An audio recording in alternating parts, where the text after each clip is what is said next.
In a world where power is everything and cultivators train day and night to reach the top, Xiao is reincarnated with an unusual system. While others struggle for every bit of progress, he guides disciples who grow incredibly stronger whenever he rests.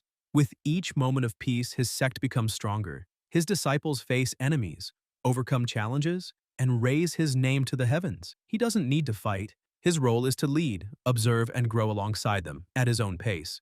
We are in a room where there is a person lying down, apparently sick, and several people around. The one lying down is named Xiao. A woman is by his side, crying, for we do not see old Xiao in his better days. The fifth disciple, Shan, says that the old man is already exhausted, and asks the senior disciple Kivan what they should do. Kivan says the answer is obvious. Sivan says he will go out to look for another elder to learn from, as staying there praying for this old body would not help Sivan get any stronger. Kivan thinks that this kind of person who goes out on a simple mission and comes back crippled and wounded is a complete waste of time for them. Kivan knows that if it weren't for him exposing the martial arts of the elder, surely the old man would not die like this. The second and third disciples, Haoran and Feng, just agree with Kivan. The fourth disciple, Zheng, says that it was about time for this old man to die. Zheng had been looking forward to this for a long time. Zheng emphasizes that all those who still cherish this monk time should be treated as one.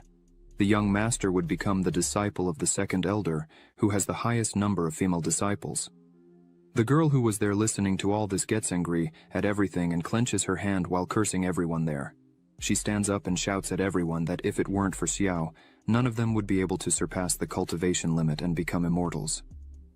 She points out that it might now be too late, and the old man may turn into a pile of bones. She screams that all there were just ungrateful animals. This leaves everyone extremely angry. Feng approaches her and slaps her face, throwing her backward. As she fell to the ground, Feng tells her to have more respect. Feng was clearly irritated by her words and asks who she thinks she is to speak to him that way. Chivan draws Feng's attention, saying, if this poor thing wants to stay with the old man, let her stay. As Kivan was picking up some things, he says he had already taken everything of value that the old man could have. Feng, while carrying some things, smiles, saying the useless old man was a perfect match for his useless slave. The woman was still on the ground, trembling as she tried to stand up, thinking all there were nothing but traitors. She finally manages to get up from the ground and, with tears in her eyes, wonders how these traitors could do this. As she was on the ground, the elder calls her. She runs back to the bed's edge, asking if Xiao was okay. Because the ungrateful ones had already left, and she would take care of him. Xiao says that after he took her to the top of the mountain, he never asked if she wanted to become his disciple, nor did he even try to guide her cultivation. Xiao sighs and asks if she hates him. She's a bit embarrassed to answer and says she knows her roots and bones were not so good for cultivation. This woman's name is Ji.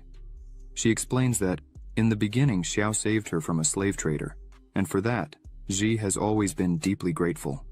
Since that moment, Ji never had any complaints. She emphasizes that she only hates the injustice of the heavens and the treacherous villains, for a good person never dies a good death. Xiao begins to sit up in bed and says that if he had accepted her as a disciple before. Xiao begins to cough before finishing the sentence. Ji is worried about him. As Xiao looks at his hand, he notices there was blood on it and says, it seems he is about to die. Ji kneels on the ground and kneels before Xiao. Ji starts shouting, saying that if Elder Xiao does not hate her, then accept her as his disciple now. In the future, she will surely kill all those traitors who left here and avenge Elder Xiao. She makes it very clear that she will not stand up until Xiao accepts her as his disciple. This leaves Xiao somewhat impressed. Xiao turns to the front, places his hand on his chest, and says he might be on the brink of death, but he is not stupid. Then, Xiao asks Ji if he accepts this, wouldn't he just be hastening Zi's death? Ji, concerned for Xiao, asks him to stop moving around. Xiao takes a small bottle in his hand and says that this pill bottle is the last essence of condensation. Even though it's not great, it's the only thing he could offer her at the moment. Seeing this, Ji's eyes fill with tears. Ji asks Xiao to lie down and not worry so much about her, but Xiao tells Ji it's okay. He wouldn't die so quickly. After saying this, Xiao starts to cough and feels something very strong, dropping the bottle. The bottle breaks on the floor while his eyes start to close. He sees Zi saying she was wrong and didn't need to become his disciple, but he needed to wake up anyway. Xiao starts to wonder if this really is his death. He thinks Zi is crying too loudly and it's hurting his ears. Xiao thinks he's very annoyed, and the reason for this is for not having accepted Zi as his apprentice earlier. He thinks his end has really come, but suddenly, a voice says, officially launching the disciple bonus system. Xiao is a bit confused seeing this and wonders what it could be, but he receives an infinite gold pill. Just one of these pills contains the equivalent of spiritual energy of about 10,000 essence gathering pills. This pill contains so much energy that it can be used to advance a whole realm of cultivation or heal any kind of injury. Xiao takes the pill in his hand and rubs it on his face while crying, saying he's been in this world for 20 years since he crossed over, and finally, the hack has arrived. 20 years ago, I, Xiao, arrived in this world due to a car accident. I thought I was the main character of an illustrious family with exceptional talents. I even reached the foundation building stage before I was 10 years old. But after I entered the Hongmeng Sect, my cultivation stagnated, and I never made any progress again. I became the laughingstock of everyone. However, the heavens have given me a second chance. Xiao asks the system what this reward he received is. The system informs that, as the name suggests, the host will receive things in return for everything given to his disciple in the name of the master. Xiao asks if this also applies to skills and knowledge that his disciples receive. The system responds that, yes, it also counts under the teachings of the host. If the disciple's cultivation values advance or gain insights, the host will receive double the value. In simple terms, if the host transmits the equivalent of 200 days of cultivation to the disciple, the host will receive back the 200 days of cultivation. Similarly, if the disciple gains understanding of some type of sword technique under the teachings of the host, the same will receive X times in return. This means that the host will directly understand the sword skill to the level X. Xiao places his gold pill in his hand and asks the system if he gave this pill to his disciple, he would receive X times in return. The system says that, no. Items received as a reward from the system cannot be rewarded again. However, if the master teaches a disciple the skills that were given by the system, and the disciple gains new insights, it is not considered something from the system. Then, the master will receive a second reward. Xiao says he understands and it's not something as simple as an infinite reward loop. Xiao decides to eat the pill, as he should take advantage of the opportunity. After consuming the golden pill, Xiao starts to emit a strong glow and rises from the realm to the golden core in one go. While all this was happening, Ji was still kneeling near Xiao's bed, trembling and crying, begging him to wake up. She says in a trembling voice that she doesn't want anything else, not revenge, doesn't need to be his disciple, much less receive gifts like essence pills. Ji just wants her master to wake up. Suddenly, Xiao places his hand on Ji's head, saying she should remember the first thing her master will teach. Ji lifts her head, with her eyes full of tears, surprised by this. As soon as Ji looks at her master, she sees that he is completely fine. Xiao is physically healed, with a strong energy coming out of his body. He tells Ji that if she has enemies, she should seek revenge and face everyone with ferocity, and the revenge should be doubly severe. Meanwhile, in another location, Feng knelt before a man, pleading for him to take him as his disciple and offering all of Xiao's secret martial arts in exchange. This place where Feng was is the Hongmeng Sect, 6th peak. The man took the scroll offered to him by Feng and remarked that Xiao had indeed made an excellent disciple. The man pointed out that Xiao, who once was the star of the Hongmeng Sect and considered himself unparalleled, ended up in such a state. It's unfortunate. This man is the elder of the 6th peak and head of the discipline hall, Wang Na. The elder told Feng that if he truly wished to become his disciple, it could indeed be possible. But the elder showed a ruler called the Ruler of Repentance. This ruler is capable of dissecting a person's spiritual roots. The elder said that if Feng could extract Xiao's spiritual root, then he would accept Feng as his personal disciple. However, Feng should be careful when holding this ruler, as once it comes into contact with blood, it won't easily come off without a proper method. Feng held the ruler and told the elder not to worry, as he, Feng, would not let the elder down. However, suddenly, a very strong attack came from behind Feng, hitting him in the back and throwing him into a wall. This attack left Feng severely injured. When Feng looked down, he was utterly terrified by what he saw. In the attack, his body was wounded, and his blood came into contact with the ruler, which was sucking his energy out of his body.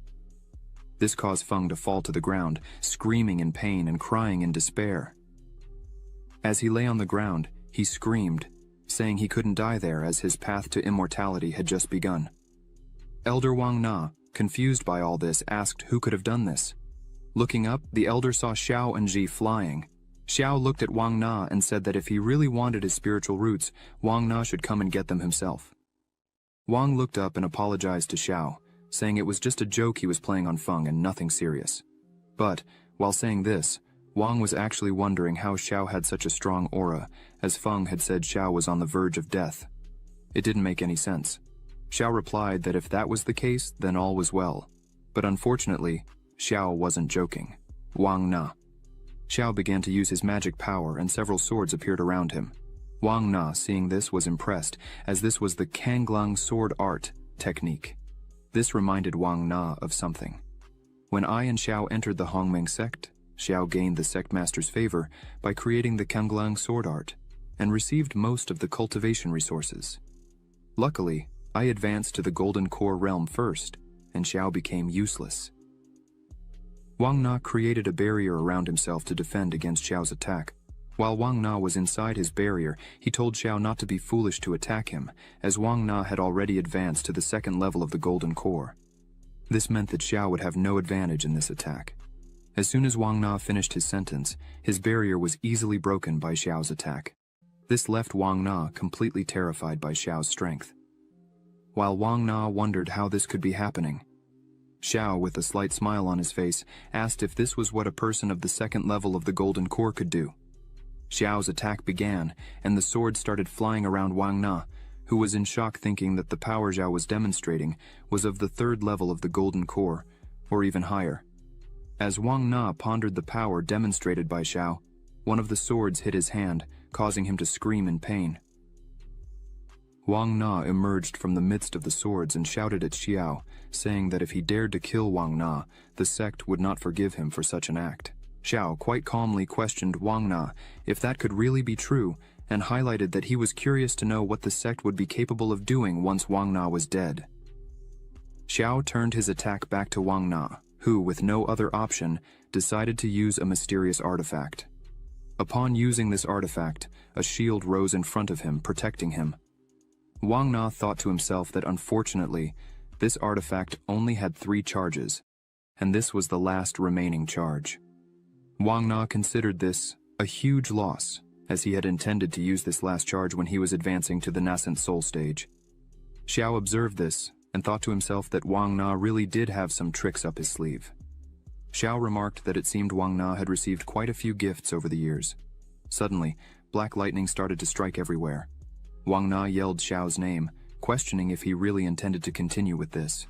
Xiao, with a determined look, questioned why he should stop. Xiao continued his attack, leading to a massive explosion. Amidst it all, Wang Na couldn't believe this was happening to him. Xiao's attack began to destroy everything around. After the attack ended, everything nearby was destroyed, and a huge hole was created on the ground. In the midst of all this, Wang Na was severely injured, cocking in pain. When Wang Na saw Xiao approaching, he was completely terrified and began screaming for Xiao not to come any closer. Xiao, as he approached, asked if the shield Wang Na was using was a top-tier artifact, classified as mysterious, because it managed to keep him alive in this world. Artifacts are divided into 5 levels: mortal, mysterious, earthly, celestial, and finally, immortal.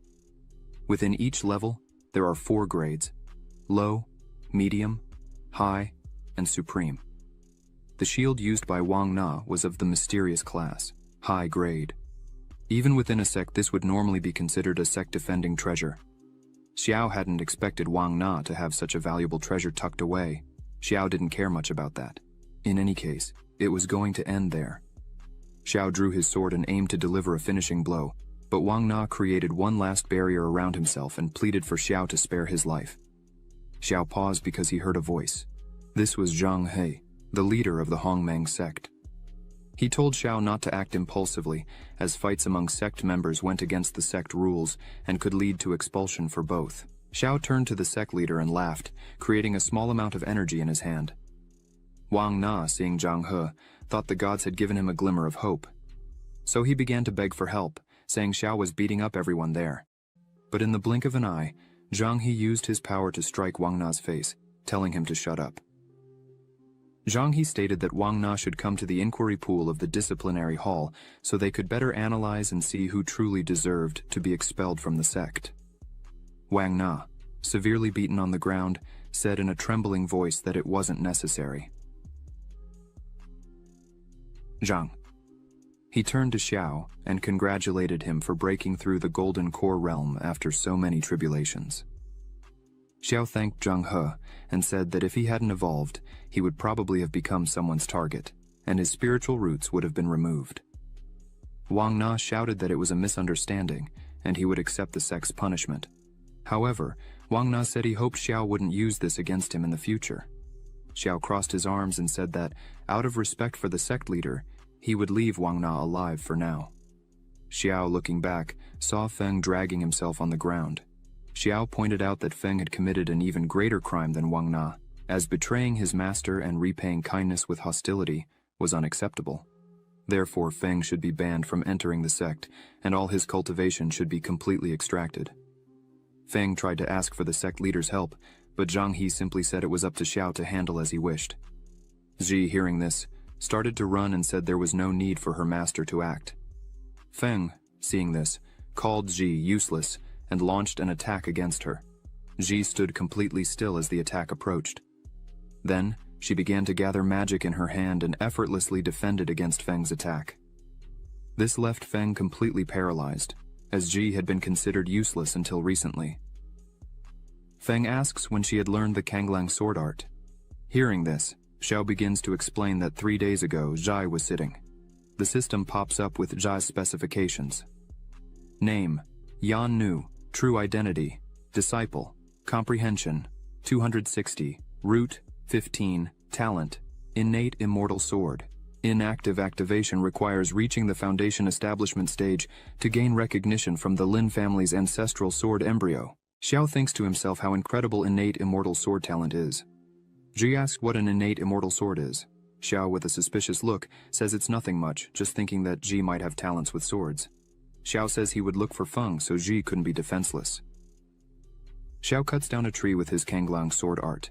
He explains that this technique was created by him years ago and emphasizes that even if Ji could learn a little, it would be great. Ji forms a small sword with her magic and asks if it's something like this. Xiao says yes, she's doing very well. The system notifies that Ji has entered into the Kanglang sword art. Another window opens, stating that teaching the disciple the Kanglang sword art, a mortal grade sword art, rewards tenfold. The host is rewarded with the sky-slicing technique, high-level mysterious grade. This makes Ji the real treasure there. Ji approaches Feng, preparing to step on him, and starts saying that even with all the guidance from Master Xiao, Feng still couldn't learn to use this technique. Ji stares down at Feng, who begs Ji to stop. Then, she asks who the useless one is now and steps on his chest, causing Feng to scream in pain. Ji turns to her master Xiao, saying that the spiritual root of the traitor Feng has already been destroyed, and asks Xiao to verify. Xiao, looking at her, says, "She did a great job." Zhang He says that now Xiao has explained his punishment, it's Wang Na's turn to be punished. Zhang He asks to take Wang Na away to resolve the matter. Xiao turns to leader Zhang He and asks when Xiao said everything was finished. The leader Zhang He, a bit confused, asks Xiao what he's talking about, since a while ago, Xiao said he would spare Wang Na's life. As soon as Wang Na hears this, he gets up worried, asking what more Xiao wants from him. Xiao gives a slight smile, saying he indeed intends to leave Wang Na alive, but turns with a cold look and says he won't let Wang Na go just like that. Xiao says it will all depend on Elder. Wang Na's sincerity. Wang Na starts to smile and takes out a bag, saying all his treasures are inside. Then Wang Na offers the bag to Xiao, hoping it will be enough. Xiao uses his magic to quickly grab the bag, saying Elder Wang Na is a wise and truly enlightened person. Xiao thanks Wang Na for the gift, bids him farewell, and calls his disciple Ji to leave. As the two were leaving, Ji highly praises her master Xiao, who in turn says they would rest today, as tomorrow he himself would guide Ji's cultivation. Wang Na just watches all this. Leader Zhang he bids farewell to Wang Na and asks him to take care. Wang Na, with a battered face, is extremely annoyed with everything and thinks this won't end here. The next day, at the 7th peak, Xiao was checking what was in the bag he received from Wang Na. As Xiao looks through it, he sees there were a lot of things, even elixirs good for the Golden Core realm. Even though they were not of good quality, they would still serve. Xiao picks up 2 scrolls in his hand, one of mortal grade and the other of earth grade. Xiao thinks that this medium grade primordial technique would be perfect for Ji to establish a foundation. Xiao looks over everything there and thinks that, amidst it all, the most valuable item would be this sword called the 5-element seal, earth grade, intermediate level. Xiao thinks none of it would be useful to him, as he needed nothing there. Then, Xiao decides to give everything to Ji, because when it comes to treasures, the system's rewards will always be better.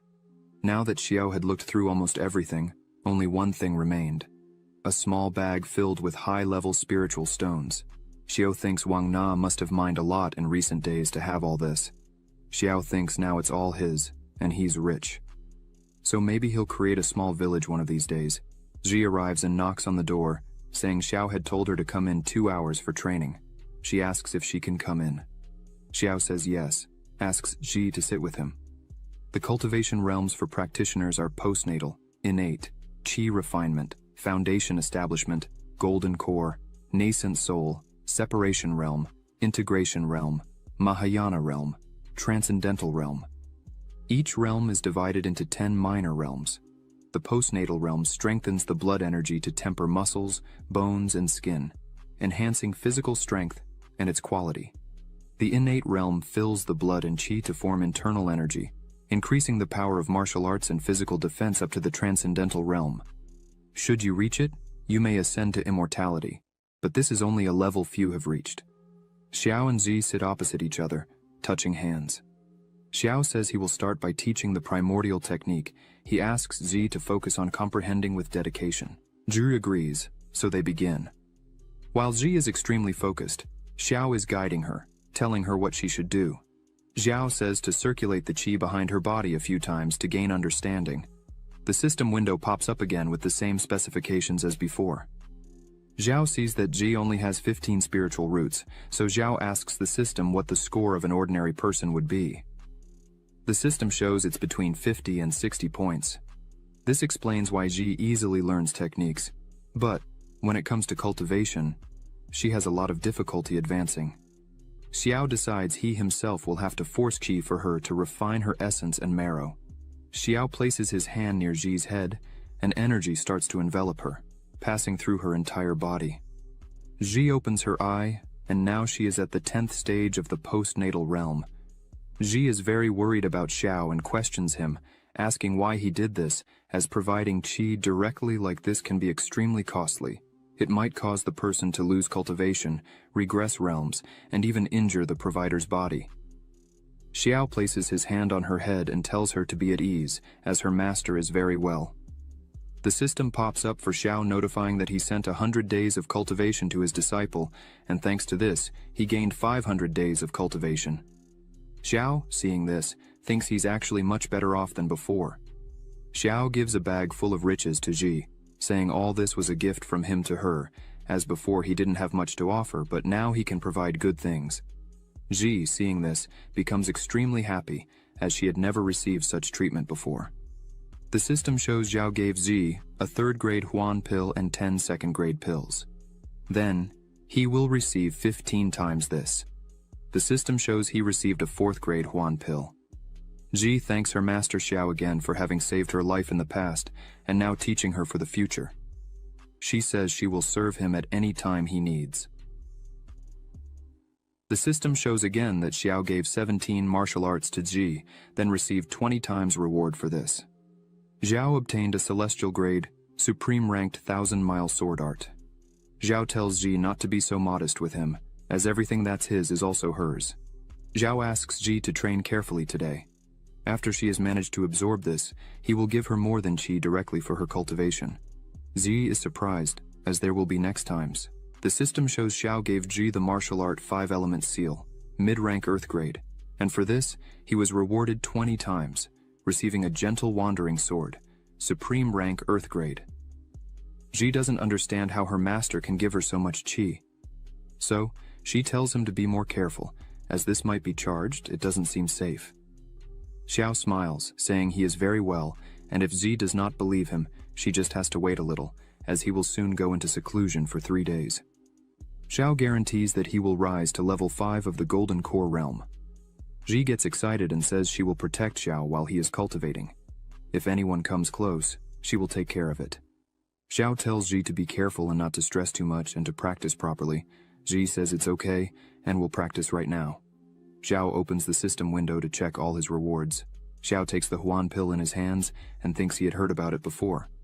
This pill can only be cultivated by someone who has a nascent soul. The heavenly materials required are the rarest to find for 4th grade elixirs. Xiao thinks that even if he searched the entire Hongmeng sect, he probably wouldn't find even 5 of these pills. But that still wasn't really what Xiao was eyeing, as the reward Xiao most wanted is the 1,000-mile sword art. This art is practically the pinnacle of all fencing. If Xiao combines the 1,000-mile sword art with his new high-level earth-grade sword, Gentle Wandering Sword, it becomes basically unbeatable.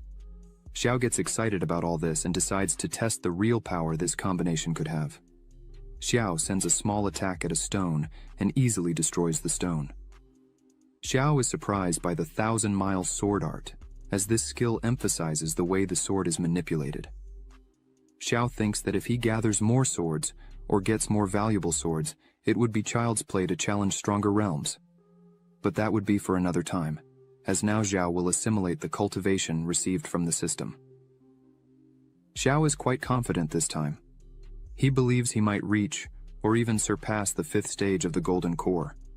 Meanwhile, in the Wang Sect market, Zhang and Li Shan were walking carefree until, out of nowhere, 2 women start commenting on Xiao, saying he recently ascended to the Golden Core, and that Xiao had a confrontation with Elder Wang at the 6th peak, and apparently Xiao defeated Wang in a humiliating way. This caught their attention.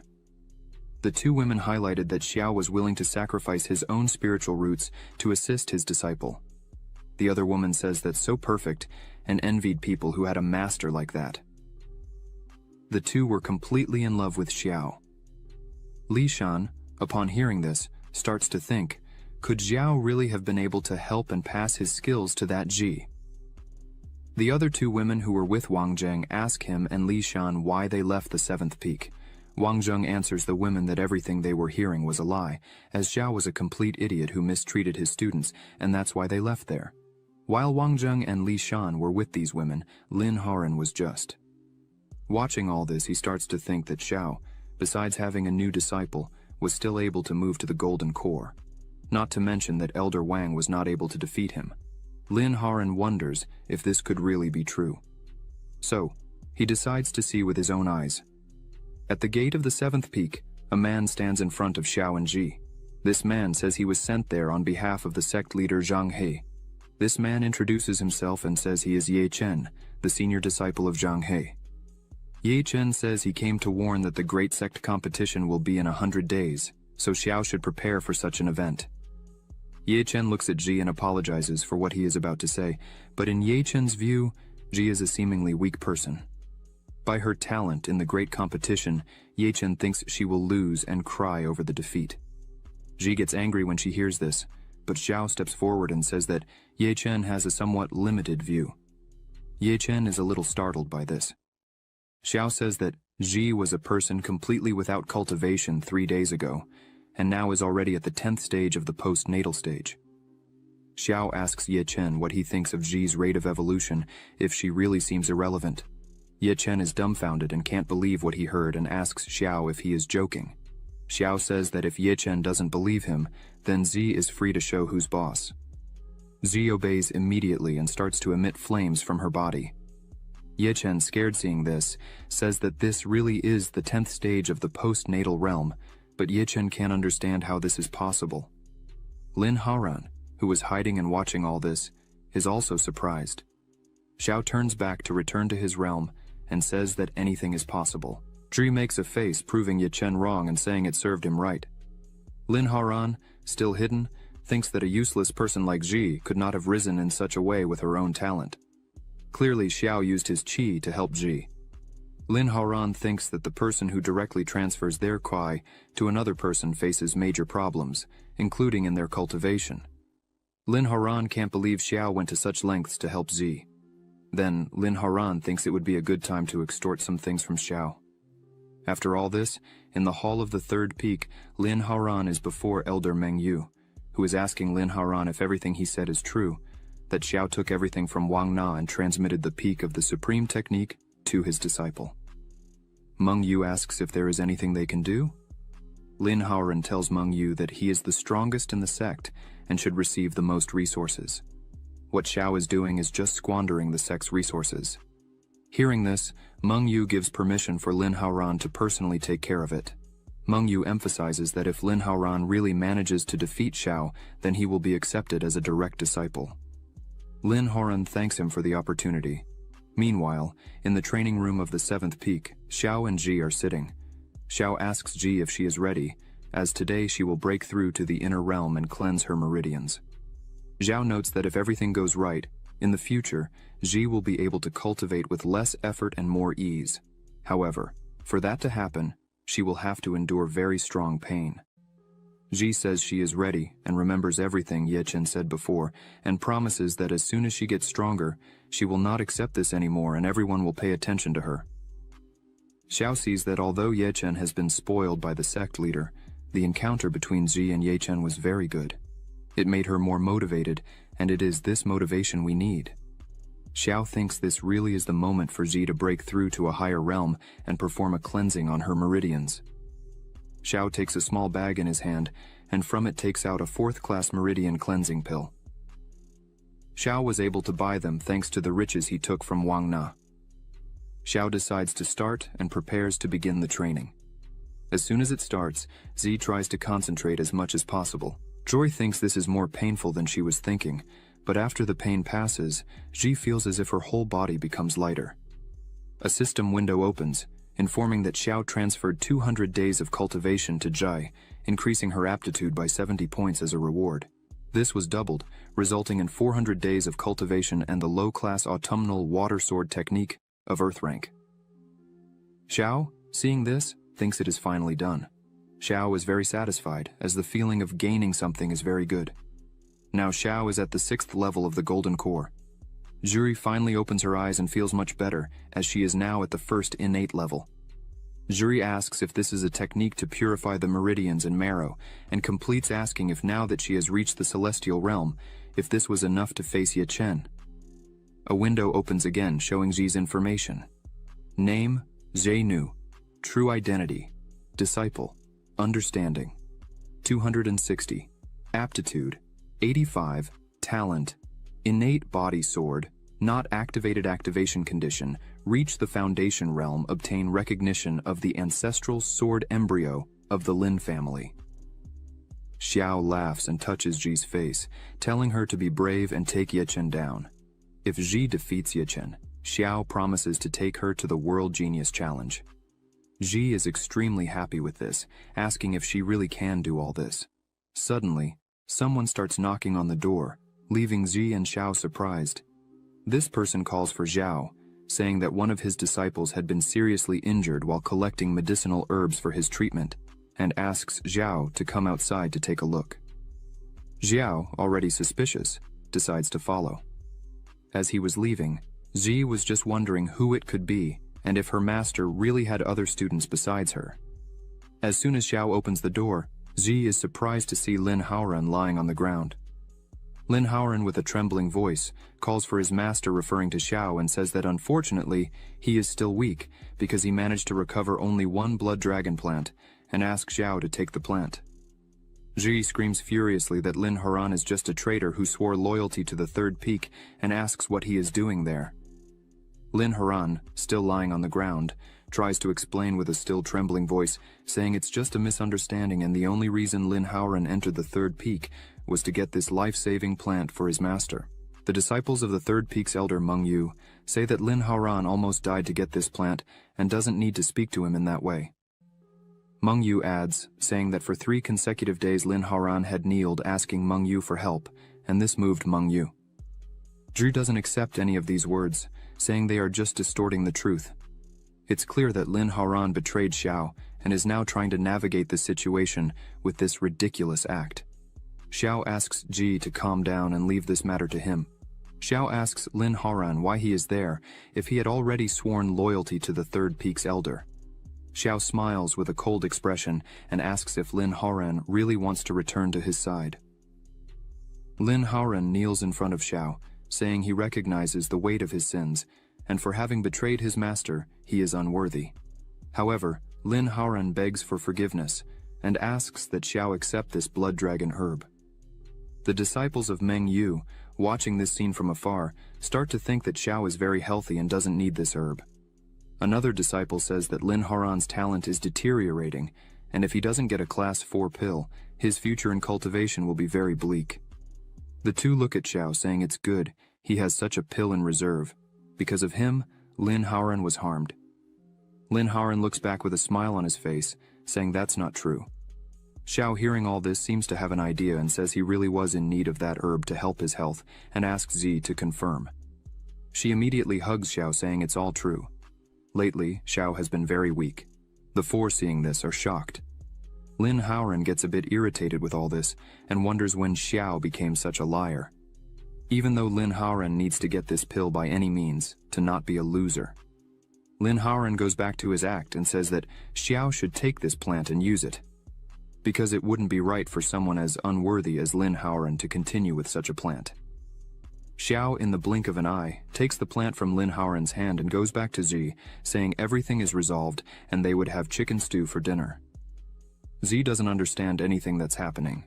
A system window notifies that Xiao gave Zhi a first-class plant blood dragon herb, and with that, he received 5 times more in a second-class blood dragon plant. Lin Haoran starts coughing and says he is happy if he can help his master. The 2 disciples of Meng Yu hold him. One of them says that Lin Haoran put his own cultivation at risk to help his master, even though Xiao didn't return the favor. They ask Meng Yu to defend Lin Haoran. Meng Yu says to Xiao that human lives are at stake, and as representatives of the sect, they could not just stand by watching this. Meng Yu emphasizes that if these news spread, the 7th Peak would still be able to get disciples in the future. Xiao stops in front of everyone, saying there's no need to hurry. Then, Xiao approaches Lin Haoran, saying that since the 2 had a relationship of student and master, he could not stand there watching Lin Haoran die. Xiao emphasizes that he has a small concern because as Lin Haoran had many offenses in the 7th Peak, Xiao fears that his body might not withstand the pressure of the pill. So, Xiao offers to cleanse his meridians. Meng Yu, seeing this, thinks that Xiao values talent highly. Meng Yu believes that Xiao indeed intends to pass on his skills to his students, and if he does this frequently, then there must be some technique Xiao uses to minimize the side effects. Therefore, Meng Yu should pay close attention to everything. Xiao touches Lin Haoran's neck, saying that he risked his life for Xiao, so Xiao could not just leave him in this state. Xiao holds Lin Haoran's hand, and energy begins to glow, leaving Lin Haoran a bit frightened by everything. After a few seconds, Lin Haoran starts to feel a lot of pain, and his mouth foams. Meng Yu's 2 disciples look at this and wonder how the cultivation of the disciples turned so tragic. Meng Yu tells them to pay more attention, as they were just treating the hardships that Master Lin Haoran went through. Lin Haoran realizes that Xiao wasn't passing his skills to him, but was instead taking his cultivation energy and destroying his meridians. Lin Haoran was trying to scream for help but couldn't speak, as Xiao, by touching his neck, used a technique that left him voiceless. Lin Haoran realized he was doomed if this continued. Meanwhile, Meng Yu finds everything natural, saying that Lin Haoran was doing a great job. After the process, Lin Haoran falls completely destroyed on the ground. Xiao says that he finished applying an extremely powerful technique to heal Lin Haoran's entire body. But because his cultivation was very low, he might not withstand it. Xiao asks Meng Yu to take Lin Haoran back and let him rest. Xiao leans on Zhi, saying that he is a bit tired because he used a lot of his own energy and needs to rest a bit. Meng Yu starts to laugh, thinking that he couldn't understand exactly the technique used by Xiao, but clearly, his aura is considerably lower. This means that it's a great time to try. Meng Yu jumps to attack Xiao. Ji screams for him to be careful. But Xiao smiles, as he was prepared for this. Then, he quickly turns around and easily defends against the attack. Xiao, smiling, asks how Meng Yu had the courage to use such a situation to attack a weak individual like Xiao, who just helped a man on the brink of death. Meng Yu, seeing this, is shocked by the situation and wonders if this was really a favorable time and how Xiao has such strong energy. Xiao uses his energy and throws Meng Yu away. Meng Yu falls to the ground. His disciples run to help him. Xiao turns around as if nothing had happened and calls Jie to cook a chicken. She, as always, is excited, agrees, and begins to prepare with Xiao. Lin Haran wakes up and screams, asking what the two were waiting for to act. The two look at each other and prepare for battle. One of them takes some hidden items that Meng Yu had won during one of his travels.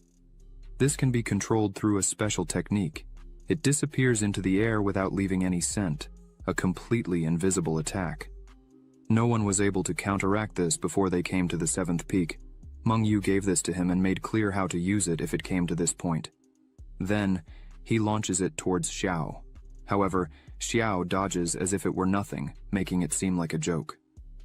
The item hits the door and starts to corrode. Xiao, looking at this, thinks that it really is something different.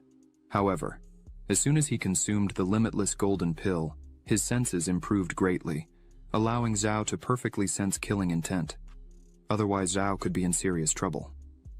Now, Xiao looks at the two who didn't understand how Xiao had dodged the attack, but it didn't matter, as they were going to continue attacking. Xiao tells Ji to use the Kanglang sword technique, target southeast.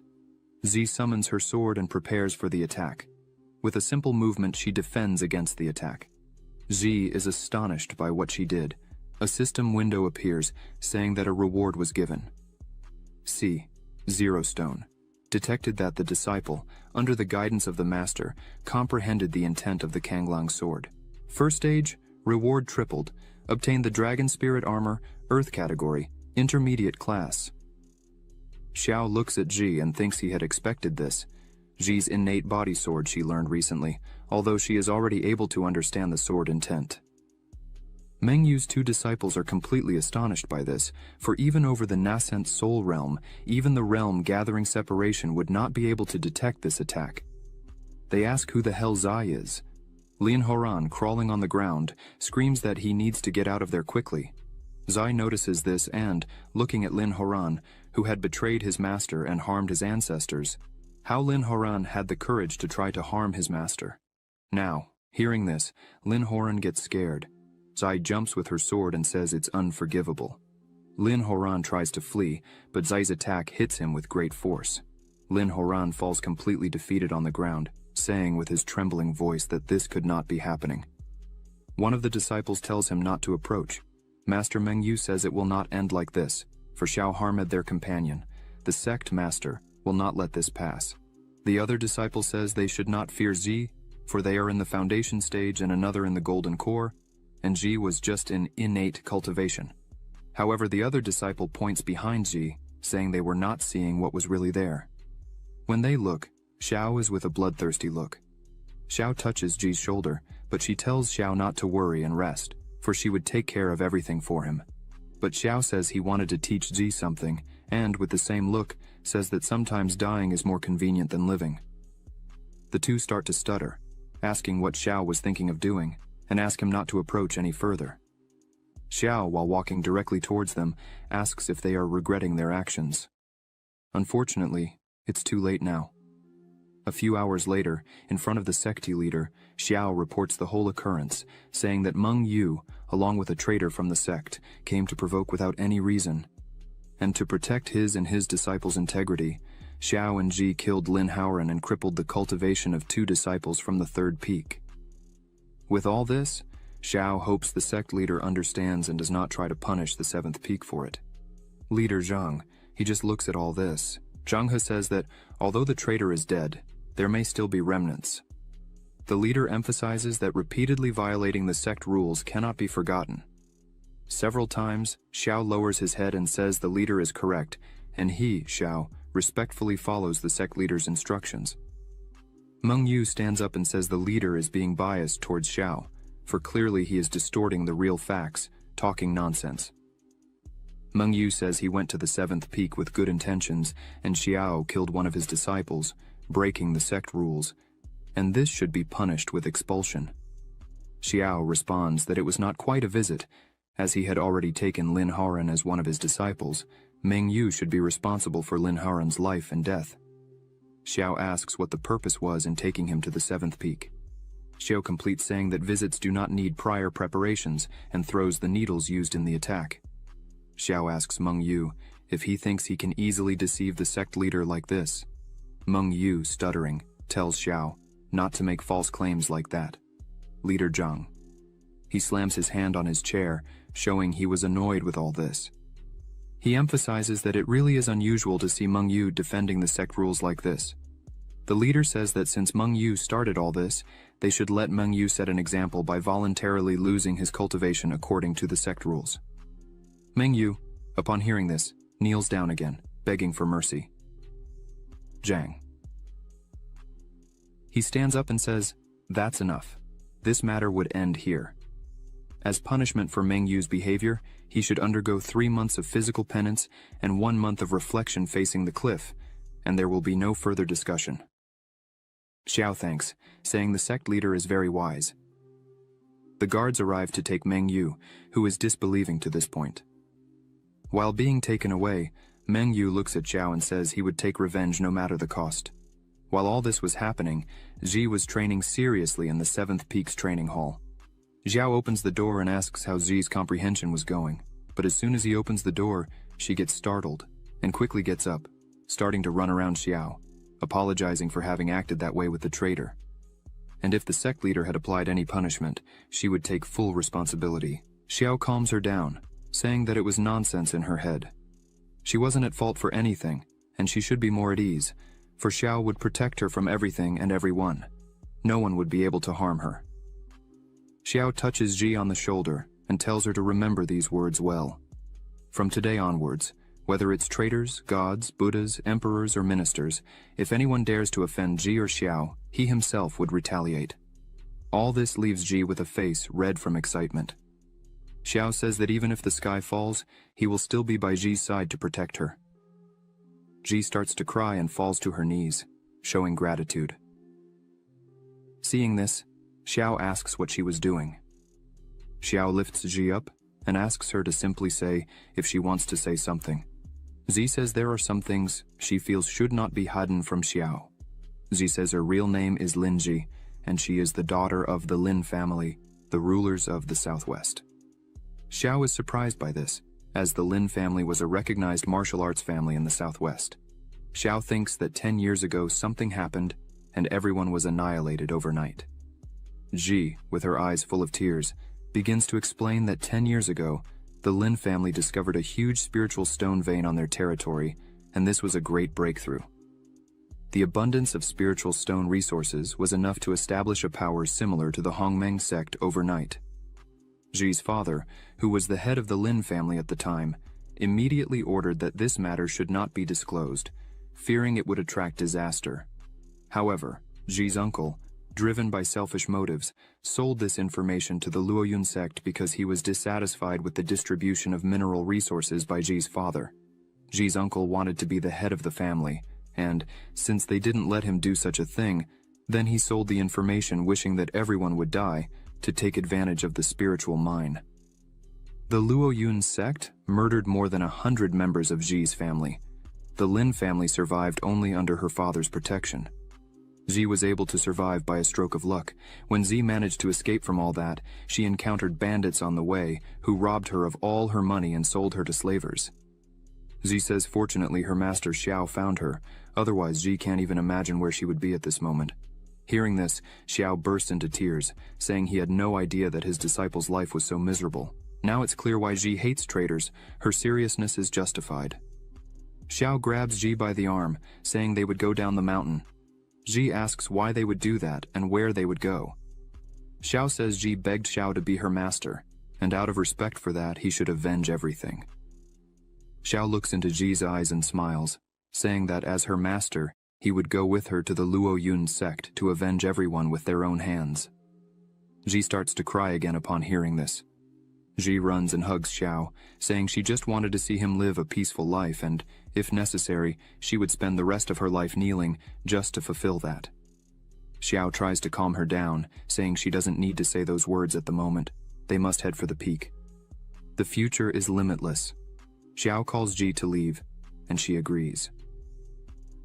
In the middle of the forest outside the city, two people were fighting when suddenly another person arrives there. These two people are Bai Luori and Linqing Xuan. As soon as Bai Luori sees the leader, he raises his sword enraged, saying he should have known who was behind this, for letting all these other people die one by one, consuming their energy.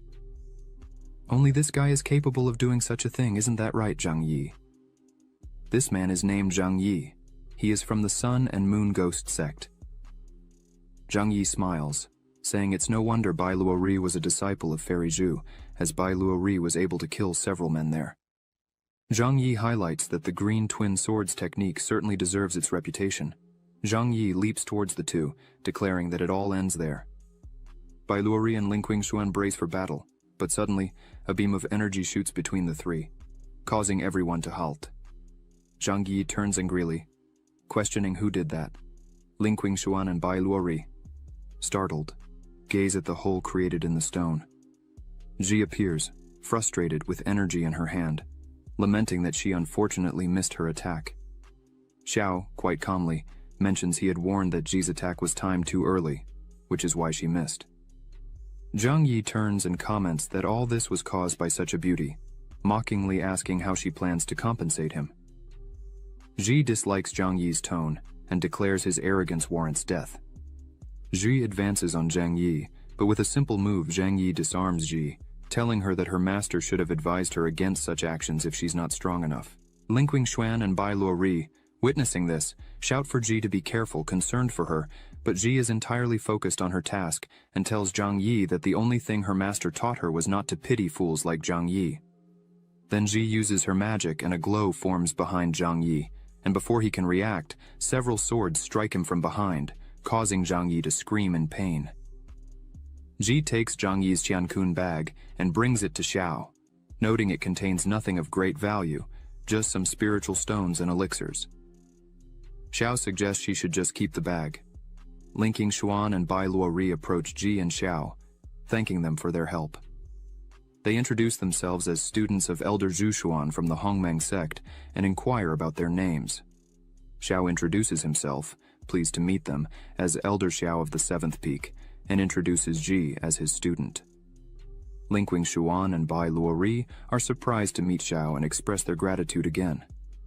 Xiao dismisses the formalities and inquires why they were in such a remote location fighting against the Sun and Moon. Ghost Sect. Bai Luori explains that the Ghost Sect has always harbored resentment towards the Hongmeng sect. Some members even relish in killing monks, and the prior conflict was over this plant, the colorless grass of 1,000 years low grass. This plant comes in 5 quality levels: low, human, mystic, earthly, celestial, and immortal. Among them are 4 grades: inferior, medium, superior, and absolute.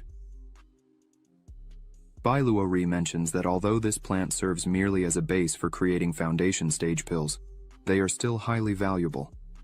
He emphasizes the rarity of these plants. This one, for instance, was unexpectedly found at an auction due to leaked information. The leaked monetary information drew Zhang Yi's attention, leading to them being followed. Out of respect and gratitude, Bai Luori offers the plant to Xiao, stating that if he hadn't arrived in time, the plant would surely have been stolen by the Ghost Sect. Seeing this, Xiao remarks that Bai Luori would likely use this herb to refine foundation stage pills, significantly increasing the chance of success in the foundation stage. Xiao questions Bai Luori if he truly wishes to give it to him.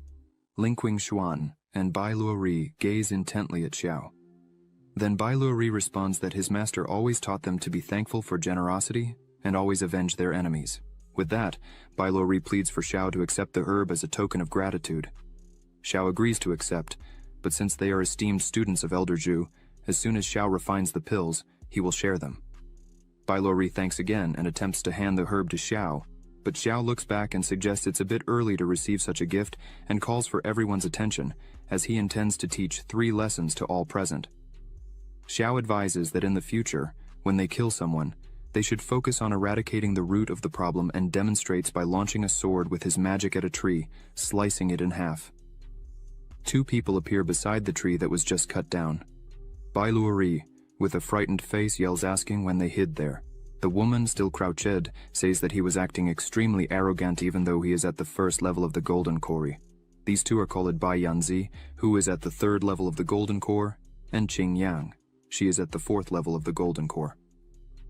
Bai Yanzi says he doesn't know how Xiao had the courage to kill their disciple. Fortunately, they were nearby. So unfortunately, it's time for Xiao to die.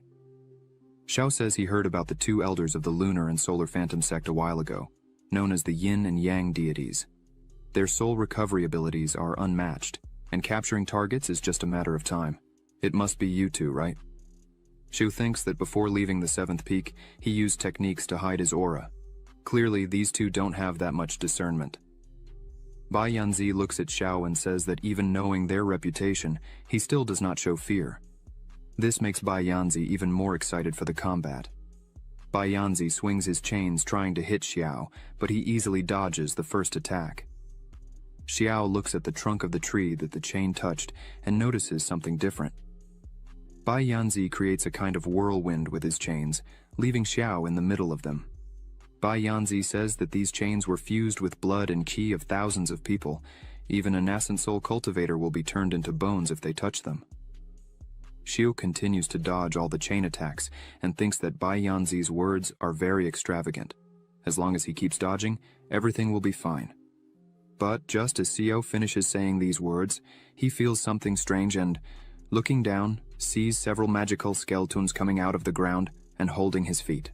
Qing Yang, with her staff in hand, says that this staff allows her to use the souls of thousands of people as a sacrifice. Once you enter, you will never come out. Xiao, seeing this, gives a little laugh and says they still manage to coordinate attacks together. Not bad. Qing Yang screams for him to die, as now Xiao is being grabbed by several souls and chains were everywhere surrounding him. Zhi and the other 2 were completely desperate seeing this. Xiao closes his eyes, and a second later several magical swords appear around him. Xiao launches them towards the 2. Bai Yanzi becomes a bit more relaxed, saying that Xiao is merely taking form at the spiritual energy stage, and yet still wants to face the 2 magical treasures at once. Qing Yang, as soon as she sees Xiao's attack, is a bit shocked, asking them to be calm. One of the swords, as soon as it hits the chains, pierces them with extreme ease, leaving Bai Yanzi completely desperate, as he did not expect this. The sword hits Bai Yanzi, throwing him back. Qing Yang, as soon as she sees this, is completely scared by the whole situation, and thinks this is not normal. How does Xiao's sword have so much power? This is very bad. Qing Yang tries to flee. Zhi, seeing this, yells to Xiao that she is running away while Qing Yang ran desperately. She thinks those swords are not normal, because even a high-level sword being wielded by a nascent soul-stage cultivator would not be so powerful. As soon as Zhi alerts him, Xiao focuses and asks if Qing Yang really thought she was going to run away. Xiao unleashes his power towards Qing Yang, stating that she should die. Qing Yang uses the souls within her staff again, asking them to block this attack. Xiao's sword continues to advance towards the center, heading towards Qing Yang. Once this formation is broken, all the spirits will be freed. As soon as the spirits hear this, they stop and refuse to protect Qing Yang, who becomes confused and tells the spirits that Xiao is the enemy, and therefore, they should protect Qing Yang. But the spirits turn against Qing Yang and start to bite and attack her. Thus the curse is broken, and Xiao frees them to go their own ways.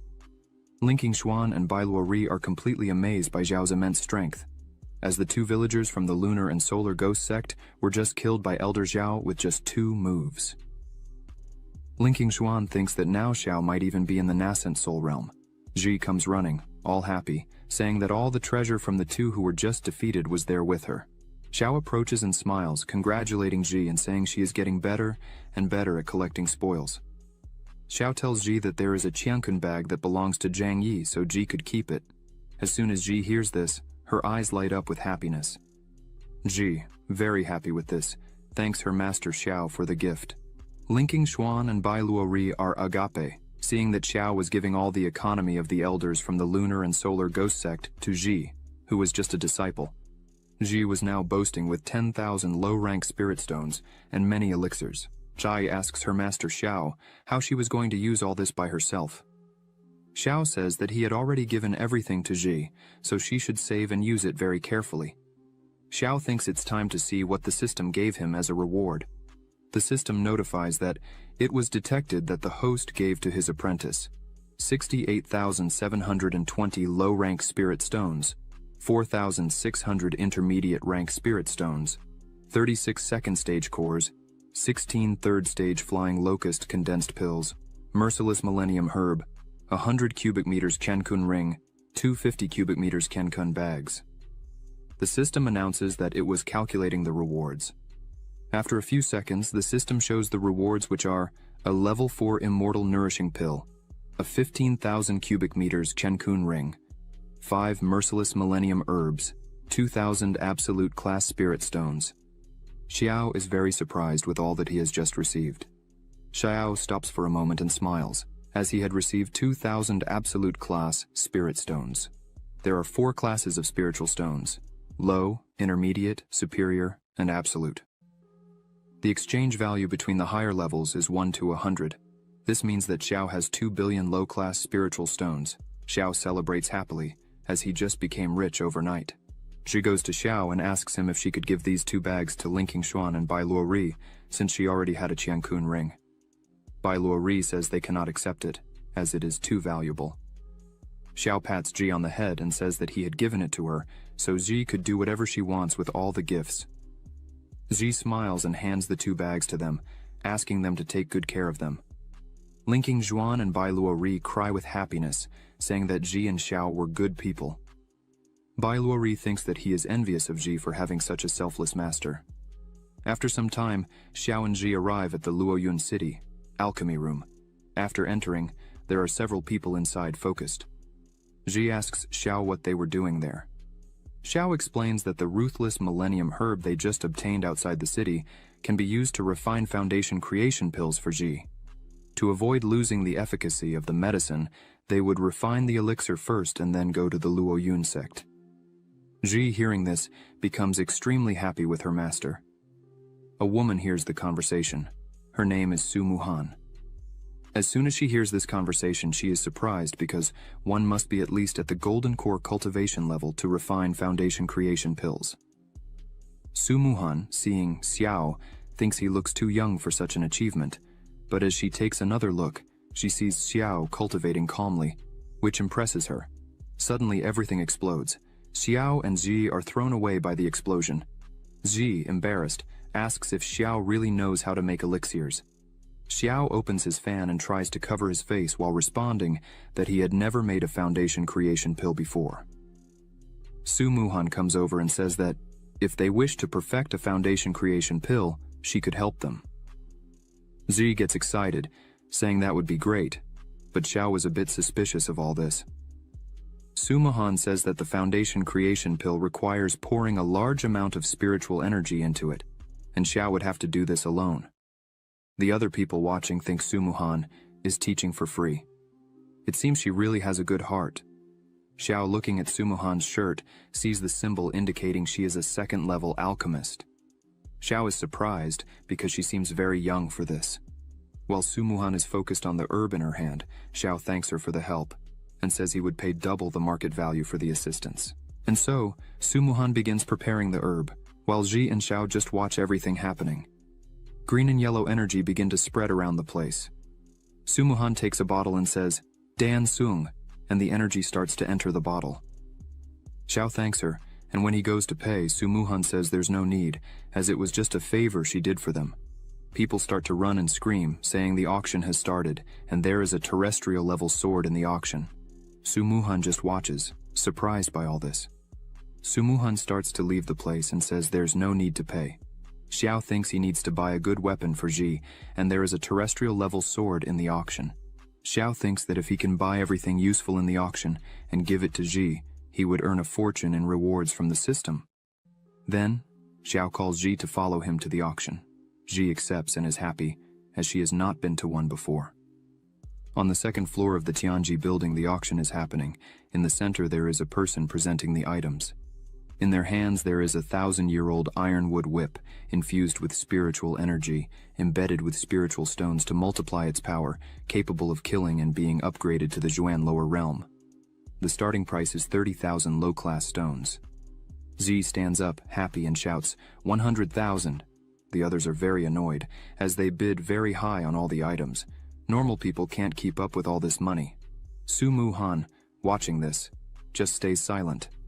The presenter announces a superior class melted core fire lotus.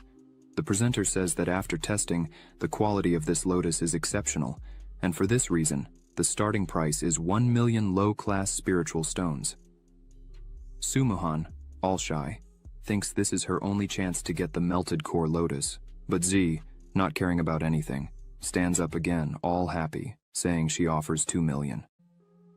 Sumuhan just fills her eyes with tears and is disbelieving.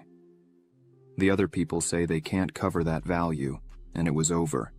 It was expected that the rich would take it again. The presenter hits the gavel, saying it was sold to Xiao for 2 million. Xiao, with his money bag, starts to think, who was the crazy one who said money wouldn't bring happiness? Z just looks at Xiao. The presenter brings the lotus to Xiao's table, congratulating him on the acquisition. Z is impressed by the beauty of the lotus. Sumuhan, looking at them, wonders if they really will buy everything there. Sumuhan starts to feel a bit sad, because she really needed the melted core, and was thinking of asking Xiao to let her keep it. But Sumuhan was afraid of the response she might get from Xiao. However, she gathers courage and approaches Xiao's table, calling out to him. Ji, upon seeing Sumuhan, becomes joyful and asks if she wasn't the alchemist from earlier. But Sumuhan does not respond and simply kneels in front of Xiao, saying her father was a martial artist, but had gone too far. And thus, she needs the help of the fire lotus.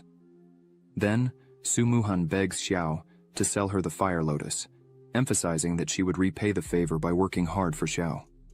Ji, moved by this, asks her master. Xiao says that now the lotus belongs to Ji, so she could do whatever she wants with it. As soon as Xiao says this, the system notifies that it was detected that the host gave his apprentice a superior grade core-fused fire lotus, and the reward is 5 times greater, a 5th class core-fused fire lotus. Z becomes overjoyed with this and says that if that's the case, then she would give it. But before anything can happen, a rope with an iron tip comes towards them. Ji quickly realizes and defends the attack. After this surprise attack, Ji asks who was doing this. The people there start to scream that a fight was about to begin. A man holding this rope calls Ji a little shit and points to another man, saying he is his master and would offer 3 million to buy the lotus. The people are shocked, as 3 million is a large amount for an ordinary person. This man is Wang Ronger. He is the son of the lord of Lu Yun city. Wang Ronger mockingly says that 3 million would be nothing for Sumuhan. As soon as Sumuhan sees him, she looks a bit scared, and Xiao notices this. The people start to comment that Wang Ronger began to harass Sumuhan again. They highlight that since Sumuhan inherited the position of family head, Wang Ronger has been harassing her relentlessly. The subordinate who had attacked stands up again and yells that these 2 bitches should stand up and offer the lotus with both hands, as Wang Ronger wanted it. Ji puts a hand on her hip and says they would not sell, just because Wang Ronger wanted it. Sumuhan runs over and asks Ji not to be so impulsive, and pleads with Ji not to offend those people. This leaves Ji and Xiao a bit confused. Xiao says it seems like Sumuhan has some connection with that man. Sumuhan starts to explain, saying that man is the son of the lord of Lu Yun city, and could be considered the supreme lord there. Sumuhan says that once Wang Ronger came to her door asking for her hand in marriage, but Sumuhan did not accept. After that, Wang Ronger began to follow her everywhere, non-stop, day after day. Sumuhan apologizes and says all this trouble was caused because of her. Then she offers 50,000 spirit stones as an apology and says she is leaving. Xiao, seeing all this, thinks Sumuhan does not despair over anything, even needing medicine for her father. She did not despair when things did not go her way, not to mention she is a second-level alchemist at such a young age. Xiao becomes quite excited about this situation and thinks it really would be worth teaching a woman like this. Xiao calls Sumuhan and tells her to wait a bit, as he would give her the lotus and give Wang a beating. But there was one condition. This leaves Sumuhan completely surprised. Sumuhan turns around running and asks what that condition would be. Xiao opens his fan again and says she just needed to worship him as her master. Sumuhan screams, saying she accepts. As long as Xiao saves her father, she would do anything. Sumuhan kneels and calls Xiao master. She asks him to accept this small token of respect. Xiao accepts and says that from today, she would be his second disciple, and asks her to stand up. The system window opens again and informs, "Congratulations to the host for accepting a new disciple. It was detected that the disciple has the human-level alchemy heart. The success rate of alchemy increases by 30%. The return reward was doubled, and the host obtained the alchemy heart, terrestrial level. The success rate of alchemy is increased by 70%. The information of the disciple Sumuhan was scanned and is being opened in the information panel. Name, Sumuhan. Identity, true second disciple. Understanding 60. Aptitude, 50. Talent, human-level alchemy heart, upgradable. Requirement, elixir improvement." Xiao, seeing all this, is a bit surprised. He just laments the fact that Sumuhan's aptitude and understanding are somewhat average. Thus, it seems she has to follow the path of infusing and transmitting the power of the alchemy heart. She raises her sword and says that in that case, she would be there to help. Xiao tells Ji to kill everyone there for him. Ji, without hesitation, agrees and attacks everyone there. The man who had attacked before thinks Ji is just a show-off and prepares to attack again. But Ji lands a kick on the man's face that even knocks out one of his teeth, throwing him hard against the wall behind. Wang, seeing this, widens his eyes and is shocked. Ji says she's had enough of this type of person who thinks too highly of themselves and has no power at all. Wang, trembling with fear and with a quivering voice, points to Ji asking how she dares to hit his people and asks if Ji knows who his father is. Ji charges at Wang, saying it doesn't matter who his father is, she would beat him up just the same, until his father can no longer recognize him. Wang starts crying and tells Ji to leave and yells that if something happens to him, his father would not let her go unpunished. But suddenly, someone appears between the two and stops Ji's attack. She's a bit surprised, as she hadn't noticed this man was there. Xiao just watches all this. This man is called Nameless. He is Wang bodyguard who is currently at the nascent soul level. Wang begins to smirk and mockingly says, "They were not brave, so why don't they continue like this?" Wang orders his bodyguard to beat up Ji and Xiao. Everyone was involved in this, so no one could escape. Ji just watches all this while Wang hides, like a chicken, behind his bodyguard. But his bodyguard said that the orders given to him were that he should ensure Wang safety, but he would not interfere in his personal fights with other people. The auction presenter bangs the gavel and yells, asking what was happening there. The auction presenter says that anyone who fights inside, according to the rules, can be executed. Immediately he asks them to leave there because people who do not follow the rules of the Tianji house are not welcome there. Wang starts to withdraw, saying it would be easier for everyone this way. Before leaving, Wang tells Xiao and everyone there that it's better they control themselves in the city of Lu Yun and not let him see them again. Ji was very angry, wanting to break everything, but Xiao just told her to control herself and called her to withdraw. Ji was still angry, saying that Wang was very conceited. She was not happy about it. Xiao just told her not to be so mean. The man from before asks Wang if they were really going to let them go, just like that, but Wang said it wasn't so easy to escape from him. As soon as they left there, they would catch them, as this would not break the rules of the Tianji building. Wang says they would execute Xiao and put his body at the city entrance, and with the girls, it would be a bit different. Already outside, one of Wang subordinates was looking for Xiao but couldn't see them anywhere. Xiao was behind one of the walls and concentrates his magic and sends one of his swords to attack the three. The bodyguard sees the sword coming in time, then grabs his sword and tries to defend the attack. But Xiao's attack easily breaks the bodyguard's sword and goes directly to Wang, hitting him and throwing him to the ground. Xiao appears in front of the three. The subordinate from before yells at Xiao, asking how he dared to kill someone on the lands of the Tianji house. Xiao, very calmly, tells them not to be so foolish, as Xiao had waited for them to leave the Tianji house to kill him. Thus, he hadn't broken any of the rules there. This leaves the subordinate without answers.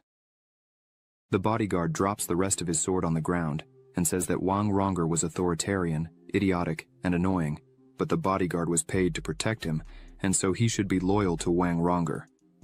This means that if someone kills the person he was protecting, he should take the head of the perpetrator. Otherwise, the Wang family would hunt him to the ends of the earth. Then, the bodyguard prepares to fight. Xiao just offers a small smile on his face. Xiao begins to float, surrounded by his swords, and says that the bodyguard's sword is completely destroyed, and yet he wants to fight him. The bodyguard starts to grow scales on his body, saying he has beast blood, so his body is harder than a simple sword. Using a sword for him means nothing. It's just a matter of coexistence. Xiao, still very calm, looking at that, asks if he really thinks so. Xiao says he would love to test the strength of that, and launches his swords towards the bodyguard. The bodyguard catches the swords with his hand and breaks them in the middle, saying that was useless. Xiao remains calm and smiling, and asks if really not one of the 7 swords would be useful. A sword appears behind the bodyguard, leaving him surprised. He tries to catch the sword with his hand. Energy begins to fly everywhere while the bodyguard holds it and screams. Xiao calls his sword back and says that even though he caught the sword, his hand seemed quite injured. Xiao asks how he plans to defend the next sword and attacks again. The bodyguard says that indeed Xiao's technique is without a doubt impressive, but his beast blood allows him to heal quickly. Thus, his hand begins to heal and change shape, which leaves Xiao a bit apprehensive. The bodyguard manages to catch the sword again with his hand. As he holds it, he looks at Xiao and says that just the swords wouldn't be enough to kill him. But the bodyguard thinks that the power of Xiao's sword is really out of the ordinary, because, just by holding a sword, the bodyguard almost exhausted all his strength. If Xiao launches one more of those swords, the bodyguard would be in trouble. The bodyguard looks at Xiao and says that apparently Xiao was already at his limit of strength. Xiao, looking at that, thinks what the bodyguard said is really true. The ordinary magic swords don't have much effect on him. However, this melted core fire lotus that Xiao had obtained from the system is cultivated by absorbing the purest fire element from the world, and is perfect for refining weapons. Xiao takes this moment to refine his equipment, and thus, a huge golden sword appears in front of him. Xiao says that this sword is extraordinarily dominant. Just by looking at it, Xiao is extremely happy. Xiao picks up the sword in his hand, very happy, and names it Happiness Fire. Xiao returns to the battle and launches his sword, telling the bodyguard to have a lot of fun with his arrogant friend. The bodyguard tries to defend with his arm, and as soon as the sword hits, he feels enormous pain. His arm is all cut up and smoke coming out of his body. The bodyguard, confused, wonders what kind of fire element that is and thinks this is not good. The bodyguard starts to concentrate and creates an energy barrier around himself while Xiao's swords were on their way, surrounding him. The bodyguard thinks that this shield he created won't last long. Looking at Xiao, the bodyguard thinks he definitely won't be able to face Xiao. If it continues like this, he would surely die. Xiao, seeing the bodyguard in trouble, says he still hadn't finished. Then, the sword that was in the bodyguard's hand starts to tremble and releases from the bodyguard's hand, breaking the barrier from inside out with extreme ease. Suddenly, all the swords are upon the bodyguard, and he can do nothing more. The bodyguard accepts defeat, lowers his head, and tells Xiao that he would accept anything. Xiao could kill him or damage his cultivation if he wished. Xiao just smiles and calls all his swords back to himself. The bodyguard, seeing this, does not understand why Xiao was sparing his life. Xiao says that if the bodyguard feels comfortable admitting defeat, then he would spare his life. Xiao thinks the bodyguard is a bit arrogant, but is a truly strong man with a strong determination. Xiao turns and begins to walk away, saying his name is Xiao, and that if one day the bodyguard wants to seek revenge, it would be a pleasure to fight him again. Xiao turns and says, however, that once a bodyguard fails in his mission, someone would come to collect that debt. Thus, the bodyguard should try to survive. This leaves the bodyguard completely scared. Xiao joins Ji and Sumuhan and says they would now go after Sumuhan's father to help him. Sumuhan thanks him, and Ji is all happy, saying how amazing Xiao is. The bodyguard watching the three leave thinks that Xiao is so young and has so many achievements, which is really something extraordinary to see. The bodyguard begins to retreat and thinks that if he survives the Wang family's hunt, he definitely wants to meet Xiao again. After some time, they arrive at the mansion. Su Ji, seeing this huge house, says that Sumuhan seems to come from a very wealthy family. Ji says that in her father's time, the Su mansion was indeed prosperous. But since Sumuhan took over as the family representative, the Su mansion has been declining day by day. Now it is far from what it used to be. Sumuhan says Xiao should not have killed Wang Ronger because his father, Wang Cheng, besides being the city lord, is also an elder of the Lu Yun sect. Sumuhan says that in the past, Wang Cheng followed the current sect leader in several dangerous situations, thus, they have a very close relationship. By provoking him, probably in the future, Xiao would have trouble. Ji gets angry and says that if Wang Cheng were to come after them, she herself would make sure Wang Cheng would not return, as the Lu Yun sect was her main goal from the start. Sumuhan is happy and opens the door for them to enter. As soon as they open the door, they see a man sitting there. This man is named Su Yuan. He is Sumuhan's second uncle. As soon as she opens the door, he shouts her name and punches the chair. Her uncle calls her unworthy and asks how she dares to return there, leaving Sumuhan a bit surprised. Sumuhan asks why her uncle was there, and all the clan elders were also present. Ji is already a bit apprehensive about all this. Xiao is already on alert, as he noticed these guys were not friendly.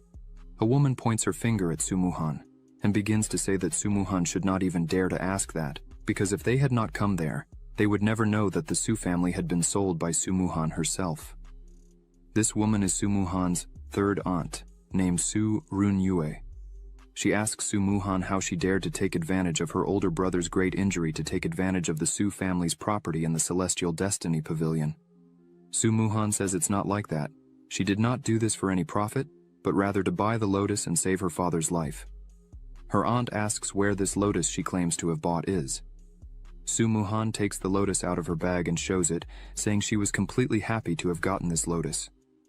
Her uncle stands up and tries to forcefully take the lotus from Sumuhan. He is currently at the 6th level of the golden core. In terms of strength, Sumuhan turns around, scared, shouting for her uncle to stop, but before Sumuhan could see, Xiao steps in front of her with all his swords pointed at them and says he wanted to see who there would dare to touch a hair on Sumuhan. As soon as Su Yuan sees all of Xiao's power, he thinks it is something out of the ordinary, and clearly the power difference between them was glaring. Su Yuan realizes he couldn't even touch someone like Xiao, so he tries to flee from there at all costs. But suddenly, a sword hits the wall right in front of him, making him stop, and as soon as he notices, his entire body had been surrounded by swords on the wall. Yue, seeing this, becomes worried and shouts, asking if Yuan was okay, but he just tells her to be very careful with those swords. Yue turns and yells at Muhan, asking what this means. Why Muhan was seeking foreigners to fight against their own family. Muhan starts to say something, but Zi grabs her arm and says she should not answer. Then, Xiao positions himself in front of the two. Yue points her finger at Xiao and asks why he is acting like this and challenges him to try to hit her. Within seconds, one of Xiao's swords strikes right in front of Yue, making her fall down scared, as she didn't even see the attack coming. Xiao points all his swords at them and says that anyone who dares to take another step, he would kill without hesitation. The other people there start to smile and say that even if Yue and Yuan were wrong in being rude, they were still a family, connected by blood, so it's not right to let someone from outside treat them this way. Muhan starts to speak, but is interrupted by Yue, who points her finger again at Muhan, calling her ungrateful, as the Su family had raised her for 20 years, and this is how she was repaying them. Muhan starts to cry and asks how they dared to accuse her like that. Muhan begins to scream that as soon as her father went mad, none of them had asked if she was okay, not even once. The only thing they did was fight among themselves and take advantage of her father's forgetfulness to steal and divide his assets. Everyone listens in silence. Muhan screams again, saying that clearly everyone there was wishing her father's death. Ji hugs Muhan, who is breaking down in tears, and says that these relatives are a bunch of garbage, worse than animals, even worse than beasts, who care not for their own family but for money and power. Xiao touches Muhan's shoulder, saying that she was already his disciple, and that today she would have her first lesson from her master. Xiao points all his swords at everyone there, who were trembling with fear. Xiao emphasizes that when you are talking to people who hurt you and only use you, you must stand up for yourself and speak out strongly what you think. Xiao looks at Muhan and asks what she wants to do with them now. Suppress all, or eliminate them? Muhan just looks at her master, saying nothing. Meanwhile, Muhan's relatives fall into despair, asking what suppression and elimination meant. Muhan, with tears in her eyes, screams that she wishes her master to suppress the entire Su family, taking away their cultivation, but still leave them alive. Xiao says that if this is her wish, then it shall be done. Xiao tells Muhan to take care of her father and leave the rest to him. Muhan kneels down and thanks her master again. Ji bends down and tells Muhan to quickly take care of her father, as the two leave. Muhan looks at Xiao with gratitude and admiration. Then, Xiao closes his fan and asks who among them would like to be the first. Xiao says he would start with Hong Yuan, then sends one of his swords towards him, who starts screaming desperately. Everyone else turns around and covers their eyes to not see the scene. Xiao starts spinning his fan, and in the background is Hong Yuan lying down, covered in blood. Xiao asks who he will choose now. The rest of the Su family becomes desperate and starts running and screaming. Xiao prepares his swords and watches this for a while. Soon after, he launches his swords, saying that no one would escape from him. Within seconds, the swords hit everyone at the same time. Muhan's eyes shine as she says that no one had helped her like this, without asking for something in return. Muhan turns back and runs along with Ji, saying she needs to work harder to really save her father. A few minutes later, Muhan was already inside her father's room, Ji Yuan. She kneels beside her father, who was lying in bed. Muhan looks at her father and is very anxious about the situation he was in. Suddenly, Xiao and Ji enter the room. Ji says that the entire Su family had already lost their cultivation and were locked in the dungeon. Muhan turns and says she is very grateful for the help her master gave her. Ji runs and asks Muhan how her father was. Muhan answers with a very sad expression that even after he took the lotus, he had not yet awakened. Xiao just watched all this and, realizing the pain of his new disciple, asks them to let him take a look at him. Muhan looks at Xiao, then agrees and steps aside. Xiao touches Ji Yuan's wrist and uses some of his mana. Xiao starts to say that, from the pulse, it does not seem that Ji Yuan has gone mad. In fact, he suffered an assassination attempt by someone, causing all his veins to burst. Xiao emphasizes that thanks to the medicinal elixirs he has been taking, he does not feel pain. Xiao fears that, this time, he may not be able to hold his breath. Muhan starts to panic and asks how this could have happened, but Xiao tries to calm her down, saying that it's okay, as Ji Yuan was stable at the moment. Xiao prepares and begins to release intense mana and says that all he would need to do was rebuild Ji Yuan's veins. Xiao says that, due to his training in the 10,000-kilometer sword control technique, his subtle control of spiritual power improved to a superior level. Then he smiles and starts to move his hand quickly, making his mana reach Ji Yuan's body. While Xiao was doing this, he says that even the delicate work of repairing tendons and veins was no longer a problem for him. After that, Ji Yuan starts to cough. Muhan is happy and shouts her father's name. Ji, concerned, asks if Ji Yuan had woken up well. Finally, Ji Yuan opens his eyes and calls for his daughter's name. Muhan is completely shocked that her father finally had risen. She asks how he was. Ji Yuan answers that he was fine, just a little dizzy, but suddenly remembers something that worries him. Then he asks Muhan where Hong Yuan was and if he had done something to her. Muhan says that she was fine and nothing had happened to her. However, Muhan becomes a bit curious and asks her father why he had mentioned the name of Hong Yuan. Then, Ji Yuan begins to explain that in recent years, he dedicated himself to improving the formula of the restorative elixir and finally had made some breakthroughs. But a few days before the incident, Ji Yuan realized that he would need more cultivation to continue with the improvements, so he asked for the help of Hong Yuan. But, while Ji Yuan was distracted, Hong Yuan tried to assassinate him from behind with a surprise attack. Ji Yuan emphasizes that he never treated Hong Yuan badly, neither in the past nor in the present, yet he hates him deeply. Ji Yuan believes that this hatred comes from the fact that their father had chosen Ji Yuan as the head of the family. Muhan lowers her head and listens attentively to every word of her father. After he finishes talking, Muhan slams the bed with hatred and says that it really was her uncle Hong Yuan.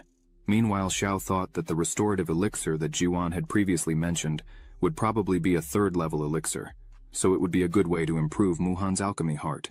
Xiao asks if Su Yuan could give the recipe he had mentioned before. Su Yuan turns to Xiao and asks who he was. Muhan stands up and introduces Xiao, saying that he is Elder Xiao from the Hongmeng Sect and her new master. Muhan emphasizes that it was thanks to Xiao that she was able to wake him up. Su Yuan and Xiao shake hands. Su Yuan thanks Xiao for saving both Muhan and himself. Su Yuan says he is very happy to know that his daughter is having such an opportunity. Su Yuan stands up and taps on a wall twice, and a drawer comes out with the recipe inside. Muhan is impressed and asks when her father had installed this in his room. Su Yuan smiles and says that it is quite old, as he used to use it to keep loans. Su Yuan turns to Xiao and says that this is the recipe of his life and his family, but since Xiao had saved him and Muhan, then Xiao could have it if he wants. Xiao accepts the formula and upon reading, asks if Su Yuan really had not been able to finish it. Su Yuan lowers his head and says that unfortunately, no, he was very close to achieving it. But the wretch of his brother Hong Yuan interrupted him. Xiao says it doesn't matter, because there is no serious problem with the formula, as they only needed to add a bit of yellow field herb. At that moment, it clicks in Muhan's head. She thinks that's really what was missing, the yellow field herb. How had she not thought of this before? The system opens and informs that, under the host's guidance, the disciple successfully understood the improved formula of the 2nd level. Advanced recovery pill, and her talent, alchemy heart, was elevated to the mysterious level. After elevating the reward tenfold, the host's talent, alchemy heart, was elevated to the celestial level. At the celestial level, the success rate of the pills was increased by 99%, and the formula's compression increased by 30%. Xiao looks at this, and thinks that the formula's compression index was increased by 30%, and that is the reason why Xiao started to have new ideas about many of the formulas he had obtained in the past. Su Yuan takes Muhan's hand and says he can't even imagine what she went through having to take on everything alone for so long. Muhan says that it was what she was supposed to do, but unfortunately, she was not a good daughter to earn money. So, to maintain her father's medicine, she had to mortgage the family pharmacy, and thanks to this, it's possible that the Su family may not survive. Suddenly, Xiao says he has an idea, and this catches the attention of Muhan and Su Yuan. Xiao throws a bag of money to them, saying that he could also recover the entire elixir store. Xiao says his plan is to recruit some alchemy apprentices, and that they would sign a lifelong contract with all of them so they would make pills and elixirs. However, there would be a condition that they do not reveal the formula. Su Yuan, Muhan, and Ji just look at Xiao completely lost. Xiao continues to explain that if the apprentice refuses, then they would sign a non-competition agreement, and with that, they could not make the formula Xiao gave to them. Otherwise, Xiao would have to adopt a mean doctor stance and settle it another way. Xiao looks with a cold gaze and thinks that soon everyone would know how powerful they were. Xiao turns and says they can't waste more time. Then, he asks Muhan to make some pills and elixirs. Meanwhile, he and Zi would take care of Hong Yuan. Zi smiles and says goodbye to Muhan. Su Yuan, seeing this, asks his daughter if her master is a respectable person. Muhan replies that yes, he is. In the dungeon, Hong Yuan was chained and trembling with fear, asking what they were going to do. Xiao just smiles and tells Zi to hurry up, as if she can't control the key of her sword. They won't get out of there. Zi concentrates a lot, and swords start to form one by one, until she reaches 10,000 swords. This is called Wanli sword. Around Zi there were many swords, all pointed at Hong Yuan, who was lying on the ground, trembling with fear of all this. Zi was all sweaty, as she had a hard time doing all this, but Xiao does not let her rest and says that she did very well. But the next step is to convert all this into just one sword. He smiles and says that he believes in Ji. This leaves Ji quite excited. She starts to concentrate, and says that she also believes she could do this. A ball of mana forms at the tip of her finger, and suddenly, a giant sword appears right above her hand. Zi turns to Xiao, smiling, and says that she finally did it. Xiao smiles back, and says that just with that, they were already enough to deal with the Lu Yun sect. While they were talking, Hong Yuan was dying of fear, leaning against the wall, looking at all this. Hong Yuan starts to scream, as the great sword was about to hit him. Hong Yuan begs them to stop, shouting no. Xiao, sitting in a chair, asks Hong Yuan if he had thought the same way when he tried to kill Ji Yuan. Did he ever think this day would come? Xiao looks at Ji and asks her to finish. Then Ji attacks, but Hong Yuan manages to dodge. Xiao asks for the assassin to help as this won't do. Ji gets angry, saying she missed by a little, but Xiao tells her that she just needs to aim and shoot again. She doesn't need to rush as they had plenty of time. Then Zi tries again and misses once more, and continues missing for a few other times. Half an hour later, with various marks on the wall, Hong Yuan's body was lying in a pool of blood. The system opens and informs that it has been detected that the disciple has understood the Wanli sword control technique. The host will be rewarded with 10 times the amount of the Wanli sword control technique, in addition to the flexible fingers sword, an object of the highest quality of ground level. Xiao gets up and thinks that now he has 2 flexible swords, and if he adds the transformation of all into one, even if someone manages to hit him when he is distracted, it will not cause him problems. Xiao thinks that this is much easier than cultivating himself. He calls Ji to see if Sumuhan was in need of any help. Zi agrees with him. Meanwhile, at the mansion of the city lord Lu Yun, everything was very quiet on the outside. On the inside, in the hall, there were 3 people kneeling, and a body covered with a white cloth. These people were telling their lord that young master Wang had been murdered. As soon as the lord hears this, he clenches his hand very tightly and screams, calling everyone damn trash, as they were paid to protect him. This man is the city lord of Lu Yun, father of Wang. He says that since his son Wang was killed, they should bring the head of the culprit. Otherwise, they would not leave alive. This leaves them paralyzed with fear, but one of them takes courage and says that the one responsible for the death of Wang was Xiao, an elder of the Hongmeng sect. Even Wu Ming was defeated by Xiao with just a few moves. It is impossible for them to do anything. This makes the lord even more nervous, calling them losers. Currently, the city lord is on the 7th level of the golden core. A dense and strong energy starts to spread throughout the room, and this throws the 3 men backwards. They scream for the lord to forgive them, as there was nothing they could do. The lord begins to think that he himself had verified the strength of Wu Ming, the personal bodyguard of his son. He thinks that if it is really true that this man named Xiao defeated Wu Ming with just a few moves easily, then definitely, the strength of this man is not something that the lord could compete with. The lord begins to walk and kicks one of the men who were there, telling them to get out of there. He thinks that the only way to avenge his son, Wang is to ask for help from the Lu Yun sect. He starts to leave and says he would go to the Lu Yun sect and asks the men there to send invitations to all the nobles of the city, even to the Su family. The lord is completely irritated, saying he would avenge his son's death. Then, he promises that he would cut Xiao into pieces. Meanwhile, at the house of the Su family, the invitation arrives, saying that the Su family is cordially invited to a banquet at the Wang family's house this evening to rectify the situation of the family. Xiao, Sumuhan, and Ji were at the table. Ji says that this invitation is not a good thing. It is clearly a banquet to meet with the Hongmeng sect. Ji stands up and says they needed to leave the city right now and head directly to the Lu Yun sect. As soon as they leave the city of Lu Yun, they would find out what the Wang family would do. Xiao thinks a bit and replies no, because how could he refuse an invitation? Clearly, he would go. Ji waves his arms asking why. Xiao touches Ji's shoulder and says he heard that Yun Cheng would be at the banquet. Xiao asks his beautiful disciple if she really wanted to take revenge. As soon as Ji hears that name, she becomes angry. She sits down irritated and asks if that traitor would really be at the banquet. Sumuhan is shocked, as he has never seen Ji like this before. Xiao opens his fan and looks right into Ji's face and says that now Yun Cheng trusts in the power of the Lu Yun sect and that it is unparalleled. Previously, it would not have been so easy to catch him. Xiao stands up and asks what Ji thinks of joining him and causing a little chaos at this banquet. Ji, completely nervous, tells her master that she will do whatever he asks. Sumuhan, seeing this, thinks that someone is going to get hurt there. Xiao, out of nowhere, turns to Sumuhan and asks how the matter of the pill and elixir factory is going. Sumuhan is startled, but says it is going very well. They have already recovered the old 17 pill factories of the Su family and are recruiting alchemy apprentices. And this afternoon, they put the recovery pill on sale. Sumuhan, all happy, says they sold 50 bottles and earned 5,000 lower-grade spirit stones.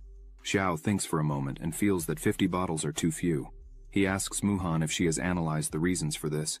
She says yes, then she raises her little finger and, all confident, says that the main purpose of the Huishan pill is to clear the mind and regulate internal energy.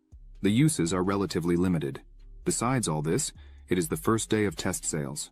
Xiao puts his hand inside his clothing and takes out some recipes he had made recently. Xiao says that, since that is the case, then she should keep these third-level improved elixir recipes. She should study all of them and, when the time comes, she should pass the test sales report to him.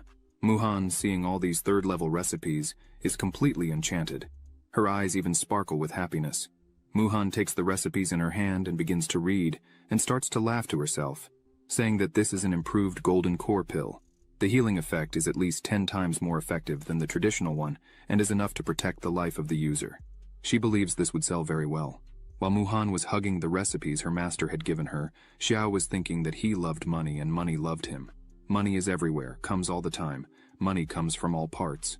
He also says that the happy life he always dreamed of lying down and collecting money, is one step away from being achieved. Night falls and guests are arriving at the city lord's mansion. Su Yuan arrives at the entrance, and the city lord goes to greet him personally. Right behind him is Xiao.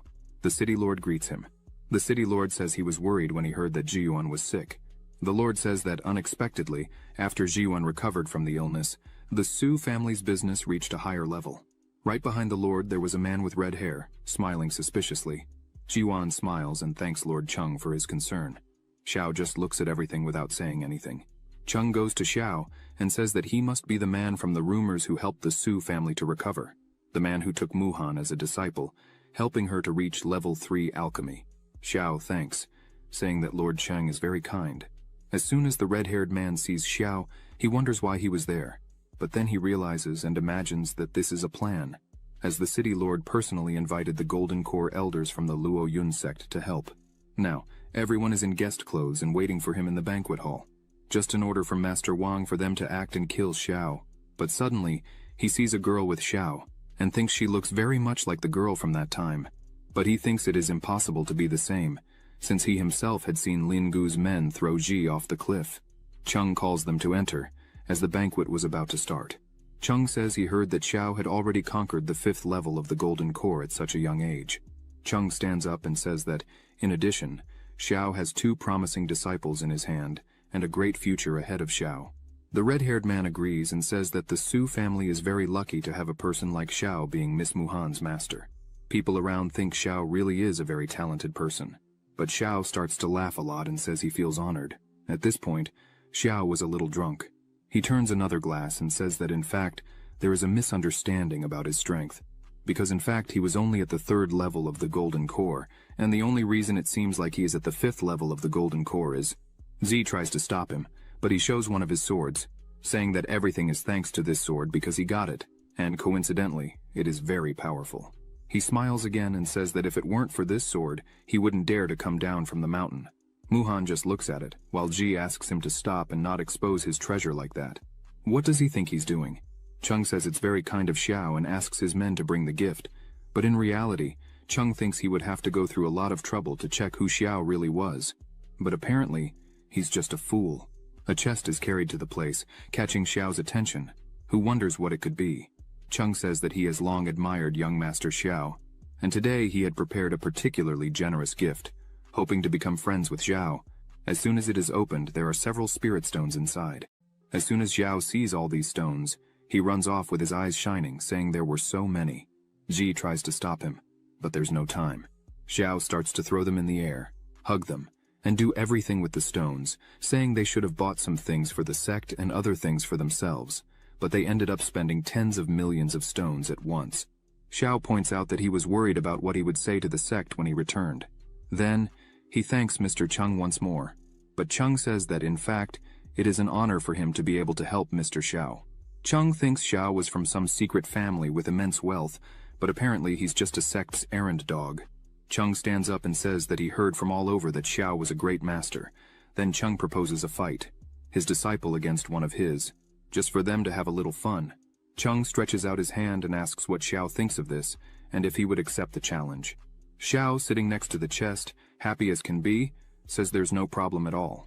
Then, he asks Ji to fight. Ji, clearly annoyed, but respects her master and says she would fight. Chung says that Xiao is indeed quick. Then he applauds Xiao's choice. Chung says he wants to play a bit more, so he will raise the stakes. If Xiao wins, he would give 10 million more low-ranking stones and asks if Xiao would accept. Xiao, seeing this, is very tempted to accept. But he turns to Chung and asks if he should make a bet of equal value, because he didn't have a penny left. But Xiao had a great idea, so he calls his sword and says he would bet it. Chung says there would be no problem at all. Chung uses magic and creates a shield around the treasures of the bet. He says that, as it is a bet, no one should touch the objects until they know the results. Xiao says there's no problem with that. Then he hugs Sumuhan and tells Ji that everything is in her hands now, so she could not disgrace her master. Sumuhan asks Ji to be very careful. Ji says she's ready and asks them not to worry. Chung says Xiao He should fight first. He thinks Ji is just a fool, but he will play a bit with her to see what she could do.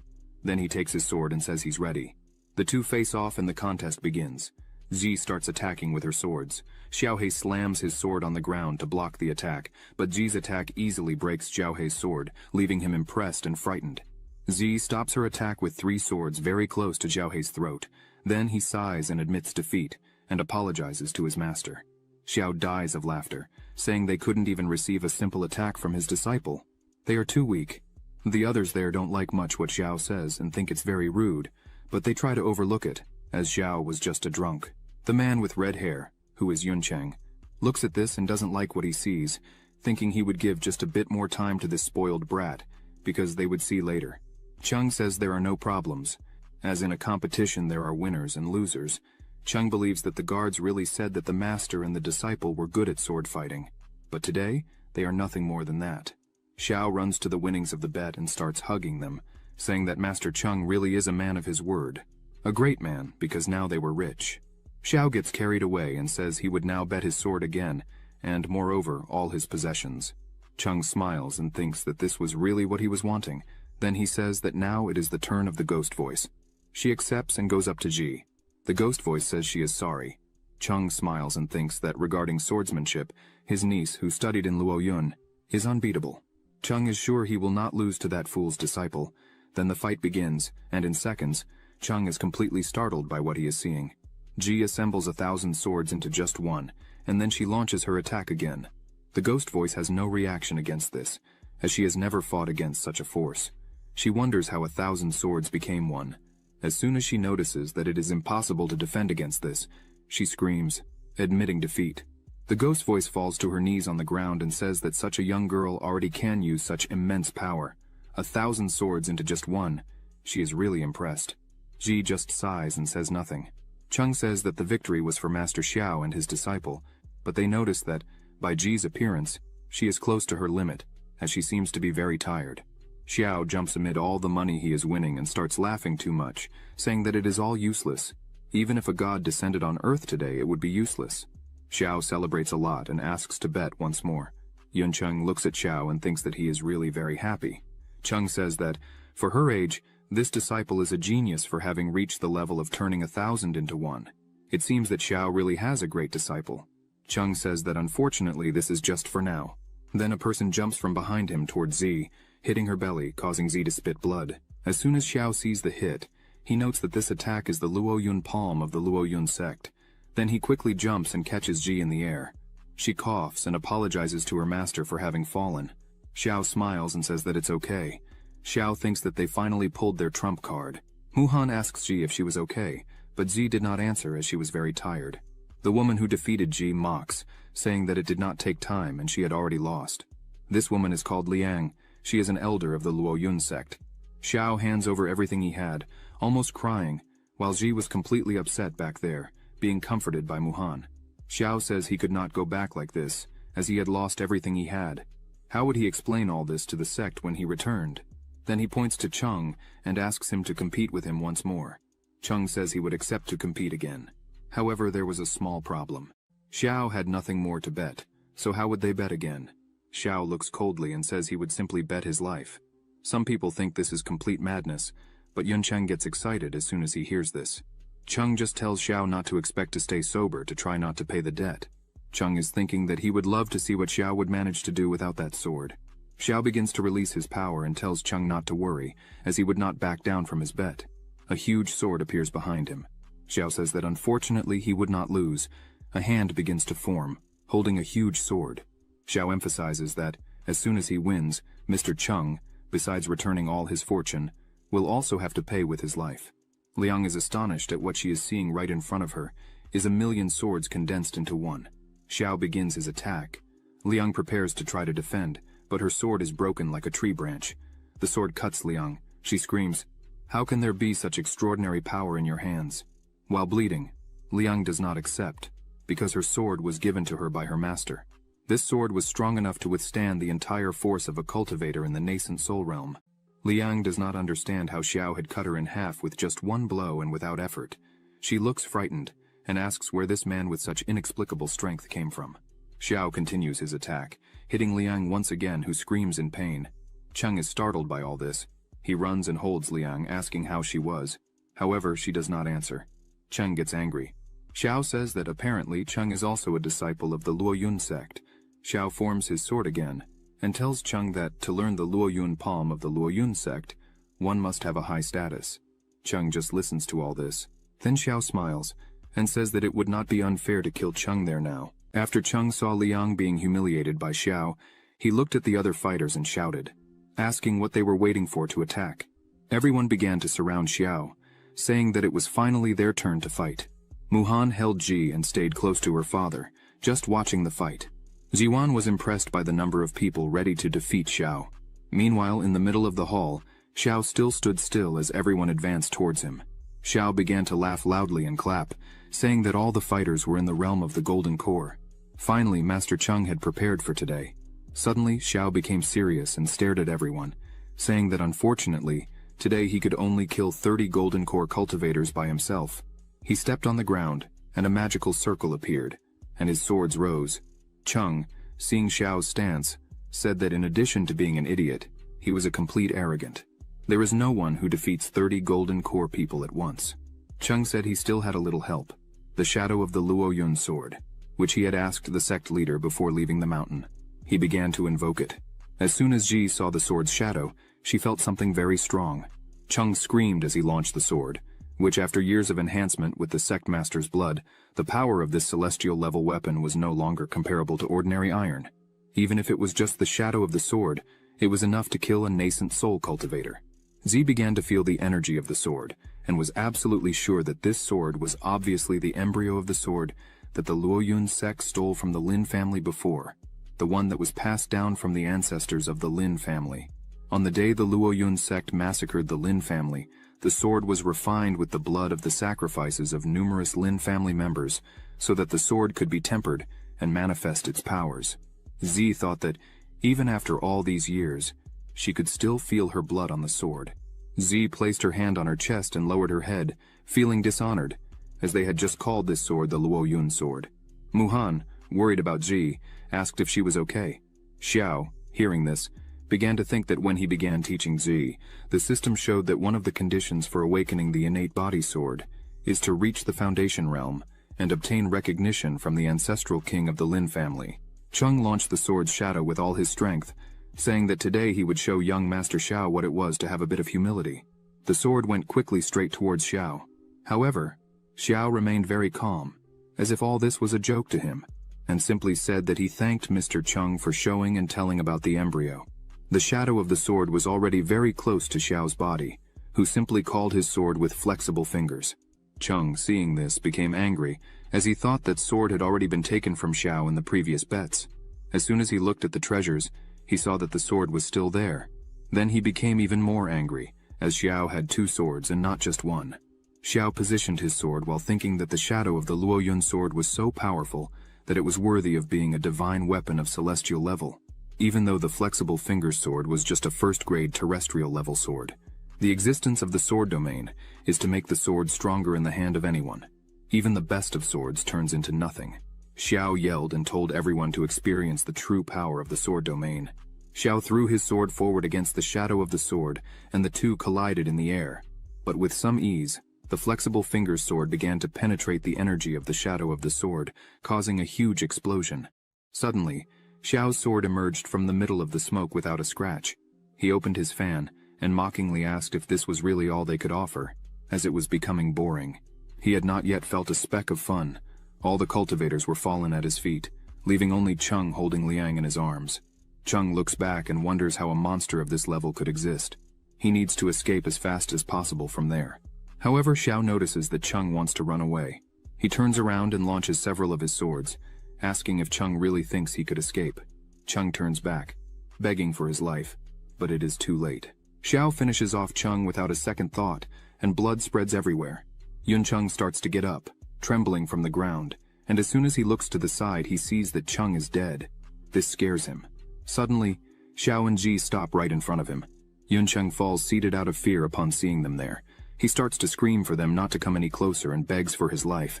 Xiao steps on Yun Chung's leg, causing him immense pain. Xiao says that, much as he would like, it would not be him who would kill him. Ji approaches, conjuring her strength in her sword, and calls Yun Chung uncle, asking if he remembers her. With a trembling and scared voice, he asks if she really is Lin Ji. He cannot accept it and starts screaming that this could not be possible. Without any regret, and with just one strike, Ji cuts Yun Chung in half, saying that his answer was correct, and as a reward, he would receive death. After all this, Xiao calls Ji and strokes her head, saying that she did very well, but that next time she should not use the sword so brutally. Thus, when taking care of an enemy, one must not let them not feel much pain. So next time, she should try with a blunt blade. This will surely bring greater pain and cause a slow and painful death. Z is happy and thanks him, saying that she understood and learned something new. Muhan's father is surprised by this teaching from Xiao and says that her master is really a sincere man, right? Muhan agrees with her father. Xiao calls Muhan and tells her that Mr. Chung has lost all his fortune to him, so she should take care of everything. Meanwhile, he would take Z to visit the Lu Yun sect. Muhan says that's fine. They could go ahead and leave the rest with her. Meanwhile, at the Lu Yun sect, in the house of the leader Wen Yuan, he was sitting, conjuring magic on the sword that he had stolen from the Lin family. He starts to laugh and prepares himself. 10 years had passed, and the last soul of the Lu Yun sword is finally about to completely submit to him. All the success or failure of 10 years of work depended only on this last move. So, he shoots a wave of energy towards the sword. As soon as the compressed energy in the sword starts to come out, it goes directly outside. The sword begins to tremble and throws Wen Yuan backwards. As soon as he gets up, he puts his hand on his chest and clearly feels that he has not fully mastered the sword. Then, he wonders why he was suddenly rejected like this by the sword. Suddenly, someone outside the room starts screaming, saying that the soul lamps of senior sister Liu Yu, Wang Wencheng and Yun Cheng have been extinguished. The leader cannot believe this. So he gets up and quickly opens the door, asking what was happening.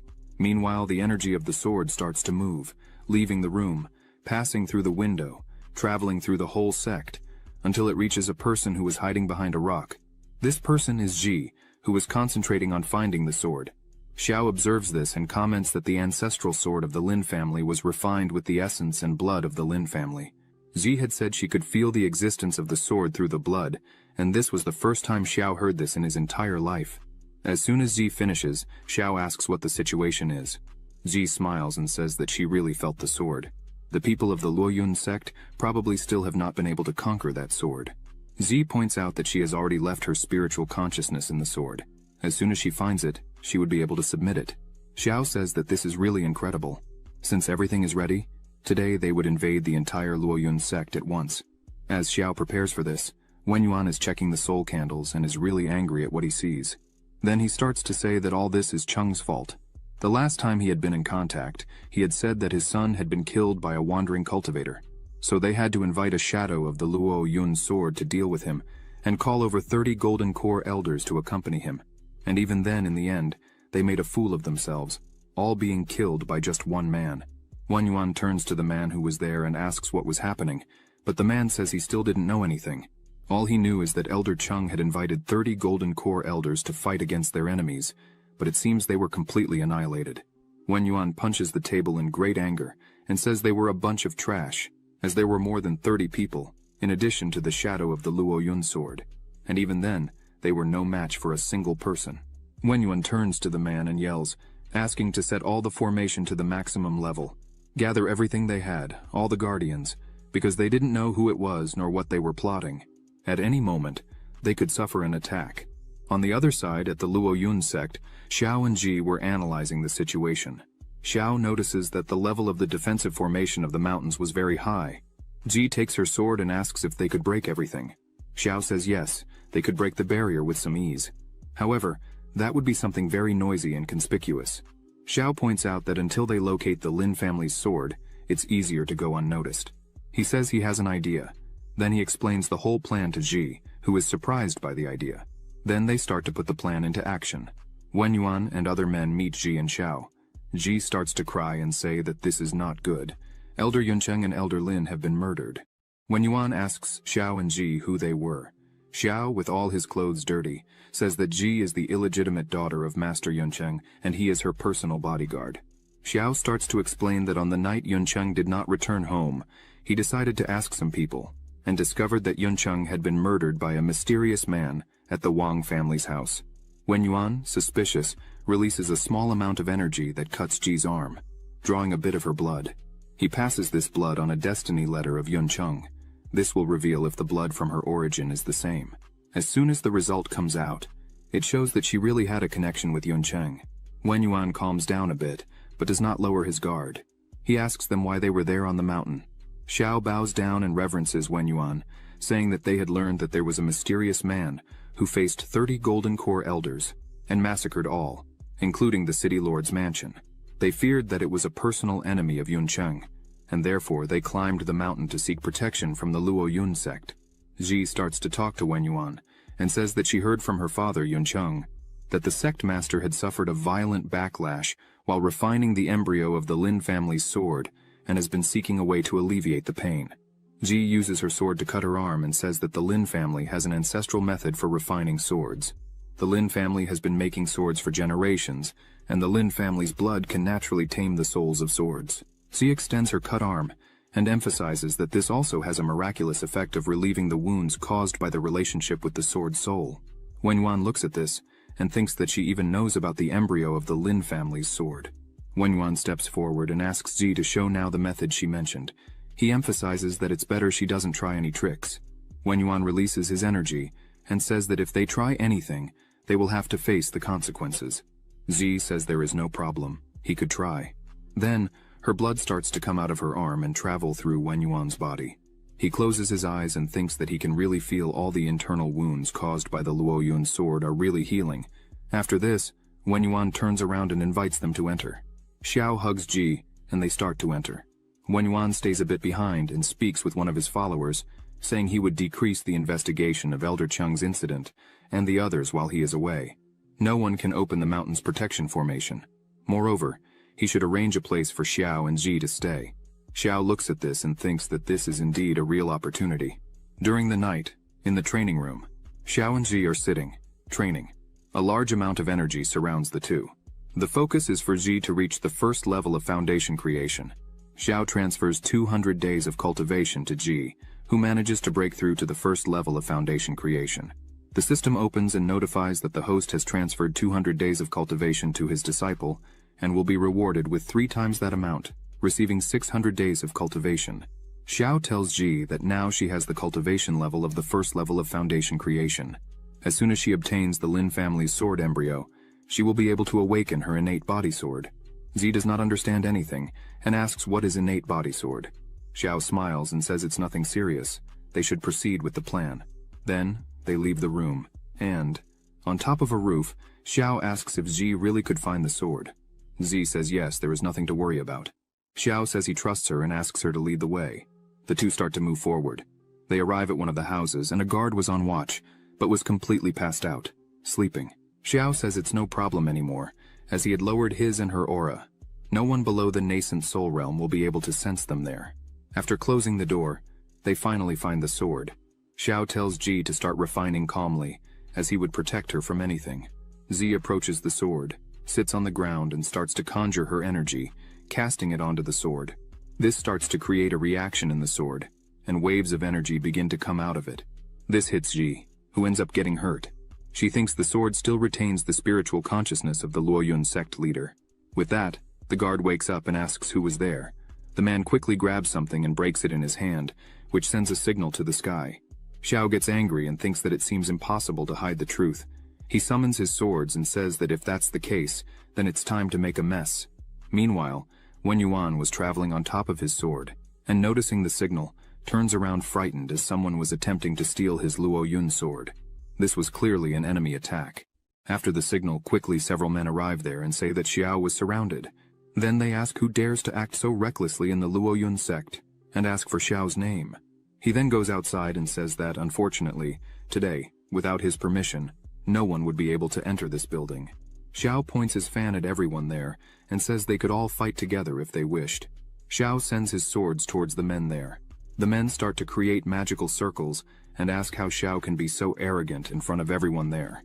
The Golden Core practitioners, although only skilled in sword abilities, quickly see Xiao's attacks begin to destroy ancestral weapons with just one hit and hit them one after another. Xiao, seeing this, smiles and says that the last time he killed 30 Golden Core cultivators, he thought they were drunk, and therefore were not able to fight well. But based on what you are showing me, it seems that the Lu Yun sect is nothing more than this bunch of trash. As soon as they hear this, they despair in knowing that the man who killed the 30 cultivators all at once was this man right in front of them. Xiao starts to float, and an overwhelming energy begins to surround his body. Xiao says he would not change his name or his surname. Xiao looks straight into the eyes of everyone there and says his name is Xiao Xuan from the Nanli sect. After this night, if anyone alive from the Lu Yun sect still has the courage to face me, remember this name and look for it. One of the cultivators starts to say that he does not believe Xiao could really be from the Nanli sect, but within a radius of 10 kilometers, the only one that could compete with the Lu Yun sect is the Nanli sect. He orders everyone to attack to capture the intruder who is in the sect. Xiao smiles and thanks them for their courage, as thanks to this he would have a bit of fun. Xiao begins his attack, controlling his swords which, without much trouble, begin to hit each of the cultivators one by one, who scream in pain and beg for help. Xiao, flying with several swords around him, and one hand holding a giant sword behind, goes near the cultivators who were fallen, and asks if that was really all they had to offer. He looks with a psychopath expression, and emphasizes that he didn't even get to show all his true power. The leader of the cultivators, lying on the ground, raises his head and points his finger at Xiao, saying that soon the leader of the Lu Yun sect would arrive and would cut Xiao into pieces. Xiao laughs, opens his fan and stops his attack, saying that then he would wait. A few seconds later, someone comes screaming from afar. As soon as Xiao looks up, he sees that it is Wen Yuan, the leader of the sect, flying in his direction, furious. Xiao prepares to fight again, saying that this was faster than he thought. Xiao defends himself with his power and the two swords collide, but Wen Yuan's sword starts to cut through Xiao's sword. A bright flash occurs and the two separate. Wen Yuan stares intently at Xiao and says that the thieves from the Nanli sect really have a lot of courage, as they dared to enter the sacred territory of the Lu Yun sect. Xiao puts his swords in attack position again, and responds to Wen Yuan that the Lu Yun sect is nothing. In fact, it's a trash sect. Just one man was able to defeat all the elders without the slightest difficulty. Isn't that right, Wen Yuan? Then, Xiao prepares and starts to make some different movements, and asks Wen Yuan to try this attack. The swords go out in attack at an impressive speed, leaving several trails where they passed. Wen Yuan holds his sword firmly and prepares for the attack. Wen Yuan yells and with just one blow, defends against Xiao's two swords, and asks how he dares to insult the Lu Yun sect. Wen Yuan attacks Xiao, saying he thinks too highly of himself. However, Xiao quickly dodges. He looks at Wen Yuan's sword and thinks that this sword is really incredible. It must be at the peak of its cultivation. Xiao also analyzes the movements and strikes of Elder Wen Yuan, and realizes that, probably, after using his blood for so many years to refine the divine sword, Wen Yuan might have injured his foundation. That's why he could not advance. The real power of Wen Yuan is probably above the nascent soul. Xiao calls his swords back and thinks that this could be a small problem. Xi needs to finish mastering that sword as soon as possible. Several swords start to appear around Xiao. Wen Yuan starts to look at this and wonders if this is really sword ki, and if this movement can be used on a physical sword. He also notes that just one of the swords is already quite powerful. It's definitely of the highest level. But more and more swords appeared, and as soon as Wen Yuan really looks up, he's completely scared, and thinks that there were tens of thousands of the highest level swords. This is not a sword technique. The correct thing to say is that it's a supreme divine skill. Wen Yuan, seeing the size of Xiao's power, thinks that fighting him like this clearly would not work. Wen Yuan thinks he would need to use all the power he could find. Then, he sticks his sword into the ground, and an energy starts to come out of it, and hits the shield that protected the Lu Yun sect. Wen Yuan yells that his only hope is to activate the great protective formation of the mountain, as the Lu Yun sect is not something just anyone can handle. Suddenly, a huge beam of energy comes quickly in the direction of Xiao, who is startled for a moment. However, he dodges with ease. As soon as Xiao looks to the side, he sees that the shot made a huge hole in the ground. Xiao says that as far as he knew, the mountain protector of the Lu Yun sect had been abandoned by the first sect master.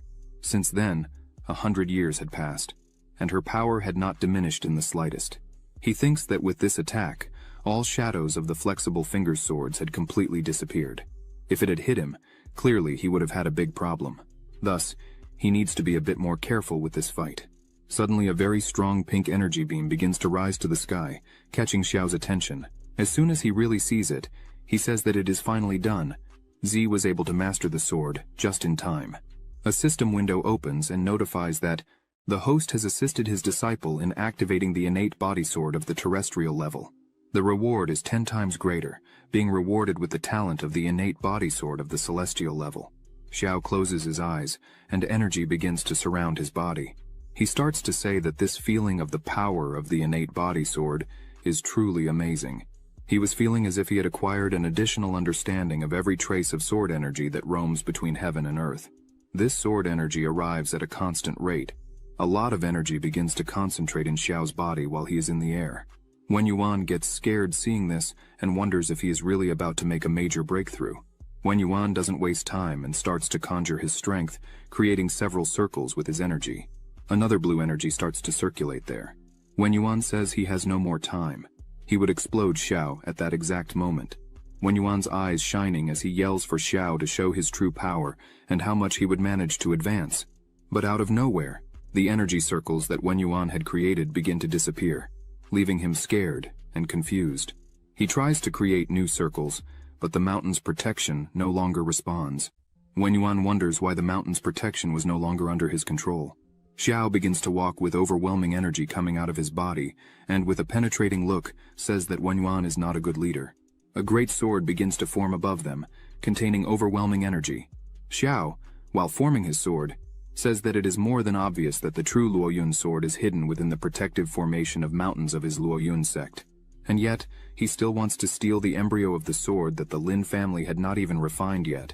Xiao's sword was almost completely formed. Xiao, indignant, says that Wen Yuan did not even hesitate to spend his essence and blood to nurture the sword embryo. This is despicable and ridiculous for a sect leader. Finally, Xiao's sword was complete. Then, a giant hand begins to descend rapidly, holding the colossal sword that was now under Xiao's control. He emphasizes that if the sect leader was nothing but immoral trash for acting in such a way, as punishment for these acts, Xiao declares that the Lu Yun sword is now his, as he would take the sword away. Xiao was angry and indignant. He points his attack at Wen Yuan and says that he should pay for the lives of the Lin family members who died back then, and life is paid with life. Wen Yuan screams for mercy, but with just one strike, Xiao begins to destroy everything around him, instantly killing Wen Yuan and splitting the mountain in half. The cultivators who were there begin to tremble before the absolute power that Xiao showed, capable of cutting the Sect's mountain in half. Xiao catches everyone's attention and begins to say that all those who participated in the massacre of the Lin family must be more conscious. Xiao orders them to cut off their own arm and leave. If they do not do this and wait for Xiao to try to cut it himself, then in that case, the entire Lu Yun sect will be killed. The members realize they have no way to fight against a man like this. Some start to cry and say that their child is in the sect and did nothing to suffer. So he himself would accept to pay the price and cuts his arm off. The other members, one after another, start to say that they had family within the sect and cut their arms and hands for the safety of their families. Xiao stops his attack and lets the men go. As everyone was leaving, Xiao thinks that one only knows pain when the Reaper's blade is under their head, for none of them showed mercy when they massacred the families of other people. Z appears, happy and smiling, and yells for her master to show that she has finally successfully conquered the sword embryo. She says she has chosen the name Lacquer for the sword. She comes running up to her master, saying that after conquering the Lacquer sword, she feels that cultivation has become much easier than before. The Qiwanqian sword, in which she was not very proficient in sword energy, suddenly began to make sense. Xiao says that, without a doubt, she has done very well. Xiao imagines that what is happening is probably the effect of having successfully awakened the innate body sword. Z sees several buildings cut in half and asks if there was a big battle there. Xiao replies yes, the head of the Lu Yun sect had been killed. Then, he proposes to Ji that the two could take control of the Lu Yun sect. Ji is shocked and asks if Xiao no longer wants to be an elder of the Hongmeng sect. Xiao makes a silence gesture to Ji and asks her to speak quietly. Actually, his plan is about doing all this secretly. Xiao begins to explain that he would ask the Su family to send someone to take care of this, and he would just stay in the shadows, collecting money and being the boss without appearing. After this, Xiao calls Ji to leave, as he had to take care of this quickly. After Xiao's return to the Lu Yun city, he helped the Su family take control of the city. Although the Wang family was not satisfied, they lost all their possessions to Xiao, and now did not dare to say anything, just cried for the death of Mr. Cheng. With the resources of the Lu Yun sect, the Su family gained control of the Lu Yun city. Thanks to Xiao's orders, a series of facilities similar to urban buses, pulled by horses, were inaugurated, making the economy of the Lu Yun city grow rapidly, as each person had to pay 2 cents to travel through the entire city, and they could get off whenever they wanted. In their free time, Xiao gave Ji and Muhan additional initiations. Now, both had been promoted to the foundation creation level. Ji already demonstrates great skill with her energy, and is currently at the 2nd level of foundation creation. Muhan responded quickly to Xiao's teachings, and also shows great control of her energy, currently at the 1st level of foundation creation. After all this, Xiao also took some time to rest a bit. Ji kept him company while Muhan went through the pharmacy reports, saying that since the Golden Core elixir was put on sale, it received a lot of attention from cultivators. Every time they are put on the shelves, they sell out the same day, and this brings a very good estimate. Muhan says that according to the calculations, they are thinking of a daily sales flow of 10,000 bottles in the future. Muhan's eyes shine with happiness, as she says that the daily earnings just from the Golden Core elixirs could reach 1 million low-grade spirit stones, not to mention the benefits of other projects boosted by the Golden Core elixir. Xiao picks some grapes, lies back down while Ji massages his shoulders, and thinks that finally, they have arrived. Clearly they were rich and he was at the peak of his career, so he could lay back a bit and enjoy this moment. Someone yells Xiao's name. A person all in black was approaching quickly. As soon as Xiao sees who it is, he smiles and asks how he had free time to come over today, calling him nephew. Xiao asks how the sect master was doing and invites Ye to eat some fruits. Ye says he is not hungry and that the sect master had sent a message. Ye prepares his voice and starts to shout, saying that the master found out that recently Elder Xiao had completely destroyed the Lu Yun sect. By any chance was he thinking of taking another job? Xiao even spits out the water he was drinking, cleans himself up and says that, as always, the sect master was well informed. But Xiao asks Ye to go back and tell the master that Xiao's loyalty to the Hongmeng sect was as clear as the sun and the moon, and that the Lu Yun sect is just a place to make some extra income. Ye thanks and says he would send the message, but there was one more thing. In 3 days, there would be the sect competition. Ye emphasizes that if Xiao really is loyal and plans to continue in the sect, he should return in time. Xiao crosses his legs and tells him not to worry as he would be present. She stands up, stretches his body and says it's better for them to hurry up and pack and get ready for the competition. Muhan and Ji agree with him. She turns to Muhan and tells her that there are some people she should be cautious of as soon as they return to the sect. Just thinking about it, Muhan already feels a headache, but she asks who these people would be. Ji, with an expression of anger and hatred, begins to explain that initially, these people were disciples of Master Xiao, but they betrayed him and tried to kill him. Ji says he would explain everything properly. Muhan is a bit surprised and says she would listen carefully. Meanwhile, at the Hongmeng sect, on the 6th peak, Wang Na and his 2 disciples were talking. Wang Na says he heard that Xiao would soon be back in the sect, and therefore he wanted to know if his 2 disciples were ready.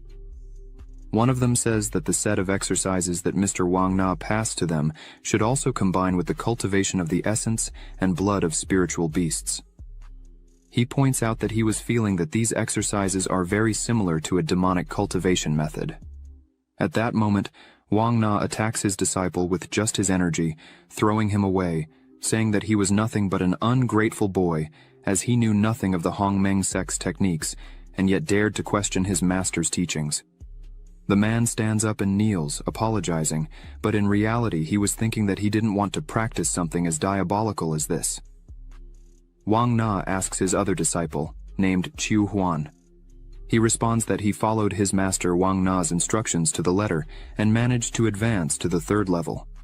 But now, his cultivation was refined, and this allowed him to reach the 5th level of foundation creation. Wang Na smiles a lot and says that this result is excellent, as if Su Yuan could cultivate up to the 3rd level of the foundation. It wouldn't be a problem for him to become the leader among the younger generation of the Hongmeng sect. Wang Na stops smiling and stares at his disciples, saying that nothing else matters in the great sect competition. The only important thing is the prize of the violet key. This is a supreme treasure. There is a legend that, in the past, there was an immortal in the Hongmeng sect, and this violet aura is the great treasure that the immortal left after his death. Thanks to this, every 5 years, the Hongmeng sect holds a great competition, and the winner of each round receives a certain amount of Hongmeng's violet key. Wang Na begins to release a great energy around him and tells his disciples that they cannot lose a single round, as in each round they would win a bit of the violet ki, and the grand winner would receive the purest and first-class violet Tiu ki. And so, losing is unacceptable. If they lose, that's how it will end. Wang Na slams his hand very hard on the table, causing small cracks and breaking it, which scares his disciples. Su Yuan thinks that if he knew the 6th peak was so evil, he would have stayed in the 7th peak and lived happily. Wang Na stands up and tells the two to go rest. As soon as they leave, a person who was hiding, watching everything, says that even the disciples were already suspecting. He turns and says that Wang Na would need to speed up the process. Wang Na turns to him and says he didn't open the protective formation of the mountain for him to come there just to mock the situation. Wang Na asks how the preparations of this mysterious man's men are going. The man asks Wang Na not to worry about that, as he himself guarantees that he will make the entire Hongmeng sect know the meaning of the word fear. Then, the man begins to smile with completely strange eyes and a murderous face. A few days later, in the Hongmeng sect square, people were already arriving. A person asks Elder Wang why he was there. He replies that his grandson had obtained his spiritual root, and so he wanted to take him there to see the world. Some people commented on how beautiful and well-made the Russian square was, while others noted that this time there were several spectators from other sects. One person was eager to know which peak would be the winner. His friend says that probably the 1st peak, as they had been winning for a long time. The elder of the 1st peak is called Feng. He is currently at the 4th level of the Golden Core, and his disciples are geniuses. They have successfully reached the foundation. They are indeed very talented. Another man laughs and comments that they had forgotten one thing. The elder of the 2nd peak, Su Yuan, she has also recently reached the 4th level of the Golden Core. And under her, there are disciples as important as the green and purple swords. Her strength should not be underestimated in any way, not to mention there is also Zhang He, leader of the Hongmeng sect and leader of the main peak. The two friends start to comment that apparently there were only 6 elders there. Where could Xiao, the elder of the 7th peak, be? One of the guys says he probably didn't want to embarrass himself and therefore did not come, since his disciple depends on him to start her cultivation. She is nothing but a losing trash. Suddenly, a person in the center of the arena catches everyone's attention, saying he would explain the rules for the 1st round of the competition. The competition will take the form of a round battle. In each fight, 2 of the 8 peaks will be drawn to face each other. Whoever loses a single time will be recorded as a loser and fall. The 2 peaks selected in the draw, the losers will go back to the queue and wait until the next time, while the winner goes straight to the next match. The winner remains in the field and continues. If they win a total of 3 matches, they advance. If they lose a total of 3 matches, they will be eliminated. Subsequently, the distribution of cultivation resources within the sect will be determined based on the ranking of this competition, and the winner will also be rewarded with a high-level magical weapon, the Ruyi Qingfeng sword. The 1st round of the competition, the 6th peak against the 7th peak. Then, disciple Wang Zheng enters the arena, which surprises many people and makes them wonder if he wasn't from the 7th peak and why he was representing the 6th peak in this competition. A person shouts and says that Wang Zheng had betrayed his master a long time ago and now joined the 6th peak. Now, they would have something good to see. Zhang. He asks his disciple Chen if Xiao had not yet arrived. Chen replies that he still hadn't seen him anywhere. This makes Zhang He a little nervous. People laughed, saying that there was no one living on the 7th peak, so they would win by whoa. They continue mocking that, on the 7th peak, only Xiao would be able to fight against a disciple of the 6th peak. The judge raises his hand and starts to say that since there is no one to represent the 7th peak, this battle is, but suddenly a glow in the sky appears, shouting for them to wait. It was Xiao saying he was late because he had slept too much. Wang Zheng seeing this gets annoyed because Xiao was still with the trash G by his side and even accepted another trash as a disciple. Wang Zheng starts to smile and thinks that this will be perfect, as he was lucky to get a weak opponent. He just wanted to see the faces of the others when he stepped on Xiao's disciple. Quickly, Xiao says that Sumuhan should fight, as this is the perfect moment for what they had trained. Sumuhan promptly says she would accept. Ji calls Sumuhan and says she still doesn't know Wang Zheng, but it was he who betrayed Master Xiao and tried to kill him. Ji says that Sumuhan should not have mercy on a person like that. Sumuhan looks at Wang Zheng and thinks that she only found out what had happened to Xiao through Ji. She didn't expect that, as soon as she arrived there in the sect, she would face the traitor right away. Sumuhan starts to release energy and thinks that, if that's the case, she must give her best and not embarrass her master. The judge introduces Sumuhan, saying that she was currently at the foundation level, Zhang. He is surprised by this, as Sumuhan is quite young for such an achievement. It seems that Xiao has found a talented new disciple. Meanwhile, in the center of the arena, Wang Zheng starts to mock Sumuhan, saying that clearly she hasn't learned anything from Xiao. Then, out of pity, he would let her attack first. Sumuhan gets angry and says that there is no place for traitors on the 7th peak. Sumuhan shouts that Wang Zheng is nothing but a scoundrel who deceives his own master and destroys his ancestors. Such trash is not worthy of calling Xiao master. Wang Zheng gets angry at these words and grabs his sword, saying that as can be seen, Sumuhan doesn't know what's best for her. Then, he asks her not to cry after he finishes this and points his sword at Sumuhan and tries to hit her, saying that she should be careful because Xiao himself had praised his spring rain sword skills. However, as soon as he looks, Sumuhan is staring at his face while holding his blow with just 2 fingers. Wang Zheng doesn't understand how she can do such a thing. Sumuhan starts to exert her fingers, saying that it is indeed a beautiful technique. Wang Zheng's sword starts to crack until it breaks into pieces. Sumuhan remains serious and asks, what kind of evil swordsman Wang Zheng is, if he can't even break through the protective aura that Sumuhan created. Wang Zheng is taken aback by this, and seeing his broken sword, he starts to tremble and says that he surrenders. Sumuhan asks him to leave the arena, but she quickly realizes that this is a trick, because the Sect competition requires that they don't stop for anything. Sumuhan quickly conjures her energy in her hand, and says that Wang Zheng is lucky, that according to the rules, she can't kill him. Now she's going all out and applies her technique. Wang Zheng quickly turns around and shouts that she's getting ahead of herself. Their techniques collide, and a great explosion occurs in the center of the arena. As soon as the explosion passes, Wang Zheng is all injured, screaming in pain, while Sumuhan is standing in front of him. Wang Zheng crouches in pain with his arm completely wounded and burned. He screams and asks if Sumuhan really is at the foundation creation level, because with that power it's impossible. Wang Zheng, still not reconciled to this, asks if she has this level of cultivation because she is forced to worship Xiao as her master. Sumuhan smiles without a scratch on her body and says that it's been half a month since she was just at the first level of QI refinement, but now she's at the first level of foundation creation. Sumuhan emphasizes that, thanks to the training, initiations, tendon and marrow cleansing by Master Xiao, she is now stronger than before, and unfortunately, this is something that traitorous trash is not even worthy of envying. Wang Zheng can't believe that Xiao really was able to give initiation and transmit skills to his disciples. On top of all this, he did a marrow cleansing. It's unbelievable. The judge enters the middle of the arena and announces that the 7th peak is the winner of the first match. But suddenly, a red lightning bolt appears right in front of Sumuhan, saying that they should wait a minute. This person is Su Yuan. He looks at Sumuhan saying that he will challenge the 7th peak. This scares the spectators because Su Yuan really challenged the 7th peak. According to the rule, if someone takes the initiative to challenge a disciple, the challenged cannot deny.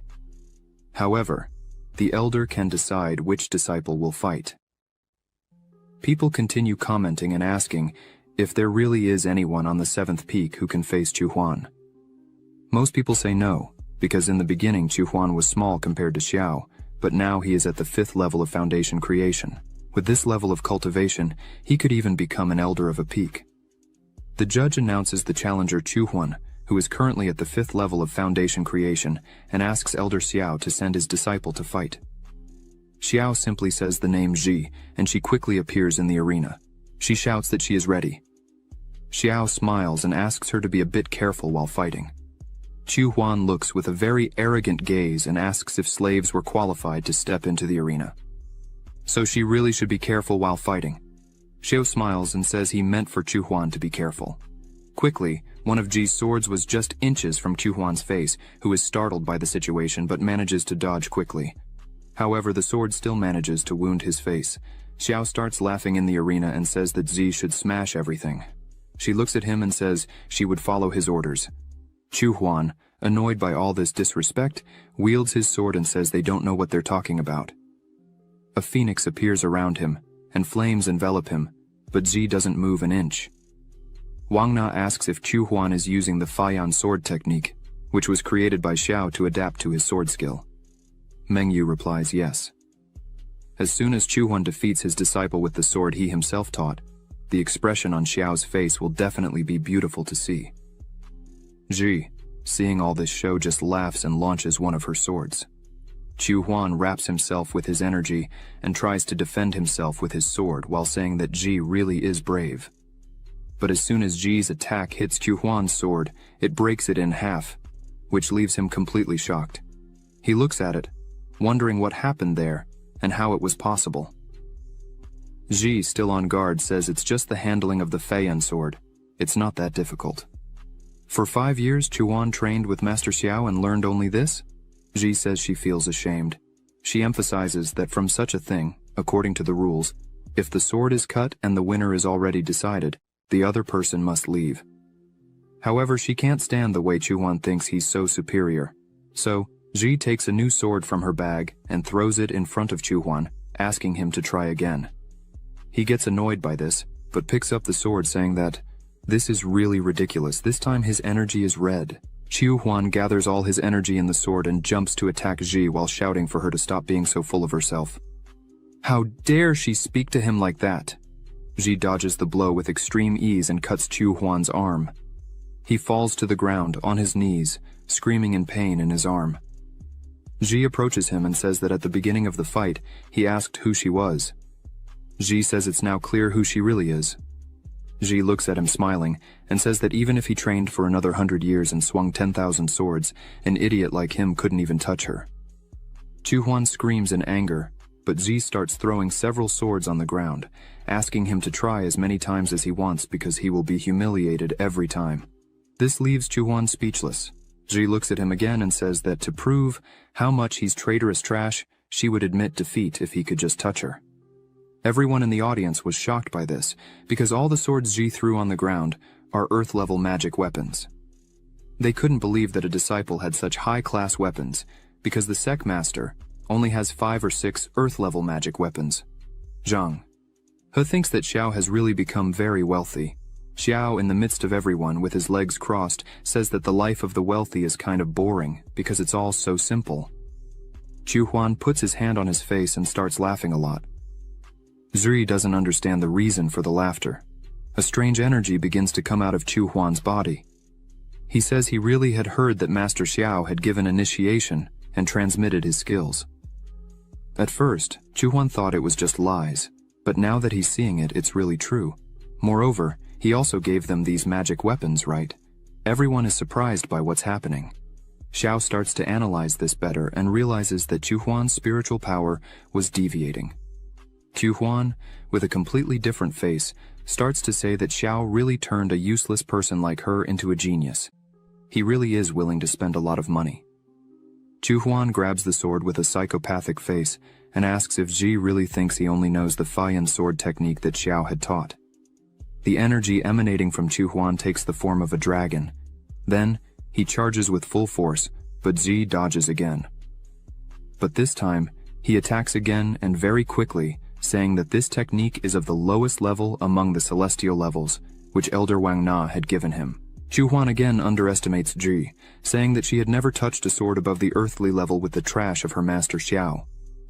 Su Yuan's attack was close to hitting Ji, but she just smiles and summons her true sword.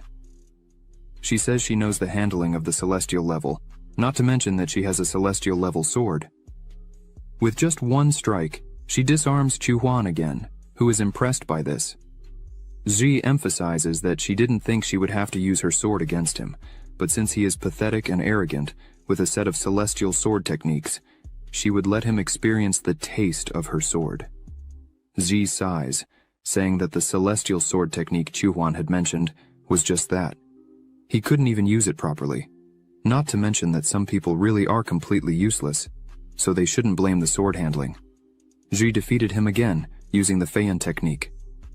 Su Yuan begins to tremble, scared, looking at his hands, thinking that he was defeated again by a mere slave. Ji approaches him and says that he shouldn't blame her for not remembering. If he admits defeat now, there would still be time for him to leave and recover. However, if he continues with this and goes mad, she would eliminate him mercilessly. As a disciple of the Hongmeng sect, she must eliminate all evil from the sect. Su Yuan starts laughing again with his hand on his face, saying that he really lost again. All thanks to Xiao, who gave a celestial sword to a slave. He starts to lose control and scream that it was impossible. How could he lose to a talentless slave? Zhang He, seeing this, thinks that this scene is exactly like that of an ancient man before going mad and turning into a demon. Zhang He stands up and says that Su Yuan is almost going mad, so they should immediately stop the competition. The judge signals that the match was suspended. Disciples from both sides should leave the arena. Ji turns to leave and says that this trash was lucky this time, but Su Yuan was already out of his mind and asks if Ji really thinks he would run away like that because he wouldn't allow it. Several swords are created around him. Ji turns with a murderous look and says that this was really what she wanted. Su Yuan launches his swords at Ji. She prepares and says that she would show him not only the Feiyan sword technique, but also any other sword technique, even the true sword art. Su Yuan's swords kept coming at great speed. In the blink of an eye, Ji destroys all of Su Yuan's swords and turns the attack against him, saying that all this was taught to her by her master Xiao, and it's not any useless person like Su Yuan who could achieve this power. Su Yuan was completely defenseless and screams as Ji's attack approaches rapidly. Zhang, he stands up, scared by Ji's strength, and asks them to stop this. Xiao just closes his eyes and asks Ji not to exaggerate too much. She smiles and asks Xiao not to worry, as she knew what she was doing. The swords pass straight through Su Yuan's body, leaving a mark on his face and his hair all cut by the swords. Su Yuan puts his hand on his body and asks if he's really alive. The entire audience starts laughing a lot. Su Yuan turns to them and asks what they were laughing at, and if it was him. Ji goes to him, smiling, with a mirror in hand, saying that she would be upset if he left without looking at her excellent work. She places the mirror in front of him, smiling, and asks him to look. Su Yuan is terrified by his state.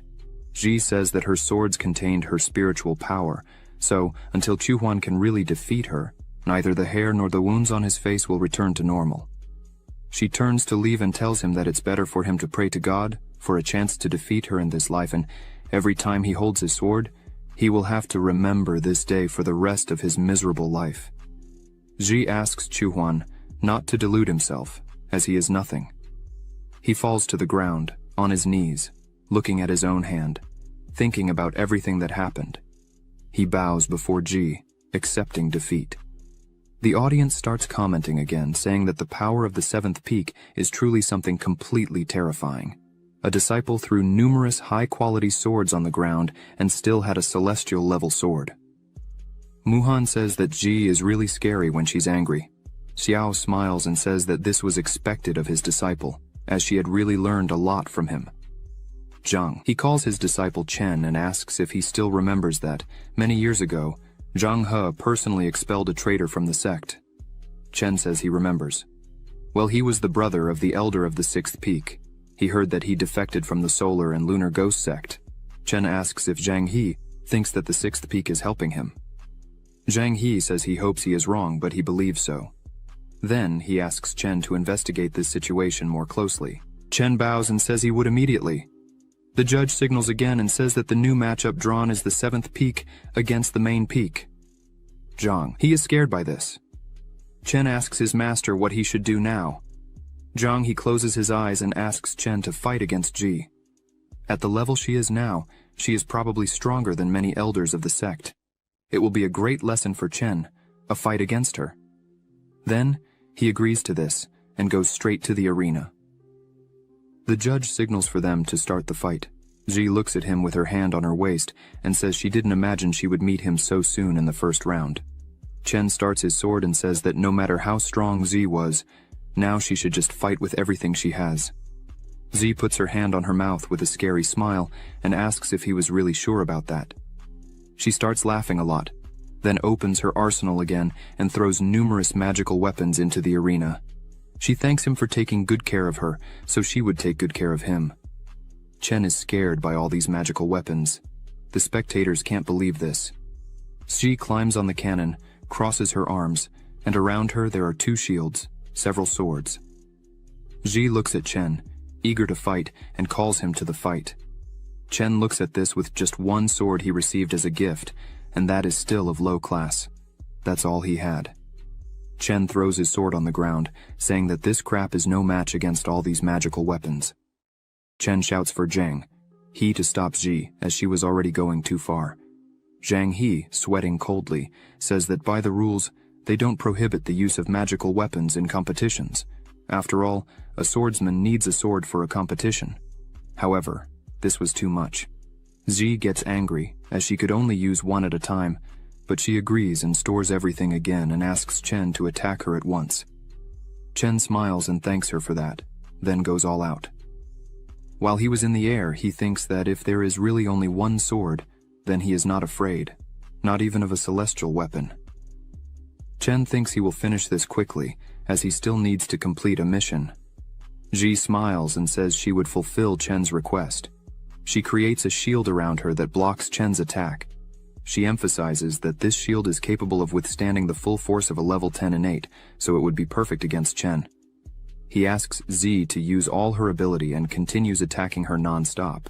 Ji asks if he really could withstand it, because he wasn't even able to break through a simple shield like this. So, probably, Chen wouldn't even be able to touch her in this fight, right? This makes Chen furious. Thinking that a man can't say no, Chen shouts that what he showed is not the full strength of a level 10 innate. Right now, she would see his real strength. And he strikes her with all his force and really manages to break through the barrier. Sumuhan shouts for Ji to be careful, but as soon as he breaks through the barrier, a shield appears right in front of him, making him hit his head on the shield. Chen, with a bump on his head, says it's really surprising and asks if she has more. He jumps again to attack her, shouting that it won't be just 2 maximum strength blows. He destroys the first shield, and another appears. Then he uses 3 strikes, but another shield appears. Then, he uses 4 strikes. Ji remains calm and beautiful on the other side, not moving. After a while, several shields were cut on the ground. Chen was exhausted, but there were still 3 shields in front of Ji, who was sitting in a chair, relaxing, with sunglasses on, having a drink. Chen starts to tremble as he was completely exhausted and shouts that he cannot lose. But then he faints on the ground. The judge announces that the first round is over and the first place in this round is the 7th peak. Ji quickly moves around the arena, thanking everyone. The others in the audience couldn't believe that Chen was defeated just with Ji's defense. Another man says that he lasted a long time because he was able to destroy dozens of shields. Ji runs to Xiao, who says that she is very intelligent and full of tricks, so he is very happy to see this. Ji high-fives him, happily. A person looks at them, thinking that such a fighting style is scary. The 7th peak really has overwhelming power, they're just very noisy. Xiao asks Ji if she has always been dissatisfied with Chen, and that's why she wanted to defeat him head-on. Ji sighs and says that in the past, Chen was a much better cultivator than her, and therefore he was her rival. However, now, he is just at the 10th level of the innate, while she is at the 2nd level of foundation creation, so it is not necessary to use her true abilities against him. Sumuhan looks at her and says that now everyone is saying that Zhai is a bully. Soi's not at all happy about this, but she crosses her legs and raises her head, saying that, in short, she is no longer the Lin Ji of the past. With all the teachings she has been receiving from her master Xiao, her real goal is to challenge the true genius of sword handling. Xiao smiles, happily. Hearing this, Xiao says that Ji is truly worthy of being his disciple, but now they need to go back and rest well, as tomorrow they will have the second round. Wang Na, after seeing everything that happened there, is annoyed because he did not expect Ji to be so powerful. A woman named Ying says that this is truly an incredible competition. The man next to her, named Wei Ju, says that this little Hongmeng sect is certainly an extraordinary foundation, but it is no more than the Qin dynasty. Ying says that she secretly sent some spies to investigate the girl, the senior disciple of Elder Xiao of the Hongmeng sect, who was a normal person without cultivation a few months ago, but not long ago. Xiao alone massacred everyone in Lord Luo Yun's mansion, and also climbed the mountain alone to challenge the entire Luo Yun sect, and the result was the same. Now, these two major places have become his. Ying emphasizes that, based on Xiao's deeds and the current situation, he is an extremely dangerous and powerful person within the Hongmeng sect, as well as being able to connect strongly with a person. Ying asks if this is not the kind of talent they were looking for. Weiju asks Ying if she was wanting to recruit Xiao. She replies, yes, if she can get this year's grand prize, the Violet Key. In front of the 7th peak, someone shouts, Violet Key. This person is Sumuhan, who is asking what the Hongmeng Violet Key would be. Xiao explains that it is a specialty of the Hongmeng sect. It is distributed every year, according to the ranking of the grand competition. They say that people who practice with the Hongmeng Violet Key for a long time are blessed by luck. Xiao says that if they win this year's competition, they will get the first-class Violet Key. When they get the first-class Violet Key, the entire peak will experience an extraordinary change. Sumuhan is impressed because the Hongmeng sect was not so famous and has such an incredible treasure as this. Xiao agrees with her and says that he was also surprised when he first heard about it. However, it seems that in the past the Hongmeng sect was a great sect. He smiles and says that they will test the effect of the Hongmeng Violet Key, then they continue to walk through the 7th peak. Zhi comments that the aura in the air of that place is much better, which allows them to achieve twice the results with just half the effort. Sumuhan approaches a golden tree and realizes that this is a necessary material to refine the infinite golden elixir, the infinite seed. She wonders why there are so many there. Looking closer, she notices that this year, the Violet Key of Hongmeng seems to be particularly stronger. Walking a bit further, Sumuhan notices that there are also several molten fire lotuses. Zhi points out that with these molten fire lotuses, they could forge spiritual swords just like their master Xiao's. Upon hearing this, Xiao turns around smiling and says that they could try. After a long walk, they finally arrive at their resting place. Zhi wonders why the house remodels automatically. Xiao replies that there are rumors that all the buildings of the Hongmeng sect were created by the Li Mountains, and seeing them today, Xiao believes in the legends. Xiao turns to his disciples and says it's time for them to enter and rest for the next round tomorrow. Sumuhan and Zhi agree. Meanwhile, in the arena, the fights continued. Zheng was fighting against Linking and once again lost the fight. He finds himself in a not very pleasant moment for him. Linking mocks him, saying that she remembers the day he asked to join the 2nd peak, but was rejected by his master. She points out that apparently she does not see that Zheng has no intention of practicing sword handling, probably should not be there to study with her master on this subject. She asks if Zheng thinks that's why there are more people on the 2nd peak. She comes very close to him, who is kneeling on the ground and looks intently at Zheng, saying that, unfortunately for him, even if there were thousands of disciples on the 2nd peak, none of them would be interested in a man-trash with no value or reputation like Zheng. He lowers his head, clearly uncomfortable with these words, but Linking does not stop talking and says, she heard that Elder Xiao had customized sword techniques for his disciples, and that is the real reason why she is excited to see them. As Zheng continues to kneel in front of her, she points out that, from what she has seen, no matter who creates or how good the technique is, if the person using it is not good enough, it still doesn't work. This fight was a waste of time. It would be much more pleasant if it were with Ji. This makes Zheng completely angry. He begins to tremble and clench his hand on the ground, but to no avail. The judge gives the signal and announces the end of the fight. Now the sixth peak was disqualified for having accumulated 3 defeats. Seeing this, Wang Na becomes completely angry, saying that his 2 disciples are nothing but filthy trash. He turns to one of his subordinates and tells him to find Brother Changfeng and tell him that there is no hope for the 6th peak to be promoted. Wang Na points out that they all must prepare to attack the mountain to steal the violet key of Hongmeng as soon as the winner of the competition is announced. On the 2nd day of competition, Ji was in the arena ready to fight in the 2nd round. Bai, who was her opponent, says he wanted to learn the sword handling that Ji used, but he was concerned about the magical weapons that Ji had. So he prepares to fight and asks if she intended to use the magical weapons against him.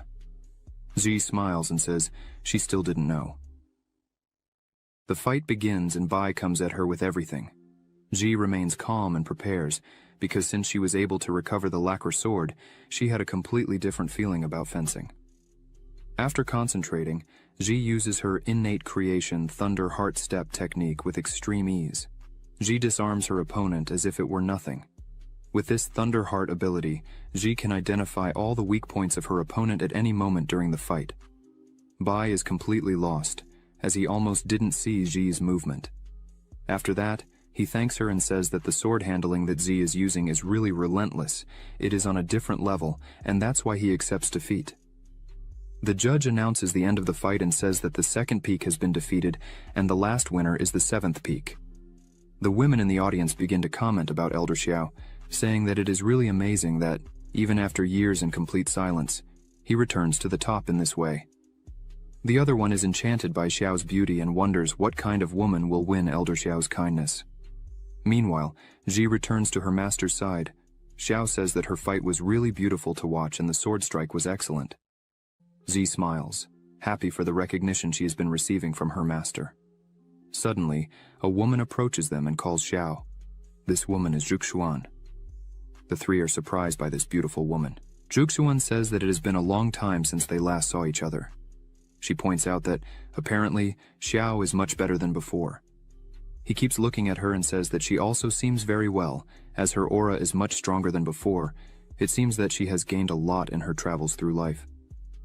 Xiao begins to remember that when he entered the Hongmeng sect with Zhuxuan, his cultivation was something surprising, and Zhuxuan always tried to compete with him, and this bothered Xiao for always being in this situation where Zhuxuan created a rivalry in almost everything. But the future was harsh, as there came a day when Xiao could no longer evolve, his cultivation stagnated, and everyone began to underestimate him, except for Zhuxuan. She was the only person who, even with all this happening, continued to treat Xiao exactly the same as before. Zhuxuan was always tough on Xiao, saying that he couldn't just give up on everything. If he didn't want to go through this, he should train with her.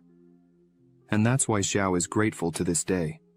He thanks Zhuxuan for everything she did, and for taking care of him. Xiao says that he recently accepted 2 beautiful disciples and feels very excited when happy events like these occur. He asks how long Zhuxuan plans to stay there this time. Zhuxuan replies that this time she plans to stay for a few more days. She calls her 2 disciples and says they wanted to thank Xiao for saving them the time in the forest. Xiao smiles and asks if she isn't being too polite. Zhuxuan approaches Xiao and smiles. She says that this year he had won the prize, and with this first-class Hongmeng violet key, he will be able to advance his cultivation a lot. Xiao replies that Zhuxuan is also not bad at all, as she managed to go far in the tournament, finishing in 2nd place. As they continued the conversation, Wang Na just looked from afar, angry and dissatisfied with the outcome of this story. Around him, there were several men ready to fight. Wang Na says it's almost time. He gives the command for everyone to exterminate the Hongmeng sect. Then, several points of the sect that were peaceful began to receive attacks, and the whole confusion began. The guards didn't understand how they got there without anyone noticing. Their leader screamed at the others to steal the violet key in the main square of the sect. Changfeng, the elder of the lunar and solar ghost sect, screamed at the sect leader. His current power is at the 1st level of the nascent soul. Changfeng screamed, calling Zhang He an old thief. Behind him there was an army.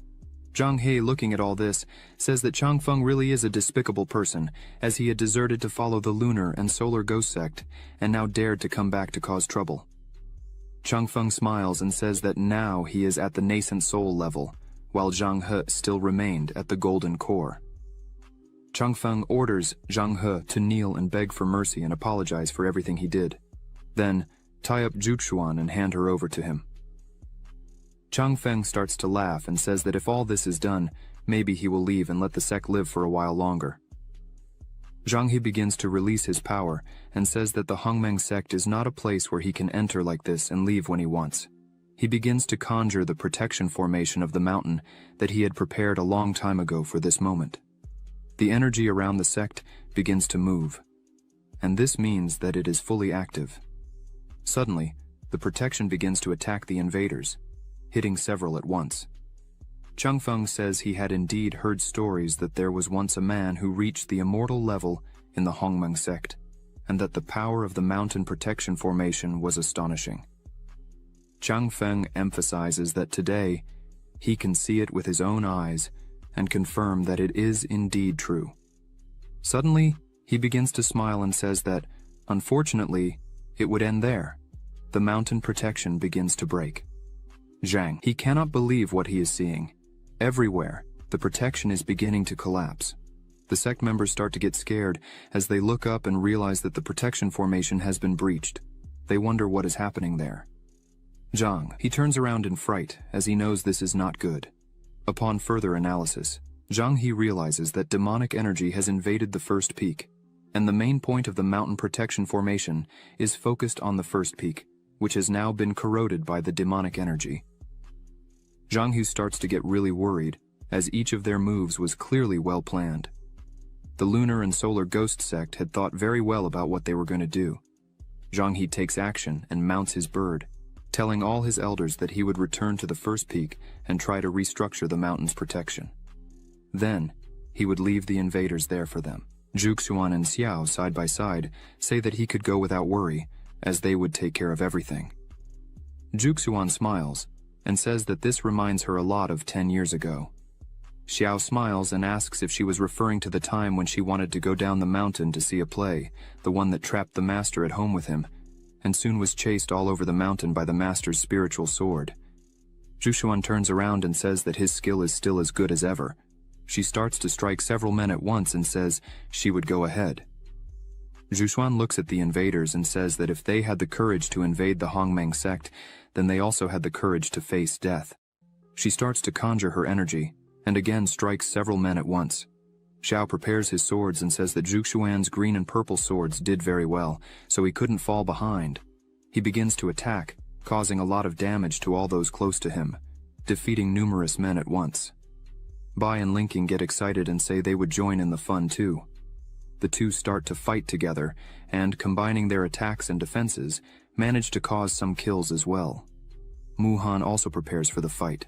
Z is not left behind either, but she comments that the fighting style of the second peak is the practice of dual swords, and only when the green and purple swords are used together do they show their true strength, and therefore she wants to fight against the two together when she has an opportunity. Sumuhan tells Z not to worry, that she would provide support and clear the way, so that she can fight more easily. Z advances fearlessly and says she would trust her life to Sumuhan. Z starts her attack and, with monstrous strength, throws several enemies away with just one blow. Sumuhan takes one of her medicines. With this, she will be able to control more magical weapons at once. Sumuhan concentrates, and several weapons start to appear simultaneously. Bai and Linking are impressed with the amount of high-level magical weapons that Sumuhan is controlling. Linking says that, apparently the seventh peak did not use all its strength during the competition, and yet it was an overwhelming victory against the other participants. Wang takes the opportunity and attacks Su Yuan from behind, saying that all this is because of Master Zhang He's favoritism. Xiao yells for Su Yuan to be careful. However, Xiao realizes that she would not be able to defend herself and, with a quick movement, he uses one of his swords to defend her. Wang cannot believe that, once again, Xiao is thwarting his plans. This makes him extremely angry. Su Yuan wastes no time and takes advantage of Wang Na's lowered guard and attacks him with all her strength. Wang Na, with no other option, just yells and asks for help from Chang Feng, who was fighting against Xiao. As Xiao attacked with his swords, Chang Feng defended himself with a magical barrier, saying that Xiao's attacks were useless against it. Chang Feng realizes that he would not have help from anyone at that moment, so he begins to conjure a large amount of energy and summons a large flag. This flag is called the Soul Summoning Banner. Several undead begin to appear all around. Chang Feng commands them to attack. Zhu Xuan, seeing all this, tells Xiao that after Chang Feng betrayed the Hongmeng sect, he had lost his way and turned into a monster. At that moment, Chang Feng was out of his mind, laughing like a madman amidst his undead soldiers. Chang Feng screams that they were neither humans nor ghosts, and that this was really cruel. Chang Feng yells, furious with anger, saying that years ago he was willing to do anything for Zhu Xuan, but she treated him like nothing, and this made everyone ridicule him. He continues saying that all this was her fault. If it weren't for her disapproval, he wouldn't have risked going through this. In the end, his spiritual power went out of control, and he lost his cultivation completely, and that's why he can only practice the path of demons. Chang Feng gathers all the soldiers, and yells once more that if it weren't for her, he wouldn't be in this state. Zhu Xuan continues fighting fearlessly. She looks at Xiao and says that all the skeletons were close to the peak of the golden core, so he should be careful. But Xiao was not so worried about that. One of the skeletons approached. Ying and her elder Wei protect her with just one blow, knocking one of them down. She asks him if he thinks that, in the current situation, the Hongmeng sect would need help. Wei says that the elders of the Hongmeng sect were all cowards. They got too scared when they saw the soul summoning banner. Only the two young ones, a man and a woman, are worthy there. But they haven't crossed the golden core yet, and therefore it's difficult for them to deal with Chang Feng. Not to mention the master in the nascent soul realm of the lunar and solar ghost sect, the killer demon. Wei emphasizes that unfortunately, the Hongmeng sect will not be able to escape this disaster.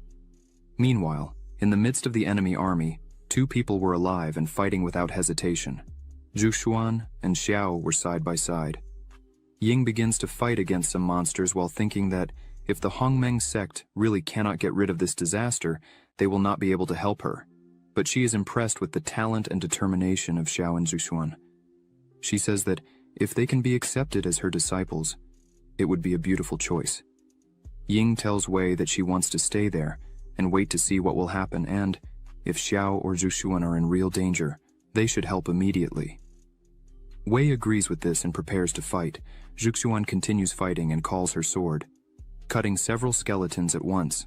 Wei says he heard that the Hongmeng sect has a dual-wielding technique that is at the bottom of the celestial levels. A single sword is already very powerful, but Zhu Xuan has already achieved great success with both swords. He fears that no one below the nascent soul realm will be able to compete with her. Ying hears this and smiles. While Zhu Xuan fought, a skeletal hand comes out of the ground and grabs her leg.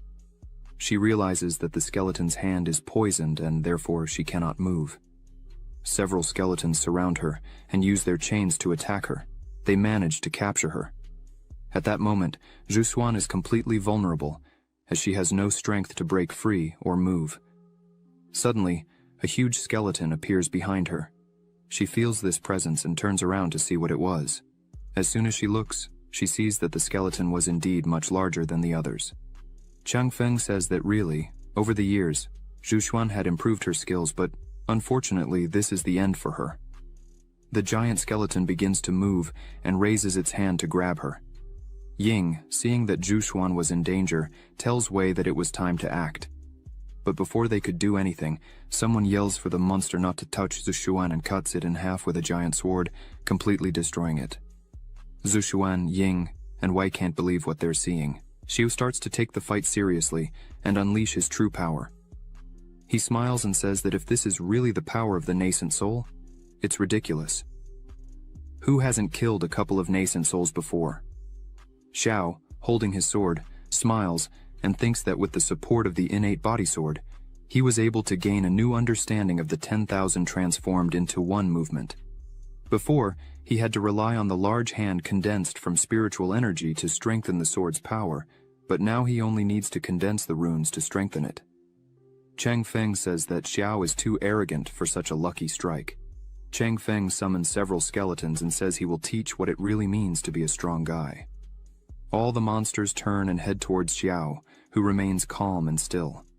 Xiao summons his swords and asks who this strong guy that Chang Feng said he would show is.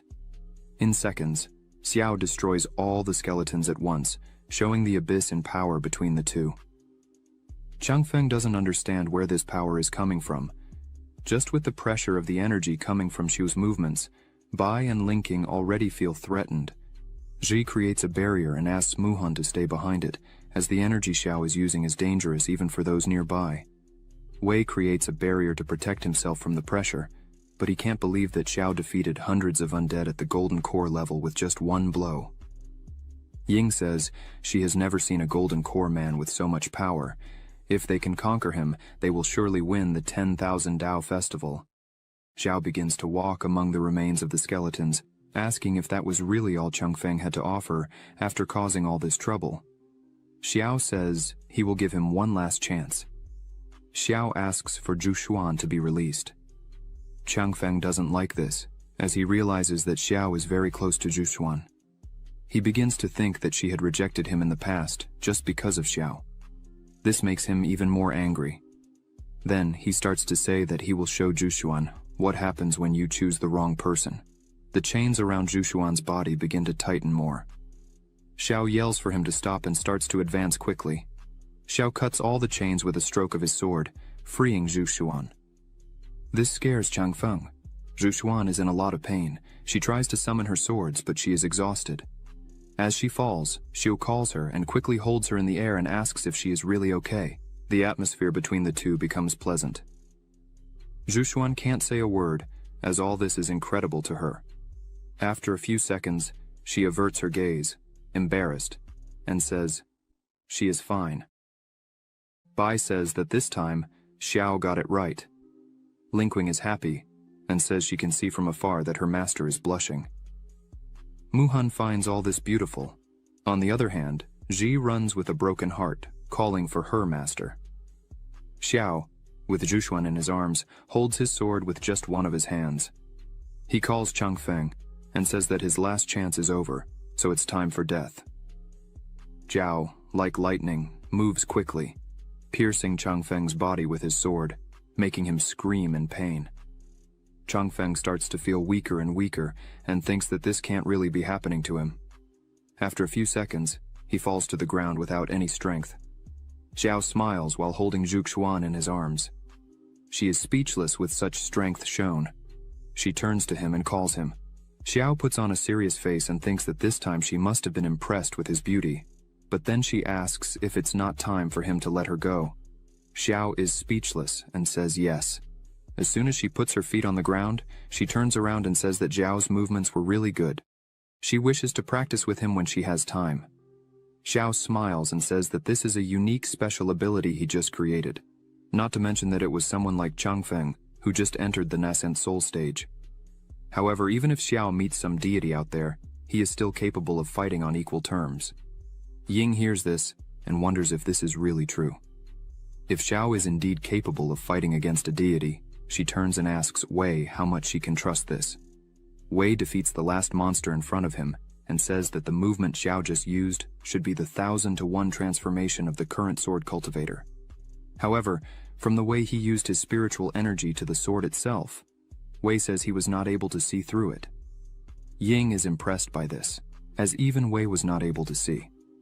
Wei says that at the moment he is at the peak of the nascent soul, but to be honest, Wei says that if he faced Xiao at this moment, he fears he would not be able to win.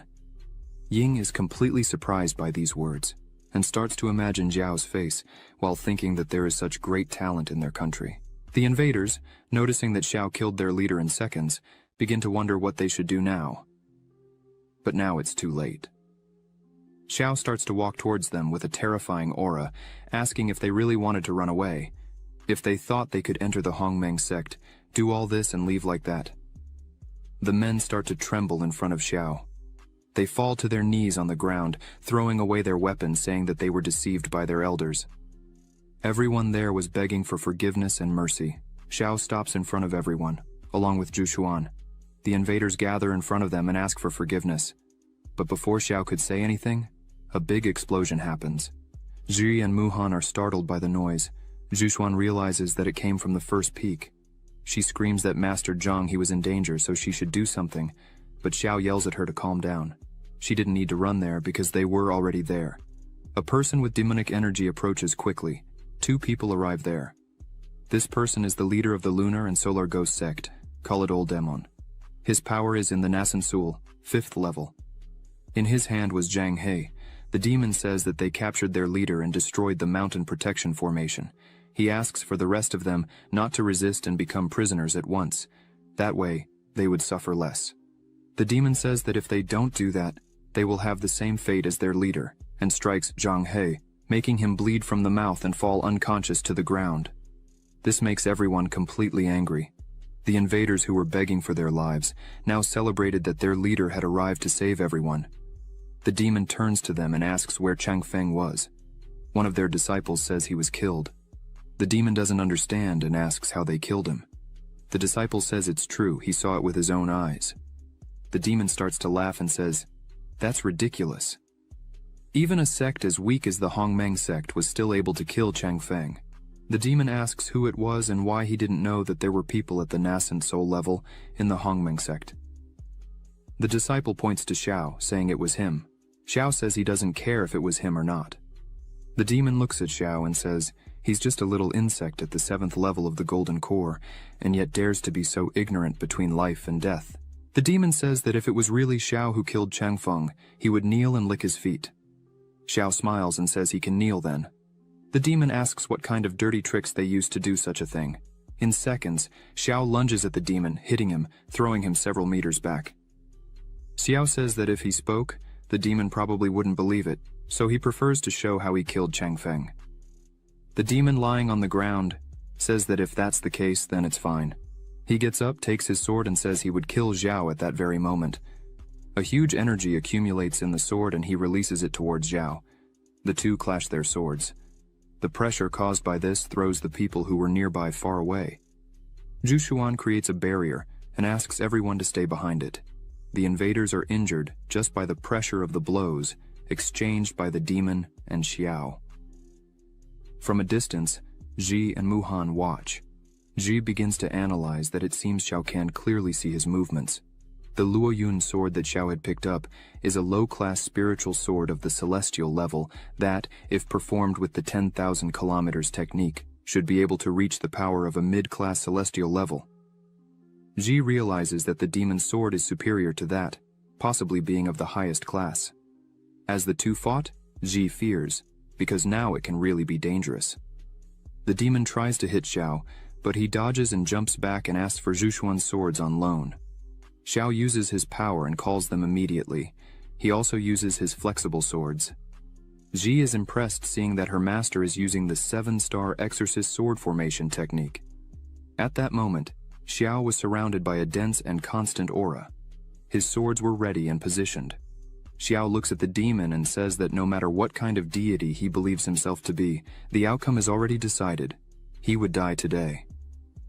Ji can't contain her joy, as the 7-star exorcist sword formation is a high-class sword formation of the celestial level. When the 7 swords are completed, its power can come close to the immortal level. Ji, without thinking twice, throws her sword to Xiao, saying that if he needs it, he can use it. Ying is impressed by this, as she had seen this sword formation only in ancient books, but never imagined she would see its true form personally. She takes her sword and throws it to Xiao, saying that if he's going to form the 7-star exorcist sword formation, he can also use her sword, the highest quality terrestrial level dragon sword. Ying thinks this is a great opportunity to gain Xiao's trust. Now everything was ready. Xiao had the best swords in his possession. He points his finger at the demon and says he would exterminate the existence of the lunar and solar ghost sect today. Xiao begins his attack. The demon smiles and asks Xiao if he really thinks he wouldn't be able to win just because he had some extra swords. The demon fearlessly confronts Xiao's attack, but as soon as he tries to block it, he realizes he won't be able to. The attack bypasses his block and leaves the demon badly wounded. But he doesn't give up and asks Xiao not to get conceited too quickly. The demon says that no matter how great Xiao's abilities are, he wouldn't leave there alive today. The demon uses a spell and says it's time to make use of this pile of trash. He attacks his companions. The few who were still alive ask why their leader was doing this to them. The demon begins to take the energy and blood from all his companions. Xiao gets angry at this and says that he didn't even spare his own companions, and therefore would die. The demon rushes towards Xiao with everything he has, while Xiao also charges with his 7 swords. Ji and Sumuhan are scared because the demon managed to block Xiao's attack. He smiles, saying that his sword can be tempered using blood, and now it was at the 2nd immortal level. As long as there are people in the world for him to kill, he will become stronger. Xiao gives a small laugh, and his energy begins to take the form of a dragon and becomes denser. Xiao starts attacking with all this power. The demon's block starts to break and he becomes desperate, asking how it is possible for the 7-star exorcist sword formation to have all this power. Xiao thinks that if it were a normal 7-star exorcist sword formation, it would be harder to win so overwhelmingly. However, the formation of the sword blessed by the innate body sword is different. It not only strengthens the power of the swords themselves, but also amplifies certain qualities of the swords. The green and purple swords of Su Yuan have been tempered by the violet qi of Hongmeng and can suppress the demonic aura of the demonic sword. Xiao hadn't realized that the Ying dragon sword, after being catalyzed by the sword formation, had actually developed a powerful dragon ki, and this is so powerful that it can destroy demonic energy. Xiao, while running through the fight, looks at Ying and thinks that, by the way, she is not a bad person. The demon was completely helpless and starts to try to run. However, Xiao's speed was greater. He came quickly surrounded by his dragon-shaped energy. The demon looks back and says that his master is an elder of the Lunar and Solar Sect in Longyanshang. He shouts at Xiao that if he dares to kill the demon, his master will definitely not let Xiao go unpunished. Xiao looks at the demon and says he doesn't care, he's going to die. Xiao attacks, and the demon starts screaming in pain.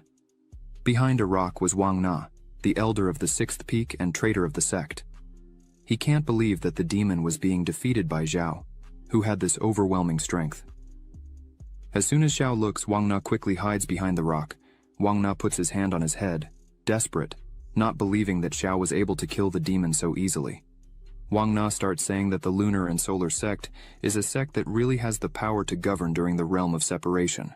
With this, it can be said that it is the supreme lord of the dragon realm. Wang points out that even if the power of all the sects of the Qin dynasty were combined, they still couldn't even come close to the Lunar and Solar Sect. Wang was trembling behind the rock, saying that now it's really all over. Xiao is dead, the Hongmeng sect is dead, and he would also die. As he was saying these things, Xiao appears behind him and asks if that's really going to happen. At this point, Xiao has a murderous aura and hatred. He starts to grab his sword and says he doesn't know what the future really holds for him and the Hongmeng sect, but he knows what Wang Na's future is. Wang Na starts screaming in terror as he turns his face. Xiao says that Wang Na's future doesn't exist because he's going to die there and now. Only Wang Na's screams are heard as Xiao's sword drips blood on the ground. Xiao turns to everyone and says that it's finally over. Xiao was in the middle of 2 piles of skeletons, saying that this was really a great loss. The sect leader was being healed. Everyone was around him. Xiao approaches and asks what his condition is. Sumuhan says that Zhang He's heart was injured, but he would survive, but he should rest for years to fully recover. This scares people because the leader would not be able to take care of the sect members. Su Yuan steps forward and says that, in the current situation, the Hongmeng sect cannot be without a leader, so they should choose an interim leader as soon as possible. From afar, Ying says she recommends that Xiao become the sect leader. Su Yuan turns to Ying, greets her, and asks who she is. Ying bows, showing respect, and introduces herself, saying it is an honor for her to meet the people of the Hongmeng sect. She also introduces her bodyguard Wei Ju. Sumuhan and Ji are surprised. Xiao kneels before her and gives his greetings to the Royal Highness, the 3rd princess. The other members are shocked to learn that she was the princess. Ying smiles and goes closer to Xiao, saying that it seems he knows who she really is. Xiao, with her sword in his hand, says that he just made some assumptions based on the dragon energy in her sword, and as soon as he heard her name, he was sure of her identity. The people around say that Xiao is indeed a wise person. Ying says that since he knows who she is, she will be honest. She was there to invite the Hongmeng sect to participate in the Grand Dao Festival, which will take place in the capital in 6 months. Again, the younger ones are surprised by the invitation. Ying begins to explain that the Grand Dao Festival is a festival led by the royal family of the Qin dynasty. This event is a competition among the various forces of the territory to select the strongest. Ying points out that this time is different from other times, as now the participants are not only limited to the immortal cultivation forces of Jianghu, but also include the aristocratic families of the Great Qin realm, which is the most prosperous since the foundation of the dynasty. Ying turns to Xiao and looks intently at him and asks if, by any chance, the Hongmeng sect accepts to participate in the 10,000 Dao Festival, Xiao would be willing to lead his team. Ying points out that she is offering an unmined mine of spirit stones, as well as a bunch of magical weapons and cultivation resources. Ying continues talking and explains that, according to the rules of this event, the winner will receive the title of Gozong and will work at the service of His Majesty, and all the resources of the entire Qin dynasty will be of the Hongmeng sect if Xiao wins. Xiao listens attentively and starts saying that even the great families are involved, according to what Ying said. Xiao begins to remember that he heard that the Lord of Lu Yun city was the greatest of the Lu Yun sect. As soon as Xiao found this out, he was a bit strange, as he was surprised that a state official had such a deep connection with an immortal cultivator. Ying smiles and says that it seems Xiao had already understood everything, but she would emphasize it anyway. Xiao interrupts her and says that, in his view, all this is just a big maneuver to bring down all the great families of the world. Everyone is completely shocked by these words. Xiao continues talking that, from what he knows, when the Qin dynasty was first established, it depended on the support and sponsorship of the aristocratic families to maintain the government. Since then, hundreds and thousands of years have passed, and this pattern has become a routine. The court relies on the support of this family to make decisions on important matters, and now the power and greed of the families have become a threat to the royal family, right? Xiao points out that the establishment of Gozong, under the command of the emperor, is to divide the resources of the families and weaken them. Ying lowers her gaze and says that, without a doubt, Elder Xiao is really a talented person in politics. She bows again before Xiao and says that she just saw him show tremendous strength and kill 2 nascent soul masters alone. Xing Yue was very impressed. She asks once again for Xiao to participate in this 10,000 Dao Festival. Zhi and Sumuhan can't believe that the 3rd princess of the Great Qin realm is bowing before Master Xiao. Xiao looks at the princess and raises a point. He says if the princess is so honest, she wasn't afraid that some sects have secret connections with the aristocratic families and denounce them. Ying says that this matter is not a secret. After she informed this matter to her father, and he gave the approval. She herself ordered that the news be spread, and the great families should have known, but they prevented it. Ying thinks they also want to take advantage of this opportunity to submit the royal family and make their power even greater. Xiao smiles and thinks that this is indeed a good game that combines yin and yang. The 3rd princess of Qin is a talented person who can make good use of it. Xiao looks intently at the princess and says that if she really wants him to lead something, these rewards are not enough. Weiju starts to get annoyed and tells Xiao not to be so greedy. Ying asks Weiju to be quiet, as she is in charge of this situation. She looks at Xiao and says that if he has a request, there is no problem in saying it. Xiao, without hesitation, says that his request is simple. Ying should accept him as her master. Ying doesn't quite understand why. A system window opens and shows Xiaoying's attributes: name, Ying, identity, 3rd princess of the Qin realm, comprehension, 100, root, 55, talent, unactivated dominant supreme body, activation condition, ascend to the throne, absorb dragon energy.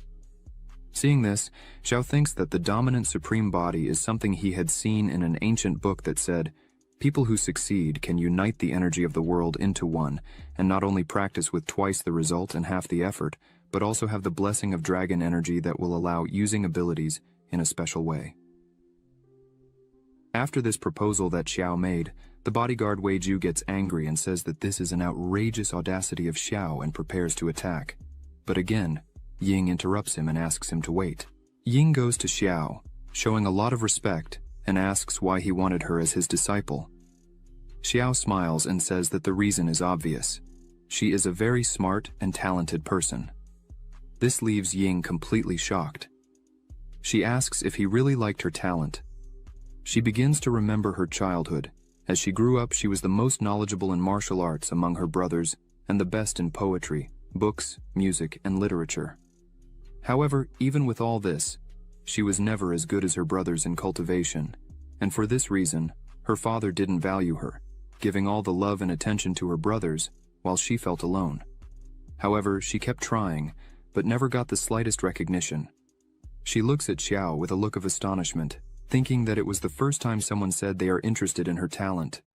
Xiao looks at her and asks why she has that look of astonishment and doubting his words.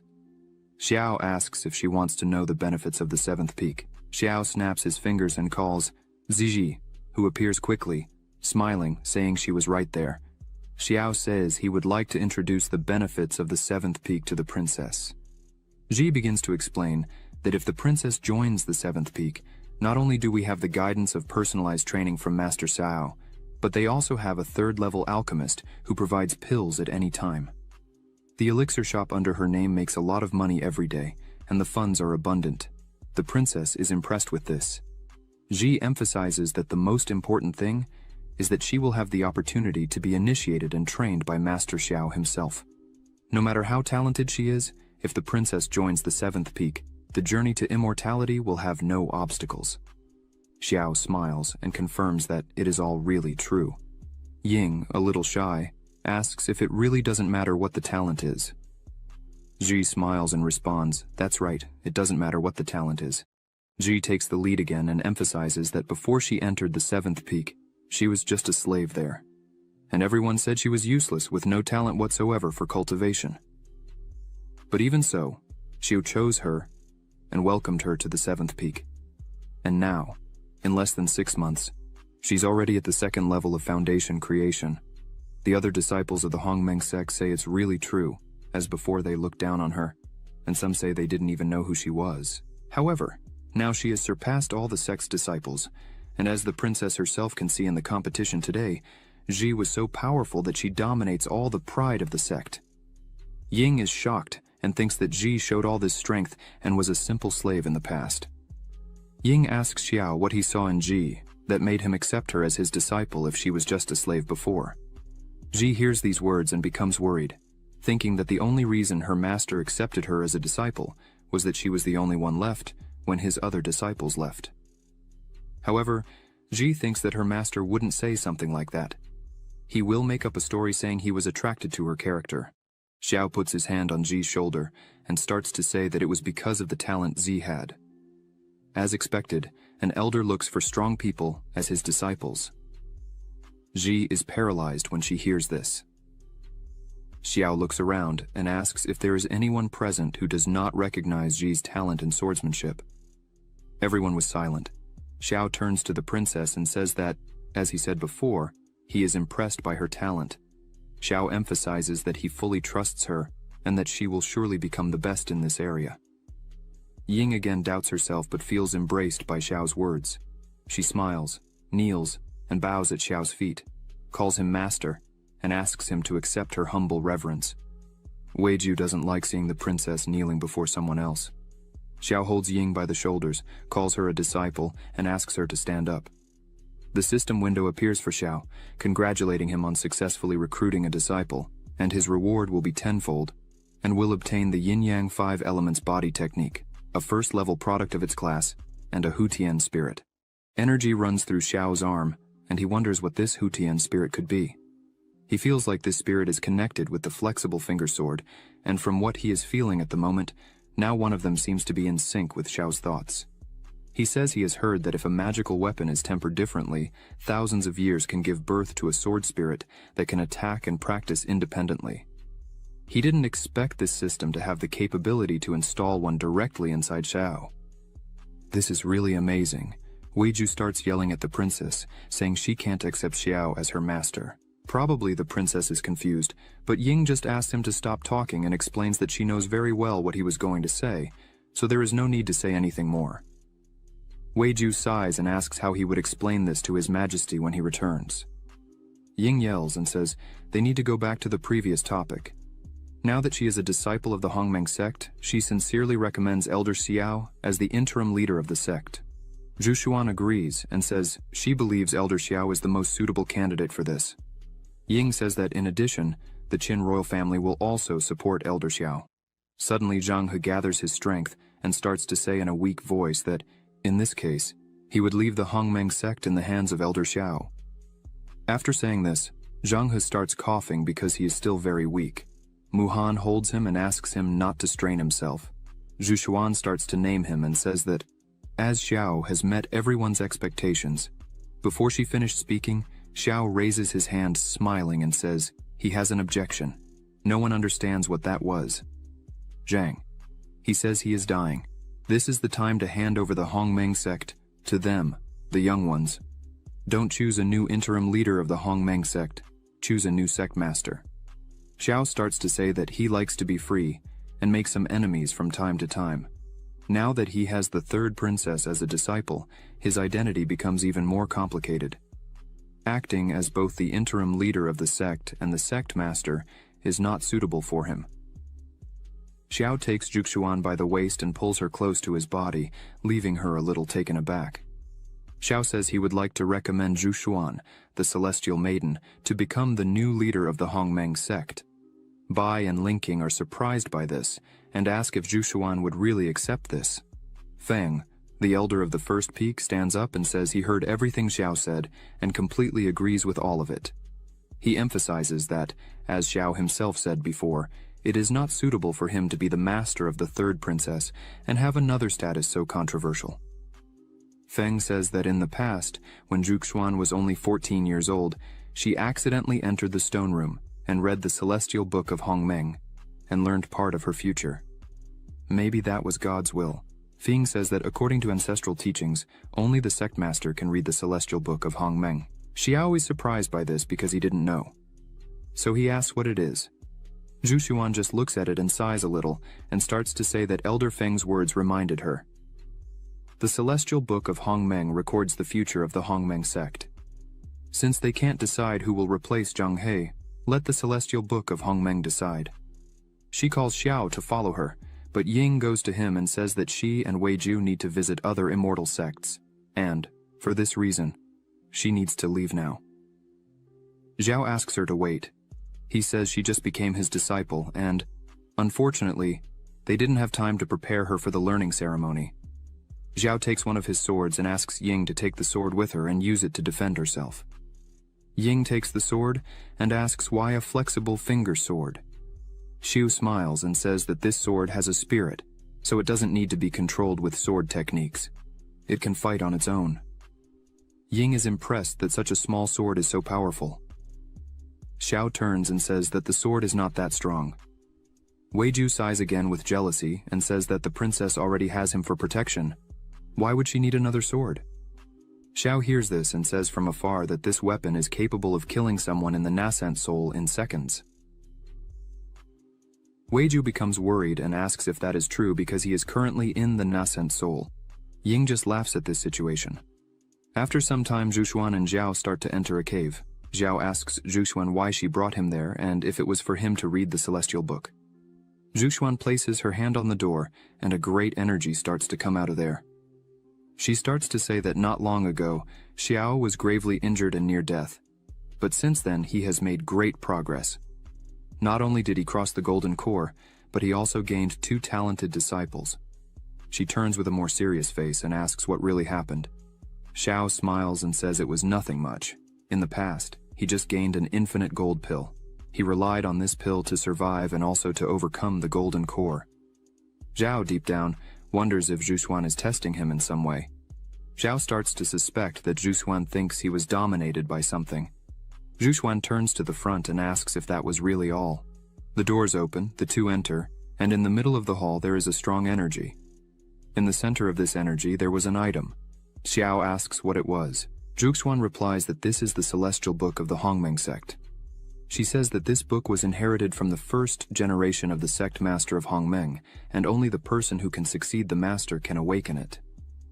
Xuan emphasizes that, after awakening it, the person who did it can see the fate of the Hongmeng sect for the next 100 years. Xiao just looks at it as she approaches the object. Xiao starts to put his hand together with Xuan's hand. He wonders how something so strange can exist. Xuan says that just by inserting spiritual energy into it, the celestial book of Hongmeng will emit its own judgment. Xiao starts to use his power. Xuan emphasizes that if the person is qualified to lead the Hongmeng sect, the celestial book of Hongmeng will respond. A few seconds pass, and energy starts to come toward Xiao, and the book floats close to his hand. Xuan looks at it and smiles. She is happy and says that surely Xiao is the person who should take over the Hongmeng sect.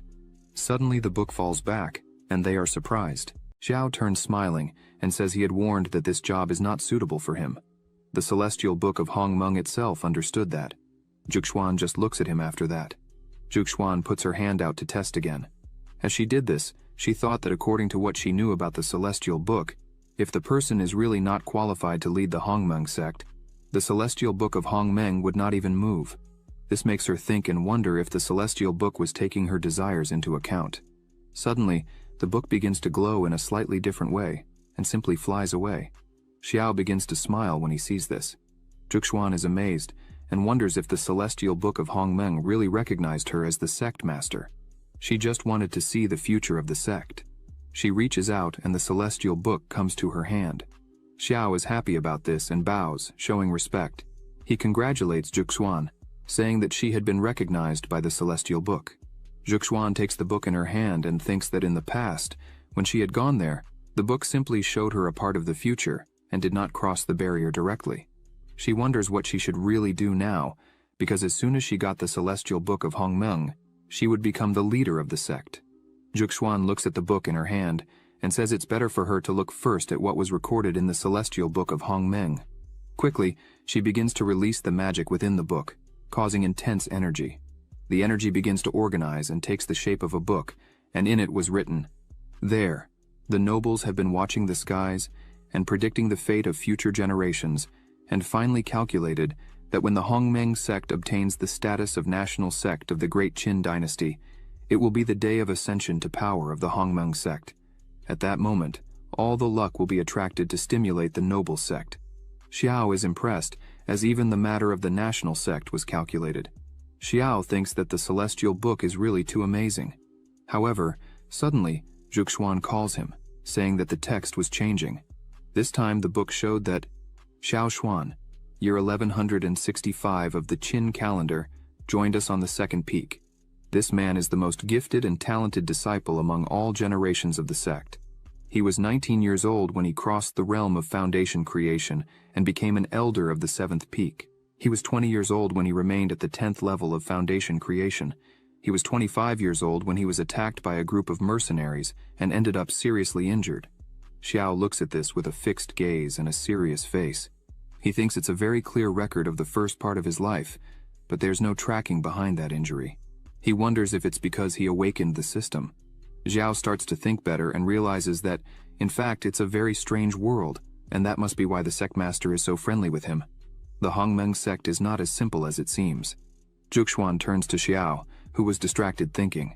She thinks that the celestial book of Hongmeng did not recognize Xiao as its master, but wrote his destiny clearly. She thinks, could it be because his future is much better than that of the Hongmeng sect, and is destined to never get stuck in the Hongmeng sect? Xiao looks at Xuan and asks her if she suspects that he had distanced himself from her, as she had been staring at him for 15 minutes. She just thought it was amazing to look at him. Suddenly, Xiao approaches her and says he remembers the day she took him down the mountain to watch a play, but the sect master found them. Xiao says he remembers it like it was yesterday. Xuan didn't think twice about throwing all the blame on him. With that, the sect master made him kneel in the ancestral hall for several days. He continues to stare at her and says that on another occasion she blew up the sect master's alchemy furnace and ran to Xiao's room to hide, but he was taking a bath and she ended up seeing everything. This leaves Xuan embarrassed. Xiao continues speaking and says that besides that, Xuan interrupts him at once, saying that it's all right. She understands that he is like her and he doesn't need to continue saying anything. Xiao smiles and says that actually he knew she was joking with him, and he just wanted to play a little back, nothing more. She prepares to speak. Xuan starts to say that probably Xiao still didn't know, but if the Hongmeng sect has a surge of good luck, the qi of Hongmeng Violet will be distributed according to the status of each one in the sect. But as the Celestial Book wants her to take over the Hongmeng sect as a leader, she could choose an interim vice leader. She says it would be very good to have Xiao with her to help. Xiao hears this and is speechless, as he was moved. He thinks that Xuan always thinks of him first, so he should also do something for her. Xiao looks at her and asks if she had a pair of yin-yang fish jade pendants. She begins to concentrate and catalyze her energy in her hand. She replies that she had all that. The technique that Xuan practices is the combination of the two swords, which requires yin and yang qi, and this pair of jade pendants is exactly what she uses to help practice. Xuan warns that the pendant was broken when she found it, so the effect is not very good. Xiao extends his hand and asks her to give one of them to him. Xiao promises that he had a way to make sure he would return a complete pair to her in the future. Xuan hands the scroll to him and says that he is the interim vice master of the Hongmeng sect, and therefore he had the right to learn this technique. Xiao is happy, as this was a very good boost for the system. The night had already arrived and everyone was inside their houses. The system starts to notify. The host gave his disciple the dual-wield combining snow ability, low-class celestial level, and the reward is 1,000 times greater. Obtained limited-time skill fusion for 1 day. The host handed his disciple the incomplete yin-yang fish jade pendant, and the reward is 20 times greater. Obtained the complete yin-yang jade pendant. Meanwhile, Z was holding the scroll in her hands, with her eyes shining with happiness, and thanking her master Xiao for this. Xiao tells her to practice immediately, and emphasizes that she should share this with Sumuhan. Z stands up excitedly and raises the scroll, shouting that she would do it right now. As soon as Z leaves, Xiao opens his system again and checks the reward he had won. Obtained skill fusion, limited time for 1 day. He can't understand exactly what this fusion would be. The system shows another information window. Skill fusion can merge all skills of the same nature practiced by the host. After the fusion, the new skills will have all the characteristics of the fused skills, and the level and power will also be greatly improved. After reading this, Xiao smiles and says it's very interesting, and decides to test it immediately. He starts to gather energy in his fingers. The system notifies that the host used skill fusion. It was detected that the host cultivated 57 sword arts, including 32 mortal level arts, 20 mysterious level arts, 1 terrestrial level art, 1 celestial level art, and 1 divine soul art, 9 refinements of the divine mind, which can be fused. Xiao is thoughtful when he sees 9 refinements of the divine mind. He remembers his training with Z, and thinks that, by the way, he obtained this technique when he was teaching Z to practice when he was in Lu Yun City. The system warns again that skill fusion was successful and is manifesting. Xiao sits down and begins to concentrate as much as possible, several rays joining at one point on his forehead. Suddenly, Xiao screams extremely loudly. A few days later, on the 7th peak, a strong storm cloud was above the 7th peak. A strong wind also accompanies this. Some people were passing by and begin to comment that this storm cloud over the 7th peak has lasted almost a month. They heard that it was caused by the seclusion of Elder Xiao. A young man says that's exactly it. He heard that Elder Xiao has been in seclusion for a month. Before entering seclusion, Xiao was able to kill a nascent soul person in a second. That's why he's making such a big fuss this time. The young man says no one knows the real strength Xiao will have when he comes out of seclusion. The woman walking with him says that under the leadership of Elder Xiao, the Hongmeng sect will definitely be elevated to the sky in this grand event. She was eagerly waiting for it. Another guy takes the opportunity to speak softly that he heard that the current sect leader and Elder Xiao have been childhood sweethearts, and last time they worked together to destroy the lunar and solar ghost sect. This leaves the other two astonished. The man emphasizes that, in his view, the two were perfect for each other. The three continue to walk while still talking about it, laughing and saying they don't know if they were really together, but a person was standing behind the three. This person is Meyer. She's a disciple of Xuan and a newly appointed elder. She gets nervous and catches the three while shouting, calling them brats. As she shouted at them, she said they only know how to talk and complain. If they had done half the hard work of the sect leader, they would already be the best. She shouts, saying they should go back immediately to training. The three are frightened and scream as soon as they see Meyer. 2 people were looking at the 4, Meyer running after her 3 disciples. One of the men asks who that intriguing woman is. The other replies that she is the new elder of the 2nd peak. The last second elder did not ascend to lead the sect. It is said that that woman was traveling abroad after the foundation creation, but she returned for good as soon as she found out that the sect was in trouble. Meyer was shouting at a man in a bar when she found out that the lunar and solar sect attacked the Hongmeng sect. The man says he didn't expect her to already be at the 7th level of the Golden Core if it weren't for the power ascension of Elder Xiao.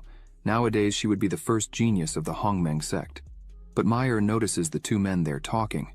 She comes quickly to them and shouts, saying that the two have been there for years, but have made no progress in their cultivation. She sends them off there and tells them to run to cultivate, or she would tear them apart. The two men are astonished by this and scream that they would go right now. The two run away screaming that Meyer is very scary. She stays behind looking at them running, saying that they only know how to talk and never train.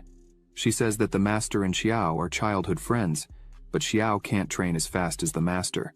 Meyer says that her master is the most beautiful in the sect, while Xiao is just a vulgar pervert. She says she doesn't know how her master can be interested in someone who hasn't improved for more than 10 years. Suddenly, Xuan arrives behind Meyer and asks why she was bullying her sect brothers right after returning.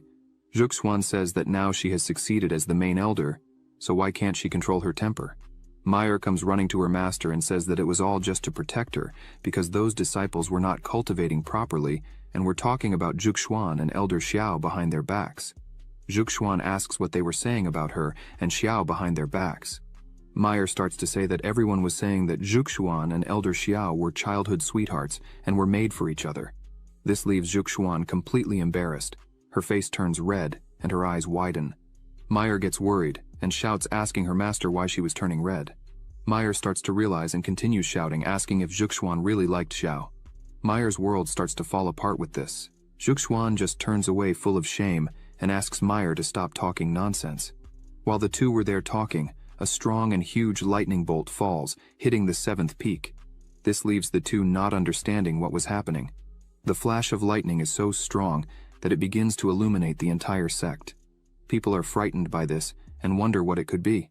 A person shouts that just looking at this scene, it seems to be something like the heavenly tribulation recorded in ancient books. Meanwhile, at the 7th peak, Sumuhan and Z were at the entrance of the 7th peak looking at this. Sumuhan says that this power is very great. She asks if it could be a heavenly tribulation. Z asks if the heavenly tribulation only appears when a great realm is broken, or when some strange treasure is born. Suddenly Z stops and thinks that her master Xiao might be about to enter the nascent soul realm. That energy was still flowing and continued intense. Z says that in her entire life, she had never seen anyone go through the heavenly tribulation with so much power. Sumuhan smiles and asks if they should look for a place to hide for a while. Suddenly, Xiao appears in the midst of all this energy and tells his two disciples not to be afraid, as he had his own way to deal with this tribulation. They scream, asking if he had really finished his seclusion. Xiao smiles and thinks that the skill fusion was a great success, but unexpectedly caused a tribulation. The system notifies that the successful skill fusion created a new celestial level skill. The skill has no name yet. Please set a name. Xiao continues flying through all the energy, saying that this time he really won the lottery. He raises his hand and lightning begins to appear beside it. He says that in this case, he would call his new skill Jain Lai. Clouds gather around him and lightning begins to fall. All the swords that were in the Hongmeng sect begin to come out of their owners and head for the sky. The sect brothers can't understand what was happening, as their swords were not obeying their true owners. Meyer wonders what the hell was going on, as even her sword was wanting to leave and fly to Xiao. Xuan also notices that her swords were wanting to leave. She thinks that the green and purple swords have been working with her for more than 10 years and have become very good in her hands. In the last battle, Xuan remembers that she had lent them to Xiao with the intention of helping. But this time she did her best, but it's still a little difficult to hold on. Suddenly, her two swords fly out, and Meyer's sword also starts to come out, leaving them astonished. Meyer holds her sword tightly, while furiously shouting that Xiao had already taken her master Xuan, and now he wanted to take even her sword. She shouts that he shouldn't dare to do that, but she can't hold on for long, and gradually the sword starts to come out of her hand, until it finally comes out completely.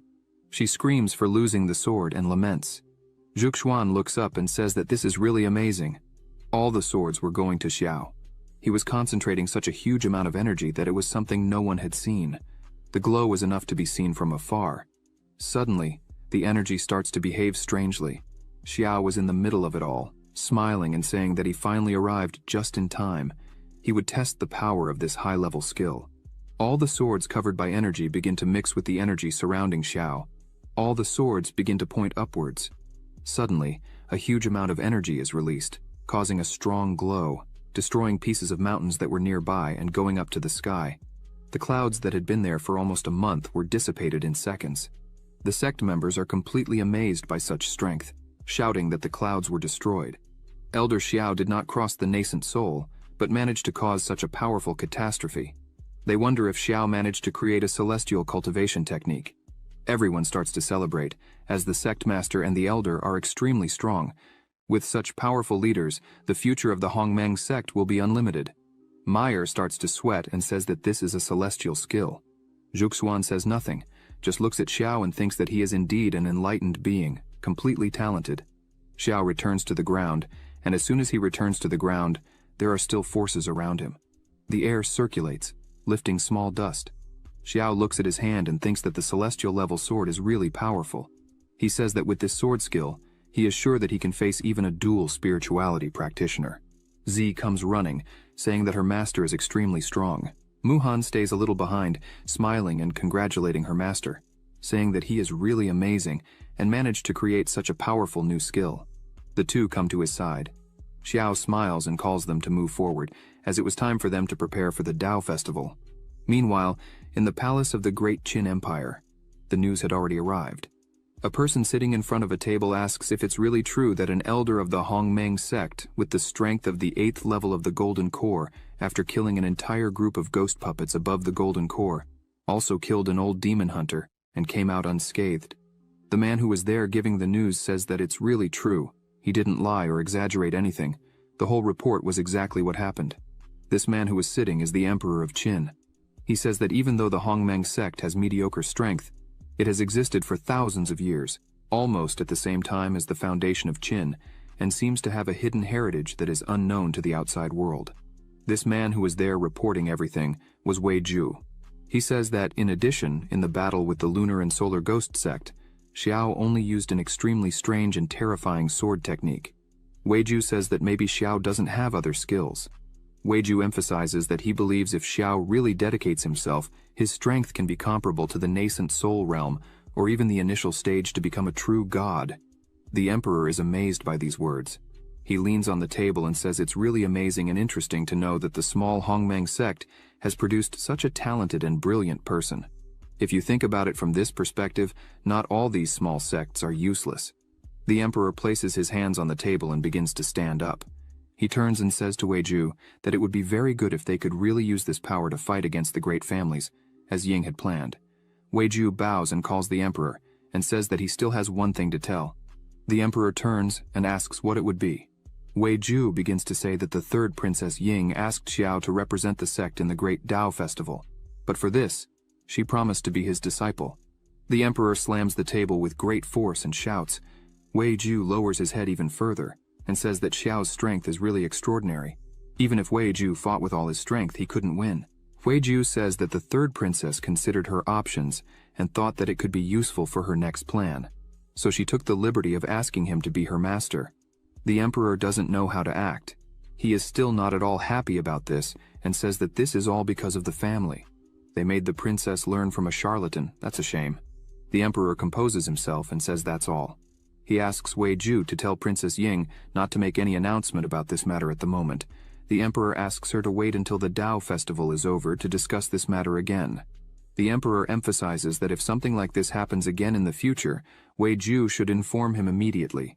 Wei Ju agrees with all this and says that he would do everything to make sure everything goes well. He says he hopes this doesn't affect the Emperor's attitude towards Xiao, because if it does, and the Emperor becomes hostile against Xiao, and neglects the Hongmeng sect, then it will be the end, as no one would be able to withstand the retaliation of that monster called Xiao. After this, in the capital of Qin, Yulong City, in front of the city gate, was the great guard of Qin City, Hongda. Currently, he is at the 8th level of the Golden Core. Xiao and his team approach. Meyer is happy with Yulong City. She says that the city is undoubtedly the grand capital of the country. Guard Hongda greets everyone, welcoming them. He says that the capital feels honored to receive guests like them from the Hongmeng sect. He introduces himself, saying his name is Hongda, and he is the city guard. He was tasked with receiving them and welcoming them on behalf of Lord Wei. The people who were there are amazed, as General Hongda himself came to receive those people. They ask if they were part of one of the 10 main sects. Some people say that probably they were more important, as not even the 10 great sects would have the honor of being personally received by the general. This scene made the whole city stop. People look at them and say that these people were extremely important. The guard says that Wei Ju was waiting for them. With this, the people are even more surprised, as Wei Ju was the emperor's trusted man. Xiao opens his fan again and smiles, thinking that it seems that this great General Hongda must have been prepared by Princess Ying to receive them at the entrance, and just to avoid suspicion, borrowed Wei Ju's name. As expected of a member of the imperial family, she is very attentive. The general turns and asks them to follow him. After some time walking, they finally arrive where they would stay during the Dao Festival. Hongda begins to introduce the place and shows a man, saying that if they needed anything, they should not hesitate to call the butler Wang. As soon as he is introduced, Wang bows and greets everyone. Xiao says that it is really worthy of being the capital of the country, as even the butler is a golden core cultivator. Meyer is impressed by this, asking if the butler was really at the golden core, and if he was not an elder. Xiao sees this and hits her head with his fan. He says that was enough. She should go back and join the others. Meyer gets angry with this and asks Xiao if there was anything she could not say there, but Zhuxuan interrupts the two and calls Xiao, saying that she had gathered information about the participants of the Dao Festival. She calls him to talk a little about this. Meyer insists and says to her master that she would also go with them, but Zhuxuan is a little embarrassed and asks Meyer to go play with Z and the others. If she needed anything, she would call her. This leaves Meyer completely shocked. Xiao just smiles while Z and the others sat at a table. Xiao and Zhuxuan sat together at another table, a little away from the people. Meyer eats her meat while crying angrily at Xiao because her master trusted him much more, even dismissed her presence. Z notices this and goes to Meyer and asks her if she had never eaten pork feet before, as she was crying.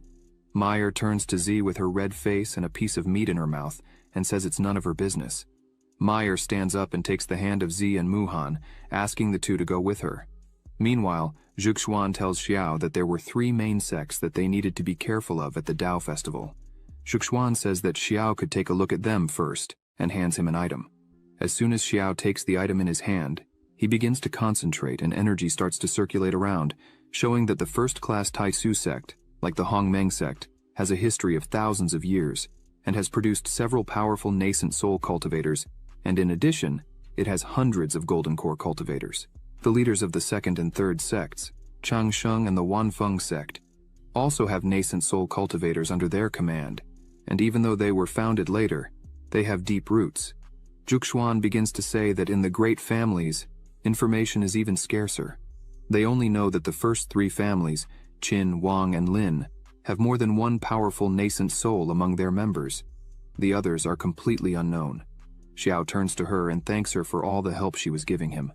While the two talked about the festival, Meyer takes Z and Sumuhan to the middle of the city.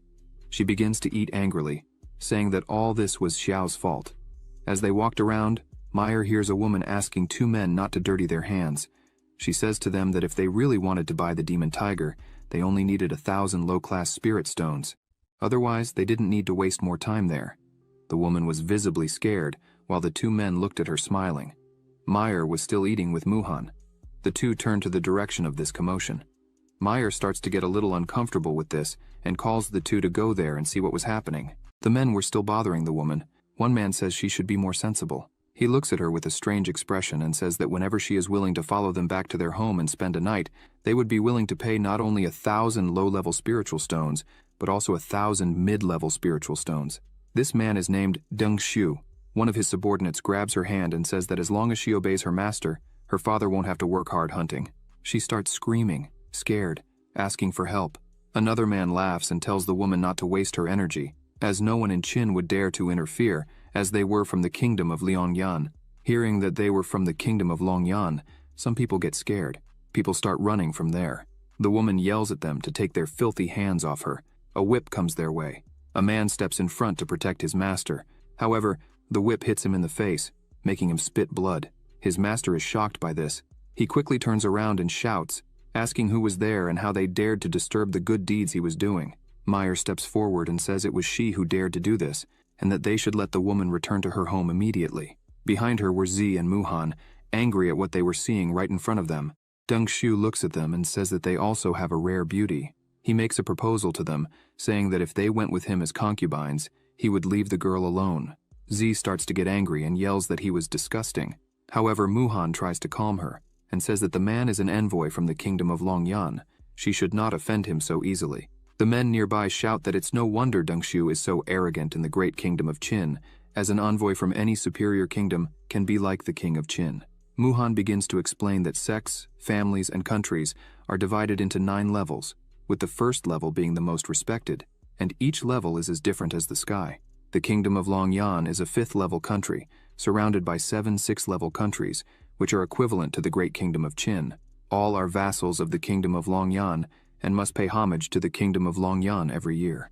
Muhan stresses that if they fought them there, she feared they would bring great trouble to the sect and even to the Qin dynasty. Zi didn't care. She was just very angry, but says nothing. Meyer grumbles but also controls herself. Deng Shu points to Muhan and says she wasn't bad at all. Besides being beautiful, she still knows what's good for her.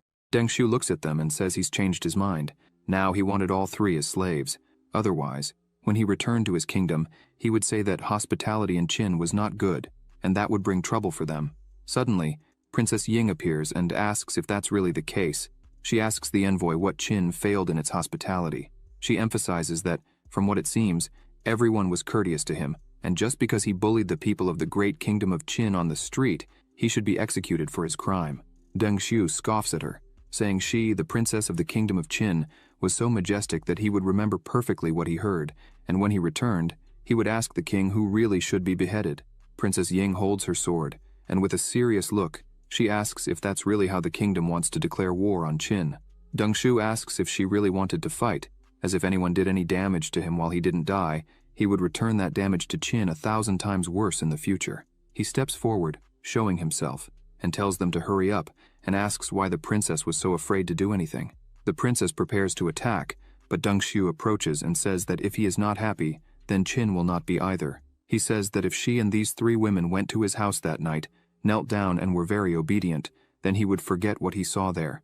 Zi was almost bursting with anger. She lowers her head and apologizes to the princess. Deng Shu continues to laugh loudly, saying she has more sense than the princess. With a swift motion, Zi attacks Deng Shu with her body cut. He can't believe it, and asks how she dared do this. He falls to the ground, and Zi sheathes her sword, stating it's simply a matter of killing an animal with a single move. Princess Ying yells at Zi, saying she doesn't understand. She would be taken by the 9 sects. Zi turns around angry, and says she doesn't care about anything, as she has no father, mother, or family. Thus, she would take the blame for today's incident. No one else would be involved, and if anyone had a problem, they could try to kill her right there. Suddenly, an energy ball appears, and a man emerges from it very angrily, asking who did this. He shouts, asking how they dared to kill his men from the kingdom of Longyan. This man was Deng Shu's bodyguard. His name is Lu Sheng, and he is currently at the 7th level of the nascent soul. He begins to release large amounts of energy, frightening everyone there. Hongda creates a shield around him and Princess Ying. Meyer also creates a shield around her and the girls. She yells, calling this man a damned one, and says she herself wanted to have killed that man with her sword. Hongda eats a pill. The princess notices this and asks what he is going to do. He enlarges his form and continues focusing. He says he would protect her with this shield, whatever it costs. She notices that Hongda's aura rose from the 8th level of the golden core to the 7th level of the nascent soul. She wonders if he was using these pills to force his cultivation. Hongda begins to release all his power, increasing the size of his muscles to the point of tearing his shirt. A dense aura comes out of his body. He stomps hard on the ground to gain momentum and leaps towards Lu Sheng. He shouts that if he wants to do any harm to the kingdom of Qin, he would have to kill him first. Lu Sheng wastes no time and also prepares to attack. The two collide their attacks, causing a strong pressure between them. However, Hongda feels the blow and starts to bleed. Lu Sheng begins to laugh and says this is the great general of the city of Qin. He continues attacking Hongda and asks if that's really all he has. Hongda begins to fall uncontrollably. Lu Sheng shouts, saying he is not worthy of the kingdom of Longyan. Hongda falls to the ground, causing an explosion. Ying looks at this and is astonished. She thinks that relying on elixirs to improve one's cultivation strength in the end won't match those who obtained strength through true practice. What should they do now? Suddenly, someone arrives and says this guy is just a nascent soul. Xiao and Zhuxuan had arrived there. Xiao asks Lu Sheng how he dares to do as he pleases in the territory of Qin. Xiao uses a simple attack on him and says he is just arrogant. Lu Sheng sees that Xiao used a simple attack, a single sword strike. He thinks that for him, who learned the 9 transformations of the golden body, it is a simple thing to defend. He extends his hand to contain the attack, as he thinks it was just child's play. However, Xiao's attack penetrates his defense and hits him, throwing him to the ground with great force, leaving people frightened by this. Princess Ying sees this and is shocked. She thinks that not even General Hong Da could defeat him, but Master Xiao did it with just one move. She thinks that, unfortunately, until the plan to attack the family succeeds, it is better that they do not recognize her master. Otherwise, she would like to show everyone that she is a disciple of this great master. The men around are impressed with this strength. They shout that it was just one attack and ask who this man is and how they had not seen him before. They wanted to join Xiao's sect in any way. Lu Sheng, lying on the ground, gets up all battered and thinks that he learned the best techniques of terrestrial body refinement. He wonders how someone managed to penetrate the protection of his body with just a sword qi. He looks at Xiao and wonders if that man is a nascent soul cultivator from the great kingdom of Qin. He can't believe it because Xiao is too young for that. Thus, it's impossible. Xiao and Zhuxuan approach him. He comes close to Princess Ying. She shows respect to him and tries to explain about the matter. However, he raises his hand, interrupting her, and says she doesn't need to explain anything, as everything was very clear. Xiao begins to release some of his strength and says that the envoys from the kingdom of Longyan relied on their strength to intimidate the weak and bullied the disciples of the Hongmeng sect, not to mention that they are also trying to stop them by force. If that's the case, then he would give them exactly what they wanted: death in the kingdom of Qin. Lu Sheng angrily stomps on the ground, releasing his power and shouting at Xiao. He asks how he has all this courage. Lu Sheng starts to release energy from the palm of his hand while screaming, asking how Xiao dares to be disrespectful to him, who is from the kingdom of Longyan. Was he going mad? The two collide their attacks, but Xiao is laughing, looking at him. Xiao says that, by the looks of it, Lu Sheng can't understand the huge difference between them. Xiao begins to use energy in his hand. Lu Sheng wonders what was happening there, as Xiao's cultivation level is not as good as his, but Xiao's spiritual power is as sharp as a sword, and its lethality is absurd. Lu Sheng jumps back, thinking that he definitely cannot compete with Xiao in terms of spiritual power, and therefore, he would use the body refinement technique to try to kill Xiao. Lu Sheng begins to focus on his attack using the 9 turns gold body refinement technique. Xiao sees this and uses his 5 elements of yin and yang body refinement technique. Xiao says that when it comes to physical strength, Lu Sheng still had a lot to learn. The two again clash their attacks, causing a pressure that made the men around them take cover. Lu Sheng's arm breaks in half with the force from Xiao. He begins to scream in pain and tries to retreat, shouting that his arm had broken. Xiao summons several swords and says that, in his next technique, he wouldn't just break his arms. Lu Sheng grabs a vial and thinks he has no other choice. He destroys the vial in his hand, and a great amount of energy begins to accumulate there. The princess sees this and wonders if this is really what she thinks it is. Lu Sheng begins to scream. His face starts to fill with veins. This technique is the rapid explosion, but Xiao's swords were already inches from him, leaving him no reaction. However, the swords start to hit his body and bounce back. Lu Sheng begins to laugh and asks if that's all Xiao had. Lu Sheng begins to concentrate energy in his hand again and says that Xiao's attack wasn't even enough to tickle him. He quickly advances towards Xiao, who just looks at him. Princess Ying shouts for Xiao to be careful.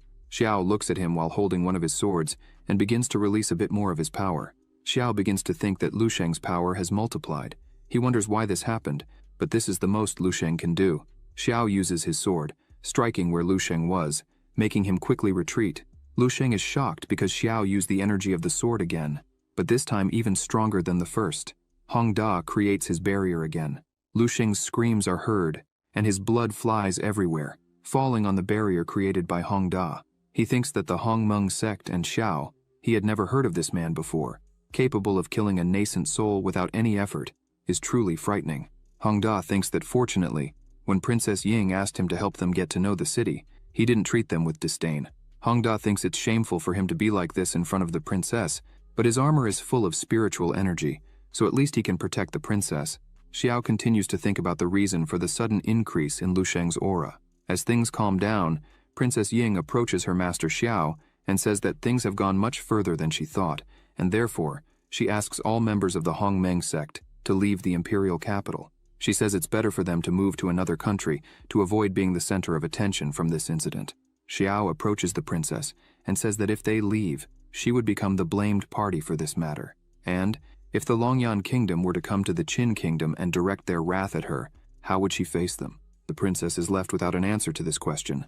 Z steps into the conversation and places her hand on her chest, stating that it was she who killed the envoy, and therefore she was willing to assume all the blame.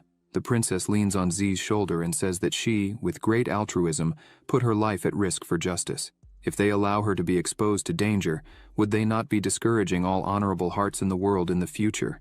Z is at a loss for words, looking at the princess. She continues saying that if this news reaches other countries, the great Qin dynasty will inevitably gain the reputation of being a people who value their own lives more than justice. The princess gets serious and says that, especially since they were talking about the powerful kingdom of Longyan, if they dare to allow their envoys to commit such atrocities, she fears there must be something suspicious behind all this. Xiao steps in and asks if Ying was suggesting that the actions of the kingdom of Longyan on this occasion were deliberately intended to provoke a direct conflict with the great Qin dynasty. Princess Ying begins to explain that some time ago, when she heard that the kingdom of Longyan had been frequently inspecting its vassal states in recent days, she found it very strange, because previously, when these envoys used secret techniques to increase their power, she clearly felt the strength of national fate. She says she fears that this is the goal of the kingdom of Longyan. The princess lowers her gaze and says that the kingdom of Longyan seems to have found a special technique to plunder the national destinies of other countries. Without a doubt, this must be a preparation for the imminent great battle of national fate. Everyone there begins to wonder what the great battle of national fate would be. Countries are divided into 9 levels.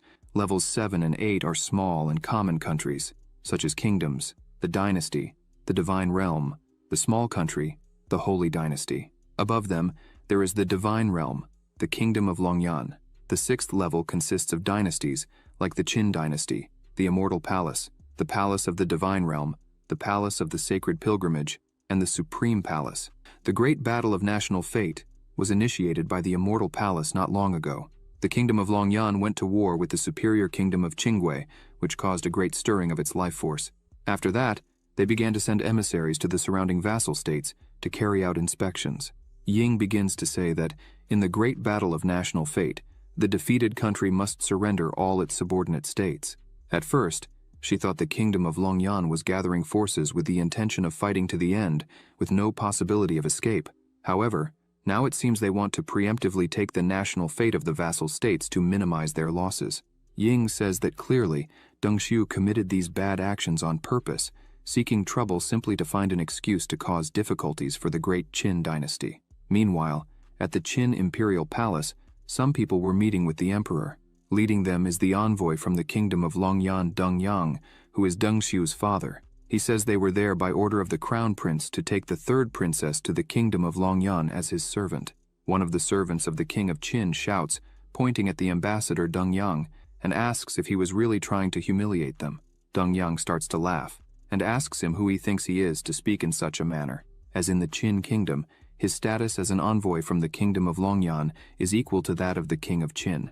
Deng Yang asks the man if he truly believes that he could order his death with just a word. The man tries to retort, but the king shouts, calling out Deng Yang, stating that he respects him as an envoy from the kingdom of Longyan. However, if he goes too far, he should not blame the king for being rude. Deng Yang starts to laugh and says that the king of Qin really knows how to joke. Deng Yang points his finger and says he did not come there to ask for the king's permission. He just came to deliver the order of the crown prince. He emphasizes that if the king is wise, he should hand over the 3rd princess.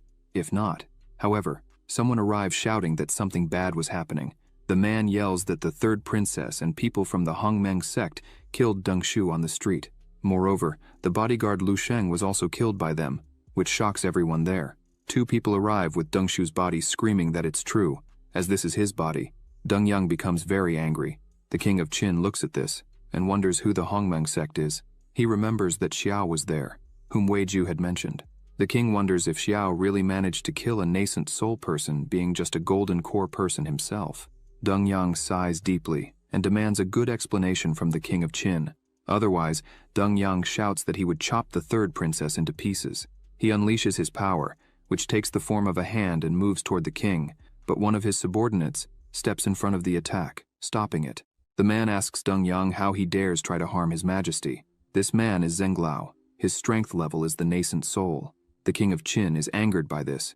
Zhenglao begins to communicate telepathically with the king and asks him to make a decision as soon as possible, as he could take care of protecting the king, but he could not protect the civilians and military of this court. The king says that Xiao killed Lu Sheng, who was at the nascent soul level. He asks Zhenglao if he believed he could kill Xiao if they faced each other. Zhenglao is startled, asking the king if he really wanted to blame the Hongmeng sect for this. The king looks at him with a determined look and says that's exactly it, as at the moment this would be the only option to avoid creating a war there. Zhenglao tells the king not to worry, as even though Xiao has a good reputation, he is still young. Zhenglao believes deeply that Xiao had some tricks up his sleeve, and that's how he managed to defeat Lu Sheng. It was just good luck. Zhenglao asserts that if the two met, he would definitely be able to defeat Xiao. Suddenly, a sword comes flying in their direction. Deng Yang creates a barrier and yells, asking who dares to do this, but Xiao cuts through all his defenses into pieces. Moreover, Xiao enters the telepathic conversation of the king and Zhenglao and asks if they were having a secret conversation, as if he were deaf, which astonishes both of them. The third princess enters the room along with Xiao and asks them not to worry, as she would fully explain the matter. People begin to talk that it's the third princess and ask who is beside her. Deng Yang falls silent and wonders how Xiao can be so powerful with just a sword. He had never heard anything about this man. He wonders if there is something about Qin that he does not know. The king keeps wondering how Xiao managed to interfere in a telepathic conversation between him and Zhenglao. Xiao telepathically advises the king to listen carefully to the third princess. The princess kneels and says she came back to apologize. The king asks what offense she had committed. The third princess starts to apologize, saying she should not have intervened when the envoys from Longyan were intimidating the women of the city. She should not have been disgusted when the envoys from Longyan insulted the Qin dynasty. She should not have defended herself when the envoys from Longyan attacked her without reason. She shouts, saying how honorable the kingdom of Longyan is and how humble her own country is, no matter how much they humiliated the entire dynasty. Even so, she should not have acted like that in front of the envoys from Longyan. People do not like what they hear. She shouts that today she was so lost in her thoughts that she ended up forgetting this and offended an envoy from a superior kingdom, an act that violates the laws of heaven and God, and therefore she hopes her father will sentence her to death for her mistakes. Xiao looks at her kneeling and thinks that it was a great performance. The king closes his eyes and says that Ying was mistaken. He thinks that, of all his children, Ying is the most incredible. If she were a man, he would protect her regardless of the consequences. It's a pity that now the only option seems to be to expel her. Xiao starts communicating with the king telepathically and says that the king can protect the dynasty today. Xiao also states that the Qin dynasty will win the national destiny war and surpass the kingdom of Longyan in the future. Xiao asks the king if he is willing to bet on him. The king is astonished by this and says that Xiao is being arrogant and asks how he can guarantee this. Xiao closes his eyes and says that if the king gives a single order, he would completely eradicate all the envoys from the kingdom of Longyan immediately. The king asks what his conditions are. Xiao says that if the king abdicates his position and hands the throne to Ying, he will fulfill what he said regarding the envoys from the kingdom of Longyan, and also claims that the Qin Empire will prosper for all eternity. The king begins to think if Xiao wants Ying to become the queen of Qin, it means that Hongmeng is willing to offend the entire kingdom of Longyan for Ying. Xiao looks at Ying kneeling in front of him and asks the king to make his decision as quickly as possible. The king says he promises this. Xiao prepares and tells the king not to worry, as he will make it all worth it. Deng Yang shouts at the king, saying that the third princess has already confessed. What was he waiting for? Why doesn't the king issue a decree and condemn her immediately? Xiao uses a simple attack towards Deng Yang and shouts, "Who would dare to demand the condemnation of the third princess of Qin?" Deng Yang dodges the attack and shouts, asking how Xiao dares to act this way with an envoy from the kingdom of Longyan. He emphasizes that he would like to see what Xiao is capable of. He attacks Xiao, screaming for him to die, but Xiao easily dodges the attack and creates another one of his swords. He asks if the leader of the envoys is too old, as he is very slow and stupid. Xiao disappears from in front of Deng Yang and appears behind him, attacking him from the back. Deng Yang turns around shouting and creates a barrier around his body, but the attacks do not hit him. Instead, they hit the men who were with him. The men start screaming and the swords begin to hit them.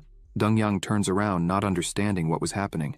In seconds, everyone was lying on the ground. Deng Yang looks at this and says that was very good, Qin dynasty. He starts to unleash his power and says that since they were tired of living, he himself would fulfill their wishes. He releases a great amount of energy, and a large sword forms above his head. Xiao laughs at this and says that means Master Deng Yang also practices martial arts. Xiao says that's better. He raises his hand and his sword disappears. He turns his hand to Deng Yang and calls his sword quickly. The sword above his head goes to Xiao's hand, leaving Deng Yang not understanding what was happening. He shouts asking what was happening, as his connection to the sword had been cut. Xiao holds his sword in his hand and says it is quite powerful. He analyzes and says that it is, at least, an artifact above the earthly realm, right? Xiao begins to wrap the sword with his power and makes it small. He says that Deng Yang gave it to him as a gift, so he would accept it as a gesture of respect. Deng Yang is very scared. Seeing this, he screams asking how this is possible. Xiao had stolen his sword, which he had spent 10 years cultivating. Xiao looks at Deng Yang with an empty aura and bloodthirsty eyes. Deng Yang starts to get scared and says that this is impossible. If Xiao's understanding of the way of the sword has reached a point where Xiao can refine the sword he just stole in an instant, then this man is a monster. The king asks Zhenglao what kind of trick Xiao used. Zhenglao responds that Xiao is well versed in the art of the sword, and that the sword techniques he uses are also unusual. Zhenglao admits that he can hardly see through them. The king asks why he can't see through them and how he would fare if he had to fight against Xiao. Zhenglao looks frustrated and says that perhaps he is no match for Xiao in the art of the sword. Deng Yang creates more swords and says he won't give up. Xiao looks at him and begins to use his powers again, stating that he is tired of an envoy from the kingdom of Longyan. He really is powerful. Xiao wonders how long it would take him to find so many treasures. The swords that Deng Yang sent to attack Xiao begin to be consumed by his energy. Xiao snaps his fingers and thanks Ambassador Deng Yang for giving him more gifts. As he snaps his fingers, all the swords become his and turn against Deng Yang. Xiao shouts that since he had been so kind, he would give a great gift as a courtesy. With no further options, Deng Yang just screams as he sees the swords coming towards him. The swords strike Deng Yang, and his body falls to the ground lifeless, with several swords embedded in his body. The men who were there watching this are astonished at Xiao's strength and ask what kind of man he is. As a single man was able to annihilate a bunch of envoys from a superior kingdom, they can't believe they have such a powerful man in the kingdom of Qin. The king slaps his hand on his chair and stands up, pointing his finger at everyone, and shouts that today's events should be kept hidden from the public until the end of the Dao Festival. Otherwise, he himself would kill them all. The men bow and shout that they would obey their king's orders. Xiao also bows, showing respect, and says he hopes the king hasn't forgotten the deal they made. Ying asks what deal that was. The king remains silent, thinking it's no wonder his daughter wanted so much to learn from this man named Xiao. The king thinks he definitely shouldn't have Xiao as an enemy. Moments later, at the temporary residence of the Hongmeng sect, the doors open. Xiao and Ying enter. Xiao announces that they had returned. Juxuan asks how they were. Sumuhan and Zi are happy to see their master well. Xiao goes up to Juxuan, who asks again if he was okay. Xiao laughs and tells her not to worry about him, as the whole matter had already been resolved. Princess Ying looks on from a distance and smiles, thinking that the Hongmeng sect seems to be a very united sect, and this seems to be truly amazing. Xiao says that although everything is fine and resolved at the moment, there will be new conflicts with the kingdom of Longyan in the future. However, until then, they should improve their strengths as soon as possible.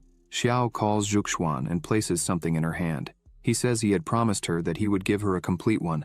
As soon as she takes it in her hand, she holds it firmly and feels the power. She says the yin and yang power in it is much stronger than before. She is so surprised she asks if it really is complete, and how Xiao managed to achieve this.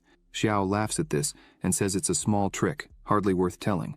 Xiao asks his 3 disciples to come together, as today they would do the energy transmission all at once. They respond that it's okay. Ying is happy about this and asks if she would also receive it. After that, they went inside and Xiao began. Ying thinks it really is a power transmission. She looks at Zi and Sumuhan and thinks that by their demeanor, they apparently got used to this. Ying wonders what kind of terrifying sect the Hongmeng sect is. At the end of this, Zi stands up and says that the 7th level of foundation creation is great. She managed to reach the 7th level of foundation creation. Sumuhan also stands up and thanks her master. She reached the 5th level of foundation creation. Ying is amazed. She says that for 7 years she thought she could never build a base in her life. She lifts her radiant and happy face and asks if she really just broke through. She managed to reach the 3rd level of foundation creation. Xiao sighs and a system window appears, saying, "The host transferred 500 days of cultivation to his disciples. The reward will be 10 times greater. Obtained 5,000 days of cultivation." Xiao asks all 3 to leave the training room, as he wanted to train alone. They bow and begin to leave immediately. Festival day at Xuanwu Square. Everything was quiet. Zhuxuan remarked that Xiao's cultivation had improved again. Now he was at the peak of the golden core. He told her that she was doing well too, as she was at the 8th level of the golden core. Zhuxuan was startled by what he saw in the sky. 3 giant ships appeared. People asked what those were. These were the ships of the noble families, Wang, Qin, and Lin. Xiao said it was forbidden to fly there, yet the families did it as if it was nothing. He looked at the king and thought it was a slap in the face of the royal family. He looked at the ships and said they were indeed impressive. The noble families began to descend, the Wang family, the Lin family, and the Qin family. The townspeople did not like the arrogance of the noble families. Zhuxuan noted that the weakest disciple among them was at least at the 5th level of foundation creation. Xiao said this was expected of nobles. The 3 leaders approached the king, explaining that they were late because they had important matters to resolve. The head of the Qin family apologized. The head of the Wang family said it did not matter when they arrived. It was just a tournament with some inferior sects. The result would always be the same. The head of the Lin family said he was only there out of respect for the king and the 3rd princess who invited him, as he did not like being in the same place as those sects. The people were angered by these remarks, calling the nobles dogs living off their ancestors' fame. The 3 leaders did not like what they heard and also became irritated. The nobles said they were very bold and began to release their aura.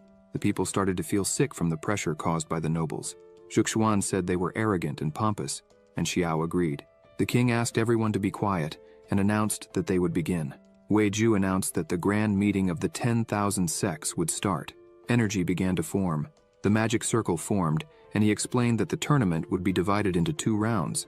In the first round, each sect could send 1 disciple in the foundation creation realm. Within the secret territory, people would be placed in random locations, and if they suffered a mortal wound, they would return to the external world. The Hongmeng sect also sent their disciples. After 7 days of the trial, the treasures each team obtained would be counted to determine the points. The top 10 would continue and participate in the next stage. Zhuxuan noted that both the royal family and the other sects had at least 100 disciples in the first round, while the Hongmeng sect had only 5. They were already at a disadvantage. Xiao asked her to remain calm, as their disciples were elite, and just one of them was stronger than 20 of the others.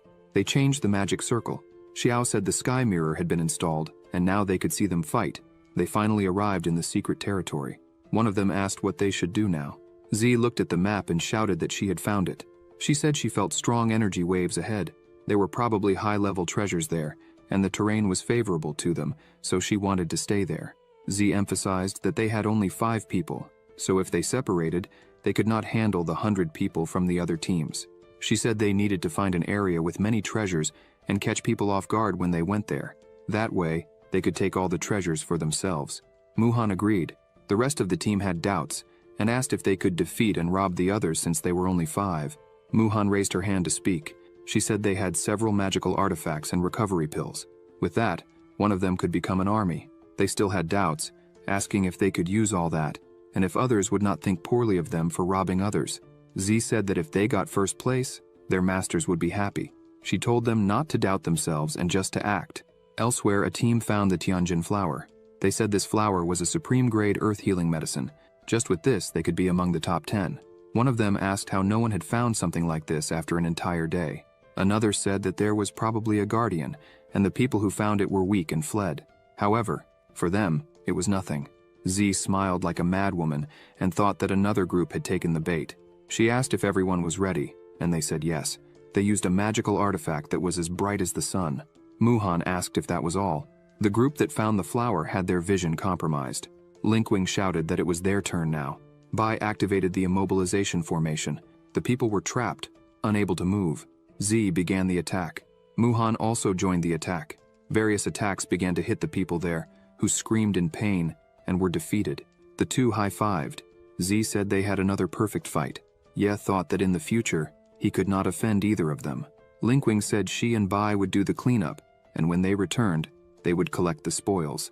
Outside, people were shouting that the Heavenly Sword Sect was eliminated and that it was despicable. The king asked how many points the Hongmeng sect had. Wei Ju said that the Heavenly Sword Sect was the 8th sect to be eliminated by the 5 members of the Hongmeng sect.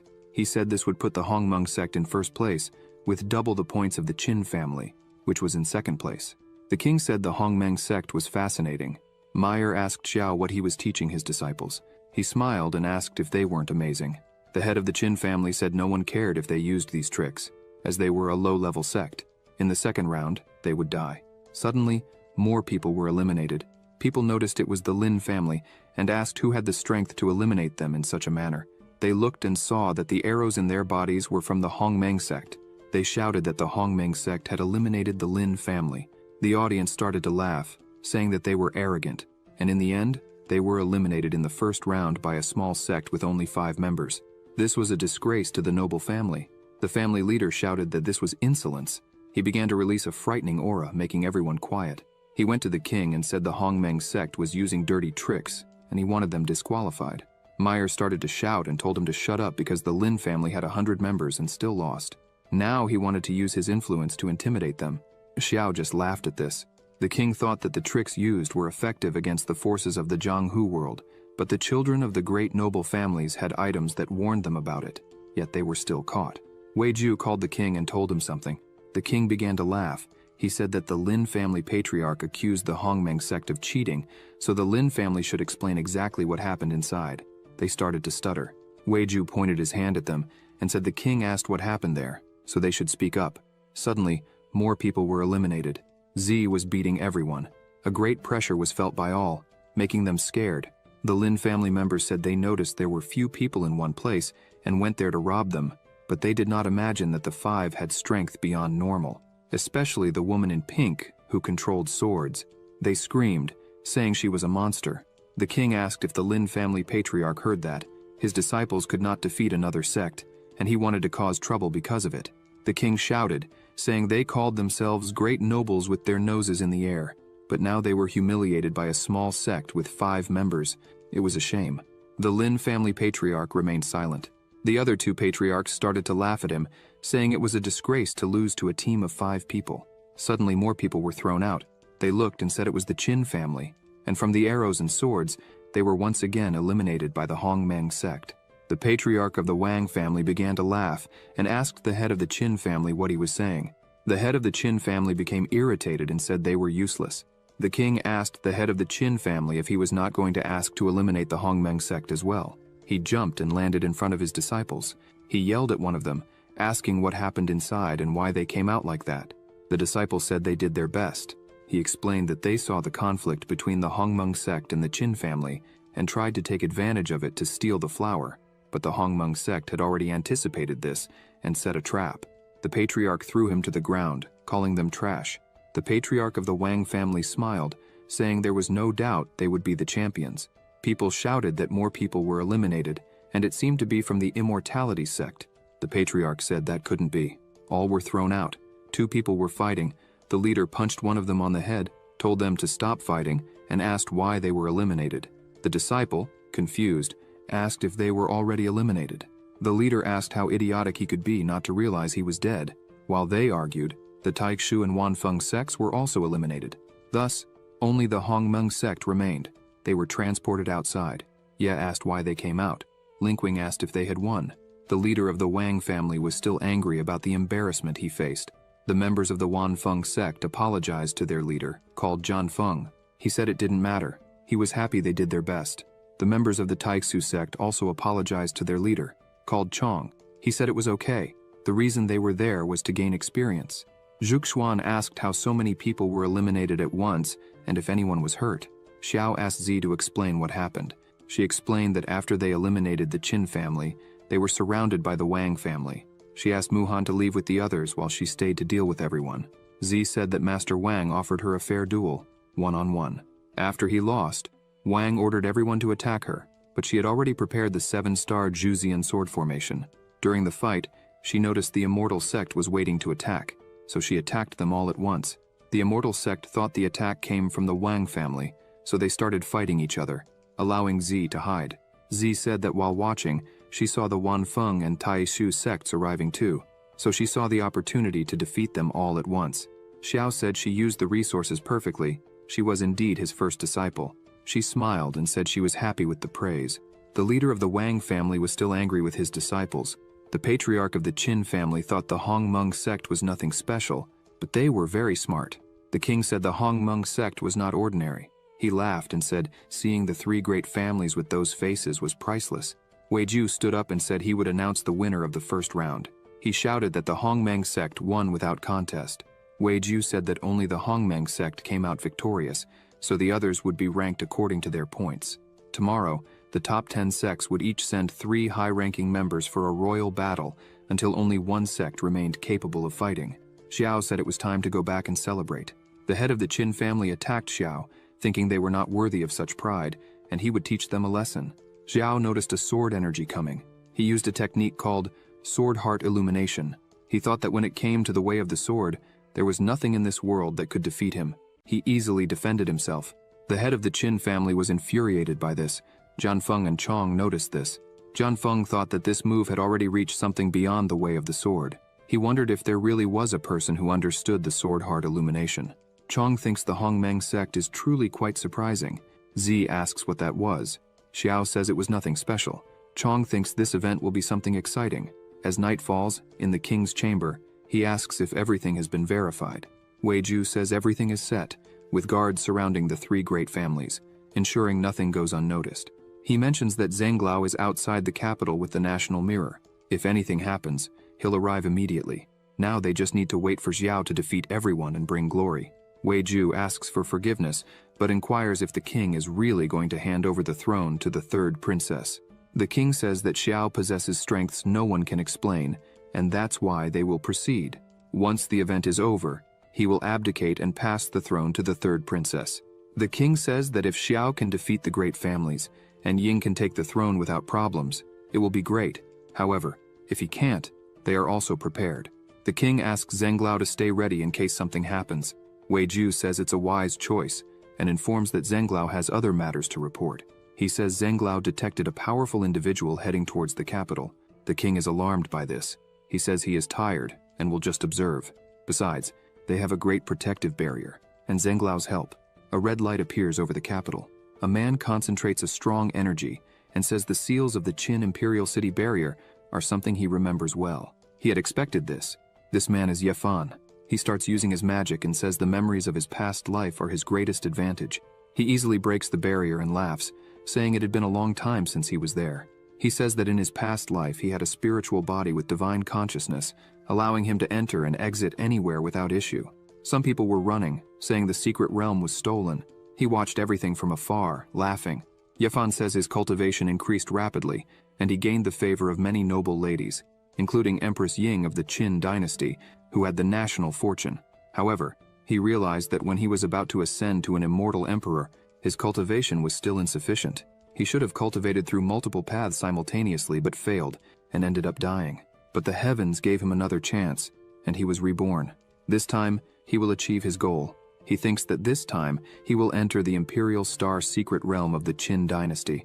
The strength of the national fortune he can gain is much greater than 5 years ago, not to mention he can win Ying's heart, and make her use the imperial family's power to fund his cultivation. The next day, Weiju announces the start of the final round. He says that the responsibility for life and death is in their hands, so everyone should be careful.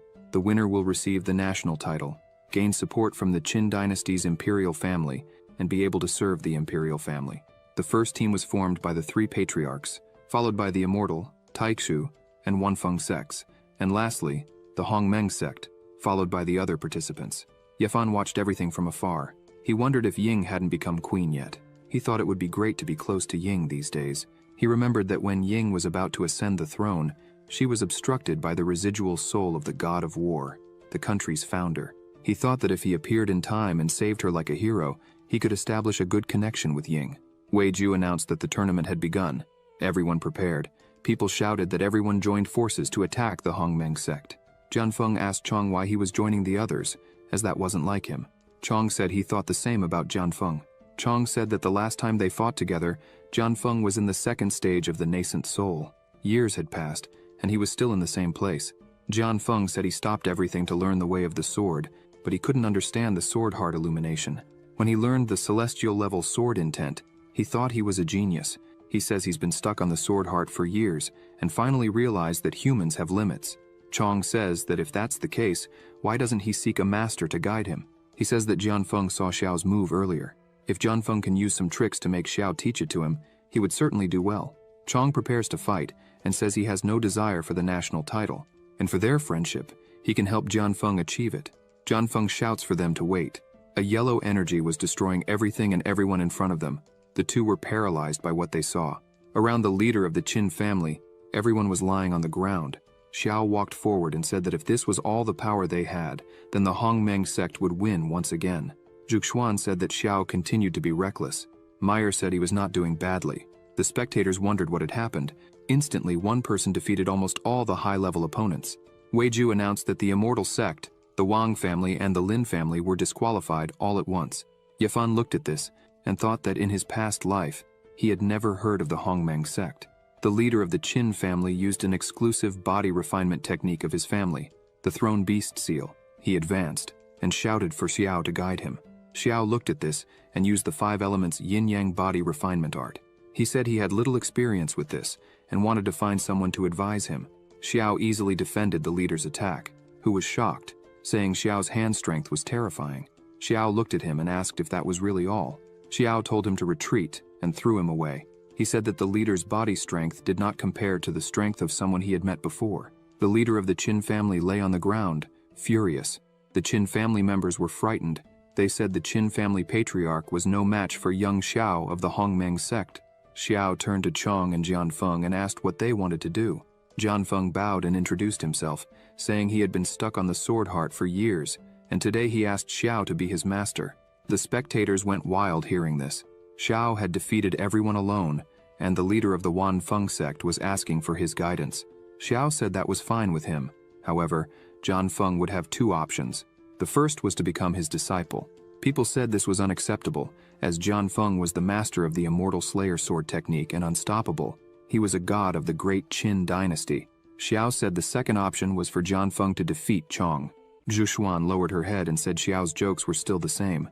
Jianfeng thought that cultivators should learn from the best, so he didn't mind becoming a disciple, but wondered what Xiao wanted with this. He imagined that maybe Xiao wanted to see how far his powers could go against Chong. He looked at Chong and thought that although they were only one realm apart, that realm was a great abyss that determined who had enlightened the sword heart or not.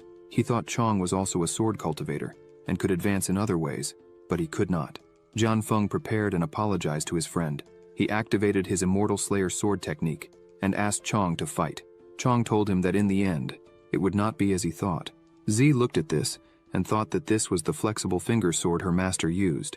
Xiao watched all this and realized there were many such techniques.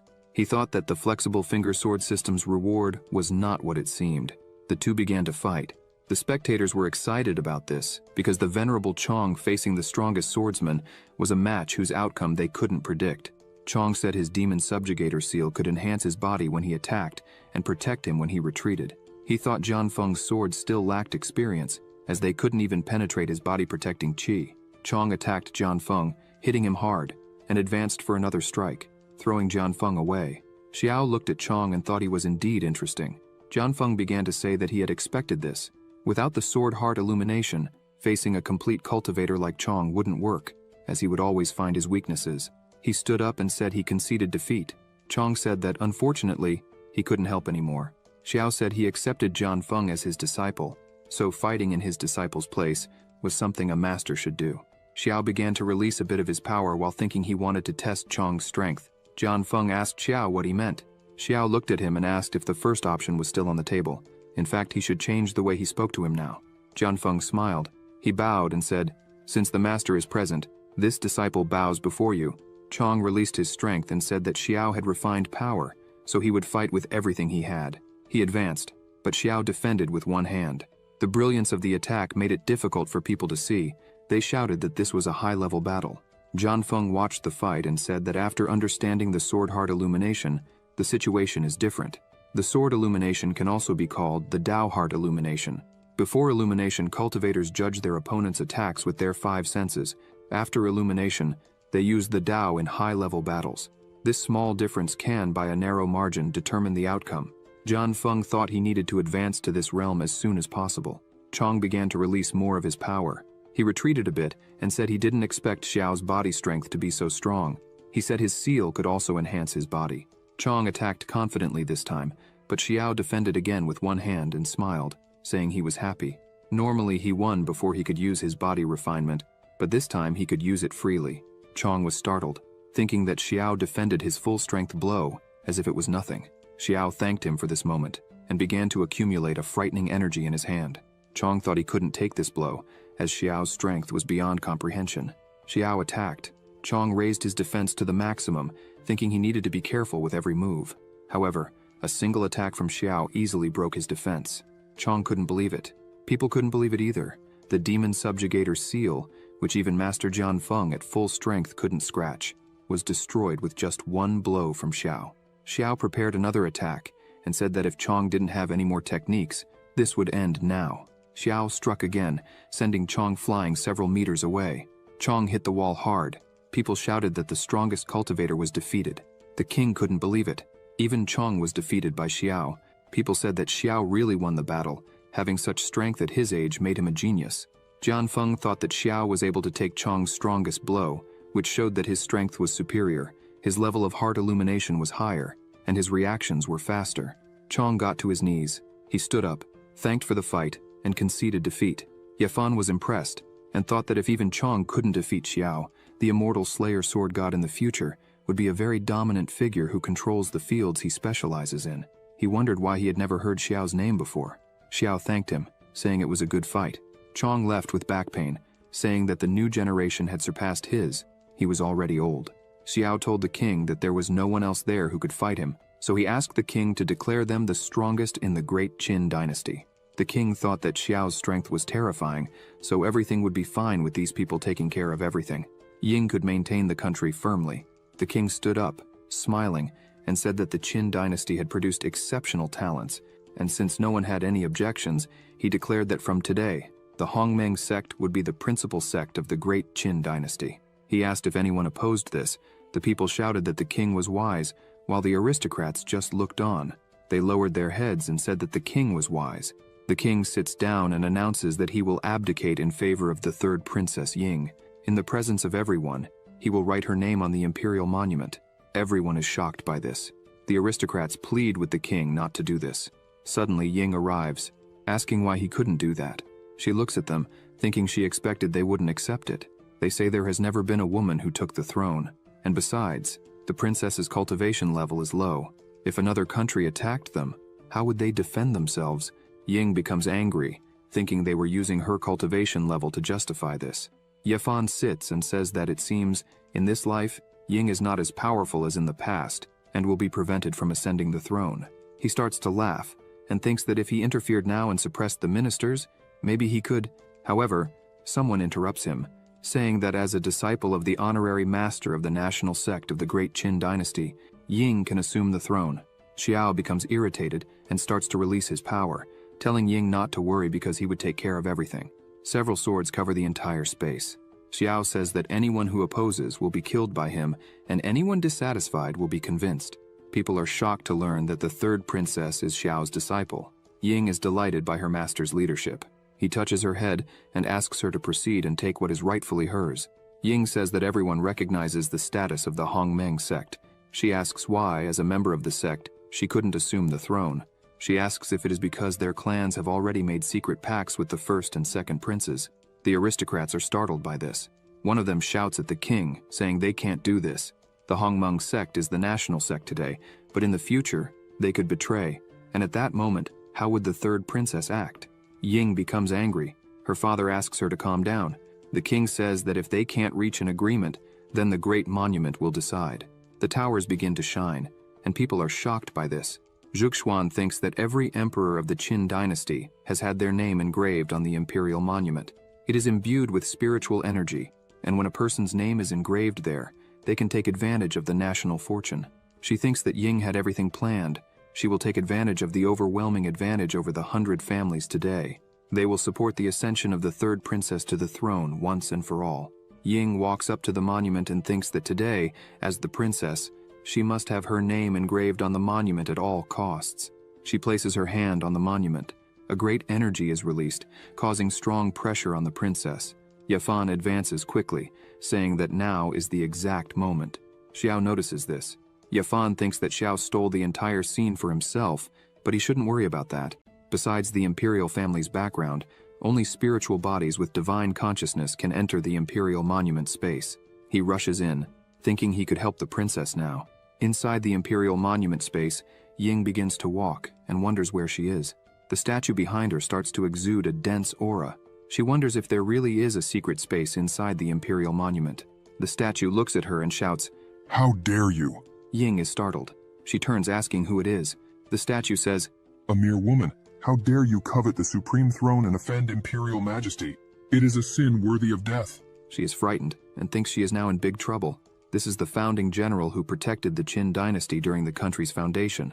The statue strikes its spear on the ground, breaking the whole place and releasing a lot of energy. He says, "Since you have the blood of the ancestral emperors, I will give you one last chance. Leave here immediately. Otherwise, I will definitely kill you without mercy."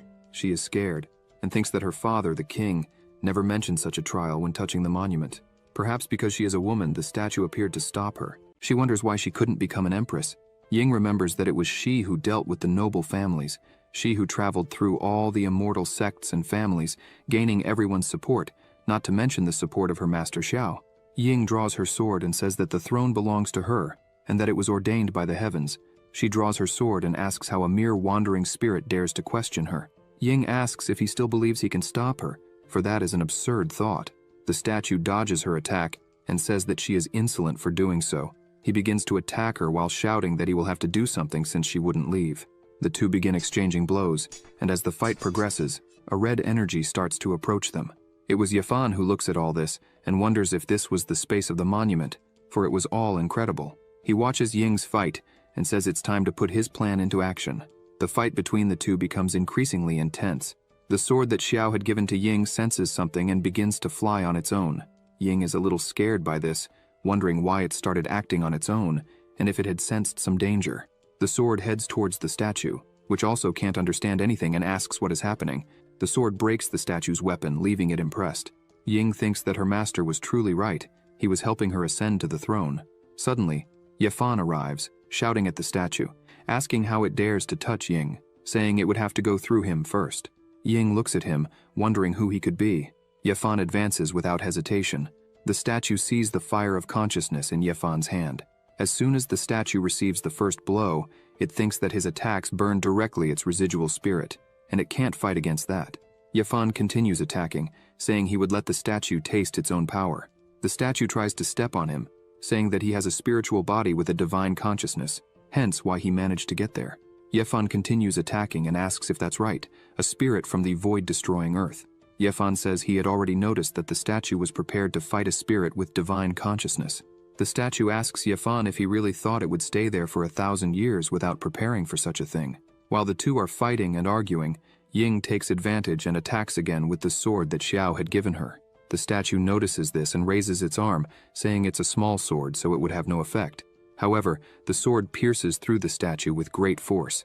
The statue says this is completely impossible. With just one move, it was defeated. The sword returns to Ying. The statue turns into nothing but a pile of stones on the ground. Yafan thanks her. Ying says she doesn't know him. He is a little embarrassed and says that indeed she didn't know him, but he had admired her for a long time. She says she understands but thinks that Yafan is very strange, as he is not a member of the royal family but managed to get in there. She plans to investigate this later. Ying says she needs to leave soon, as her father and master are waiting for her. Yafan is a bit irritated because Ying constantly mentions Xiao. He thinks he needs to be careful. Ying starts to leave, but Yafan grabs her arm and asks why she is already leaving. He points out that there is still the dragon's spiritual energy there, which would be very good for her to absorb. She asks what energy that is. Yafan asks her to sit and follow his instructions. After a few minutes, she starts to feel an energy and manages to absorb everything, reaching the peak of the golden core. Yafan says that it's finally over and that she can leave, as he is very sleepy. Ying asks why he wanted to help her, He starts to smile and says that he already mentioned before that he admires her for a long time and that this is the least he can do. Ying feels a little uncomfortable with this and says they should forget this conversation and leave soon. Meanwhile, outside, everyone is scared, asking why Ying had disappeared. The king is worried, wondering why this happened, as in the past, when someone was to ascend to the throne, all they had to do was bind the tablet with their spiritual power, and the person's name would appear on the tablet. He thinks that a phenomenon like this, where the heavens and earth change and the successor is absorbed by the tablet, has never happened before. The sky begins to look strange, and people think it could be divine punishment for having the princess ascend to the throne. Suddenly, several people arrive, led by two individuals. They reach the center of the arena, and the two shout that they are the first and second princes. They declare that they are against Ying's succession to the throne. The king is surprised and asks what they are doing there. The first prince says they are there because they want their father, the king, to rescind the order he gave about Princess Ying.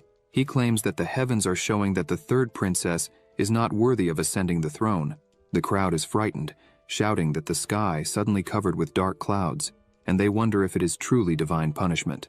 The second prince says that if their father does not retract this, they will order their troops to correct the situation. The people are scared by everything happening there. The first and second princes bow and beg their father to withdraw the order he gave. They kneel down. They all shout together that the succession of the third princess goes against God's will, and they beg him to stop it. Juxuan asks Xiao if Ying is really okay.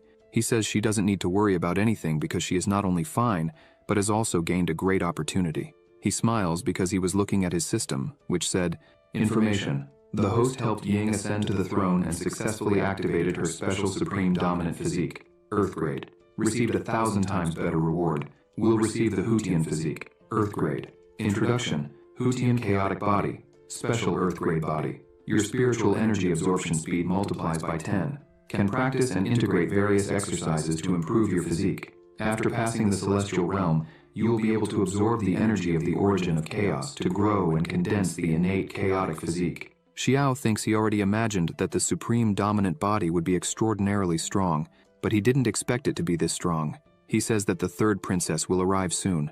Suddenly, some beams of light shoot out from the sky. Ying shouts that she has become the empress. She asks who dares to disobey the mandate of heaven. The people notice that she is glowing with sacred light. The first and second princes are a bit irritated by this. Their father, the king, smiles and celebrates, for the sacred light is shining. His daughter has become empress, and he asks who would oppose this. They meet, and her father thanks her for all the hard work she has done. People start shouting, "Happiness to the new empress! Now we have an empress!"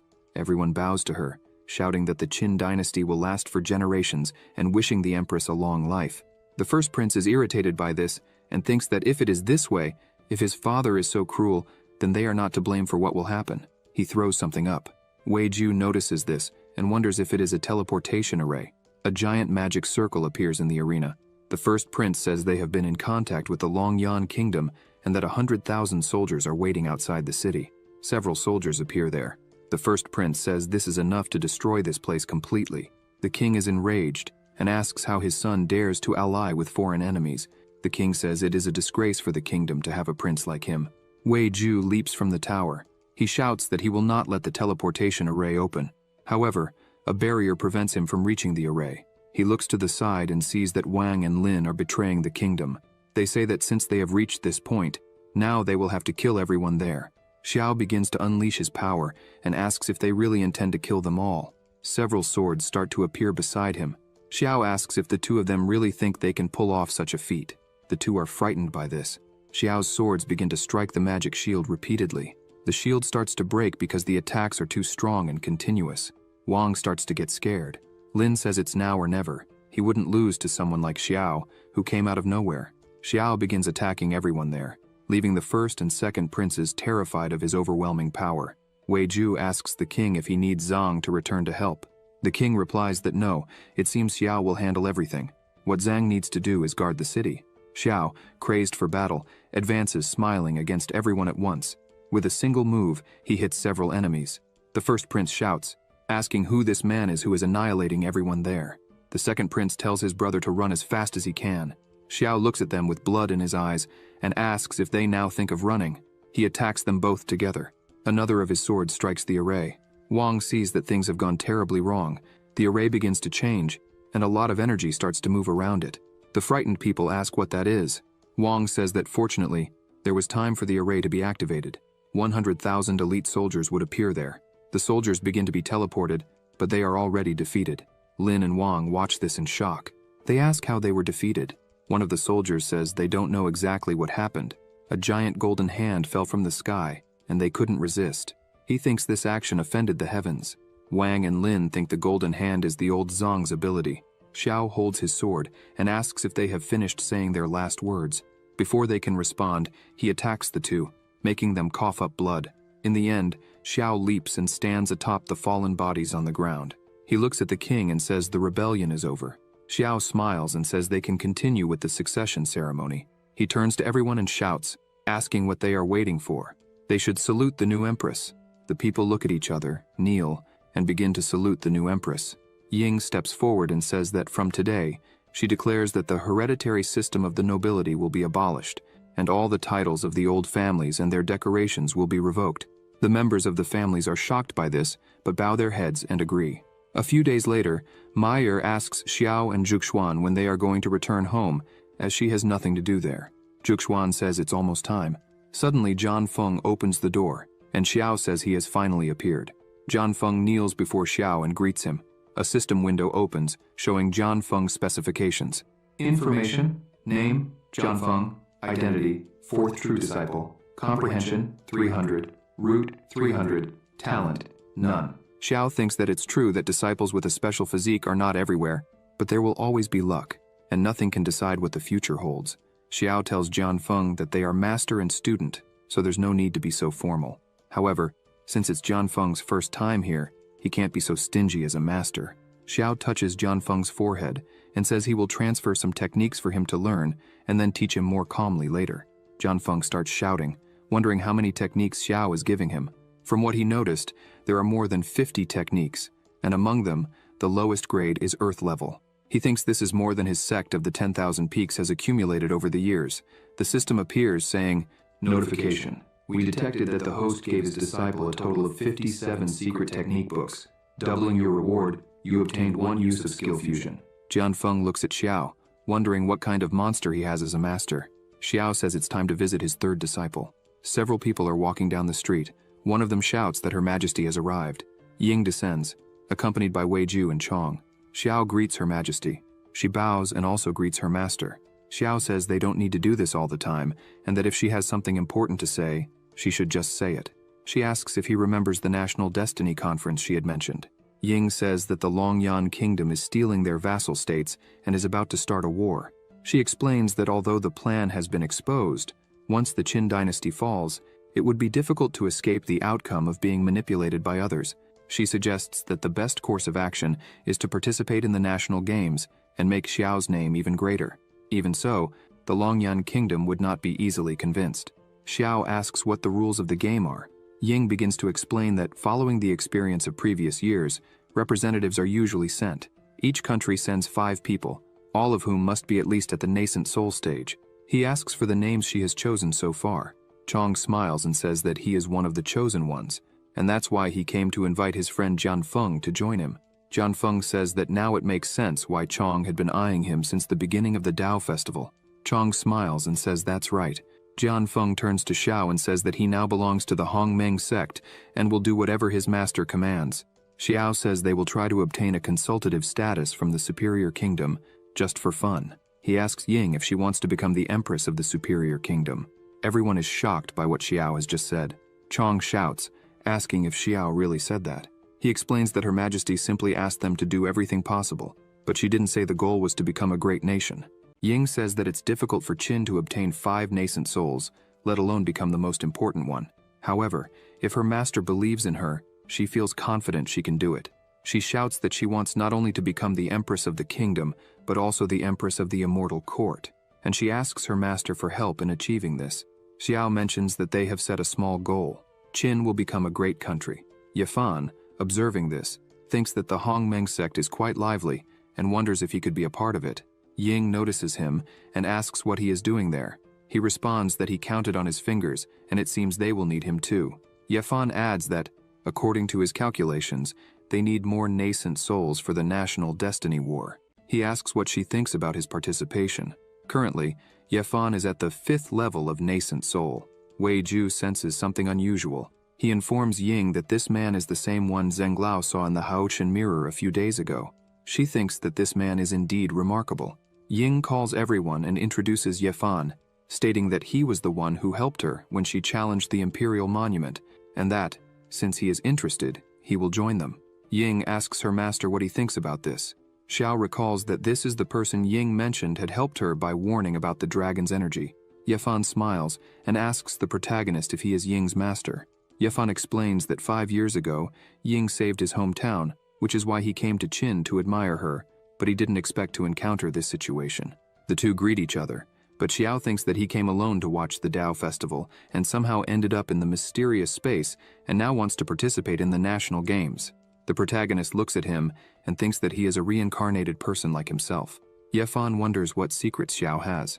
The protagonist turns and says that the participants will be him, Jianfeng, Chong, Wei Ju, and Yafan. He also mentions that if they need any help from the Hongmeng sect, they can ask Jushuan, as he will be in seclusion every day. He calls Jianfeng to follow him. Inside a house, Jianfeng asks his master what had happened. Xiao asks him to look at the sword in his hand first. Jianfeng asks if it is the immortal sword. Xiao asks if he knows where it comes from. Jianfeng says that informing the master, the disciple obtained 7 strange divine swords from ancient ruins in the northern region of the Qin dynasty about 85 years ago. There, they also acquired the 7 Importus assassination techniques, a low-level celestial technique practiced by disciples. According to the inscriptions on a stone in the ruins, these 7 swords were celestial magical weapons of celestial level, but failed to survive the thunder tribulation when advancing and suffered severe damage. The craftsman of the time couldn't repair the damage, so he combined the remnants of the swords with other materials. Jianfeng says they should be unique, but wonders where the one his master is holding comes from. Xiao says he didn't ask for the stories told. He states that, to his knowledge, the true name of this sword is the Flexible Fingers Sword. He believes he obtained this sword through the system, so it is out of the ordinary in this world and difficult to explain. Jianfeng says he didn't know the names of the swords, and thus called it the Immortal Assassin Sword. Xiao asks if he remembers where the ruins are. Jianfeng replies that the ruins are beneath his sect, protected by magic circles, and they can enter there any time. The protagonist smiles and begins gathering magic in his finger, saying he agrees with this plan. Xiao says that before they go, he will teach a few more techniques called sword coming, and that it is good for Jianfeng to practice a bit first. Jianfeng is impressed, saying he has never seen such a mysterious and extraordinary sword technique. The protagonist says it is a combination of his 57 techniques. The first 57 he received were the predecessors of this, to make it easier for him to get used to. Jianfeng is amazed, and asks his master if he created the celestial-grade sword-coming technique. Xiao smiles, and says it was just luck. Jianfeng says that this is not luck, this is genius. Xiao tells him there's no need to keep saying these things because he doesn't care. The protagonist asks if Jianfeng knows what lies in the heart of the sword. Jianfeng asks Xiao for guidance. The protagonist says the most important point is to get rid of. Jianfeng is startled, asking if it's to get rid of his sword. Xiao clarifies that it's not just to break through the obstacles ahead, but to shatter all the magical power of the world. Moreover, this sword technique can integrate with the essences of sword techniques from all over the world and improve their grades. Xiao says that one day, including the world's strongest magical treasures and divine weapons, they can be broken with a sword. Including evil spirits and demons, they can be defeated with a sword. Jianfeng shouts that breaking all laws, breaking all weapons, breaking all means if he also incorporates the 7 styles of immortal destruction. At the heart of the sword, energy begins to emanate from his body, and he shouts that he has succeeded. The brilliance is so intense that people outside the house are startled by what they see. System screens appear saying, after receiving instructions from the host, the apprentice comprehended the 10,000 breaking weapons of the sword heart. Incomplete. You have been rewarded 10,000 times, obtaining the 10,000 breaking weapons. Complete. The level of sword coming has risen to celestial level.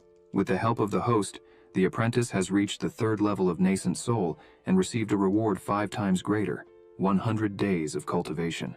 Xiao is impressed with his disciple's performance. He thinks that Jianfeng is truly a swordsman with a comprehension level of 300. Ying looks on in astonishment and asks what is happening. Chong says that John Feng has probably made a significant breakthrough. 10 days later, John Feng goes to the house where Xiao is and says that he has managed to find his path. The protagonist was cultivating and is now at the peak of the golden core. Xiao says he found it strange when John Feng stopped at the foundation, but this time he wants to break through the golden core and ascend to the nascent soul, which seems more evident. Cultivators store their spiritual energy in their dantian, and the protagonist's dantian seems capable of storing more than ordinary people. Both are at the golden core, but the difference between Xiao's golden core and that of a common person is vast. It is as if a common person is a well, and Xiao an entire lake. The protagonist says he has intentionally observed that, although he is now a golden core, in terms of purity, his spiritual power is much stronger than Zhenglau's, who is at the peak of the nascent soul, like a bottomless well. He thinks that although his energy control is now greater, it is still not possible to change the quality of his power. However, the foundation of his golden core is infinitely stronger than that of others. Perhaps this is the benefit of his special constitution. Xiao goes outside and calls John Feng so they can take a look at the ruins John Feng had mentioned earlier. At the entrance to the foot of Mount Wanfeng, some people are gathered while a person announces that an auction will be held today. However, money is not easy to exchange. Only the power of spiritual consciousness is traded. This catches the protagonist's attention. He wonders if they would really trade objects for the power of consciousness. The man explains that the stone can transform the power of one's consciousness. Generally speaking, acquired or innate power does not have the power to condense one's spiritual consciousness. The power of spiritual consciousness in the Qi refinement stage is between 1 and 100. In the foundation creation stage, it is between 100 and 1000. And in the golden core stage, it is between 1000 and 5000. The announcer says that the first lot is a 4th grade elixir, Huan Yuan Dan. The starting price is 50% of one's consciousness power. He asks if anyone is interested. A man raises his hand asking if he can really trade the power of his consciousness. It is a good thing, but he wants to try. The announcer says he can try. He asks a monk to inject his consciousness into the stone. As soon as the man touches the stone, he feels something strange and thinks something is wrong. The man starts trembling and sweating while the announcer smiles at this. The man who had touched the stone thinks he can't control his body. He becomes desperate as all his consciousness power is being drained. The announcer smiles and says that this man's power reached 4,444, which is the highest in his realm. He asks the man if he would like to bid on the Huan Yuan Dan pill. The man, out of his mind, says he is willing to give all his consciousness. The announcer shouts that this monk offered 4,444. He asks if anyone offers more. The people say that this value is the highest for a golden core stage. They couldn't get more than that. They begin to believe that they can indeed trade this power for objects. John Feng says that this monument is strange because all the monk's power was drained. Xiao says the monk was manipulated by someone. A mysterious qi entered the monk's sea of consciousness. John Feng draws his sword and shouts, cursing the man, asking how he dared to enter their territory like this. He wouldn't allow it. Xiao tells John Feng that he is already old and still so reckless. John Feng asks his master to teach him. The protagonist says that these people know the Dao Festival is over, and yet they are still there, so they don't fear John Feng's presence. Xiao says that perhaps the root of the problem lies within the sect. Xiao mentions that among the techniques he taught John Feng is a special technique for divine consciousness called Divine Consciousness of the 9 Forgings, which can protect the divine consciousness from evil and demons. The protagonist tells him to hide his breath, change his appearance, and follow his instructions. Xiao raises his hand and says that this Huan Yuan Dan seems like something good. They also want to try it. The announcer shouts that the auction is for the best bidder, so if he is interested, he could come up there. Both place their hands on the stone. Xiao thinks that John Feng seems like a very good guy, but his actual acting skills are incredible. The announcer shouts that the divine consciousness power of the 2 monks exceeded 4,500. At the entrance of the mountain, the announcer shows something in his hand and says he was doing something for the elder and therefore should enter. They think that to let them in so easily, it seems the problem really comes from within the sect. Moreover, in that direction are the ruins at the back of the mountain. A strange energy was coming from within the ruin. Inside the ruin, a person was absorbing this energy, while others seemed out of their minds beside him. This person absorbing the energy is called Yuanji. The announcer tells the great elder that he managed to bring everyone there this time. John Feng looks at this and gets angry, thinking, Yuanji, it really is you. Yuanji attacks the announcer with his aura. He asks why it took so long. Yuanji had warned that he would kill him if he arrived late again. The man shouts, saying that this time so many monks were deceived. He thought Yuanji would be pleased to have brought more people. Yuanji asks if the man wants to make him happy, then he should offer all his spiritual energy, blood, and consciousness. He starts to suck the man's energy while he screams. The man faints. Yuanji asks if that is all he had. He shouts that it is not enough. He uses his aura to grab more people. Xiao pushes the person Yuanji was going to grab, saying he twisted his ankle. Yuanji grabs Xiao. He asks why Xiao is not being controlled by the stone monument. Xiao says nothing, just looks at Yuanji. The protagonist looks at him, releasing a bit of his power. Yuanji trembles. Still trembling, he asks if Xiao really wants to compete with him because that is very audacious. The protagonist steps back and asks what Yuanji is talking about because he has already lost. Yuanji is startled and shouts, asking what is happening because he can't control his body. He asks Xiao what he did to him. The protagonist says he did nothing special, just used the same trick Yuanji was using. Xiao explains that Yuanji used the stone monument to absorb the monk's consciousness power and took the opportunity to invade the sea of consciousness, controlling the opponent's mind and capturing the person to consume their blood and spiritual power. Xiao says he just made some manipulations in the divine consciousness power he let Yuanji absorb, creating the opportunity to counterattack whenever he wanted. Yuanji starts screaming in pain as a lot of energy begins to surround his body. Xiao says it's a shame. It seems he is faster. The protagonist explains that this is the 12-star dragon blocking formation, which requires the sacrifice of a large amount of blood, spiritual energy, and divine power to achieve balance. Xiao thanks Yuanji for giving him this gift.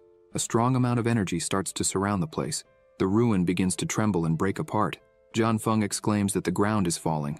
Suddenly, everything stops. John Feng looks around and asks if this is the 7 stars of man. The protagonist asks what the 7 stars of man are.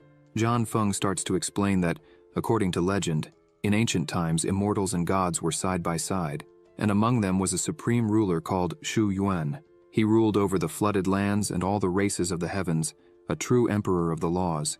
Due to a catastrophe, the order of the heavens collapsed, and Armageddon arrived, causing all creatures in the world to be reduced to ashes while bleeding. The immortal emperor Su Yuan could not bear the suffering of common people, so he led his immortals to fight. However, the celestial Dao was too powerful for the immortal emperor Su Yuan to defeat, and he had no choice but to establish the 7 great formations. He captured 7 stars that contained the great power of the Dao, and used the power of the stars to suppress the heavens, resisting the collapse of the celestial Dao and protecting the peace of all races in the heavens. Xiao asks if this legend is true, and what happened to the immortal emperor Su Yuan. Jian Feng says that, after capturing the stars, the immortal emperor Su Yuan was so weakened that the celestial Dao took advantage of his weakness and destroyed his physical body, and his soul could only hide within the 7 stars. It was never said whether he died or remained alive since then. The 7 stars of man constitute an ancient power, with the myth and legend of the immortal emperor Su Yuan as their belief and the 7 stars as their name. They worship the immortal emperor Su Yuan and spread all his great deeds. Suddenly, the marks on the wall begin to glow. Jian Feng is scared, and the protagonist asks if this is power and energy start to fly towards Xiao's body. The energy begins to pass through Xiao's body. He thinks it seems to be more condensed and powerful than spiritual energy, and has some similarity with the purple qi from the Hongmeng sect, which was once refined. The protagonist starts to concentrate and asks Jian Feng to protect him. Jian Feng says he will do his best. Jian Feng thinks he heard that before the 7 stars disappeared, the legacy of the immortal emperor Su Yuan was divided into 7 parts and spread across the world. He wonders if his master was chosen by the 7 stars and is about to become the heir of the immortal emperor Su Yuan. Jian Feng thinks that if he were in his master's place receiving all this power, he wouldn't be able to bear it and would die quickly. He looks at Xiao and wonders if he is all right. After a few moments, Xiao opens his eyes, and his current level of strength is the peak of the golden core. He thinks that even with such a large amount of power, it was not enough to fill his golden core. It seems he will have to return to the Hongmeng sect to absorb the purple qi before trying to advance. Suddenly, a woman passes through the wall. She says that, by order of the immortal emperor Su Yuan, the 7 stars below her are the 7 stars of light. She is there to guard the legacy of the immortal emperor, waiting for someone with a suitable fate to obtain it. Xiao asks if she is floating light, one of the 7 stars of man. He also asks if this means the heritage of the immortal emperor Su Yuan is sealed there, and if it is the power he just absorbed. She says she is not one of the 7 stars, but a remnant left by floating light, one of the 7 stars. She says the legacy of the immortal emperor is not what Xiao just absorbed. She asks Xiao's name and he says it is Xiao. She creates a ball of great power in her hand and says this power is called stellar power. Those who possess the power of the stars will be favored by the heavens and will be especially fortunate. Xiao remarks that this power is very similar to a power he refined before, called Hongmeng's purple qi. He asks if she has heard of Hongmeng's purple qi. She looks at him thinking, so he is from the Hongmeng sect. She says the ancestor of the Hongmeng sect was an immortal human. Since Xiao is a disciple of this man, he inherited the cause and effect of his stay in this world. Likewise, he will also inherit the fortunate power of the human immortals. This Hongmeng purple qi is also the fortunate power of his ancestor. She applies the power to Xiao and says that when the power of fortune condenses and solidifies countless times, it turns into stellar power. If he cultivates the stellar power to the extreme, he will be able to fight against the celestial Dao. Xiao says that Hongmeng's purple qi is also a kind of fortunate power, and the stellar power is an advanced version of the fortunate power that has been condensed numerous times. The woman confirms this. The protagonist asks if she knows about the power of national destiny. The stellar power is above Hongmeng's purple qi, above the fortunate power. The woman says the power of national destiny, as the name suggests, is the power of a country's destiny, and is also one of the lower levels of stellar power. Xiao says he understands but has one last question. Has anyone else obtained this heritage of the immortal emperor Su Yuan? The woman says that besides him, others have been there before. They all completed the trial well and received their own heritage. Xiao thanks the woman for clarifying everything and says he has no more questions. She says that, as Xiao already knows, this place is where the immortal emperor Su Yuan left his heritage. Once he has received this heritage, he will be able to fight against the celestial Dao. She asks if he is willing to take the trial. The protagonist asks what the trial would be. She smiles and says that if he wants to receive this heritage, he must kill the man who came with him. John Feng is so scared that he reverts to his original form. Xiao remains silent while John Feng screams for his master, terrified. The protagonist smiles. He asks John Feng if the Emperor Su Yuan is really as powerful as he said. Xiao says he believes this trial is a joke. The woman becomes angry, calling the protagonist presumptuous. She shouts, asking how a mere mortal dares to question the immortal emperor. She attacks, but he easily defends himself and asks if this is serious. He says he already understands everything. John Feng kneels and screams for his master. Xiao looks at him and asks what he is doing. John Feng cries out, saying that all his life he wanted to reach the highest level in the art of the sword, but now he realizes that it is impossible for human power to defeat the heavens. John Feng says that Xiao is different. In time, he will be the best in the art of the sword. He only hopes that Xiao can become an immortal emperor in the future. The protagonist sighs and asks John Feng what he is talking about. The woman says that Xiao's disciple is much more sensible than he is. She asks what he is waiting for. She says that now Xiao doesn't need to worry about being blamed. He can receive the heritage openly. She asks why he doesn't do it now. The protagonist smiles and says rebellion against the heavens. Immortal Emperor Su Yuan. Now he can understand completely. Xiao uses his power and says he will borrow John Feng's swords quickly. He creates a large sword in his hand and says he understands this thanks to John Feng, since the flexible fingers swords are originally just one sword. Therefore, if it can strengthen the magical weapons of the world, why not combine them into just one? Xiao creates a sword with incredibly strong energy and shouts that this is the sword that will break the world. John Feng is amazed and shouts, asking if all the flexible fingers swords have turned into one. He asks if this is not something even the ancient weapon forgers could do. The protagonist looks at him and says this is nothing. He grabs another sword in his hand and merges it with his true sword, saying it can be even stronger. The woman is startled, saying that the flexible fingers sword given to her by the immortal emperor has been strengthened. She asks if this power is now available to today's cultivators. Xiao advances, saying he will put all this to the test. The woman is frightened and shouts, asking what he is doing. She asks if he doesn't want the heritage of the immortal emperor.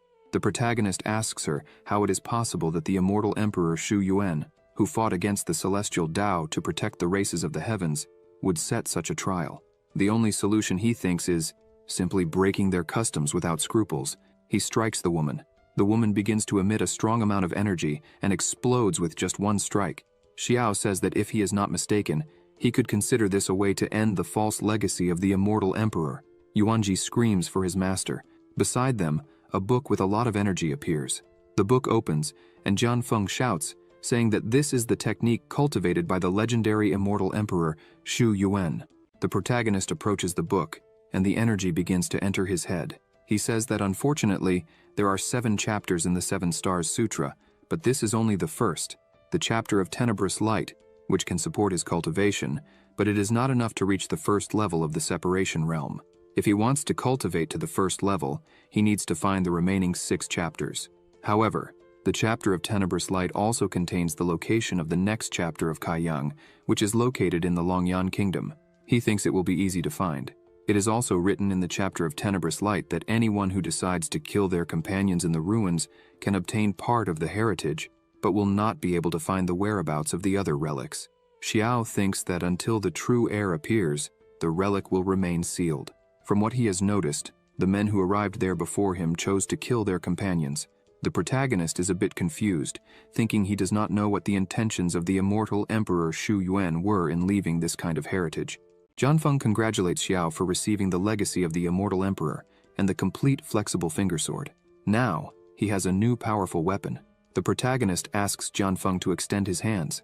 As soon as he extends them, Xiao hands the sword to him and asks what he was talking about, as this sword is now his. Since he doesn't need it, the system announces, With the host's help, the disciple obtained the 8 swords in 1 high celestial grade, complete flexible fingersword. The host will receive 5 times the reward and obtained the upgraded version of the supreme celestial grade, complete flexible fingersword. Jianfeng looks at Xiao with tears in his eyes and bows, thanking his master. The protagonist says he will give him the sutra of the ancient 7 Stars Emperor. Jianfeng is shocked and asks if Xiao really wants to pass on the legacy of the immortal Emperor Su Yuan.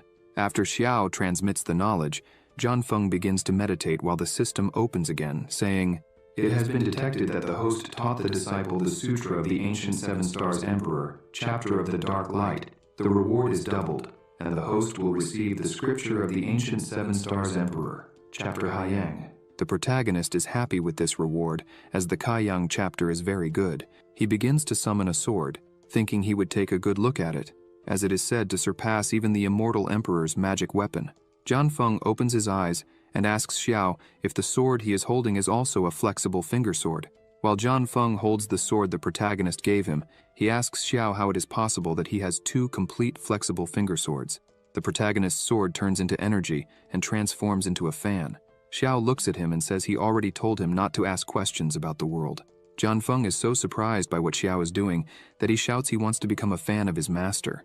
The protagonist transforms the energy fan into an axe.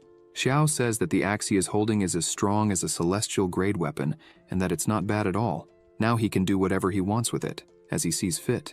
He thinks that after practicing the 5 elements yin-yang body refinement technique, he gained new insights into the Dao of the sword, which had been stagnant for a long time, so it's better for him to explore new ways of cultivating. Jianfeng continues to be more and more impressed with his master. He thinks that Xiao made a celestial grade masterpiece. The flexible fingersword is only high celestial grade. From what he knows of the legend, this is the magic weapon refined by the immortal Emperor Su Yuan to shake the light. Xiao asks the system if this upgraded version of the flexible fingersword has new functions besides changing shape.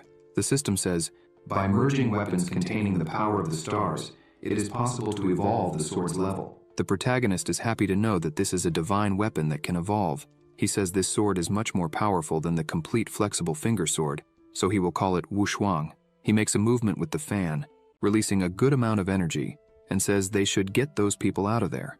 The released energy begins to transform into spirits, lifting and carrying the fallen people. He says it's time to test the puppet technique written in the chapter of the Dark Light.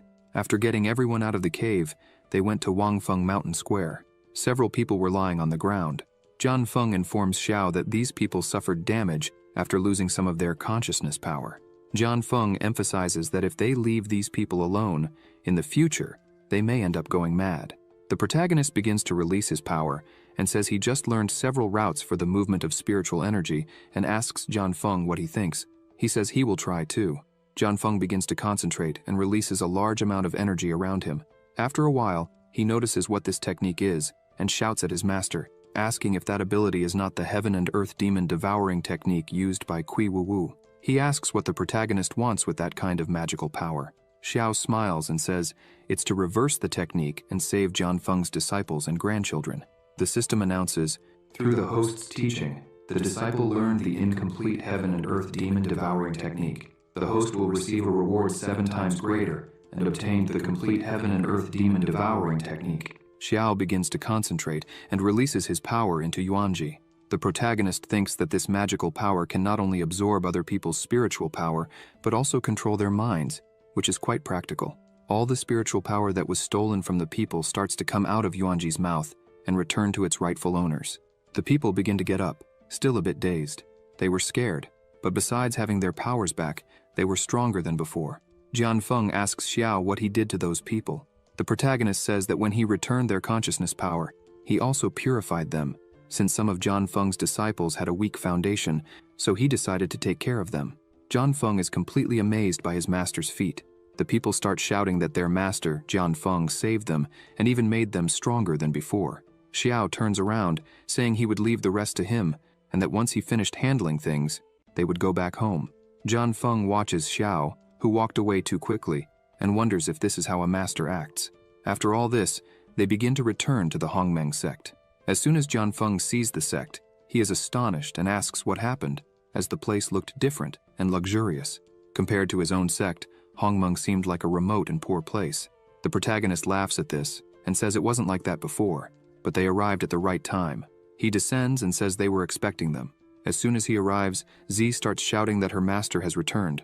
Sumuhan comes forward and greets her master. Xiao asks how she feels now that she is helping with the sect's affairs.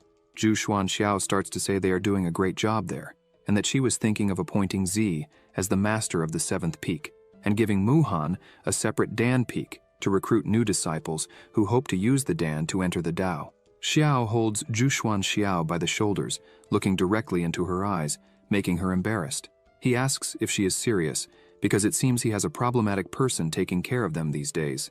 Suddenly, Meyer arrives shouting, calling her master and saying she has something to ask her. Zhu Xuan Xiao says goodbye and mentions she will resolve this first. The protagonist asks Z and Sumuhan to take Jianfeng to see the sect. He would return later to guide them in cultivation. Alone, the protagonist goes to the sect's ancestral shrine. He says this power is much more condensed than before. Purple Qi of Hongmeng. This must be the stellar power. He thinks he didn't expect that the celestial book of Hongmeng, which said that on the day he became the leader of the great sect, he would attract all the fortune left by the ancestor of Hongmeng, was actually true. Moreover, this fortune is much more incredible than he imagined, as it is already condensed into stellar power. Suddenly, the energy expands, making a loud noise. Bai Luo opens the door, coughing. The protagonist asks what is happening. He says he doesn't know what was going on with the ancestral shrine. Suddenly, the spiritual power became violent and injured several passing disciples. The master ordered him to go there and find a solution to the problem. Bai Luo says he asked around and finally found a high-ranking person to help. He points forward, saying that is the person. An old man introduces himself, saying his name is Xuan Xiao from the Nanli sect. He asks if they need his help. The protagonist just looks at him. Bai Luo celebrates and asks if Xiao knows him, since he is known for having destroyed the Luo Yun sect alone. He is almost a demigod. Bai Luo says he spent all his money to bring this guy here. Xiao begins to pat Bai Luo on the head and asks if he had told his sister about today and about the day they met in Luo Yun City. He says yes, and mentions that the protagonist said he would give him the opportunity to practice. He asks why Xiao is patting him.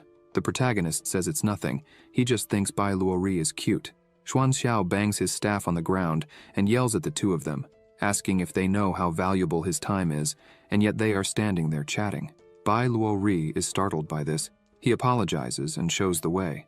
As soon as Xuan Xiao enters, the energy begins to manifest, and Xiao just smiles behind him. Xuan Xiao is shocked, wondering why this energy is so pure. It seems infinitely purer than common energy. He thinks the Hongmeng sect is very lucky, since the ancestral shrine is emitting such a pure flow of spiritual energy. Xuan Xiao thinks that if he can steal and absorb all that energy, he could reach the nascent soul in an instant. Xiao becomes serious behind him, while Bai Luo asks if Xuan Xiao can solve the problem. Xuan Xiao turns and says, this is not a simple matter. He will have to use the treasure of fate to solve it, so the price will go up. Bai Luo is disappointed, saying he has no more money. Xiao, irritated, tells Xuan Xiao not to worry, as the protagonist is interested in seeing Xuan Xiao's skills. If he can solve this problem, he will pay the additional costs. Xuan Xiao says he will solve it since they are so generous, but thinks these two are just dumb sheep. He takes out his bag, a treasure capable of storing and absorbing spiritual energy, called the spiritual storage bag. As soon as he opens the bag, the energy starts to flow in. The old man starts shouting, thinking this is fantastic. The bag begins to grow larger as the old man thinks all that pure, high-quality energy is now his. He continues absorbing as much as he can. The bag starts to make noise, and he is surprised, thinking the bag won't hold. The bag explodes, spreading all the energy again. Xiao thinks he has no choice but to absorb this energy right now. As he starts to absorb the energy, he is frightened. He wonders what is happening because this is not spiritual energy. The energy increased dozens of times after entering his dantian. The energy keeps flowing in, and he thinks this is not good. If the energy keeps coming in like this, his body will explode, and he will die. Bai Luori notices the spiritual energy has decreased a bit and says Xiao is truly incredible. Xiao's body begins to grow enormous, and he tries to ask for help. Bai Luori is surprised, asking if Xiao is really asking for help. Xiao looks at this and starts laughing hysterically. He begins to control the energy in the place. Bai Luori asks what he is doing. The protagonist says that if he doesn't help, this little master will be reduced to several pieces of meat scattered everywhere. The protagonist starts absorbing the energy while thinking that, fortunately, he obtained the heaven and earth demon devouring technique, and this is a perfect occasion to use it. The old man's body begins to return to normal. He falls to his knees on the ground and sighs with relief, saying he is saved. Xiao asks the old man if he is sure about that, and steps on his body. Xiao screams in fright, asking what the protagonist is going to do with him. Xiao says it depends a lot on what he will say. The protagonist orders the old man to say who he really is and what his intentions are in infiltrating the Hongmeng sect. The old man, scared, shouts that he will tell everything. He says he is very sorry, that he deserves death, that he did not recognize such an important person and deceived everyone.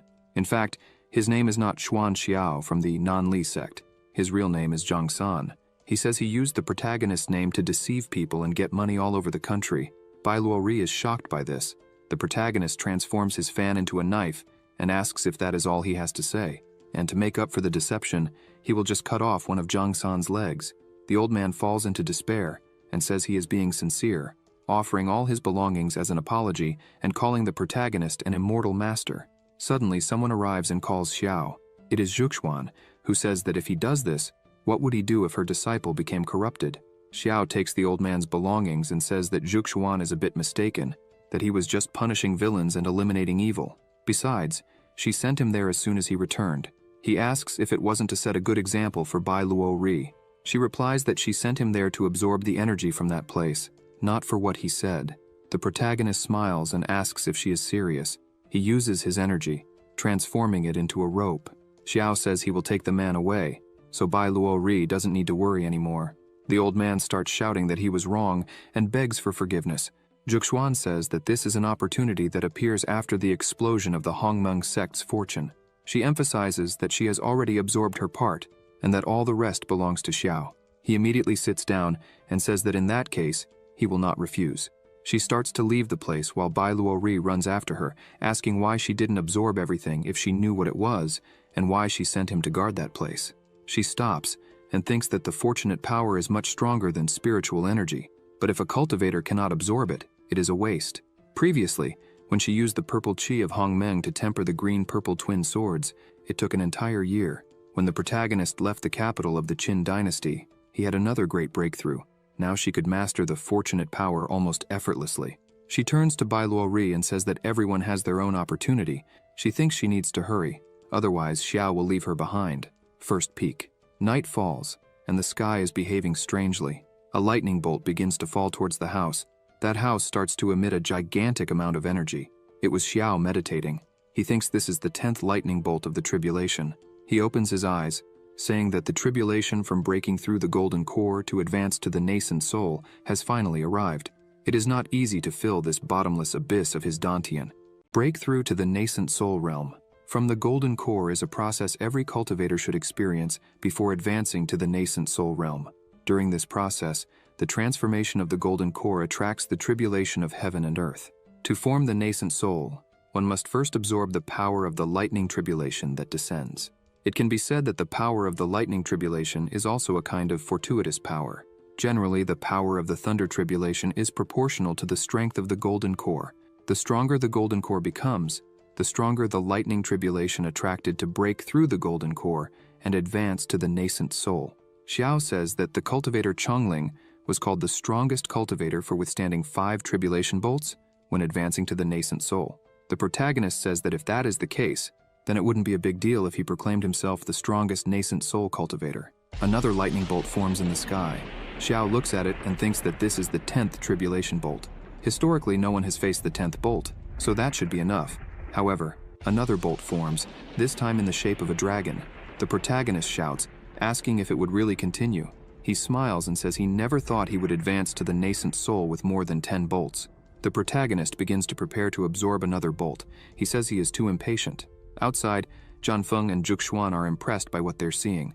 Zhuxuan says that in her entire life, she has only heard that besides the immortal Emperor Su Yuan, there was only one nascent soul with 10 bolts. She can't believe that someone with the potential of an immortal emperor would be born in the Hongmeng sect. The bolts keep appearing. Jianfeng shouts that this is already the 20th tribulation bolt. He shouts, terrified, saying that this level of thunder power has already surpassed the level of a normal nascent soul tribulation. He shouts, saying that his master could be forming a nascent soul with 100 bolts. The entire sect starts looking at the mountain peak. One of the bolts shouts, furious, saying that no one can endure more than half a day of continuous lightning strikes and not die. This Xiao must be hacking. The bolt says it's leaving in anger. After that, the weather calms down. Xiao starts to open the doors. As soon as he opens the doors, Jianfeng and Zhuxuan congratulate him for forming a nascent soul with 100 bolts. The protagonist is surprised to see them there, and asks if they stayed there to protect him, and if they spent the whole night. Zhuxuan says this moment is historic for the Hongmeng sect, the birth of a nascent soul with 100 bolts. As the leader, she couldn't miss something like this. She lowers her head and says she also has something to tell him. The two go to a more secluded place. Xiao asks if she is from Longyan country and the daughter of the patriarch of the Zhu family, the most prestigious there. She sighs and says yes. Zhuxuan explains that she came to the Hongmeng sect because she got lost in the Qin dynasty, and Zhang helped her, saying that from that day on, that would be her new home. With nowhere else to go, she followed Zhang to the Hongmeng sect. The protagonist asks if her family hasn't looked for her all these years. She says they didn't come to get her. She says she left the Zhu family because her second uncle betrayed her and threw her to the beasts. If it weren't for Zhang's help, she probably would have been killed by the beasts that night. Xiao is surprised, thinking he never imagined she had such a past. Zhuxuan says that recently her family found her and asked her to return and marry the emperor of the Longyan kingdom. The protagonist gets angry and says this is nonsense. They ignored her for years, and now they want to use her for a matrimonial alliance. He says that during the visit to Longyan country for the National Destiny War, he would help her resolve this quickly. Zhuxuan thanks him but refuses, saying that this time she would return to cause a commotion herself. She says there are 3 months left for the National Destiny War. She would go and come back quickly, but while she's away, she wants him to take care of the sect. Xiao asks why they can't travel together. He says that would be perfect, because before the National Destiny War, Jianfeng and he need to visit the Dragonfire country to prepare. That way, they could travel together and cause a big scandal. She asks what will happen to the Hongmeng sect. The protagonist says Zhang could take care of everything since his wounds have healed, and he knows the place better than anyone. Zhang sneezes, wondering why he suddenly had a bad feeling. With everything resolved, they set off on their journey. At the gate of Dragon City, Xiao says that this is Dragon City, the farthest border of the Qin dynasty. The Qin dynasty and the Longyan country are very far apart, with several kingdoms between them. The Qin dynasty has only one long-distance teleportation formation. To reach Longyan country quickly, they must use the large teleportation formation here. The protagonist tells them to hurry because he already asked Xingye to inform the governor. He should be waiting for them at the city gate. The rest will come later with Xinye. They head towards the gate and find Governor Haiming there. As soon as the governor sees the protagonist, he welcomes them and introduces himself. Xiao says they don't need to be so formal. He says that probably His Majesty had already informed him that they would be using the teleportation. Haiming becomes desperate and says that the formation leading to Longyan country can only be used twice a year. And now, not only has the formation been reserved by Princess Yilan of Longyan country, but she has also occupied his house. Haiming says he tried everything, but he doesn't dare offend a princess of such a superior country.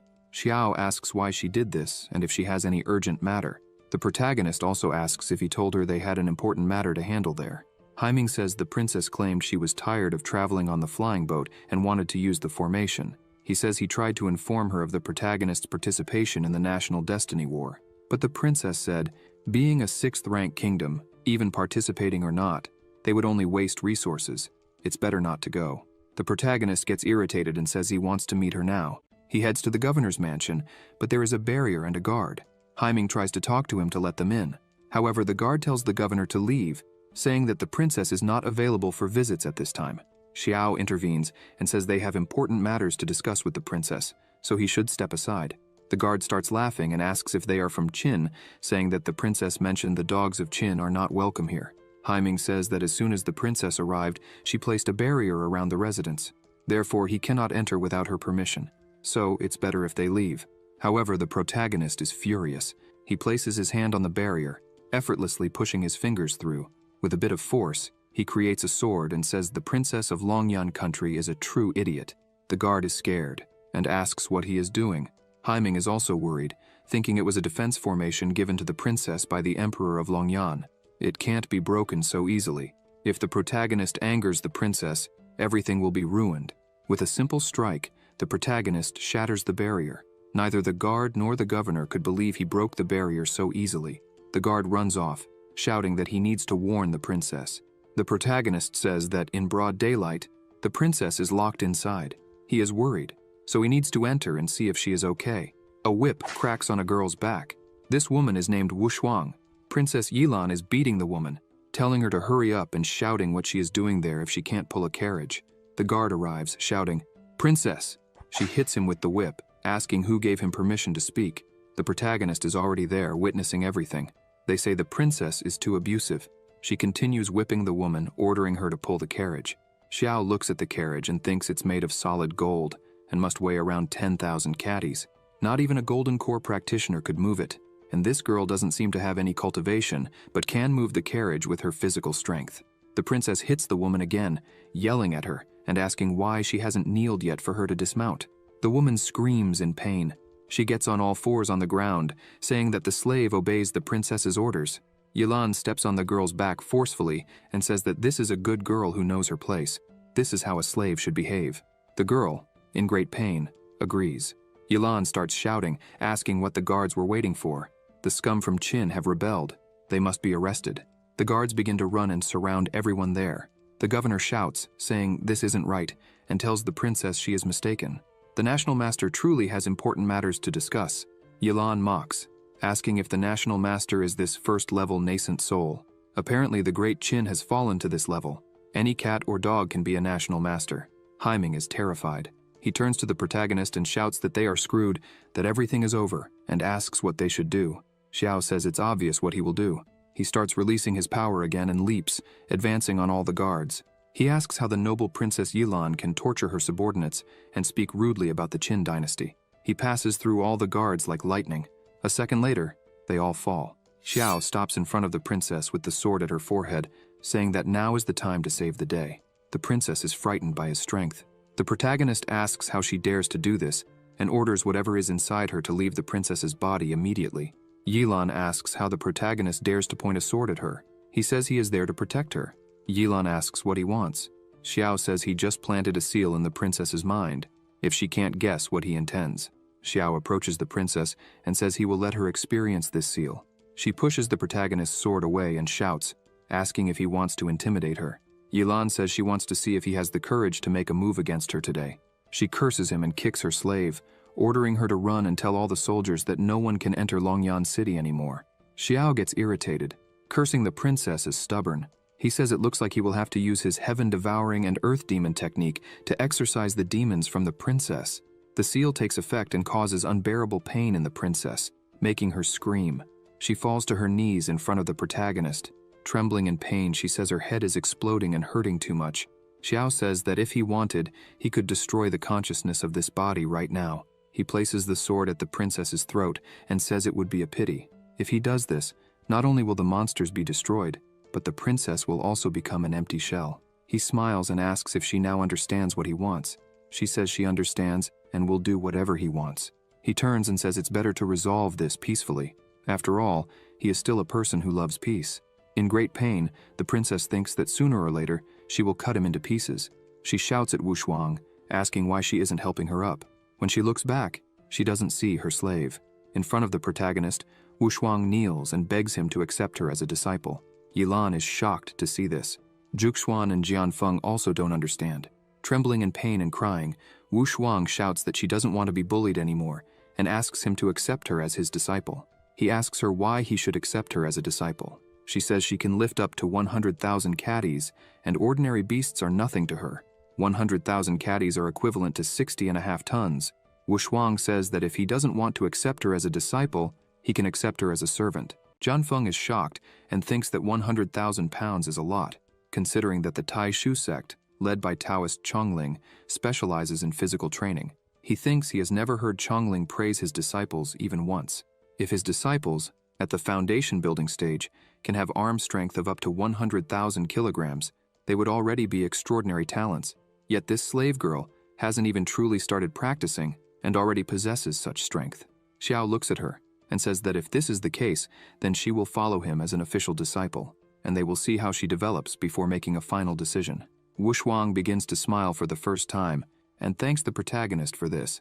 The system screen appears saying, "Congratulations to the host for successfully recruiting a disciple. You can now check her attributes on the attribute panel. Name, Wushuang. Identity, official disciple. Comprehension, 50. Bone root 500. Talent, none." The protagonist smiles, thinking that a bone root of 500 is extraordinary, as Jianfeng only has 300. He thinks that it seems he has found another treasure today. After that, he starts walking and says they will head directly to Longyan Shangguo. As they are leaving, the princess thinks she might be able to escape now, but out of nowhere, the protagonist calls her to follow him. Xiao looks at her and asks what could happen to her if he wasn't there. Frightened, she says she understands. Finally, they arrive at the portal and pass into the upper realm of Longyan. Somewhere, a person calls their father, saying they have received information from the spy in Qin. They report that Juxuan has begun to head to the upper realm of Longyan, and Xiao, who has a deep relationship with her, has recently started walking through the Yuyong, but they don't know Yuan Ying's exact whereabouts. The man named Zhu Hong smiles and says he has told them many times that there's no need to call him father, and asks his son to call him daddy, like a normal boy. This man is the patriarch of the Zhu family. The woman named Yan says she can't understand the difference between father and daddy. Her father tells her to forget it and call him whatever she likes. Hong thinks that Ji Shu ordered them to present Juxuan at the palace and is growing impatient with all the delays. He thinks that this time, Juxuan is in Longyan. If the Zhu family doesn't do something about it, he fears Ji Shu won't let it slide. Hong thinks he needs to put on a grand show for Ji Shu. He asks Yan to bring the protagonist and Juxuan to their home as soon as they arrive in the city. She agrees and says she will do it. Hong thinks that his wife was killed. His eldest daughter was exiled by her own family, and the youngest daughter, who stayed with him, was born with an emotional deficiency due to the 9 yins. He thinks he would have preferred she hadn't been born into the Zhu family. He becomes angry, thinking he feels deep sorrow for his youngest daughter, and says that when he enters the palace, he will seek someone to help cure her. Moreover, these calm days will come to an end when his plan succeeds.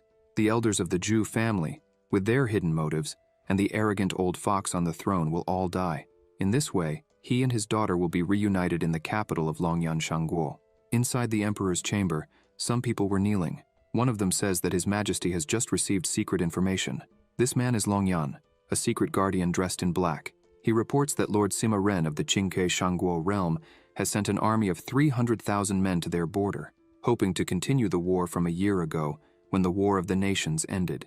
The emperor becomes enraged, saying that this Qingque Shangguo was a little-known country 100 years ago, but suddenly gained enormous prominence in recent years. The emperor emphasizes that they have not only repeatedly offended the neighboring small countries, but also, a year ago, began coveting their country. "This is really disgusting," he exclaims. This is Ji Shu, the emperor of Longyan Shangguo, furious. He shouts that if it weren't for Sima Ren's good fortune and the opportunity to break through distractions and form a special spirit, it would have been impossible for Qingque Shangguo to threaten their country. He begins to smile and says that, even so, Sima Ren won't remain proud for long, as it hasn't been too long since he found a woman with Phoenix clan blood and has already informed the Zhu family that he will soon marry her. This woman is Juxuan. The emperor becomes anxious and says that once he absorbs her Phoenix lineage, he may transform into the soul of the dragon's flame. And when that moment comes, when Sima Ren and Qingque invade their country, he will defeat them all. Longyan mentions that he also has news that the prince has been inquiring about the Zhu family recently. Long Yan emphasizes that he suspects the prince knows something. The emperor starts laughing and asks what kind of things that treacherous child could possibly do. Ji Shu says that if there is nothing else to report, Long Yan may leave, reminding him that they must keep an eye on Xuan, who is in the realm. However, he cautions them to be careful. As they begin to leave, the emperor asks them to wait. He inquires if all the Yuan-devouring pills have been prepared. If something unforeseen happens with Xuan with the Yuan-devouring pills, even Long Yan would be detectable in the capital of the country. Long Yan, the protagonist, and everyone arrive. Xiao says it would be perfect if the Hongmeng sect could also have a teleportation array. The princess mocks him, asking if that kind of trash impressed him. She says it seems he is a poor man who has never seen the world. Xiao looks at her and says she is right, that he is indeed very poor, and since she is so wealthy, the costs of this journey should be hers. He asks her to give him another 100,000 spirit stones so that he can restore his body. Yilan shouts, asking why. The protagonist begins to release his aura and says that a princess shouldn't be so cold to her servants. She becomes frightened and hands over a pouch with the stones, shouting that she will pay. She says that this is all she has. Xiao mentions that 10,000 superior spirit stones are equivalent to 1 million first-level spirit stones. The protagonist calls everyone in his team to visit a good restaurant and have a great meal. Yilan shouts, asking about her. The protagonist says that since she is already in her own country, she could return home. He says he won't be around anymore, so he won't be able to protect her, and advises her to be careful, because if another evil spirit enters her body, it would be very bad. Yilan becomes furious at this, thinking that sooner or later, 1,000 swords will cut him down. In the restaurant, several beautiful and expensive dishes were on the table. The protagonist says that, unexpectedly, Long Yan also had a Tianji tower. It seems that business has also expanded. They not only manage an auction house, but also an inn and a restaurant. Wang asks if the protagonist didn't know that Tianji started in the business by operating restaurants and inns, only later becoming more and more prosperous. Now, it is a giant enterprise across the entire continent. Wang says they also manage to have alchemy houses, tents, and other businesses. It is said they can also buy and sell information. She points out that it seems that as long as they have enough money, there is nothing that Tianji Tower cannot do. Xiao says that is really surprising. The waitress arrives at the table and wishes them a good meal, saying that all the dishes have been served. Xiao smiles and says everything is perfect. He stands up and shouts that until the food on the table is finished, no one can leave. Wang says that's right. Jianfeng shouts in agreement, while Xuan just feels embarrassed.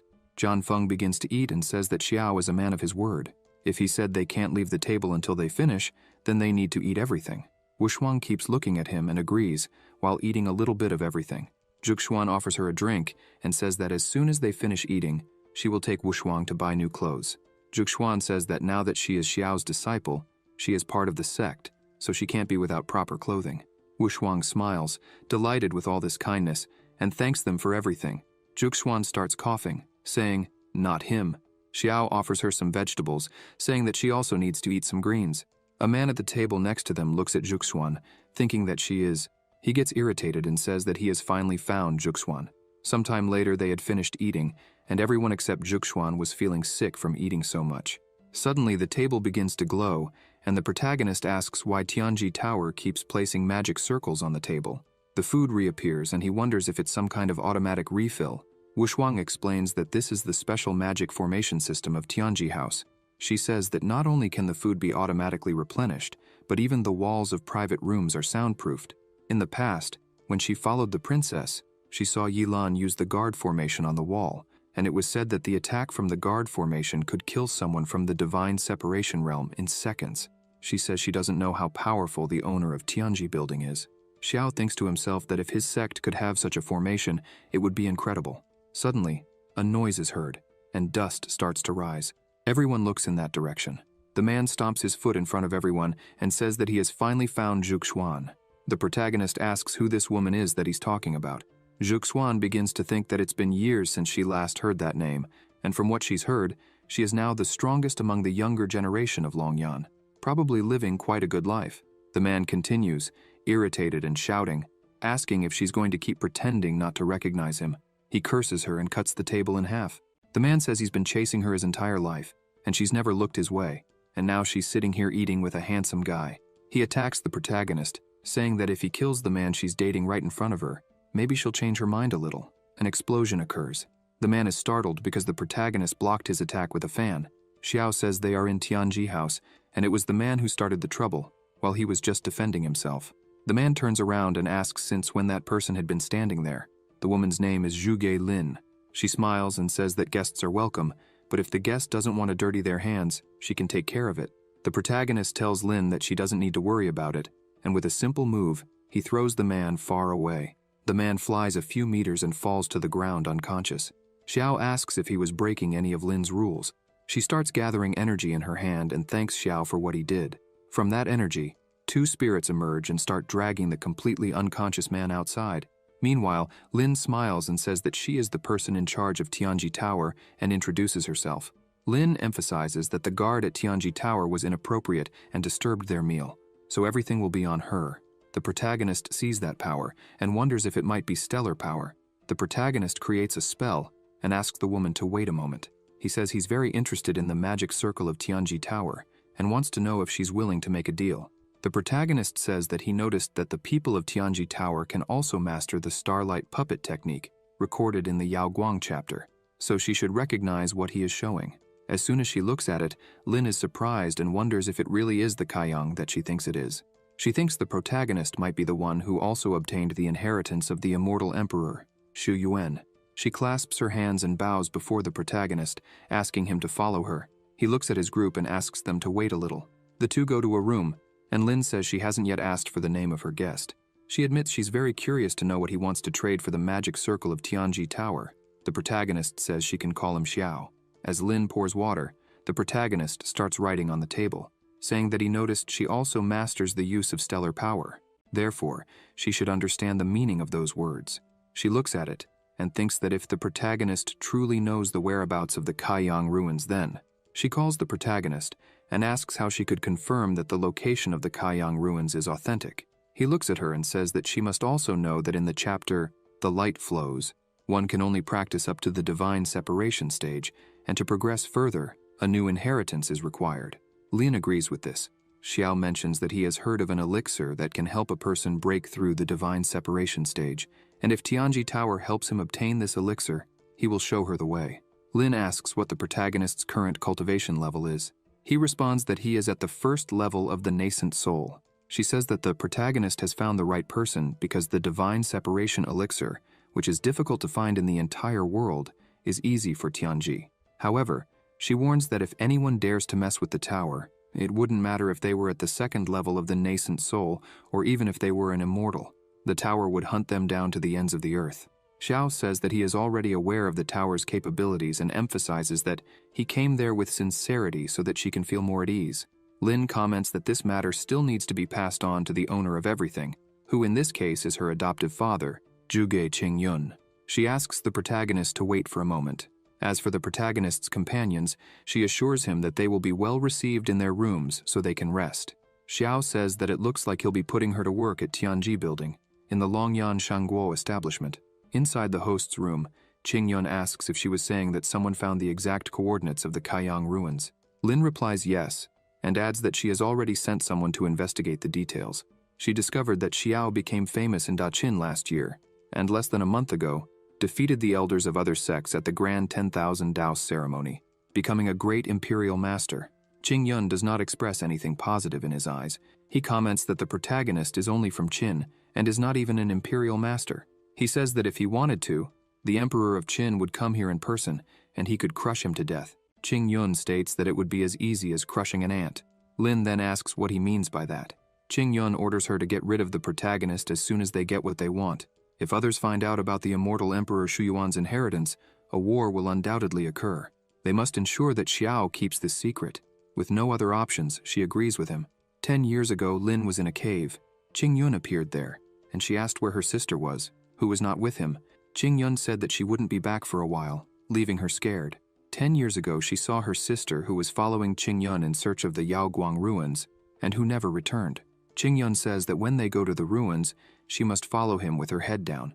She responds affirmatively, thinking that she finally learned from her father, when he was drunk, that the trial for the Kaiyang ruins involved killing fellow travelers.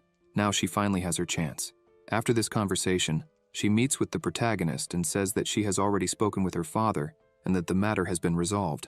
In the meantime, she asks them to stay at Tianji building.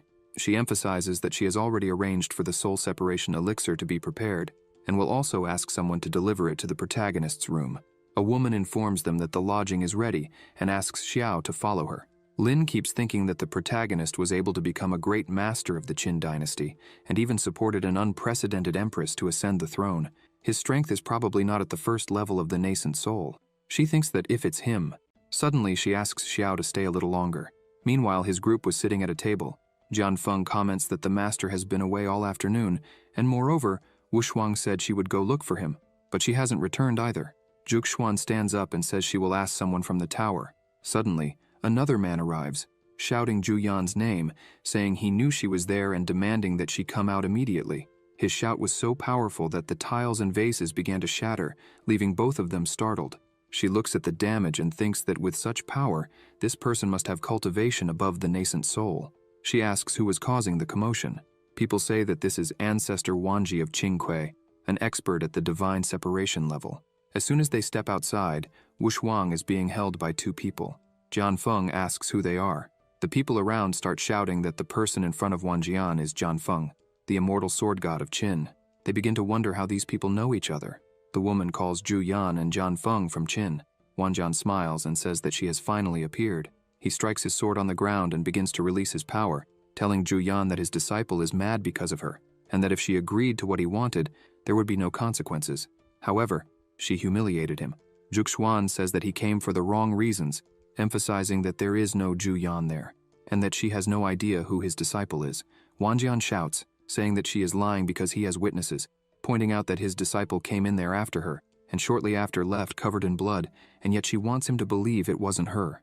Xuan tells Wanjian to ask his disciple who was responsible for that, so they can settle this debt because it wasn't her. He grabs his sword and prepares to attack, asking if she won't confess her guilt. He lunges at her and says that if that's the case, he will destroy her cultivation base, imprison her, and offer her as a slave to his disciple. She dodges the attack, and her swords start moving. She also goes on the offensive, commanding them to release Wang. The fight continues. Wanjian plants his sword into the ground and defends against Xuan's attack. This leaves her shocked, wondering how the green and purple swords didn't break through the protective power of his sword. Wanjian says that she indeed has some skill, but she won't be able to make up for the difference between the Golden Core stage and the Divine Separation stage with mere tricks. He manages to land a direct hit on her, throwing her backward. Jianfeng is shocked by this, shouting her name. Wang also cries out upon seeing her friend flying and hitting the wall. Jianfeng becomes enraged and charges at Wanjian with all his might, but Wanjian blocks Jianfeng's attack with just one hand, leaving him astonished. Wanjian says that Jianfeng's sword is indeed good, but it's a pity that he's at the nascent soul stage. Therefore, he thinks Jianfeng should hand over the sword to him, and as a reward, he'll be made into a slave. Suddenly, a person arrives, shouting that in the presence of the crown prince, someone dared to be so presumptuous. A terrifying aura emanates from the person, frightening everyone. The man defends against Wanjian's attack as if it were nothing, and says that the crown prince has arrived, so they should lower their swords and kneel to pay homage to the prince. Wanjian asks which prince he is talking about. Behind everyone, a carriage carried by several men begins to arrive. The prince asks the old man to step back. Everyone kneels to greet the prince. Xuan and Jianfeng introduce themselves and thank the prince for saving them. Wanjian asks what reason the prince has for being there. He says he'll be straightforward. If he doesn't get a satisfactory explanation, no one will leave there. The prince, named Yixuan, asks Patriarch Wanjian what kind of explanation he desires. Wanjian points at Xuan and says he wants her to renounce her cultivation and become his disciple's slave from now on. Yixuan asks Wanjian if he knows that the girl is favored by his father, and that in the future, she will be the concubine of the emperor of the Longyan kingdom. The people are shocked to hear this. Wanjian starts laughing, and asks if it wouldn't be better to avenge his disciple and also humiliate Elder Ji Shu. It would be like killing two birds with one stone.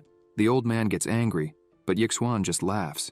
He asks the old man not to be rude, because if he offends Patriarch Wanjian and damages the relationship between the Longyan kingdom and the Qingque kingdom, not even 10 heads would be enough to make up for it.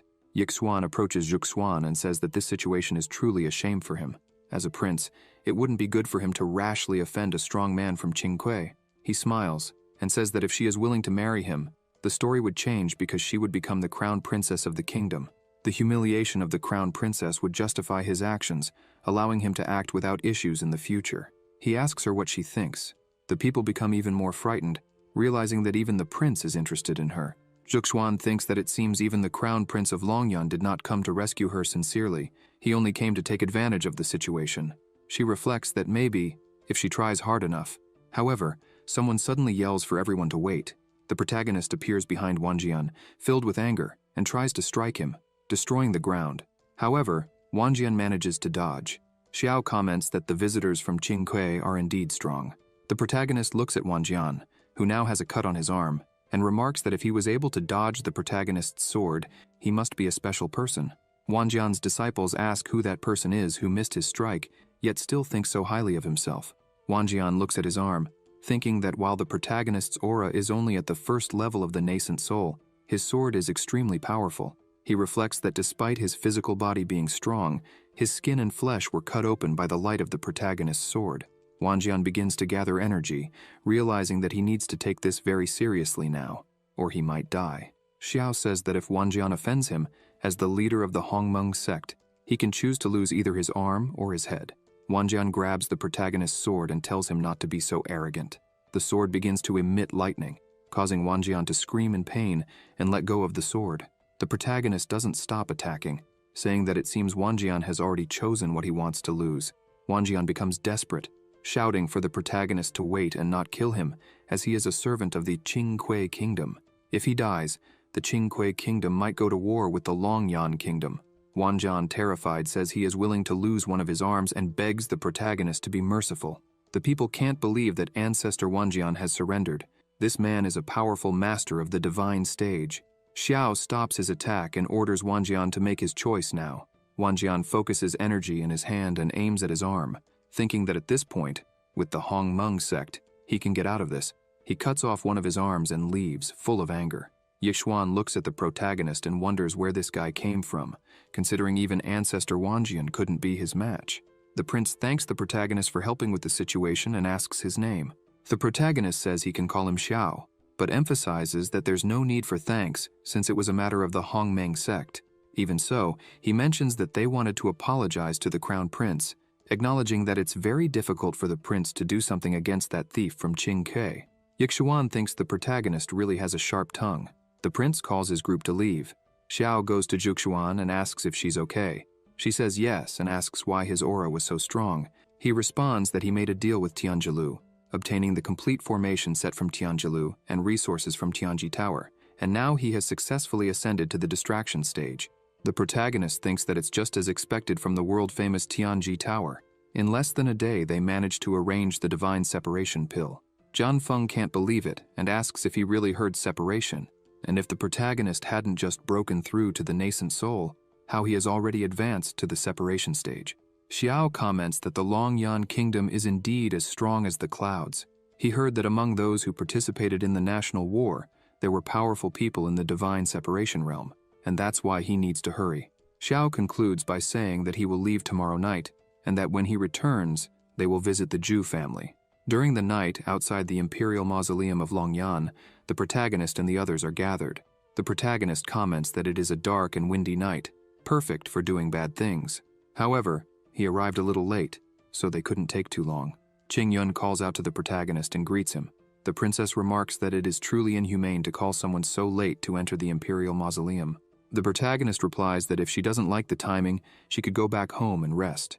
Yilan shouts, asking why the protagonist wants to discard her after using her. Lin observes the situation and thinks that, according to their investigation, this was his first visit to the Longyuan kingdom. However, being able to tame the princess, who was known to be crazy, leads her to conclude that the protagonist is far from as simple as he appears. She recalls what she had discussed with the protagonist earlier when she was begging him to save her life. Xiao asks what she meant by all that and how he could save her. She explains that the owner of Tianji Inn, who is also her adoptive father, intends to become the sponsor to obtain the inheritance of the ruin. At that moment, she would ask the protagonist to save her. She says that she is willing to work like a horse to repay the favor. She only hopes that the protagonist can defeat Qingyun. They arrive at the ruins. The protagonist says that, since they accepted the Flickering Light Sutra, They should know that it requires a lot of blood, spiritual energy, and consciousness to open this relic. Qing Yun responds that he already knew this. He raises his hand and forces Lin to kneel. He smiles and says that he bought her from the slave market and educated her for years. Now it's time for her to pay for all of it. With a trembling voice, she asks her father if he was the one who killed her sister that day. He begins to laugh and says yes. Trembling with fear, she raises her hand towards the protagonist, begging for help. Qing Yun says that Xiao wouldn't want to get involved in any trouble. He emphasizes that if the protagonist helps him conquer the ruins of Kaiyang, he will name the protagonist as the vice master of the Tianji Tower. Xiao closes his eyes, saying that it is unfortunate, and attacks. Qing Yun is startled and tries to defend himself, but the protagonist's attack hits Qing Yun's arm, causing him to release Lin while screaming in pain. Lin runs to the protagonist, seeking protection. Qing Yun screams, asking what that was. Xiao begins to laugh and says that it's nothing. He just isn't satisfied with the price Qing Yun offered. The protagonist points out that the price Lin offered is better, as she would let Xiao be the owner of everything. Upon hearing this, Qing Yun becomes furious, yelling at her, saying that she was trying to team up with a stranger to kill him. Lin says she could say the same to him because if Qing Yun hadn't used her as a mere tool, this wouldn't have happened. She bows, saying she will leave everything to her master Xiao. The protagonist says her request is in order and begins to use his power. The protagonist's aura starts to overwhelm Qing Yun, making him scream loudly. All that energy begins to spread throughout the room, impacting the pillars. Suddenly, the walls start to make noise, and the whole room becomes filled with intense pressure. Lin is surprised, asking if this is... Xiao says that the ruins have been opened and this is their true form. She screams, asking if it's true because she couldn't escape in time. Lin is frightened, remembering Qing Yun saying that once the ruins are opened, only one person among all those who entered can leave alive. Fear grips her, and she thinks she will die at Xiao's hands after getting rid of Qing Yun. Suddenly, a strong energy concentrates in the center of the room, and someone starts laughing, saying that this is the inheritance of the immortal Emperor Su Yuan. A man appears there saying that if they want the inheritance, they must accept the trial. The man says that among all of them, the one who survives will be the one qualified to receive Su Yuan's inheritance. With a trembling and scared voice, Lin tells Xiao that, in the end, they ended up in the same situation. But Xiao had a dark smile on his face. She holds her sword and thinks she's sorry for this, but even if she doesn't want to do it, there is no other way. The protagonist advances, saying that he doesn't want to waste time. Lin is left confused as Xiao attacks the man in front of him. The man is surprised by the protagonist's attitude. Xiao yells at the man to stop pretending and bring the inheritance. The man begins to dissipate, asking how a mortal could have such strength. It's abominable. As the man finishes dissipating, an energy appears in Xiao's palm. He says that this must be the second part of the immortal Emperor Su Yuan's inheritance, the Kaiyang chapter inheritance. Lin watches this, not understanding. Unable to believe what she just saw, she asks if this is the true way to obtain the inheritance. She asks what really happened to her sister. Lin falls to the ground, crying and screaming for her sister. The protagonist, seeing this, says that people cannot resurrect after death because they die. The living must live a good life to be worthy of the dead's expectations. Lin thanks the protagonist for helping her avenge her sister. She says that in the future, she will do everything she can to help him manage the Tianji building to repay the kindness he showed. As she leaves, the protagonist stands there, thinking that if they use the Tianji Tower's information network to discover the powers of the other ruins of the immortal emperor, it might be asking too much. He thinks that he obtained the Kaiyang chapter through the system, but now he has the main body of the Kaiyang chapter, lid within a lid. Xiao wonders if he can get something better if he gives this to one of his disciples, finding the situation complicated. He starts to think it will take some time to properly study the system's rewards. Also, there's the Tianji building, and he needs to think about how to use it. He becomes irritated, thinking that he's been so busy that he hasn't had a chance to rest. The next day, many men were looking into a room, asking if that was Ju Yan from the Ju family. They were amazed that a woman like her was there, calmly drinking tea. Another man comments that he saw her arrive early, and she's drinking tea. It seems like she's waiting for someone. They can't understand what kind of person she is to be waiting for someone in a place like that. Suddenly, the protagonist arrives and asks why they are so excited. They start to laugh, a bit embarrassed. Yan notices that they have finally arrived. As the protagonist and his disciples walk in, Yan stands up and commands them to stop. Xiao looks at Yan and thinks that she resembles Zhuxuan quite a bit. Suddenly, Zhuxuan looks at her and calls her by name. Zhuxuan grips her swords and asks who sent her there. Yan extends her hand and tells Zhuxuan to come back with her. Xiao steps in front, saying that he knows how beautiful Zhuxuan is, but Yan can't just take her away. Yan becomes irritated, telling the protagonist not to interfere. She draws her sword and says that if he continues, he can't blame her for being rude. The protagonist takes out his fan and taps her sword, saying that when a girl disagrees, she draws her sword. He asks what that means. Xiao says that if you look closely at Yan, she resembles Zhuxuan a lot. He also thinks that he heard Zhuxuan call this woman Zhu Yan, and that the man in black last time confused the two of them. Yan tells Zhuxuan that their father asked her to bring her home. The protagonist remains silent, and Zhuxuan, surprised by this, becomes angry and says that she will take the opportunity of Yan being here to ask her to go back and tell Master Zhu that she, Zhuxuan, will have nothing to do with him or the Zhu family from now on. She emphasizes that the agreement between them and the emperor has nothing to do with her. Yan becomes angry at this and attacks Zhuxuan, saying she could just knock her out and take her by force. However, her attack is interrupted. Xiao steps in front, asking if she really wants to touch the leader of the Hongmeng sect. First, she'll have to go through him. Yan asks if he's really going to try to stop her, because she doesn't like fighting innocent people. The men at the door are all shocked by this, as they didn't know there was another daughter in the Zhu family. Yan begins to release her aura, while the protagonist watches everything closely. A man appears and says that Yan is almost using her killing move. The other men are frightened and ask what that is. He explains that it's said Zhu Yan has a body of the 9 yins, which is why she's favored by the emperor of the immortal court. The immortal condensed his years of sword knowledge and taught it to Zhu Yan. As a result, although Zhu Yan is not the strongest person in the Longyan realm, she is the strongest in actual combat. Yan attacks the protagonist with all her might. The protagonist begins to use his energy in his eye and thinks that, indeed, this sword is not simple. With one strike, Xiao disarms her. Yan is stunned, as she had never been disarmed so easily. The men are astonished to see Yan's first defeat and ask if anyone knows the man who won the fight. The protagonist thinks that the celestial grade innate sword body is really good. When he's immersed in the sword's mind, he can see her every movement. Yan falls to her knees in front of the protagonist and asks if she really lost. She starts sweating and thinks that her heart is beating too fast. She has never felt this way before. She wonders if this is what fear is called. She looks at Xiao and wonders if this is the man her sister wants to marry. The protagonist looks at her and says that he wanted to have a nice breakfast before visiting the Zhu family, but it seems they were in quite a hurry. He asks if Yan wants to go back alone or tied up. She begins to release an enormous amount of energy and says that no one has ever made her feel that way before. With her own hands, she attacks the protagonist, shouting that she wants to see what he is capable of. Xiao dodges with extreme ease and says that it seems she's only good with a sword, because this attack now is infinitely inferior to the first one. He strikes her on the back of the neck, causing her to lose consciousness. He catches her so that her body doesn't fall to the ground. The protagonist asks Zhuxuan if she knows that woman, as the two of them look incredibly similar. Zhuxuan sighs and says that Yan is her sister. The man who attacked her earlier probably confused the two. Zhan Feng comments that the sect leader really does have a sister. Wu Shuang is surprised, noting that the leader's relationship with her family isn't good. Zhuxuan says that she hasn't had anything to do with her family for a long time. The protagonist gathers everyone and says it's time to pay a visit, since the Zhu family is extending such a kind invitation. They should meet in person. After a while, they arrive at the Zhu family's home. A man comes running and shouting for his master, saying there's a problem.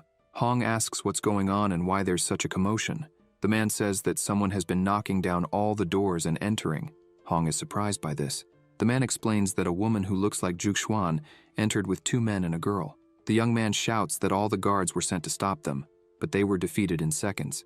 Yan is also unconscious, and they brought her here. Hong asks how Yan ended up unconscious and wonders if Zhuxuan has become that strong.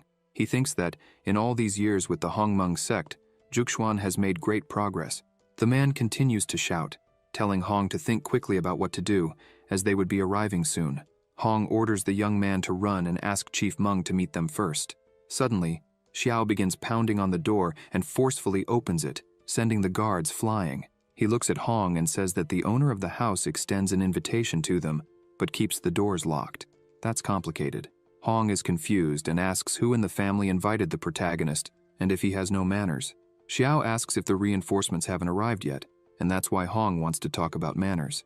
The protagonist says he would wait because he wants to see what kind of reinforcements the Zhu family can muster, given how dominant they are. Hong is shocked, thinking that Xiao is so arrogant that he fears nothing and no one. Hong says that Zhuxuan has been away from home all this time and asks why she doesn't want to come back. Juxuan, with a cold look, retorts, "Why would she come back?" She asks if he was talking about the Zhu family, who kicked her out when she was under 10 years old, taking her to the desert without caring whether she would live or die. Hong, surprised, looks away and tries to end the conversation, telling her not to bring up those issues from the past. Suddenly, some people start to arrive. 3 men appear, and one of them comments that Juxuan has finally arrived. With an authoritative tone, he asks what's going on there. They are the elders of the Zhu family. The first elder insists on knowing what's happening and says that since she has returned, she should sit down and talk with her father. The second elder, with a malicious laugh, asks if Juxuan still remembers the second uncle, the one responsible for throwing her to the wolves. Juxuan smiles mockingly and replies, how could she forget the uncle who deceived and abandoned her outside the city? Hong, annoyed, yells at her not to be rude. The third elder then begins to release his aura, stating that it's not easy to come back, but that she's making a mess and daring too much. He continues, saying she must have forgotten the Zhu family rules by being away for so long, and that because of this, he would teach them to her again. Juxuan stares at him and asks what the family rules have to do with her. With a determined tone, she emphasizes that she came there only to make it clear that she and the Zhu family would no longer have any connection. From now on, the path the family follows has nothing to do with her. The first elder says it's very bold of her to say that. The second tries to justify himself, saying that what happened was the fault of the uncle, who didn't watch her properly and let that happen. The third elder, impatient, yells that they won't talk about the past. He orders her to go to the palace immediately and rest at home. Juxuan, with a sharp look, asks if they really believe she is the same child from before, emphasizing that if anyone tries to stop her today, her sword will show no mercy. The 3 elders are surprised by her firmness and determination. They say she's gotten used to being wild out there and has forgotten what her home is like. The first asks if she thinks the first family of Longyan is a place where she can come and go as she pleases. The third says there's no way around it. He'll have to help her remember where she is. Suddenly, several soldiers of the family appear there. Hong shouts, saying that, despite everything, Juxuan is his family, and asks the 3 if they would face him that way. The first points to him, saying she is like this because of his negligence. The second says it's the father's fault if the daughter learns nothing. The third laughs and says if the father doesn't discipline his daughter, then he will. They shout for the soldiers to protect the head of the family. Hong is puzzled, and the soldiers say they are also concerned about the head of the family. Therefore, he should be careful not to enter the battlefield. Hong gets annoyed, thinking the 3 are relying too much on the strength of the family soldiers, and therefore don't take him seriously. He thinks that sooner or later, these 3 old men will pay for this. Juxuan looks at them, thinking all the Zhu family soldiers are orphans bought by the family. All of them undergo brutal training from a young age. They are loyal. Among them, the one with the lowest cultivation level is a golden core, and those with talent can reach the nascent soul level. It is partly because of the existence of these soldiers that the Zhu family has become the #1 in the Longyan kingdom. Suddenly, Xiao steps in front of her, saying that's too many people. The protagonist begins to release his energy, turning it into a sword. He stands in front of everyone and, smiling, asks who would be the first to dare to take another step. The first yells at the soldiers, asking what they are waiting for. He gives the order to finish this quickly and take the lady to rest. They shout and begin to act. The ground beneath their feet starts to tremble. A great aura takes over everyone there, making them stronger. Xiao asks if really only they would come with a simple move. The protagonist launches his attack, and 3 soldiers create a barrier. Xiao's attack hits the barrier, causing only a small crack. He is surprised, thinking that his sword attack could be blocked by this barrier. Not to mention that the 3 are on the same level as him. In terms of power, they are all at the peak of the nascent soul. He thinks that condensing such a solid spiritual energy shield is not easy. Jian Feng shouts to the protagonist, saying he will go with him. However, Xiao replies that it's not necessary, and asks him to stay behind, protecting the others. Juxuan is worried, and asks him to be careful as he is going alone. Xiao looks at her, smiling, and asks her not to worry. Hong is surprised to think that the unit formation can unite the cultivation levels of the people in the formation. Those 3 soldiers are the best among the Zhu family warriors. With the help of the shield condensed by the concentric formation, they can at least withstand a full blow from the peak of the separation realm. He can't believe that with a simple strike, Xiao almost broke the shield. The first elder yells that the soldiers are a bunch of useless and threatens, if they don't kill the protagonist in less than 10 minutes, everyone will be killed. He yells for them to use the unit formation again. Everyone falls silent and begins to release their powers. A huge amount of energy starts to be released, emanating a strong aura. The three soldiers begin to shout. The protagonist watches this, thinking that their auras were constantly increasing. In just a few breaths, they would multiply several times. The three get into formation and tell Xiao that they are ready for a big fight, suggesting it would be better for him to surrender. The protagonist continues looking, confused, thinking that even with the power transmission, it is not possible to increase the cultivation level in a short period of time. He realizes that this does not seem to be a simple power transmission. The protagonist looks at the ground and sees some marks. He feels that the soldiers use them to temporarily concentrate their cultivation power. One of the soldiers attacks Xiao, yelling that he was ignoring them, but the protagonist dodges the attack. Xiao starts to laugh, finding that formation very interesting, but regrets. He then begins to use his power, and his eyes start to glow. The protagonist activates his sword heart ability. He thinks that, with the sword heart in hand, it is easy to see through the spiritual energy of the opponent within his own realm. Another soldier advances quickly, saying that now it is his turn. The protagonist gets serious and delivers a blow to the soldier, hitting him fully and throwing him away. Everyone is surprised to see one of the strongest soldiers kneeling on the ground, moaning in pain after the blow. The soldier, trembling, wonders what happened, as the attack did not cause physical damage but blocked his spiritual power. He looks at Xiao, thinking that perhaps the protagonist's sword strike had anticipated the root of his spiritual power. He wonders how that sword energy, which just entered his body, managed to block all his spiritual power instantly. Xiao delivers another blow, saying it's not over yet. The attack hits the soldier again, and he feels the same thing. The protagonist is purposely blocking his spiritual power. He thinks they can't let the protagonist win like this. Another attack from Xiao hits one of the three soldiers, who falls to the ground, trembling in pain, and says that his spiritual power is not flowing. The protagonist advances again, noting that the soldier's reaction was quite quick. He attacks the soldier, who tries to defend himself with his sword but is frightened by the strength. Meanwhile, Xiao just smiles, seeing the fear in the eyes of the soldiers. The other soldier yells, scared and worried about his companion. Xiao backs off, and the soldier loses strength, letting his sword fall. With his head bowed, he looks at his arms, realizing that they are not moving. The protagonist advances once more, stating that the spiritual power of hundreds of people was accumulated only in the three. He emphasizes that if that strength were really theirs, perhaps they could scare the protagonist, but it's a shame that it isn't real. With a movement, Xiao takes down several soldiers around him, throwing them away. The soldiers, swords, everything around is being destroyed. The protagonist looks at them and says that although they have great spiritual power, they have no control over it. He highlights that the flow of their spiritual energy is as conspicuous as a torch in the darkness. It's extremely easy to deal with. All the soldiers hit by the protagonist's attack begin to get up, saying their spiritual power isn't working. They scream, scared, that in seconds Xiao sealed the spiritual power of everyone there. They look at the protagonist, thinking that this guy is a monster, a god in his world.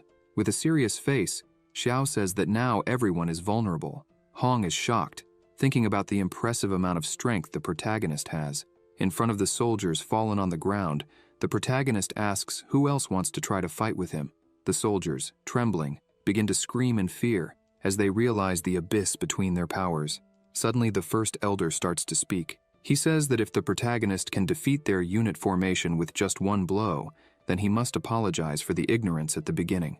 The elder asks if the protagonist is the legendary Xiao, emphasizing that he didn't expect Elder Xiao to be so strong, even being so young. He then asks what the protagonist's monthly salary is. Xiao asks what his salary has to do with it. The first elder of the Zhu family says that if Xiao continues like this, he won't achieve much in old age. He asks why the protagonist should suffer in the small Hongmeng sect and emphasizes that Xiao should trust him, as the Zhu family could give him everything he wanted. There would be absolutely nothing lacking. The elder continues, saying that Juxuan will be the future princess, but that the Zhu family has many beautiful daughters. He asks if the protagonist wouldn't like to think a bit more about the matter. Xiao just listens, silent, while Juxuan is shocked by such words. The second and third elders say that even if the Zhu family's army were defeated there today, that was just a small part of the whole strength of the family. They highlight that the Zhu family has over 10 million troops, and if Xiao accepted, he could become the leader of all of them. The third adds that he doesn't know how many people would sacrifice their minds to become disciples of the Zhu family, but unfortunately, they didn't have good manners. He asks Xiao to think about it. The protagonist says that the Zhu family is really worthy of being the first aristocratic family in the kingdom of Longyan, and that the offer really isn't bad. Juxuan is worried, thinking if Xiao would really accept. Looking at his sword, Xiao asks, if he followed this plan and entered the Zhu family, could they give him 100,000 high-quality spirit stones whenever he wanted? The three elders are startled by the amount and say that if the protagonist joins the family and works hard, eventually he would get it. The protagonist responds that if they can't get 100,000 high-quality spirit stones now, a handful of immortal-grade magical weapons would be sufficient. The first elder is puzzled and asks what he means, immortal-grade magical weapons. He says Xiao's imagination is really... The protagonist starts laughing and says they have nothing, asking if they even possess an immortal-grade skill. The three become annoyed, saying he's going too far. Xiao starts looking at them differently and releases even more of his power. He says that if they can't even meet those requirements, they still wanted to recruit him. The three are frightened by this. The first elder orders the soldiers to stop Xiao's attack at all costs. Xiao laughs, as if he was waiting for that, and advances, saying that in that case, he charges, defeating everyone with extreme ease, saying he would invite them to experience the power of an immortal-grade magical weapon so they know what it's like. As a true monster, the protagonist smiled with a bloodthirsty grin. After eliminating all the soldiers around him, he says now it's their turn and asks if anyone wants to raise the stakes even higher. The three elders begin to tremble before this demon. They scream, asking what the protagonist is doing and begging him not to come closer. They try to argue that they are the #1 family in Longyuan and that if he does something there, he won't get away with it. They say that if he offends the Zhu family, he won't fare well in the kingdom of Longyuan, so he should think twice. The protagonist lowers his sword, saying that for a #1 family, they can't even give him an immortal-grade magical artifact. The three are completely terrified by this. Hong, watching the scene, is pleased, thinking the gods are truly wise. He contemplates that if he could use Xiao's hands to get rid of those three old men. Suddenly, a sword comes towards them, and someone shouts for the protagonist to wait a moment. The sword meets the protagonists, rebounding towards Xiao, who defends himself from the attack. Then, he retreats. A woman picks up the sword again and comments that the protagonist is so young, and yet, he managed to defend against her attack. This shows that he really is strong. Xiao looks at her, thinking that the power of the sword now was extraordinary. He concludes that this woman is probably more advanced in the integration realm. She looks at the protagonist and orders him to accept defeat and leave the Zhu family. That is Meng Ling of the Zhu family. She says she can forgive his life because he just faced the recruitment of those three immoral elders and did not betray the trust of his sect. The three elders relax a bit upon seeing Ling there. Xiao is annoyed, saying nothing. Juxuan starts to say that this person is revered by the Zhu family. She emphasizes that they say Ling is a strong person who descended from the immortal court, and that they cannot fight her head-on. So it would be better for them to leave. Ling smiles, saying that Juxuan really knows her. She claims that she can't stand to see those old men interfering in people's lives, and therefore if Juxuan wants to leave, she can do so whenever she wants, as she won't stop her. Ling continues saying that, as a devotee of the Zhu family, she cannot leave things as they are. Pointing to the protagonist, she says that he hit the family so hard that he must leave an arm to pay this debt. The protagonist starts to laugh and asks if she really wants his arm. He says that if she has the capacity, she can try to take it at any time.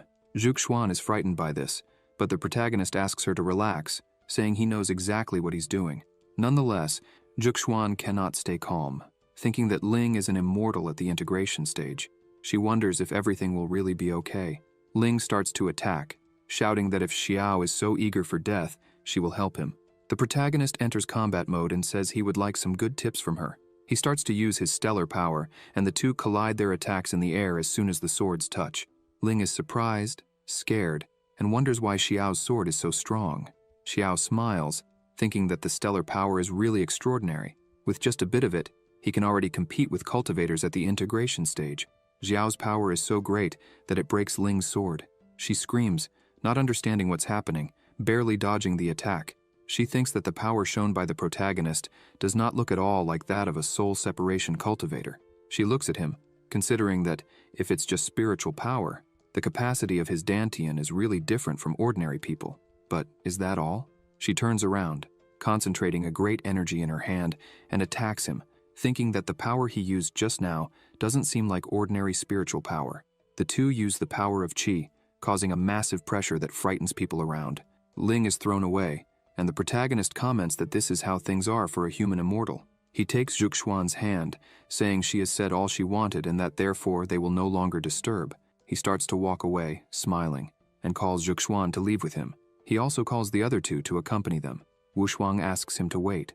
Hong asks Ling what happened there. He says that Xiao is at the soul separation stage, and yet he managed to fully repel her attack. He asks if it's possible that Xiao is hiding his true realm. Ling replies no, emphasizing that Xiao is indeed at the separation stage. She explains that the reason he managed to repel her was because of the weapon he used. Thinking about it, she says that maybe it's not the technique, but rather the spiritual power of Xiao's own cultivation, which is particularly strong. Ling admits she has never seen anything like it before. She states that when the two were fighting, the power Xiao showed was 1,000 times stronger, and that was frightening. Looking at Xiao as he walks away, Ling says he is very strange, concluding that she doesn't need to pursue him, as no one below the integration stage can be an opponent for him. Suddenly, the protagonist looks at his hand and notices something strange.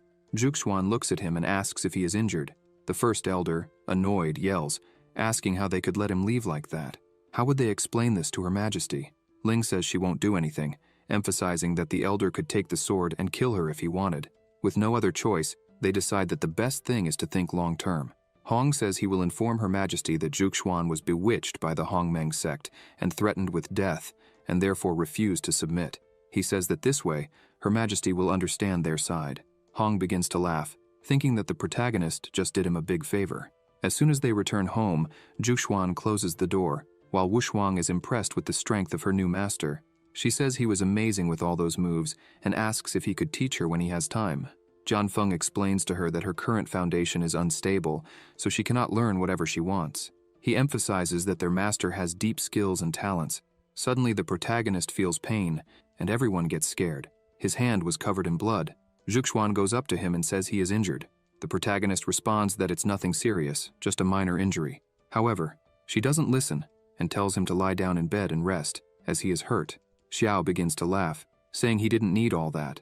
Zhuxuan, worried, remembers that he managed to repel Ling, a woman who reached the integration stage over 10 years ago. She tells that when she was a child, she saw Ling wipe out an army of a dynasty with just a movement of her hand. She was a true immortal. Xiao gets excited and asks if she is really that powerful. He says that when he returns, he will have to show himself to Zhang, since he did so poorly that day that even immortals lost. Zhuxuan looks at his hand and says it's better for him to live long enough to return, as today he nearly died. Xiao yells, saying that it hurts and that she needs to be gentler.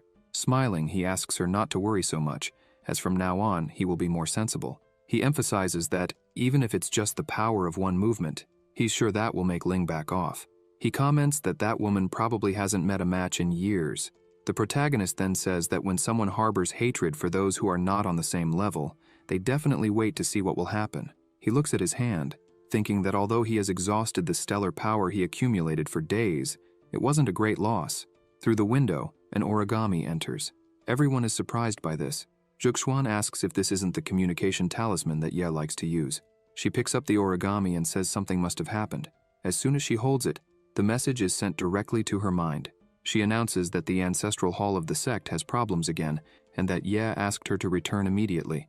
The protagonist looks at her and says that the matters of the sect are important, and asks her to go back alone, as he will use this time to recover from his injuries and prepare for the national destiny battle. She gets up and says that she's fine, that she will wait for him at the sect. He smiles and says that the Hongmeng sect is in her hands. As soon as she leaves, Xiao begins to meditate, thinking that he has leveled up very quickly, and that now it's time to stabilize his cultivation. He tells the other two to get ready, because they will follow him to the highest peak there in the morning, and they will all go on foot.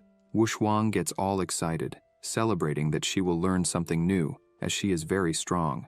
Jianfeng is a bit confused, thinking that his master said he was going to train alone, but now he wants to train them too. The next morning, they are climbing a mountain, each carrying giant stones in their hands. The system says, "You have taught your disciple to cultivate. You have gained 200 days of cultivation." Later he teaches them to fight, and once again the system screen appears. For fighting within a martial arts arena, your combat experience has increased. After that, he also took some time to train alone, and the system alerts. Trained alone, improving. Alongside Lin, they look at a sword, and the protagonist comments that it is a great and beautiful sword. Lin says she will arrange to have the sword brought to the protagonist's house. The system appears saying, by managing the Tianji Tower, your assets have increased. They then go to a Longyan Shangguo transfer formation site. Xiao asks why Chongling has not yet appeared and gets annoyed, asking if they are really in the right place. Suddenly the teleport starts to work, and he says someone is coming. Ying, Yafan, and Chong appear there. Ying explains that something delayed her on the way, and that she ended up making her master wait all this time, apologizing for that. Xiao asks her what the point of being so polite is if they are master and disciple. Yafan looks at the protagonist, thinking that it has been a few days since they last saw each other, but his aura was even more unpredictable than before. Xiao asks how he is, and if he has improved his cultivation recently. Showing respect, he responds that not as much as the protagonist. The protagonist asks where Wei is. Ying says that he is settling in after advancing recently, and preparing for the catastrophe that could happen at any moment. Xiao asks what they should do, since one person is missing. Ying points to herself and says it has been a long time since they last met, asking if he hasn't noticed anything different about her. The protagonist observes her carefully and says that today she was wearing a brilliant woman's dress. She gets annoyed and yells that she has advanced to the nascent soul realm, a nascent soul. The protagonist says he already knew, that he was just playing with her, and that he saw when she came out of the transmission matrix. Xiao emphasizes that she has been training hard recently, and fortunately, he has a low-grade celestial sword to give her as a reward. Ying takes the sword, overjoyed, lifting it and thanking her master. The other two are astonished by the celestial sword. Xiao tells her that since she awakened the supreme physique, everything has changed, and that her cultivation speed is like a rocket. Yafan observes the protagonist again, thinking that giving a celestial sword like that to a disciple, this guy is complicated. He concludes that he needs to be very careful with the protagonist. Xiao calls them to hurry up, or they might miss the opening of the ceremony. The system appears saying, detected that the host delivered to his disciple a chi-scaled sword, low celestial ranking. The reward will be doubled, and the host will be rewarded with 2 low celestial grade chi-scaled swords. After a while, they all start heading towards the ceremony. As they walk, a large bird passes by them. On top of the bird is a woman, known as Lady Redbird.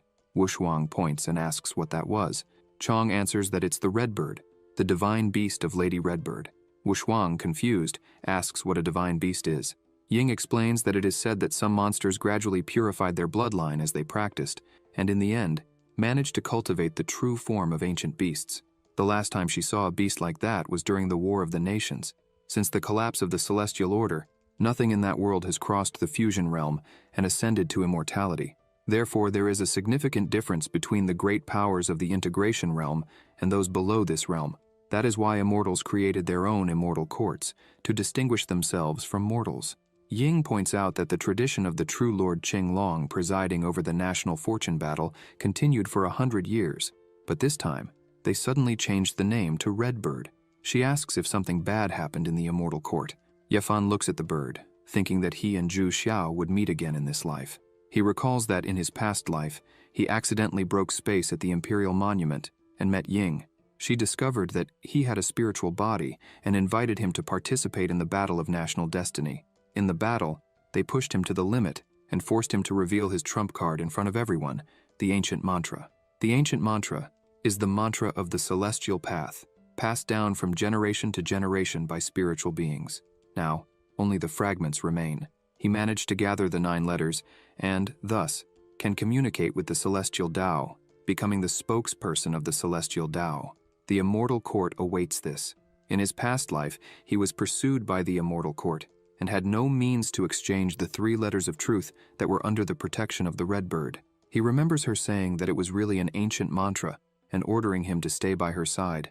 However, for those who practice the 9 letters mantra, the practitioner's mind is slowly corrupted by the spiritual path. Only a spiritual body with spiritual consciousness can resist this corruption. Fortunately, the Redbird was unaware of these side effects, and with a few tricks, he made the Redbird monarch kneel before him. He thinks that, in this life, having already gathered the 5 true words in advance, he should be able to confront someone from the integration realm level. This time, he thinks he won't reveal his trump card in front of everyone, but the Redbird monarch will also be in the palm of his hand. Xiao looks at Yafan, thinking that after seeing the Redbird flying, his spiritual energy fluctuated a bit. He wonders why Yafan was so moved to see the Redbird monarch. Telepathically, the protagonist asks Ying if she has been keeping an eye on Yafan. She responds affirmatively and comments that he seems to have a special intelligence network, always managing to know in advance the whereabouts of some celestial materials and earthly treasures. She says she found this useful, so she decided to keep him close. Xiao thinks that Yafan has always acted secretly and never made much noise, but his cultivation hasn't fallen behind at all. He reflects that this doesn't seem like a simple time travel, but rather a reincarnation. The protagonist looks at Yafan, thinking he needs to find an opportunity to observe him better. Meanwhile, in the Dragon Realm, the Red Bird was there, along with several people. A man, smiling, welcomed everyone to the Dragon Realm. He explains that for the next 10 days, they will compete in the second round of the final phase. They begin to distribute various tokens to the people, saying that these tokens contain the power of their nations, one for each of them. He explains that the next task is to protect their own tokens and take as many as they can from others. The power of national destiny will help them in the final round, but until then, he asks that everyone make sure not to kill each other before the final round, emphasizing that, if they try anything, they should be careful not to lose the tokens and be eliminated over the next 10 days. He warns that after 10 days, the team that has lost all its tokens will be eliminated. Furthermore, the forces of the same dynasty cannot kill each other before the last superior field is decided. After explaining everything, he wishes everyone good luck. Xiao suggests they should keep their own tokens, while taking as many as possible from others. It's a simple and harsh rule. Jian Feng comments that, according to the rules, even if they did nothing and merely kept their own tokens, they would still light up in 10 days. Only in the end, they might have slightly less power to protect others. He asks the Prota what he thinks, questioning whether they should compete aggressively or play it safe. Ying interrupts, asking to share information she has gathered. She begins explaining that 5 kingdoms will participate: the dragon, Long Yan, the white tiger, Bai Hu, the green sparrow, Qingque, the green turtle, Xuangui, and the red rabbit, Chitu. She emphasizes that there are at least 5 dynasties under the command of each kingdom, and they will take part in this war. Among them, Long Yan is an exception. The other kingdoms have powerful men. Ying starts listing these men: Sun Xiang Fei Yu, the protector general of the Great Chu dynasty, affiliated with the Baihu kingdom; Gu Pan, the Yimei fairy of the Wanyu dynasty, affiliated with Qingque; Hua Yulong of the Blood Spirit dynasty, affiliated with Xuangui; and Lu Shunyu, the Xiao Yao king of the Shanwei dynasty, affiliated with Chitu. She looks back and says that the Longyan Shangguo are those present here. Ying highlights that they currently hold the strongest combat power in Longyan Shangguoming. She introduces the man at the front as Chen Kun, said to be the national advisor of the Divine Eagle dynasty. Suddenly Chong starts speaking, calling that despicable elder cunning and long-lived. The group is surprised and asks if he knows that person. He turns and bows to the empress, stating there is something she does not know. Chong recounts that when he was 18, he participated for the first time in one of the national games with his master. At that time, he was leading several teams in the great Qin kingdom of Longyan. The Divine Eagle dynasty was led by Chen Kun and was almost surrounded and suppressed by the Baihu team. Chong says that, at that moment, his master thought they were all compatriots of the Longyan kingdom and took no risks to save them. However, unexpectedly, Chen Kun conspired afterward and took all their results. After that, the Divine Eagle dynasty made a leap, surpassing the Qin dynasties and becoming the strongest dynasty in the Longyan kingdom. Chong says that Qin was falling apart. Angrily, he states that his purpose in participating in the National Destiny War is to trample that old man, and thus avenge his master. After explaining everything, he asks Ying to be careful, as he only wanted to defeat the Divine Eagle dynasty with dignity. If they reveal the truth of those years again, they would never act out of selfish motives, nor be swayed into handing over Qin. She responds that she had long heard that the Qin dynasty was defeated in a strange way, but she did not know such a secret was behind it. Suddenly, Chen Kun approaches, mocking, saying he finally found the great Qin dynasty. He remarks that he hasn't seen them for many years, emphasizing that Chong seems to be doing well. Chen Kun says it's incredible that Chong managed to survive that dynastic war. He adds that it's impressive Chong lived so many years. Chong turns around and says it's truly a pity that they met in such a treacherous way, cursing Chen Kun as despicable. Chen Kun becomes angry and shouts for Chong to stop lying, insisting that it was Chong's master who wanted to monopolize the results. He claims he was merely fighting for everyone's interests, yet Chong's master almost killed him. Chen Kun states that he is too magnanimous to argue with someone like Chong, but it was Chong who started making noise. This infuriates Chong even more. Chen Kun turns his back, declaring that the Divine Eagle dynasty has arrived to cooperate with the other camps in the Longyan Kingdom. As he looks ahead, he finds himself face to face with Xiao, who is staring at him intently. Chen Kun asks what Xiao is doing there. The Prota begins to smile and places his hand on Chen Kun's shoulder, saying that he saw ashes falling on Chen Kun's body, so he was just cleaning it off. Suddenly, he starts to envelop his hand with his aura. Chen Kun slaps his hand away, yelling for him to get out of his way. One of Chen Kun's team members says there's no need to pay attention to these youngsters, as everyone knows how great Master Chen Kun is. Two other men comment that they've been provoking Chen Kun from the start. Qin is isolated and defenseless this year, and it seems like they'll keep sinking. Chong is trembling with anger, shouting that Chen Kun is despicable. He smiles, apologizes, and admits that he acted impulsively, which caused a clash between them and the Divine Eagle dynasty. Ying smiles and says it's fine. She believes him, emphasizing that breaking ties with such scum isn't a bad thing before it's too late. Xiao agrees, saying the empress is right since they wouldn't want to be associated with such trash. He adds that, in his opinion, they should play it safe. Even though they aren't allied with any major force, they don't need to be timid and should act when the right opportunity arises to collect tokens. The Prota closes his fan and comments that the spiritual energy in that dragon realm is rich, with many geniuses and treasures. These opportunities are rare. Additionally, they could use the next 10 days to explore and enhance their cultivation. It won't be a wasted trip. Xiao mentions that he has scanned the surroundings with his spiritual awareness. He discovered that the power of the 5 elements in the dragon realm is particularly strong. He believes there must be 5 elemental ley lines in the dragon world, and the closest one to them at that moment is the fire spirit ley line within the volcano. The Prota asks if anyone is interested in checking it out. Ying notes that, based on what she's observed, the Divine Eagle dynasty members are experts in fire techniques, so she thinks it's very unlikely they would miss this opportunity. Thus, they were bound to encounter them. The Prota is surprised and starts laughing, saying this will make it even better. Everyone is startled because the Prota doesn't stop laughing. Ying comments that every time the master has that expression, it means someone is going to suffer. Jianfeng agrees, mentioning that he heard the Prota was also betrayed by his disciples before. He probably hates traitors. They all end up agreeing with Xiao's plan, highlighting that they could proceed cautiously, away from the main group, using guerrilla tactics. After some time inside the volcano, the Divine Eagles are seated, absorbing the volcano's energy. Chen Kun is focused on his cultivation, while his members excitedly speculate whether their master is about to ascend again. However, one of them notices that there are no signs of a celestial tribulation outside. Xiao and his team arrive at the scene. Xiao comments that the place is truly a paradise, so they wouldn't mind sharing it. The Divine Eagle members start to panic upon seeing them, shouting and asking what the Qin dynasty was doing there, declaring that they were not welcome. The Prota starts laughing strangely again and asks if they were serious, questioning if Master Chen Kun thought the same. Suddenly, Chen Kun begins to open his eyes, and his disciples start cheering, saying that their master has finally awakened and will now teach the Prota a lesson. A strong aura begins to envelop Chen Kun, while the Divine Eagle members shout that the Qin dynasty should leave now, because once their master acts, they won't be able to escape. Suddenly, Chen Kun dashes forward and kneels before the Prota, screaming that he is truly sorry. He admits that in the past he failed to recognize greatness and ended up offending a man as powerful as the Prota. Chen Kun continues to beg for forgiveness. This completely shocks the members of the Divine Eagle. Yafan looks at the scene, unable to comprehend why Chen Kun is acting this way. He recalls sensing a faint fluctuation of spiritual energy a moment ago and wonders if Xiao had already done something. The Prota crouches down, laughing, and says he holds no grudge against Chen Kun, then asks why he should forgive him. Quickly, Chen Kun rushes over to Chong, admitting that he was the one at fault and begging Chong to tell his master.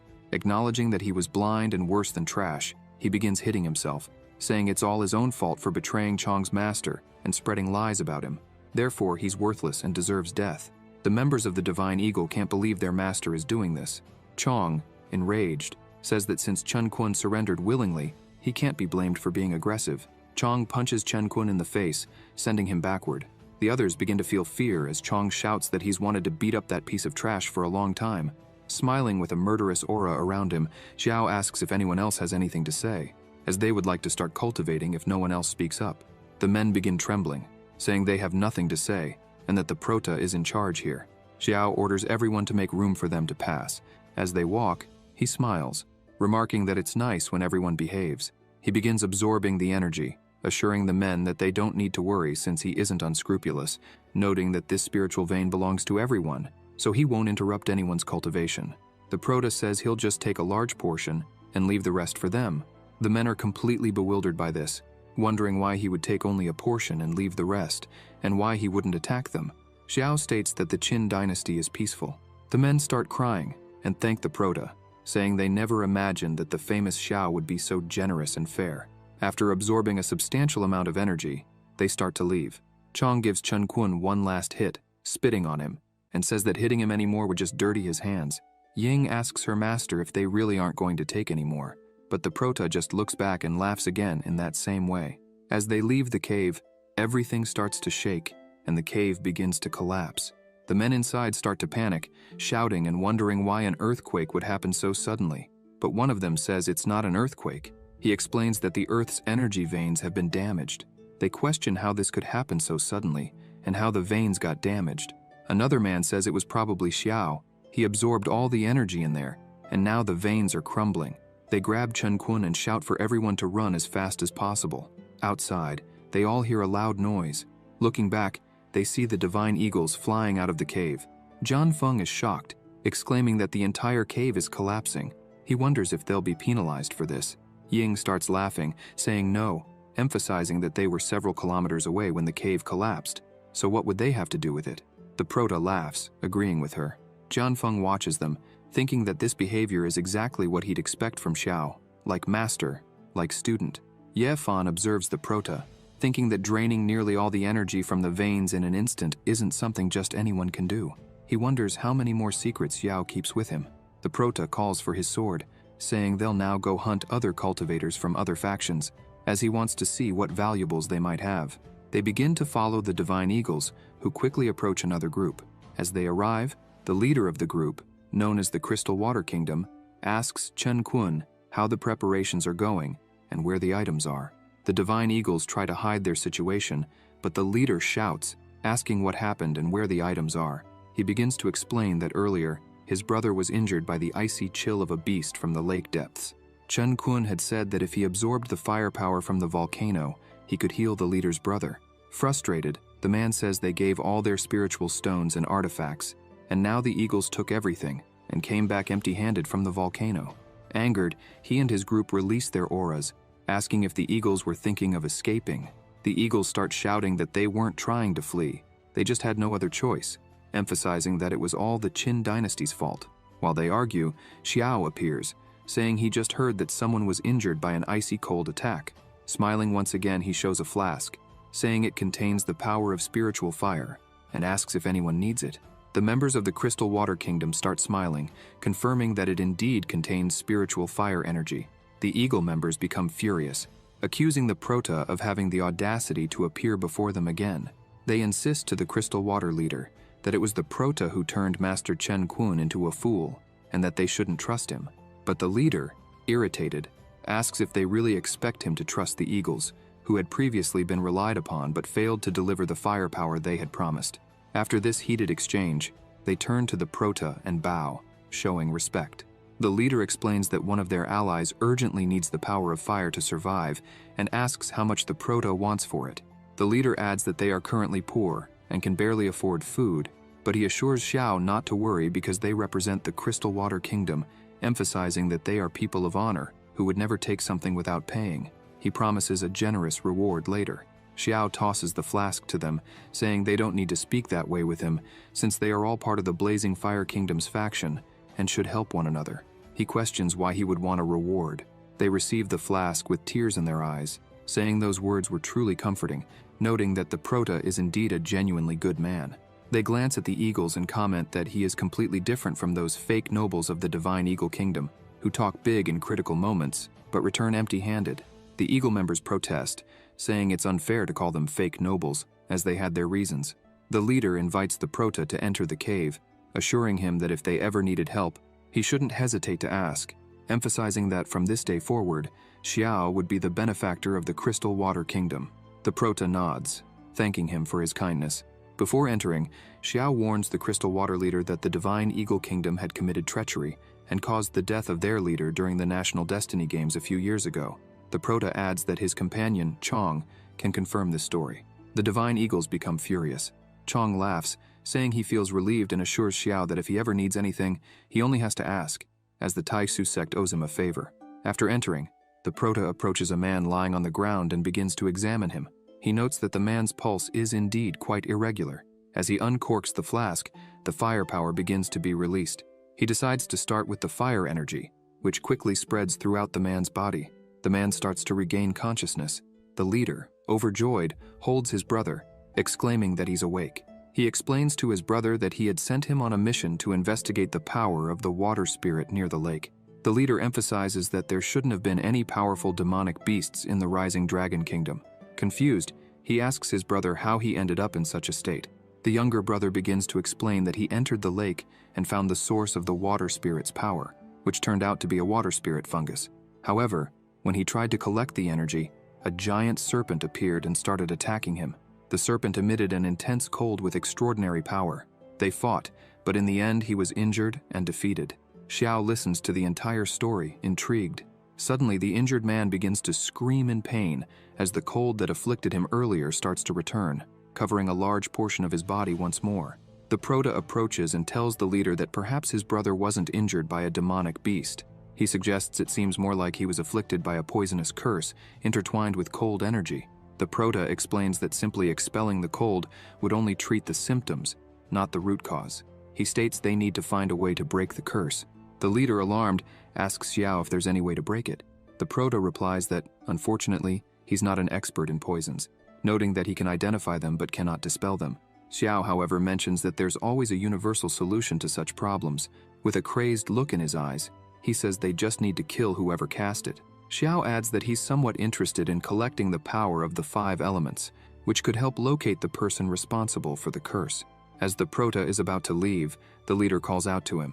He explains that the nearby forest is shrouded in a sophisticated mental confusion formation, and that among them, only his younger brother can identify the correct direction. Holding something in his hand, he reveals it's a compass that can point the right way, but can only be used once. He pleads with the Prota not to refuse it.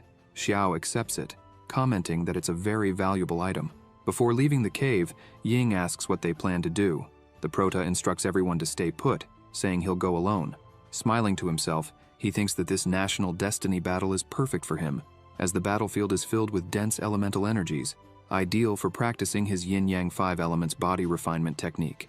Meanwhile, elsewhere, a group of people is walking through the forest. The leader starts to grow weary, as does the rest of his group. He wonders aloud what's going on with this forest, as they've been walking for at least half a day without finding an exit. Another man approaches a tree and notices a mark, asking if it's not the same mark they left earlier. A spiky-haired member begins to shout, realizing they've been walking in circles all this time. Others mention that the scouts they sent to explore haven't returned. Frightened, they begin to question if this is some kind of mental confusion formation, and whether they'll be trapped there forever. Amidst their desperation, a figure appears behind them. The person asks if they, too, are stuck in the formation. The entire group turns, startled, asking who's there. The Prota holds the compass in his hand and reassures them not to be afraid. He introduces himself, explaining that he got separated from his companions and is also a cultivator. Xiao asks if they have any solution for breaking the forest's mental confusion formation. They exchange glances, replying that if they did, they wouldn't still be wandering aimlessly. The Prota eyes them, questioning if that's really the case, and hints that he has a strategy. After a while of conversing, Xiao takes charge, saying he spent considerable time studying the forest and has a general understanding of the mental confusion formation. He explains that the formation is mainly divided into 3 levels, each with 2 death gates and 1 life gate. For each death gate, someone must use spiritual energy to destroy the core of the sub-formation. Once a sub-formation is neutralized, they will soon encounter a second fork, marking the 2nd level of the formation, and so on, until all the death gate sub-formations are destroyed. Xiao looks at them and points out that they are 7 in number. They only need to ensure that each person enters a death gate. That person must destroy the core of the formation and then hold that position. In doing so, they can completely break the formation. One person hesitantly asks what would happen if someone entered a death gate but couldn't break the formation. The Prota responds, saying that if he's not mistaken, this formation is derived from the spirit wood flower. He explains that this type of spiritual object dislikes murderous energy. It doesn't harm people directly, but instead causes them to become lost. Xiao tells them that if they succeed in this, their companions would also be saved. The group begins to discuss among themselves, considering that this plan might actually work, and they wonder if they should give it a try. Another member mentions that they really don't have a better option. The leader calls over someone and asks him to examine the book at the prota's waist. He explains that, during his studies with his master at the auction house, he learned that, if he isn't mistaken, the book Xiao carries is a celestial grade artifact. The man is astonished upon hearing this. They continue talking and note that the compass in the prota's hand also appears to be an extremely valuable item, emphasizing that it's a tool specifically designed for breaking mental confusion formations. The leader explains that the artifact can only be used once, which is why he's so eager to cooperate with everyone there. The two begin plotting, given that the prota claimed to have been separated from his companions, so they decide to act at the final level of the formation. After walking for some time, they reach the first level of the formation, and 3 people prepare to enter. A young man asks if only one person needs to enter to break the formation. The 2 people next to him are determined to do it. As soon as they enter, one of them shouts, saying he's found the life gate and urges everyone to hurry over there as quickly as possible. Xiao starts moving forward and orders everyone to enter. An hour later, they reach the 3rd level of the formation. The prota remarks that all the cores of the earlier levels have been destroyed, and now only 2 death gates and 1 life gate remain, depending on the luck of the 3. Suddenly, the 2 men begin to laugh and draw their swords, declaring that the prota was mistaken because they would survive while Xiao would die. They attack simultaneously, but the prota remains still. One of them says that, with the compass artifact to indicate the source of life, they no longer need the prota. Xiao, surprised, comments that they plan to kill him to steal his treasures and escape the formation, noting that while their dream is nice, a massive surge of energy suddenly envelops the 2 fools. The prota, with his usual grin, remarks that reality is far too cruel. With a single blow, the 2 men are already on the ground, injured. Xiao continues his movements, lifting the 2 men with his energy. They start panicking, screaming for help, and asking what the prota is doing. Clearly enjoying himself, the prota says that since they've been companions for so long, he's decided to break the formation in a rather elegant manner. With a simple gesture, he throws the 2 through the entrances and continues using his mana to guide them, forcing them to run deeper into the formation. The 2 men scream, saying it's unnecessary since they will break the formation right away. Xiao observes all this and thinks that he should have anticipated it earlier. Upon entering the mental confusion formation, all directional information transmitted through his divine consciousness was incorrect. Additionally, he had imbued his divine consciousness into his spiritual energy to pursue those 2, and it appears they were running upwards the whole time, as neither of them entered the subsequent level of the formation. The prota gazes at the last entrance, thinking that the other 2 were unlucky and encountered the death gates. After walking a bit further, the prota discovers a flower emitting a strong energy. He looks at it and realizes that the dense wood spirit energy it contains would normally take about 100 years of cultivation to reach that level if refined alone. Ready to harvest the flower, he thinks to himself, how lucky he's been this time. Just as he secures it, the rest of the group catches up, exclaiming that the mist has finally dissipated. The prota turns to them and says that since the mist has cleared, he can now leave. Everyone thanks him for his help, while some members cry, saying that there are still good people in this world. One of the traitors trembles in pain after the beating he took. Another member turns around, sees his colleagues in such a state, and is horrified, asking what happened. Meanwhile, elsewhere, Hong stands before a door. He begins to report to His Majesty that more than half of the participating teams have already been eliminated. He highlights that, among their own nations, only the Great Qin has managed to keep its forces completely intact. However, the old man remains silent. Hong grows worried. Suddenly the door is smashed open, and the old man shouts that such information does not need to be reported to him in the future. Hong is sent flying, crashing several meters away. The old man continues to yell, berating Hong for not being mindful of his position and emphasizing that he failed to bring Juxuan as ordered. He warns that this is the last chance Hong will receive. The old man adds that the mandate for the Great National Protection Formation is already in Hong's hands. Once he concludes the National Destiny War, he must activate the formation and annihilate everyone from the superior Qingque nation. The old man roars that he wants all the elite forces of the superior Qingque nation dead in this great national destiny war. Turning around, he says that this way, Sumuhan will no longer have the strength to oppose him. He threatens that if anything goes wrong now, Hong's entire family will be killed. Hong, kneeling on the ground, remains silent, while a woman nearby is horrified by what she hears and sees. Hong slowly rises and declares that this humble servant will obey the imperial command. The old man orders the woman to inform the princess. However, the woman bows low to the ground, explaining that Princess Yilan, upon hearing of the great Qin's accomplishments, has started breaking things again. She admits she lacks the courage to go and calm her down. The old man retorts that if the princess wishes to break things, they should let her do so until she calms down. He instructs the servant to replace each broken item with a new one, and if there aren't enough items, she can take whatever she needs from the imperial treasury and let the princess break them to her heart's content. The woman agrees to do so immediately, all the while thinking about how many valuable treasures are being sacrificed just for the princess's tantrums. In her thoughts, she reflects on how much the old man spoils that arrogant princess.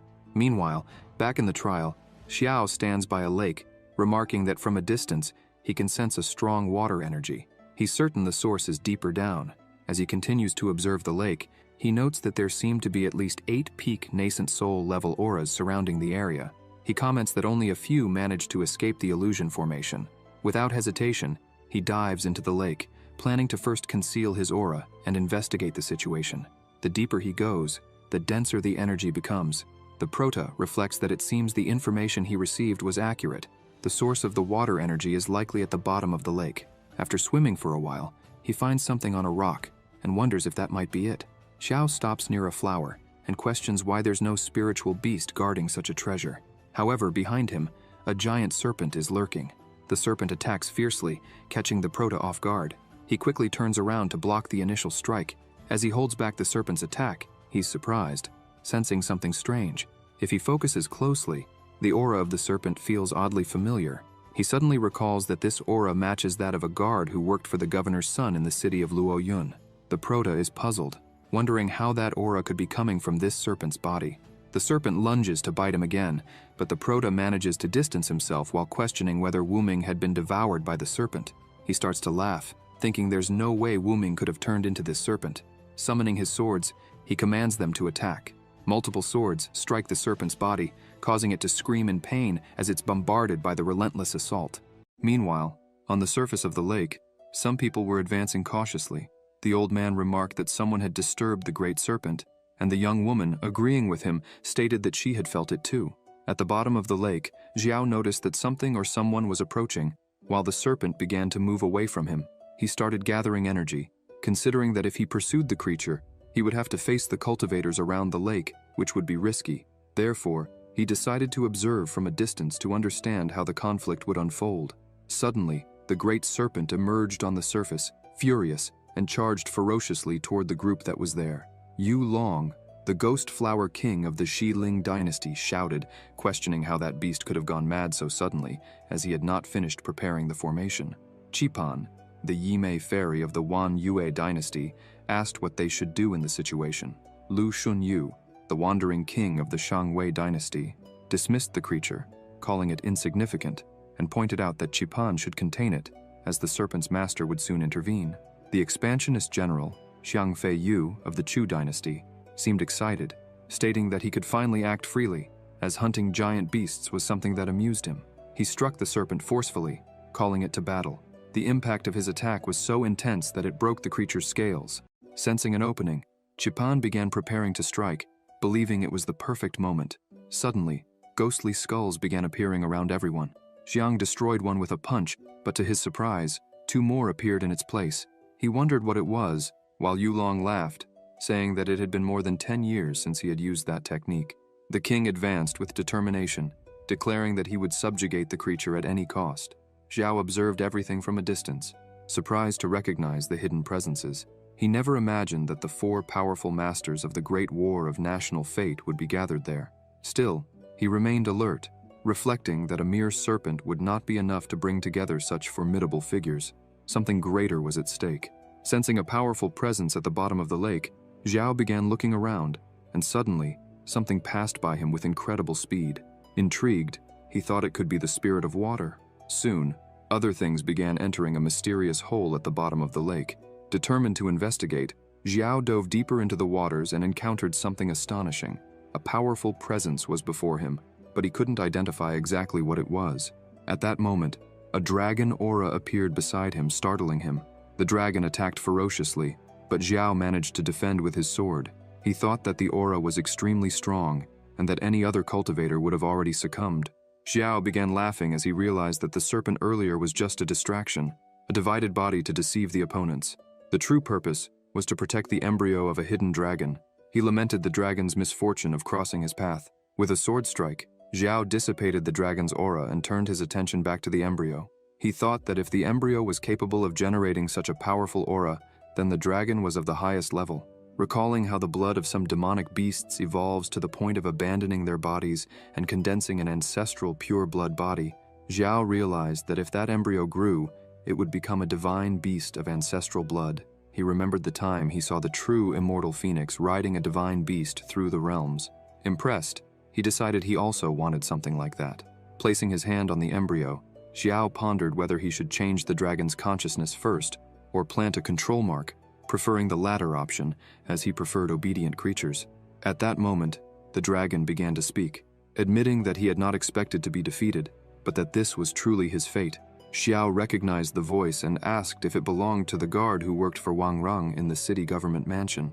Wu Ming confirmed, surprised that Xiao still remembered him.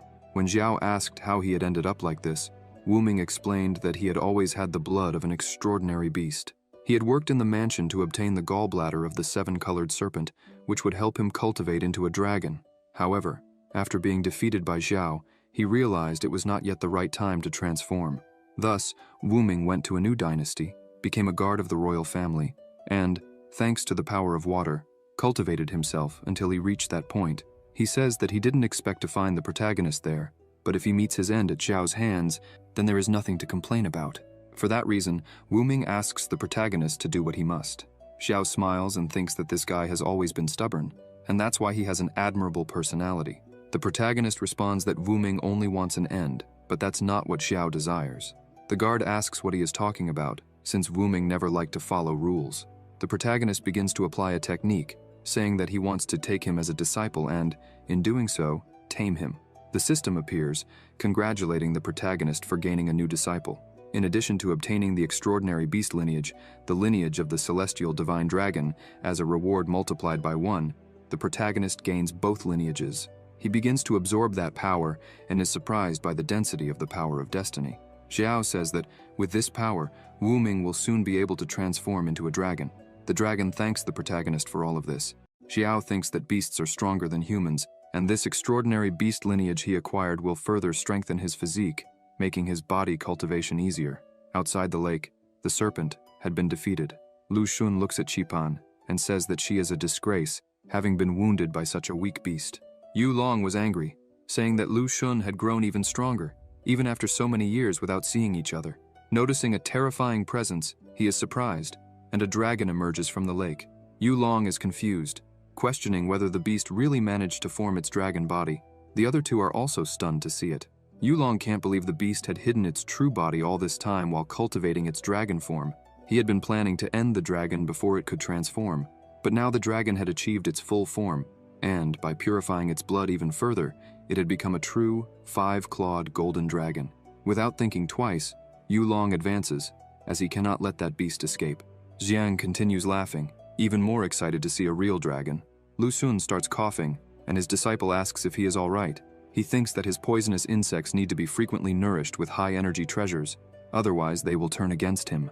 Qipan continues calling for her master, but he remains silent, thinking that now, with a dragon, he will be able to. Suddenly, he begins releasing a large amount of energy, attacking his disciple, as he could use her as a substitute. She tries to escape, asking why he was doing this, since, some time ago, in the battle between the Luo Sect and the venomous immortal, her powers had reached their end. At that moment, he had renounced the opportunity to form the primordial core of the 5 thrones, throwing the last divine tribulation at the venomous immortal. Because of that, she had always admired him, and when he accepted her as his disciple, it was the happiest day of her life. With trembling hands, she asks if she did something wrong to be treated this way. Lu Yun begins to laugh, and says that it was touching to see her cry, and he almost felt pity. He says that he will explain everything before she leaves forever. Lu Yun asks if Qipan believes that her parents were taken by the venomous immortal. Laughing, he admits that he was the one who ended them with his own hands, emphasizing that the venomous immortal, who almost destroyed the Luo Sect, was cultivated by him. She couldn't believe it, and Lu Yun said that if she had carefully studied the manual of the 9 transformations of the venomous demon she had been practicing, she should know that he extended his hand toward her, absorbing her energy as she screamed. Lu Yun explained that the poison manual she was practicing was incomplete. The true manual was a miraculous celestial level book. In the book, each transformation represents a life. In the first transformation, one can only cultivate up to the qi refinement stage before perishing, requiring a new body. The second transformation is the formation of the foundations. The third, the golden core. The fourth, the nascent soul. And the ninth, when one can ascend to immortality. Lu Yun said he was in the 7th transformation in this life, and with that, he would be able to advance to the realm of great perfection. He said that she was the new body he had prepared for himself, but now that she was useless, it was better for her to be transformed into his cultivation to nourish his poisonous insects. Qipan continued screaming in pain. Rage began to consume her. Qipan thought that, if it was like this, then she should not be blamed for what she was about to do. With a swift movement, Qipan managed to attack Lu Yun, hitting his throat and interrupting what he was doing. Both fell to the ground, and she thought that, even injured, Lu Yun could not be underestimated, so she couldn't lower her guard. She knew she had to act quickly. She began to flee, but Lu Yun pursued her. Meanwhile, Xiao was with the dragon and noticed that someone was following him. Wu Ming asked if he should speed up so that the others wouldn't catch up. Xiao leapt onto his sword and said that someone had asked him to find the person who had poisoned his brother. The protagonist observed that, if he wasn't mistaken, this person was among all those who had ambushed them at the lake, but he didn't know much about poisons, so he couldn't identify who was the culprit. He decided that he would put an end to all those who had knowledge of curses and poisons in that group. Xiao asked Wu Ming what he should do, since after transforming into a dragon, he still didn't have full control over his body and wouldn't be able to fight effectively. Wu Ming warned the protagonist that, after completing the transformation, he could become a beast tattoo and adhere to the protagonist's body. Xiao was a bit confused by this, but the dragon began to glow, and its body disintegrated, becoming a mark on the protagonist's arm.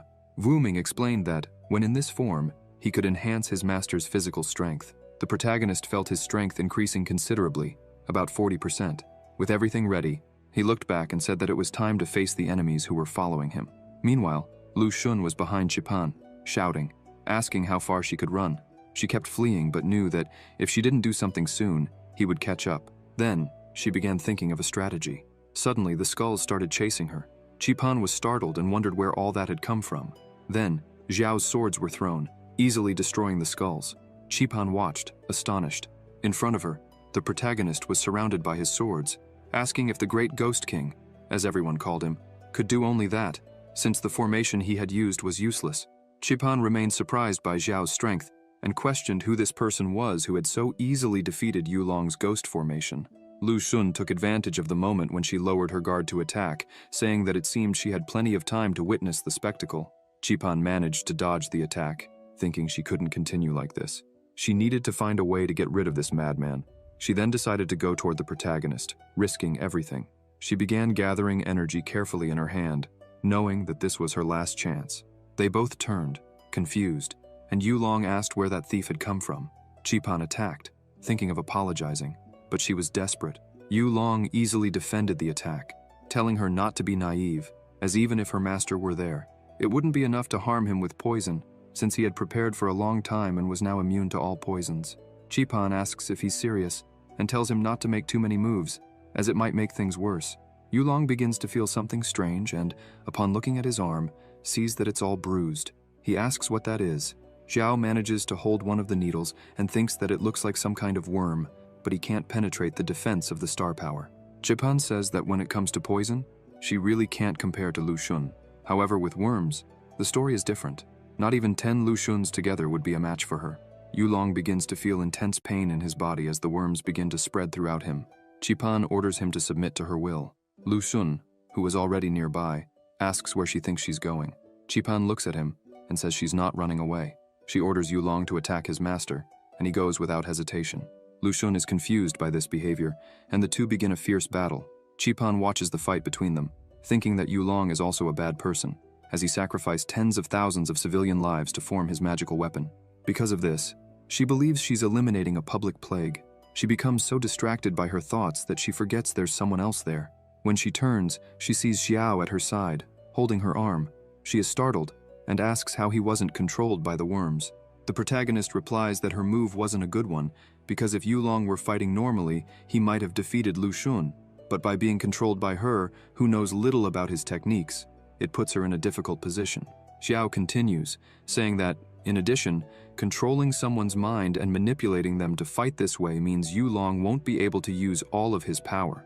In other words, Yulong is destined to lose this battle. Seeing that the protagonist was right, Qipan becomes nervous.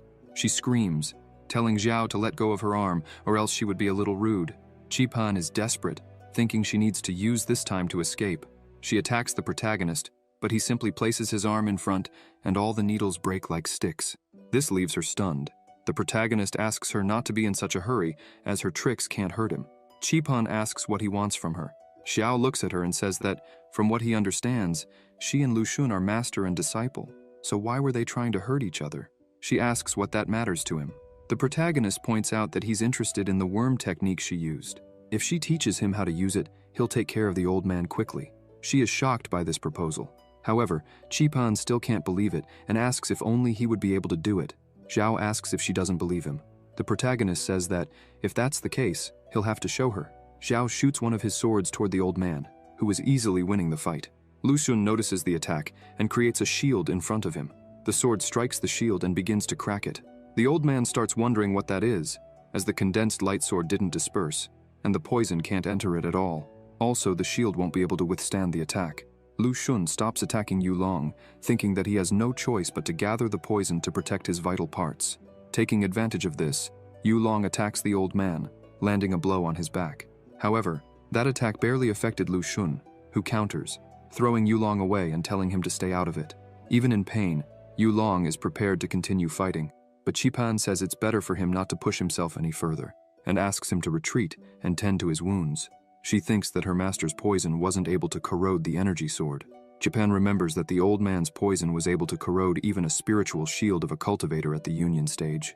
She looks at the protagonist and wonders who this man is and what kind of terrifying power he possesses. Suddenly, Lu Xun appears behind her, saying that she's a traitor for conspiring with a stranger against him. Japan is left speechless, but before the old man can touch her, Xiao pulls her away. Seeing the power that the protagonist possesses, she says that if he ends this, she will teach him everything she's learned so far. Xiao agrees and steps in front of her. Lu Xun grows angry, asking who he is and why he's interfering in others' affairs. Xiao grabs his sword and says that the old man's poisonous mist saved his life, and it seems that Lu Xun has refined his spiritual energy with multiple poisons. With a single movement, the protagonist releases a massive amount of energy, emphasizing that the old man's strength must be above the spirit division stage. Lu Xun receives the energy in his body and laughs, saying the protagonist has good eyes. He begins to release all of his power, claiming that he devoured 7 bodies to obtain that strength, and a regular cultivator at the spirit division stage cannot compare to him. Lu Xun starts attacking and asks why the protagonist's attacks suddenly seem weak. He tells Xiao to show that power again. As the attack moves toward the protagonist, Lu Xun says that, if he behaves, he will be used as the next body. Xiao dodges the attack and says that if the old man has the courage, he should just follow him. As the protagonist retreats, the attacks begin to pursue them. He thinks that many people are watching this fight from afar, so he doesn't want to use his powers carelessly. They head to the ground in the middle of the forest. As soon as they arrive, the attacks begin to hit the ground, one after another. The old man continues attacking and asks why the protagonist is running and never attacking. Lu Xun questions if that previous attack can only be used once. The old man continues laughing, saying that if that's the case, then the only thing Xiao can do with that young body is to hand it over to him. Lu Xun attacks once more, but this time, the protagonist is no longer retreating. With a simple movement, the protagonist cuts through all the poison, blocking the attack. This leaves the old man confused. The poison starts falling to the ground. Xiao looks at him and says that his poison mist stinks. He mentions that if he weren't worried about showing the star power, attracting the attention of the real Phoenix, he wouldn't have bothered fighting with trash like Lu Xun. In an instant, the protagonist appears behind the old man, not giving him a chance to defend, and says that, in the tomb he himself created, he should perish in silence. Lu Xun is startled by the overwhelming force and speed. However, Xiao doesn't hesitate for a second and finishes the fight with a single strike. Meanwhile, on the mountain, The young man who had been poisoned begins to improve. He wakes up a little startled as his brother embraces him. They say it was truly a good idea to ask Master Xiao for help. On the other side, the protagonist asks Qipan if she's done what he asked. She is completely shocked, thinking that Xiao really defeated her former master. She kneels before him and says that he avenged her parents, and for that, she will go wherever he wants her to go. Xiao asks if she would like to call him master. She asks if he really wants to take her as a disciple. The protagonist says yes, and questions whether she wouldn't be happy with that, pointing out that if she doesn't want it, they would have to settle the costs, his appearance fee, the expenses for nourishment, and the wear and tear on his celestial-grade weapon, which is very expensive. After doing some calculations, he says the value would be. However, she interrupts him and says she accepts. The protagonist looks at her, and with tears in her eyes, she asks him not to say anything else because she will accept being his disciple. The system appears, congratulating the protagonist for gaining another disciple, and notifies him that it has detected that the disciple has a heart of earth-level poisonous worms, with the speed of cultivating poison and worm techniques being 10 times faster than normal. The doubled reward is a celestial-level poisonous worm heart, and a cultivation speed 100 times faster than normal. Xiao thinks that, with this, all those hiding near the lake who are good with poisons are now out of his way, so they can return and deliver the news. And if that still isn't enough, he can ask Qipan to take a look at the person who was poisoned. The protagonist thinks that it's convenient to have an expert in poisons as a disciple. Suddenly, the protagonist turns to her, saying that now that they are master and disciple, he had a bold idea. This leaves Qipan confused. He thinks that this poison and worm technique is perfect for testing the enemy's power, and there is someone whose true strength has always intrigued him. Elsewhere, Yafan was sitting by a tree. Suddenly, he feels a presence, and looking up, sees Yu Long, who says that he has found the territory of the Great Qin. He begins his attack. Yafan starts accumulating energy in his hand, even though he's confused, since Yu Long appeared out of nowhere, and alone. Yafan tries to destroy the skulls, but the more he destroys, the more appear. Yu Long shows up behind him, saying that it seems all of Yafan's friends are still sleeping. Yu Long delivers an incredibly strong attack, destroying the ground around him. Yafan dodges, thinking that this guy came straight for him, but this didn't happen in his past life. Suddenly, Yafan notices the dragon passing over him. This leaves him impressed, as he didn't remember that a dragon would appear at that moment. Yu Long continues attacking, asking if Yafan really thinks he can escape. Yafan keeps running, thinking that he needs to find a place where no one will witness the battle. He reflects that, in this life, most events are the same as in his past life, except for a few important events where a character appeared who never existed in his previous life. He wonders if these changes are connected to Xiao.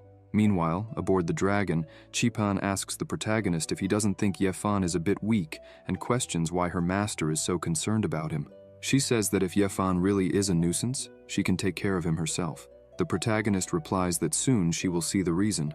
Xiao looks at him, thinking that Yafan has the ability to enter the Imperial star space, but he never became famous or even revealed himself to the world. Someone like that can't just be a nobody. Yafan continues fleeing, questioning whether the forest shouldn't be covered by the spirit flower and full of mist. He gets irritated and says he will use only one move. Yifan grabs the Limitless Tower, a celestial-level treasure that can create a barrier and isolate the entire outside world.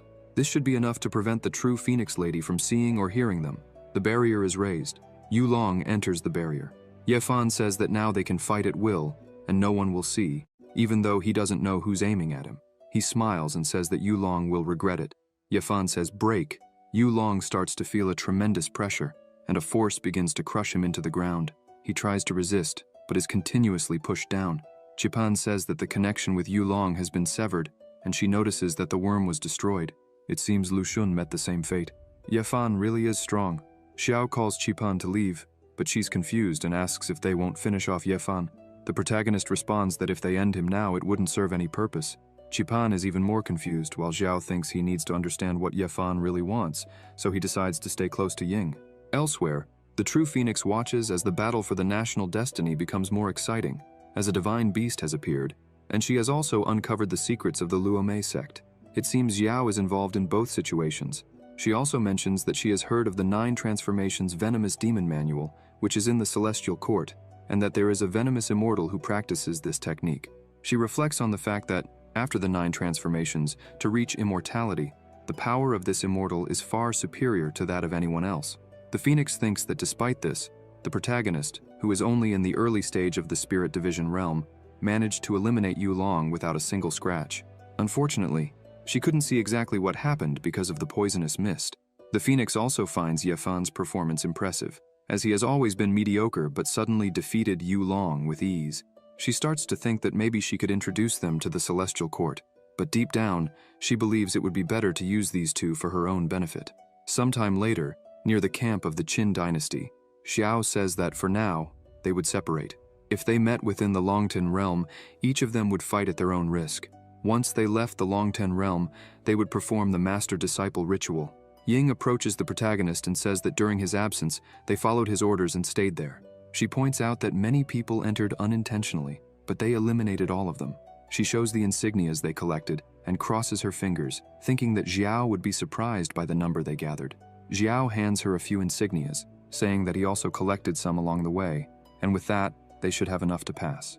The three are impressed by how many Xiao managed to get alone. The protagonist heads to one of the tents, saying that there are still a few days left to finish the competition, so they will rest, explore, and finish the competition at the same time. He emphasizes that, most likely, they will soon have to face members of the same group. If they accidentally encounter enemies, they should destroy them quickly. Xiao in turn says that it took a lot of effort to find a realm with concentrated energy of the 5 elements, and now that he's found it, he doesn't want to miss this opportunity. He managed to obtain the energy of earth and metal. He sits down and says that with the remaining time he will refine the energy of the 5 elements. 10 days later, the protagonist refines the energy of the 5 elements and perfects the yin-yang and 5 elements body refining technique. Now when he uses his sword, he feels that his power is 5 times greater than before. Xiao had already expected this, as different cultivation paths can nourish each other. Now, Xiao masters 4 cultivation routes, and his power is more than 10 times that of someone who cultivates only one path. Even against someone in the early stage of the fusion realm, he would be unbeatable. The second round of the competition is about to begin. Outside the ascending dragon realm, in the superior dragon flame country, all the victorious groups were already gathered. The announcer announces that after the first round of selection, only 2 teams remain, the Blue Sparrow country and the Qin dynasty team from the superior dragon flame country. He emphasizes that the second round will decide the winner of the national destiny battle between the Blue Sparrow country and the superior dragon flame country. Suddenly, a group of people arrives, shouting for everyone to stop, as they are there on the orders of the Dragon Flame Emperor. Zhu Hong, one of the messengers, says that he is speaking on behalf of the Dragon Flame Emperor to announce, in the name of the superior country, that the superior Dragon Flame country will withdraw from this battle for national destiny. The 3 leaders present look at him in silence. Chong asks what's going on, while the Phoenix questions if this is true. Zhu Hong confirms and shows the royal decree. The Phoenix takes the decree and, upon reading it, wonders what the Emperor is really planning. After all, it was he who requested the Celestial Court Emperor to hold the national destiny battle in his country, and now he wants to withdraw. With the decree in hand, the Phoenix is still questioning whether the Emperor might be scheming something. She tosses the decree aside, as in the end, the Emperor only asked her to organize the national destiny battle, and that has already been done. What they choose to do from now on doesn't concern her. The Phoenix turns and says that if that's the case, then the winner of this national destiny battle is the Blue Sparrow country. She will return and announce the result to the Emperor. The Zhu family elders ask if the war prohibition between the countries is over, now that the national destiny battle has concluded. She responds that her responsibility is only to oversee the national destiny battle, and since it has been completed, she no longer cares about their affairs. They begin to laugh, saying that, if that's the case, then, by the order of the Emperor of the superior Dragon Flame country, they will take the lives of the heroes of the Blue Sparrow country. A large magic circle appears on the ground, and a massive fire dragon forms. The heroes of Blue Sparrow are frightened, as this is the attack formation of the superior Dragon Flame country. Xiao becomes angry and creates a barrier to protect his team, thinking that the Emperor was planning to end them as well. The protagonist watches all of this and admits that the Emperor's plan was almost perfect. After all, those who participated in the national destiny battle are the most outstanding elite of the Blue Sparrow country. Moreover, the Blue Sparrow country has recently ascended, so its foundation cannot be compared to that of the superior Dragon Flame country. If the Emperor manages to eliminate that group, the future of the Blue Sparrow country could come to an end. The first elder says that if they know that formation, they are prepared for what is to come. The dragon starts preparing to attack. People begin to get scared, shouting and asking what they should do. Suddenly, the leader of the Blue Sparrow team transforms and asks if they are serious, questioning what Zhu Hong was waiting for. This is Sima Ren, the emperor of the Blue Sparrow country. Ying is surprised to see that the man is the emperor of Blue Sparrow. Suddenly, Zhu Hong appears behind the first elder and attacks without hesitation. Zhu Hong asks why they were in a hurry, as he had promised to steal control of the Dragon Flame formation, and that is exactly what he plans to do. The second and third elders point at him shocked, saying that he has gone mad. Everyone around them is surprised, as no one expected this. Zhu Hong continues his betrayal and grabs the second elder by the neck while laughing, emphasizing that he was right all along. The item ignites. With a deep look, the family leader realizes that he has truly gone mad. He starts to explain that ever since he inherited the position of clan leader, the elders have done everything to weaken his power, taking advantage of the fact that the leader and his wife had entered seclusion to cultivate, and thus they took their eldest daughter to the border and exiled her. Sometime later, the family leader and his wife became pregnant again. Rumors spread that the daughter the leader was expecting had awakened a special constitution, and once again the elders acted, poisoning the medicine his wife took daily to maintain a healthy pregnancy. This caused his wife's death during childbirth. Moreover, this trauma led to the second daughter being born with a defective constitution, emotionless, as if she were not alive. Holding the burning item, he starts to laugh and, with tears in his eyes, admits that it has been a long time since he lost his sanity. He tightens the item and begins to release his energy, stating that the disgusting and filthy first family of the kingdom should die along with that repulsive country. The energy released by the item causes the fire dragon to attack the palace. The people there scream in despair, saying the attack is headed toward the Imperial Dragon Flame Palace.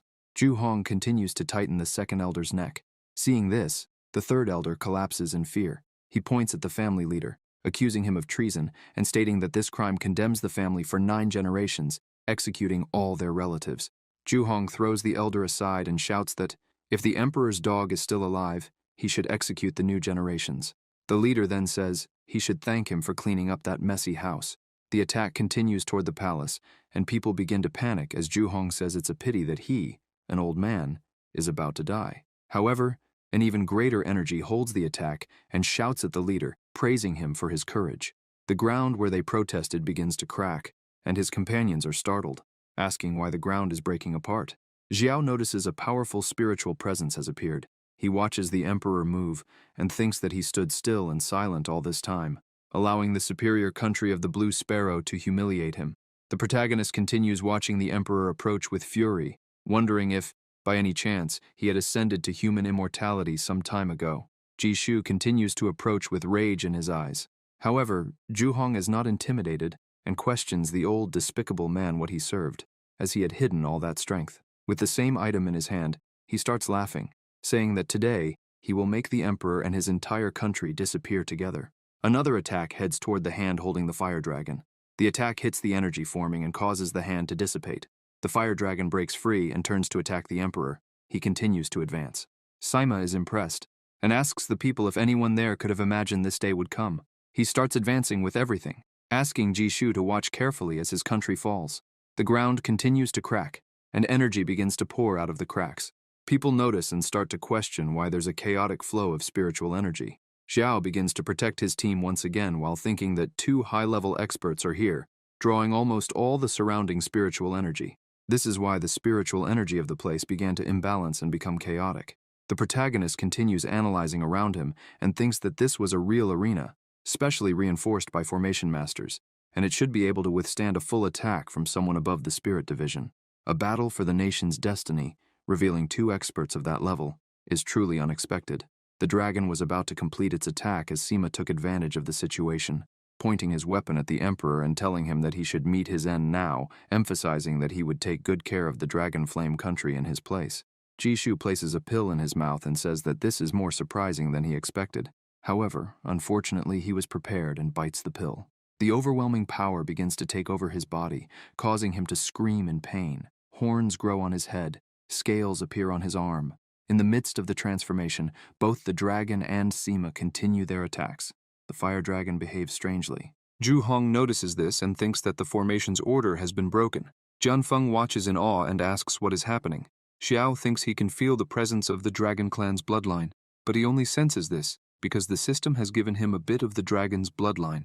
The energies start floating in a strange manner, and even the cry cannot understand what is happening. He wonders why, so suddenly, a powerful vibration emanated from the Emperor's Dragon Clan bloodline. Yafan watches this and remembers that in his past life, the Emperor won that fight to prepare his Dragon God bloodline. He was even able to destroy a small sect. He looks at the protagonist and recalls that the small sect that was destroyed might have been the Hongmeng, and that's why he never heard of it in his past life, as it seems to have perished before it could grow. Sima begins to feel some pain as those flames can burn through his protective spiritual energy. He thinks he's always heard that the royal family of the Dragon Flame had the bloodline of an ancient divine dragon, and, seeing the Emperor's strength, it seems that the divine dragon bloodline has been activated. Sima suddenly stops and says that it doesn't matter what kind of ancient divine dragon bloodline it is. He throws an item, thinking that he had hidden it for so many years without showing anyone, and now he can see that the divine dragon bloodline isn't such a big deal after all. Jishu had already reached another level. His body had completely changed. His gaze, his hair, even his energy. The item thrown by Sima flies near the Emperor. That item explodes, and several hands of energy begin to emerge from it, embracing and holding the Emperor's body. Jishu is confused and shouts, asking what it is. Sima explains that it is a suppression artifact that was lent to him, and the one responsible for it is the Emperor of the Celestial Court. He shouts for Jishu to surrender. However, Jishu says that Sima is blindly obeying a dog Emperor of the Celestial Court, emphasizing that he was truly born to be a slave. The Emperor begins to exert strength and, little by little, starts to free himself from all of it. Sima watches the Emperor and says he won't be able to maintain that dragon god form for long, pointing out that the pill he consumed is an essence-devouring pill that demonic beasts use to refine their bloodline. He says that demonic beasts devour their genes to refine their bloodlines. The essence-devouring pill allows one to absorb the power of the bloodline in their genes more quickly, and even though humans with demonic beast bloodlines can also use this method, they cannot do the same as the beasts, fully converting the bloodline's power into something their own.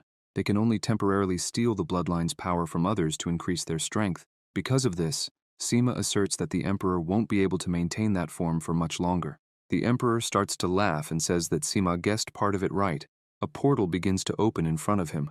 He points out that if it weren't for the incompetence of the Zhu family, by now, he would have the Phoenix clan's power in Zhu Xuan's body to complete the bloodline evolution and obtain the true dragon god body. While the Emperor explains all this, he thrusts his arm into the portal, and suddenly another portal opens, with a giant arm descending onto the people. The hand heads straight for Princess Yilan, who is frightened, shouting for him not to come any closer. The slaves nearby begin running as the hand grabs the princess. Yilan screams for help, telling them not to run and to save her. Jishu watches and thinks this is very bad, as that old beast wouldn't even spare his own daughter because he wants to devour her body's bloodline power. The princess crosses the portal, being held by her father's hand. She becomes desperate, screaming for him, saying she's his daughter and questioning what is happening, as she always thought she was his favorite. He starts putting his claws on her face as she screams for him not to do that. The Emperor asks what she is afraid of and begins to squeeze her body, making her scream in pain. While smiling and draining her energy, he says that if she dies to help him, it would be an honor for her as his daughter. The energy starts spreading through her body, and the Emperor says that he will be the one to unify the Celestial Empire and ascend to a true immortal. Therefore, everyone should make way for him. Sima begins to gather his strength and says that he now understands why the Emperor sent him. He says that Jishu has gone mad and lost all his humanity. The energy holding the Emperor's body starts to grow, but he says that if this is all Sima can do, then everyone there will meet their end. He releases his daughter, laughing and letting her fall uncontrollably. With extreme ease, Jishu frees himself from the restraints and charges forward, laughing and asking Sima if he could imagine what his fate would be by opposing the superior Dragon Flame country. With a quick movement of his hands, he manages to grab Sima as well. However, as soon as he tries to absorb the power, he feels a strange energy in his arm, causing him extreme pain. He lets go of Sima, who takes the opportunity and thinks that now is his moment. Xiao is confused, wondering if Jishu's level is fluctuating. The Emperor looks at his hand and thinks that his daughter's blood is rejecting him, and apparently, the essence-devouring pill is not enough. He needs the Phoenix clan's blood to fully fuse his bloodline. Jishu begins to scream, asking why his son hasn't returned yet. Upon hearing this, the protagonist becomes extremely worried, thinking that his senior sister is in danger. He charges forward without hesitation. Ying asks him where he is going. Xiao tells him to take care and not act recklessly, asking him to wait there until he returns. Meanwhile, at the Hongmeng sect, both sides have already met. The prince says that the wise adapt to circumstances and asks the leader to surrender. Ji asks the prince if he truly believes that their leader would go with him, emphasizing that they would fight until the end of their lives to prevent them from getting what they want. The prince's troops have already prepared their attack formation and launched it at the sect. Yixuan questions why they are being so resistant, as it will all be in vain. The attack hits the barrier. Z coordinates everyone, shouting for them to maintain the mountain defensive formation. However, the attack keeps coming relentlessly. The prince starts to laugh, seeing this, saying they won't be able to withstand a single blow. Sumuhan becomes concerned and notices that the barrier won't withstand the attack. She shouts to the leader that, when the barrier breaks, they will cover for her to escape and go after Master Xiao, because if he returns to the sect, everyone will be saved. Z agrees and says she will fight to the end of her life to defeat their enemies. However, Zhu Xuan interrupts them, saying that it's too late. The leader steps in front of everyone and asks if the Dragon Flame Emperor sent them here, and questions if she surrenders and goes with them, will they leave the sect in peace? Everyone is shocked by this attitude, trying to stop her. However, the leader ignores them and says that she will go with him, but if he tries to harm any sect member, she will immediately take her own life, because if Yixuan suffered so much to come here just to find her, then he won't be able to take just a corpse. The prince applauds her and says that this is what should be expected from someone who has reached the level of sect leader, praising her courage. Some members still don't accept this, but the leader tells them not to follow her. She asks everyone to maintain the formation, protect the sect, and wait for the elder to return. As she passes the prince, he says it won't be that easy, and turns, grabbing her by the neck. He approaches and explains that if he delivers her to his father, the emperor, he will devour all the flesh and drink the phoenix's blood. This way he will use the phoenix bloodline's regeneration characteristics to complete his divine dragon bloodline. This will help the emperor achieve the true dragon god body. However, the prince emphasizes that if this isn't enough, he will also devour her. He says that even a tiger doesn't devour its own cubs, but that man is a complete madman. Yixuan says that instead of delivering her to his father and helping him become an immortal, it's better that he drains all the phoenix bloodline she has. He starts to smile in a terrifying way, telling her not to worry, because when his dragon god body is complete, he will definitely help defeat that old beast, and by using her life, he will avenge everything he has done. Hearing this, Z loses control and charges at him, saying she will confront him with everything she has. However, before she even gets close, a slash is delivered between the two. The prince's hand has already been severed. She holds her sword, thinking about everything he said regarding the phoenix bloodline. The leader herself had delivered the strike, and thinks that, even though she doesn't know where the information about the phoenix came from, she imagines that this is why the emperor wanted to take her to the palace. Zhu Xuan analyzes the situation and thinks that his level far exceeds hers, and perhaps only with spiritual power would she be unable to harm him. It took decades for her to refine a small amount of primordial purple energy in her sword, so she must make the most of this opportunity and land a final blow. Without hesitation, the leader charges to defeat the prince, but at the last second, someone steps in front to defend the prince. Zhu Xuan steps back, surprised, as it is the blackguard from the other day. Yixuan orders his guard to end the woman's life since she cut off his arm. The guard lowers his sword and says that the emperor's order was to bring the woman alive, as his majesty wants to obtain the phoenix bloodline from her body through dual cultivation, and for that reason, he apologizes to the prince, saying he cannot follow his orders. Yixuan becomes completely enraged hearing this, as that damn dog only knew how to follow his father's orders. Zhu Xuan watches them, thinking that the primordial energy she so carefully refined has already been exhausted in her last attack. The guard releases his strength and charges, saying he is sorry. The sect leader watches the attack and thinks that, unfortunately, there is no escape for her. However, someone approaches unnoticed, and with enormous ease, Xiao blocks the attack as if it were nothing. The guard immediately retreats. Breathing heavily and trembling in fear, he looks at the protagonist. The protagonist says he was lucky to arrive in time. Zhu Xuan feels relieved to see him there. Xiao asks if she was injured. With a smile on her face, she replies that she was careless, but that small wound is nothing to her. The leader emphasizes that, thanks to Z and the others, she was able to hold on until he arrived. The protagonist asks her to rest for a while, but this worries Zhu Xuan slightly. Xiao begins to emanate a cold aura and, with hatred in his voice, says he needs to crush some vermin. The guard continues trembling in fear, wondering what is happening, thinking that this boy is only at the first level of the spirit division, yet his aura is more terrifying than someone at the peak of the spirit division. The prince doesn't waste any time and charges at the guard, who prepares himself, expecting the attack. Xiao asks what weapon dares to damage the great formation of his sect, and in seconds, the guard's sword is completely destroyed, leaving him stunned. The protagonist asks what foot dared to step on the land that belongs to his sect, and the guard's leg is also severed. What hand dares to harm your fellow sect members? And the man's arm is also cut off. Unable to defend or fight back, the guard collapses to the ground, groaning in pain as he looks at the protagonist. He screams, begging the monster not to come any closer. The prince watches, concerned. Xiao grabs the guard by the neck.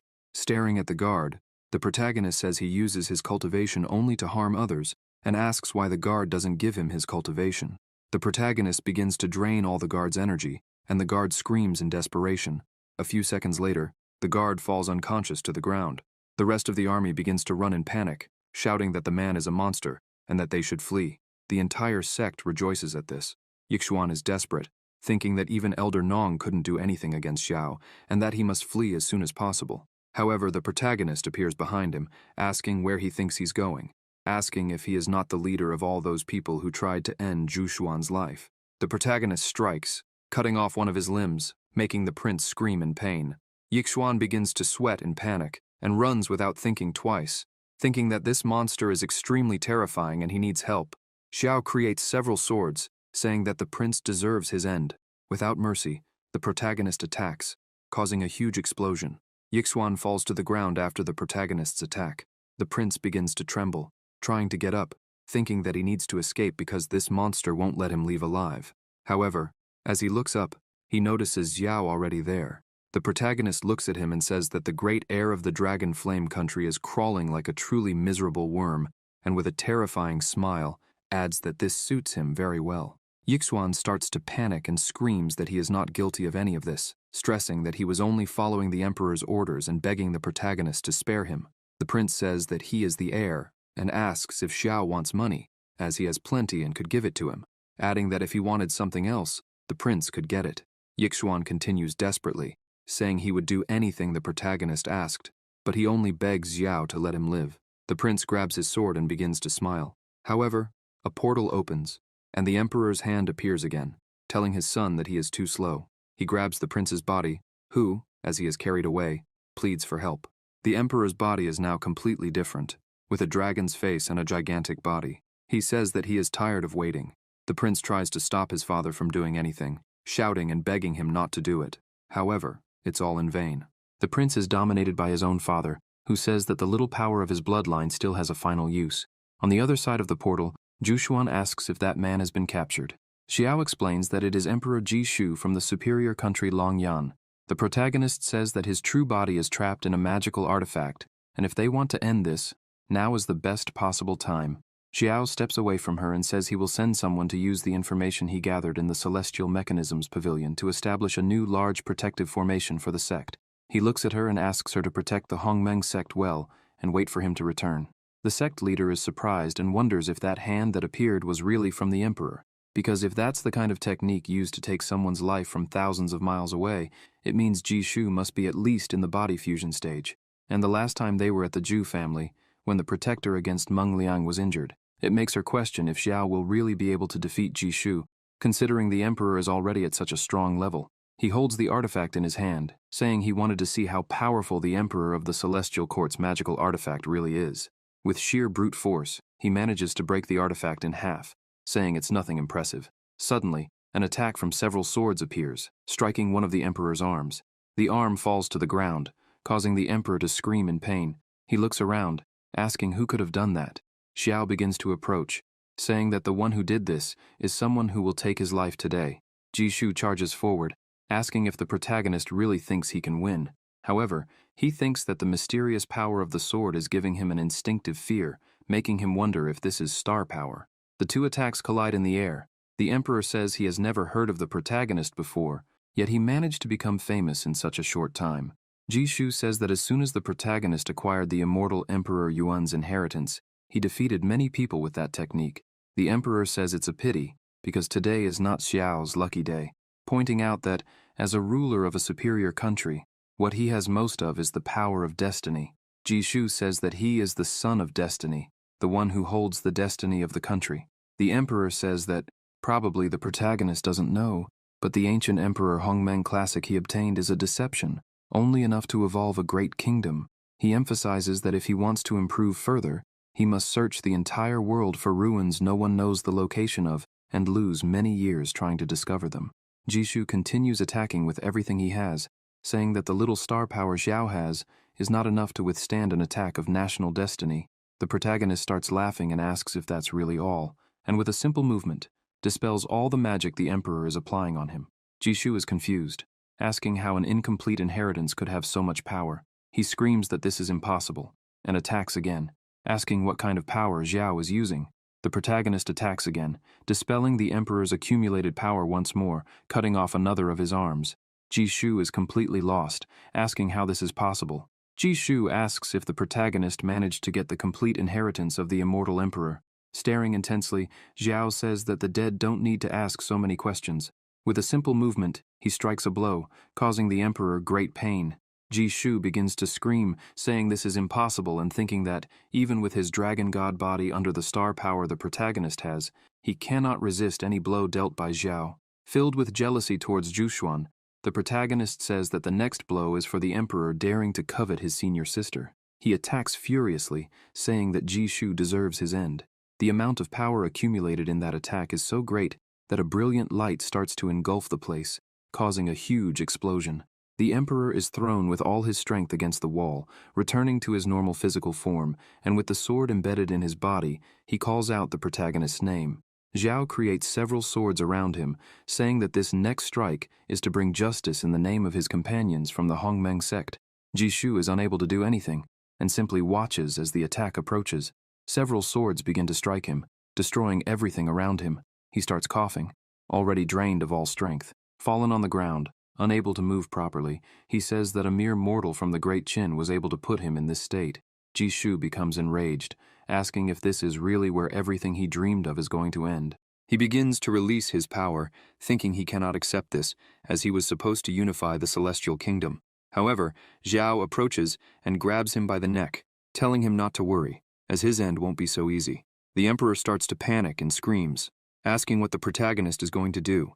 Xiao begins to drain all the energy, saying he will use the dragon blood to help him achieve his dragon god body. Red lightning lights up the sky. After some time, the Emperor's corpse begins to turn into ashes. The protagonist is surprised, saying that after absorbing the bloodline's power, the body started to turn into ashes. Xiao looks at his hand, which is exuding power, and thinks that he feels his physical power has increased hundreds of times. Now, he understands why Jishu was so obsessed with completing the dragon god bloodline. A magical circle appears in the sky, emitting an enormous amount of energy. The people around begin to ask what kind of celestial phenomenon this is. Suddenly, an eye appears, and with a strange voice, it asks who dared to cause trouble from the lower world during its seclusion. The people tremble in fear, saying that the pressure is extremely powerful. The strength of the experts in the fusion realm, who had just fought, seems insignificant compared to this. The pressure is so great that some of them can barely breathe. Yafan places his hand on his face and thinks that this is completely different from his previous life. He wonders how the Emperor could have been killed by Xiao. Yafan continues lost in his thoughts, saying that the power the protagonist used just now was something he had never heard of in his previous life. This makes him deduce that there is something very wrong with Xiao. He looks up and thinks that this presence can only be. In his previous life, he fought that thing for 10 days and nights, using all his powers, cards, and trump cards, yet in the end, he was careless and met his demise. Yafan thinks that this time, even the Emperor of the Celestial Kingdom is on alert because of the power emanating from the protagonist. The blonde man becomes worried, thinking that he cannot allow the Emperor to discover that he possesses the 9 true mantras. Yafan begins to use his powers and takes advantage of the fact that the Emperor's attention is completely focused on Xiao. This allows him to conceal his presence and be completely discreet. The protagonist looks at the phenomenon and says that Jishu tried to harm his loved ones and destroy his sect. This means he acted solely in self-defense. Xiao also questions who this person speaking to him is. The eye asks the protagonist if he knew that the Emperor was one of his pawns in the lower world, created to cultivate the dragon god bloodline. If he dares to covet what doesn't belong to him, then he deserves to meet his end. The spirit begins to materialize one of its swords and asks if the eye means that he, or his brothers, and the entire sect should stay quiet, while Jishu wiped them all out. A human-like form begins to materialize, and with a loud laugh, the form says that the insects could serve as food for the pawns, and adds that they should feel honored. All the people around begin to experience a strong headache just from the pressure emitted by that aura. The spirit says that the protagonist absorbed all the divine dragon blood, and because of him, he will have to become the pet in place of Jishu. It asks the protagonist not to forget to thank its mercy. A red lightning bolt shoots toward the protagonist. Xiao says that it's like talking to a wall because no one can hear, and counterattacks. Both attacks collide in the sky, causing a huge crash. Both powers cancel each other out, and the spirit is impressed, asking if this is the true and complete star power. It tells the protagonist that it will give him one last chance and asks him to swear to become its slave, requesting that he gather the complete Imperial Sutra of Primordial Chaos. Furthermore, it says that Xiao must offer all the power of his bloodline. If he does this, then the lives of his loved ones will be spared. The spirit says that if this is refused, it will turn the entire lower kingdom into an energy pill. Several lightning bolts begin to fall toward the protagonist. Xiao looks at all of this and says that if the spirit is capable, it should try. With just one strike, he repels all those attacks. Without wasting time, he advances and strikes again, delivering a powerful blow to the eye, causing incredible pain. With a crack, the eye says that everything is fine, emphasizing that Xiao will be even more valuable once his seclusion is over, as they will be able to face each other personally. As it fades away, the eye says that from today on, whoever can end Xiao from the Hongmeng sect and deliver the Imperial Sutra of Primordial Chaos and the Dragon God bloodline, which now belongs to the protagonist, will gain the title of Celestial Lord in the Divine Court. People start commenting that the Sutra of Primordial Chaos is the legacy of the immortal emperor of the Primordial Void. They say that the immortal emperor's legacy is in the hands of the Hongmeng sect, and if they can capture it, they will make anyone a Celestial Lord. The voice of the eye reaches everywhere, stating that, in addition to that, for any corpse related to Xiao, a reward of 5 million spiritual stones will be offered, and for Xiao's body, the reward will be 50 million spiritual stones. Su Yuan hears this, and wonders if his junior brother will be all right. The voice tells the protagonist that it will eagerly wait for the day when he begs for mercy, crying. Xiao's disciples become concerned for their master. Yafan is impressed, as he didn't expect the protagonist to resort to the same path he took in his previous life. He just asks that the protagonist hold out a few more days so that he will have more time. The blonde man continues to think that it is not safe to stay here, as he cannot let those from the superior realms discover the secrets of the 9 true mantras. He wonders if Ying would agree to escape with him right now. Yafan thinks that he needs to try, because if he loses the opportunity to obtain the dragon essence, he will certainly regret it in the future. He grabs her hand, asking her to come with him to the deep mountains, saying that he could protect her. He explains that they would wait until they reach the fusion stage to leave, and then ascend together to the celestial palace. She slaps his hand and, shouting, asks what he is talking about. As in moments like this, of course, she will stay by her master's side. If he wanted to escape, he could do it alone. The redhead is completely shocked by this, wondering what is happening with this life. Suddenly, a portal begins to open, and people ask what it is. A man steps out from within. It is the ancestor Tianxing. He says that the position of Celestial Lord in the Divine Court is a temptation, even for him. People begin to panic, screaming that it seems someone truly came from the Celestial Court. Without thinking twice, Yafan steps onto his sword and begins to flee, thinking that the rest of them can stay and meet their end alongside their master. Xiao raises his sword and questions who this man thinks he is. Tianxing calls the protagonist a little boy and asks him to be a bit more sensible, telling him to obediently hand over the Dragon God bloodline and the Imperial Sutra of Primordial Chaos. In exchange, he promises a quick end. The ancestor advances with all his speed, then asks the protagonist if he really wants the Dragon God bloodline. With energy in his hand, he says that it's too late, as he has already completely refined the power of the Dragon God bloodline. He leaps toward the ancestor, and the two begin to clash with their strikes. The protagonist says he could let him feel the power being applied to his body. However, Master Xiao's power is so great that he throws Tianxing back, leaving a trail of destruction and power in the middle of the city. The old man hits the wall, and already weakened, begins to wonder how someone from the lower realm has so much physical strength. He looks at Xiao standing before him and questions if this is the power of the Dragon God's blood. The Prota attacks just above his head, telling him to go back and tell the Celestial Emperor that Xiao has taken over the Longyan country. He emphasizes that from that day on, there will no longer be the Longyan country, but only the Great Qin nation. With a furious look, the Prota adds that he should make it clear that anyone daring to challenge him should try, Tianxing says this is great arrogance. Xiao begins to release his aura, causing immense pressure, and asks what the old man said, questioning if he thinks he wouldn't be able to do this. Tianxing trembles in fear and says without emphasizing that he wouldn't dare to doubt. The old man begins to flee as quickly as possible, shouting that he will immediately inform the Celestial Empire, as Xiao instructed. People watch the old man fleeing and question if he isn't the ancestor of the Tianxing sect, pointing out that not even he was a match for the Prota. Another man says that the Celestial Court has a ranking of cultivators, where all who reach the complete fusion stage are ranked according to their power. He explains that the Tianxing cultivator is among the top 1,000 out of several thousand cultivators, and he was considered one of the best. After hearing this and noticing that even that man couldn't defeat Xiao, they realize that they, from the lower realm, should not interfere in this matter, as Xiao, from the Hongmeng sect, is truly terrifying. Ying begins to use her magic, saying that the chaos of the spiritual energy is dissipating, and questions if the battle has already ended. Suddenly, the spokesperson returns and asks the empress to prepare, as they were going to take control of the Longyan nation. She is confused and asks how they are going to do this and if it would be right now. Xiao says yes, they will do it now. Jianfeng looks at his master and says that currently, the Hongmeng sect is the target of everyone, and questions if it wouldn't be more prudent for them to act more calmly for now. The Prota replies that it is in moments like this that they need even stronger power. He begins to release his power once again, startling everyone, and says that if anyone dares to challenge him, he will crush them until they submit.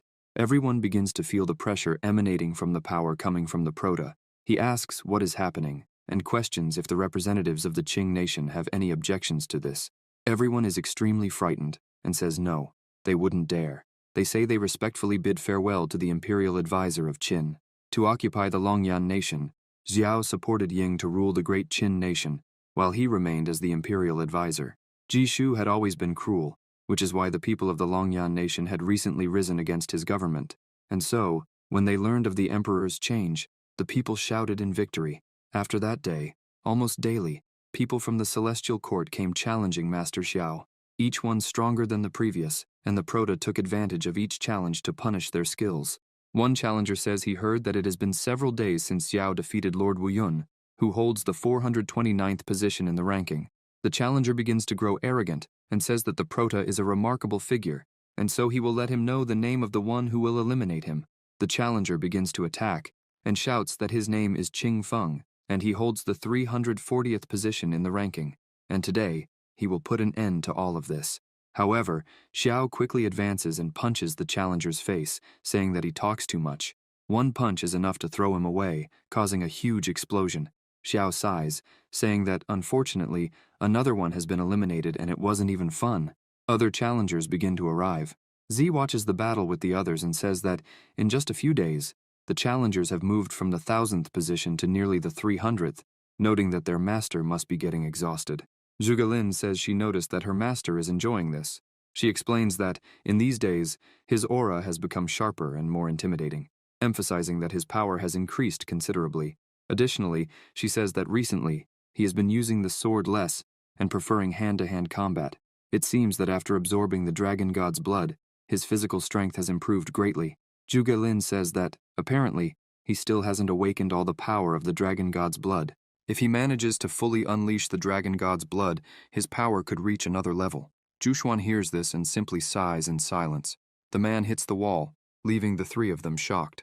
Zhugelin is pleased, seeing that the Prota won again, pointing out that this time it only took the time of an incense stick. The time has been decreasing greatly. As Xiao returns, his two disciples bow before him. Xiao asks them not to do that anymore. He approaches Z and asks how everyone's training has been going lately. She explains that everyone has been waking up very early and going to bed very late, practicing day and night. Xi mentions that Jianfeng is preparing to reach the integration realm after receiving the Sutra of the ancient Hongmeng Emperor. The arrival of the sword that the Prota had given him seems to have helped him learn something unique, and he said he would obtain a special sword spirit. Xi also reports that Ying, since becoming the empress, seems to have awakened a special constitution. Her cultivation speed is advancing in great strides. She is currently at the 3rd level of the separation stage, and her supreme dominant constitution has leveled up. Z notes that since the Qin dynasty became the superior Qin nation, her cultivation speed has reached another level. There are rumors that her special constitution has also strengthened. Xiao is pleased, thinking that he had also received information about that. The system appears to him, stating that by helping his disciples elevate the country, they receive the blessing of a national power superior to the supreme dominant constitution of the earthly level. If he takes it to the celestial level supreme dominant constitution, the reward will be doubled, or the host will obtain the later chaos constitution of the celestial level. The later chaos constitution of the celestial level can evolve into the innate chaos constitution, requiring absorption of the primordial chaos energy. This surprises him a bit, as he hadn't expected to learn about primordial chaos energy. Z continues to report that there is also Sumuhan. She has fully dedicated herself to studying alchemy. Now, she has reached the level of a 6th grade alchemist, and her cultivation has also surpassed the separation stage.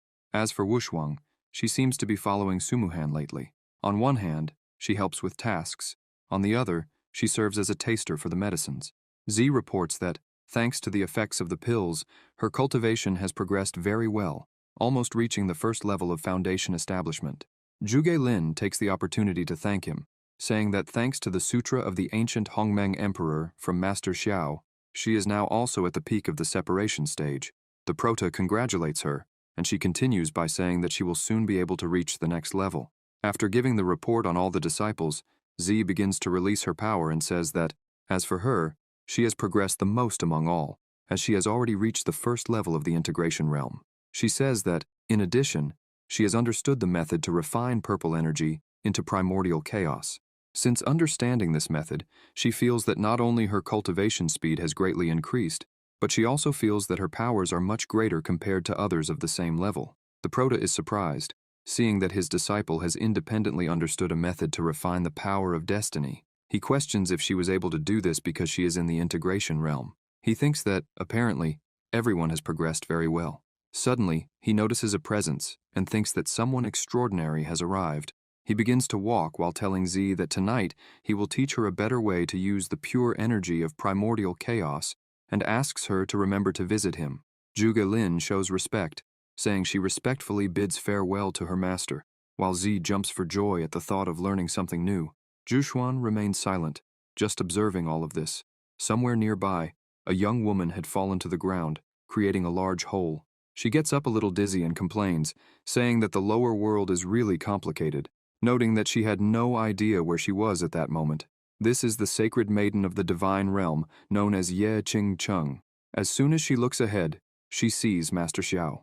She is happy to see that he is there, noting that he arrived just in time, and asks where she was, questioning if she was far from the Great Qin and if he knew someone named Xiao. The Prota says that she is in the Great Qin and that he is Xiao. Ching begins to release her power, asking if he really is Xiao, noting that it is a coincidence. She charges at him, shouting that enough with the talk, he should receive her fist. The Prota starts to dodge, wondering if she is another person from the Mahayana realm. The maiden continues to attack, but he easily dodges everything. Ching says that Xiao is very fast, and if by chance he receives a punch from her, she will give him a celestial level artifact. However, he continues to dodge while she keeps asking him to stop running away. The Prota says that this is the first time in his life he's heard such a request. He wants a barrier in front of him, telling her that she should keep her word. The maiden gets excited and envelops her fists with her power, saying she will never break her word. She strikes Xiao, who is protected by his shield, shouting that if he survives her punch with full force, then she will keep her word. A huge explosion occurs, leaving the people in the city startled, asking what is happening. People say that it seems like the Imperial Advisor is fighting someone again. After the explosion, a crater forms in front of them, but nothing happened to Xiao. The Prota starts cleaning himself, saying that with all that power, a celestial level artifact isn't enough. Ching starts to breathe deeply, asking him not to act so clever. She says that, having received her punch and emerging unscathed, the reputation the Prota has is deserved, and throws an artifact to him. Xiao asks if that's a jade and questions what power the artifact holds. The maiden says he should be grateful to have received it from her. However, she gets a bit sulky, thinking that her previous punch wasn't enough, and that she wanted to try again. Ching begins to explain that the object is called the Destiny Jewel, and is an innate spiritual artifact of destiny, containing the power of the celestial laws. When fighting against a child of destiny, upon defeating them, one gains part of the person's destiny power. The Prota looks at the artifact in his hand, thinking that this is exactly what he needs. However, if this is such a powerful item, why did the person in front of him appear and give it as if it were nothing? The system appears, saying that it has detected that the host has obtained a special object, the Destiny Jewel, and that the system can start the evolution program now, as the mission has been updated. System mission: guide all disciples to reach the fusion level while you ascend, and must refine in the 4 paths: body, alchemy, poison, and sword. Mission reward: activate system update. He is impressed to learn that the system can also update because of that jewel. He looks at the woman and says that she still hasn't introduced herself, giving her name, much less saying what brings her to the Great Chin. The maiden begins to introduce herself, saying her name is Ching Chung, and that she is here because she stops speaking and asks him to first answer if he wants to dispose of the Celestial Emperor. The Prota, without hesitation, says yes. Ching Chung says she wants to make a deal. She explains that if he ascends to the Mahayana realm and defeats the top 10 talents in the ranking using the Jade's power, he will gain enough destiny from all of them. If that happens, she will help him eliminate the Celestial Kingdom's emperor and replace him. She asks what Xiao thinks of the proposal. He starts to think that she said she wants to help him eliminate and replace the Celestial Kingdom's emperor and someone who can say such words. He looks at her and says that, apparently, she must not be from the immortal court realm, because, if he's not mistaken, she must come from the divine realm, which is above the immortal court realm. She begins to laugh, saying that he is really quite smart, and confirms that she is indeed from the divine realm.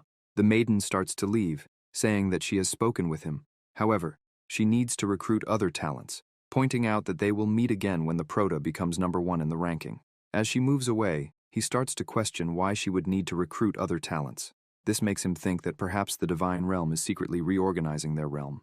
Sometime later, at night at Xiao's house, Su Yuan starts approaching the door. Suddenly, Z bursts open the door, happy, saying she understands everything now, and thanks her master, saying she will teach the method to all her younger sisters immediately. Full of happiness, she looks at her master and asks why she is standing out there, silent. Su Yuan is at a loss for words, as she was caught by surprise. The Prota goes to the door and asks her why she is there, questioning if something happened. A little sad, she lowers her gaze, saying that, actually, she needed to talk to him. Z starts laughing, saying that her master wants to speak alone with her master, so she shouldn't be so indiscreet and wandering around. Su Yuan becomes even more confused hearing this and tries to explain. However, the Prota interrupts her and asks her to come in and explain what is going on. Z looks at them, starts laughing, saying she will leave the two of them alone. The Prota asks Su Yuan to come in, but she feels a bit embarrassed. In her mind, there are 2 versions of herself, one in the form of an angel and the other in the form of a demon. The angel form asks if she really wants to do this, and if she's sure he would want it, because if he doesn't, how will she face him afterward? However, the demon form says that if she doesn't do it now, Xiao will ascend to the Mahayana realm soon, and questions whether she thinks he would actually remember his sister Celia when he reaches that realm, emphasizing that men are creatures of desires, and if Su Yuan gives herself to him that night, maybe in the future, he would remember the woman who spent a night with him. The angel form shouts, asking what madness the demon form is talking about, since Xiao is not that type of person, pointing out that they grew up together, and asking if the demon form truly didn't know the man standing there. The angel form says that if Su Yuan truly loves the Prota, she should cultivate well and reunite with him in the Mahayana realm. The demon form asks what it matters if they grew up together, noting that even couples who live together for decades don't truly know each other, emphasizing that the Prota's power has increased suddenly in recent years and no one knows why, and he hasn't told anyone. The demon form questions where the angel form gets so much confidence from to say she truly knows that man. The angel form begins to retort, saying that everyone has their secrets, and asks what proof the demon form has against him, emphasizing that, since they've been together for so many years, has she forgotten the secrets they share too? Still angry, the angel form continues asking that if not for everything that happened, would they have told Xiao about their past?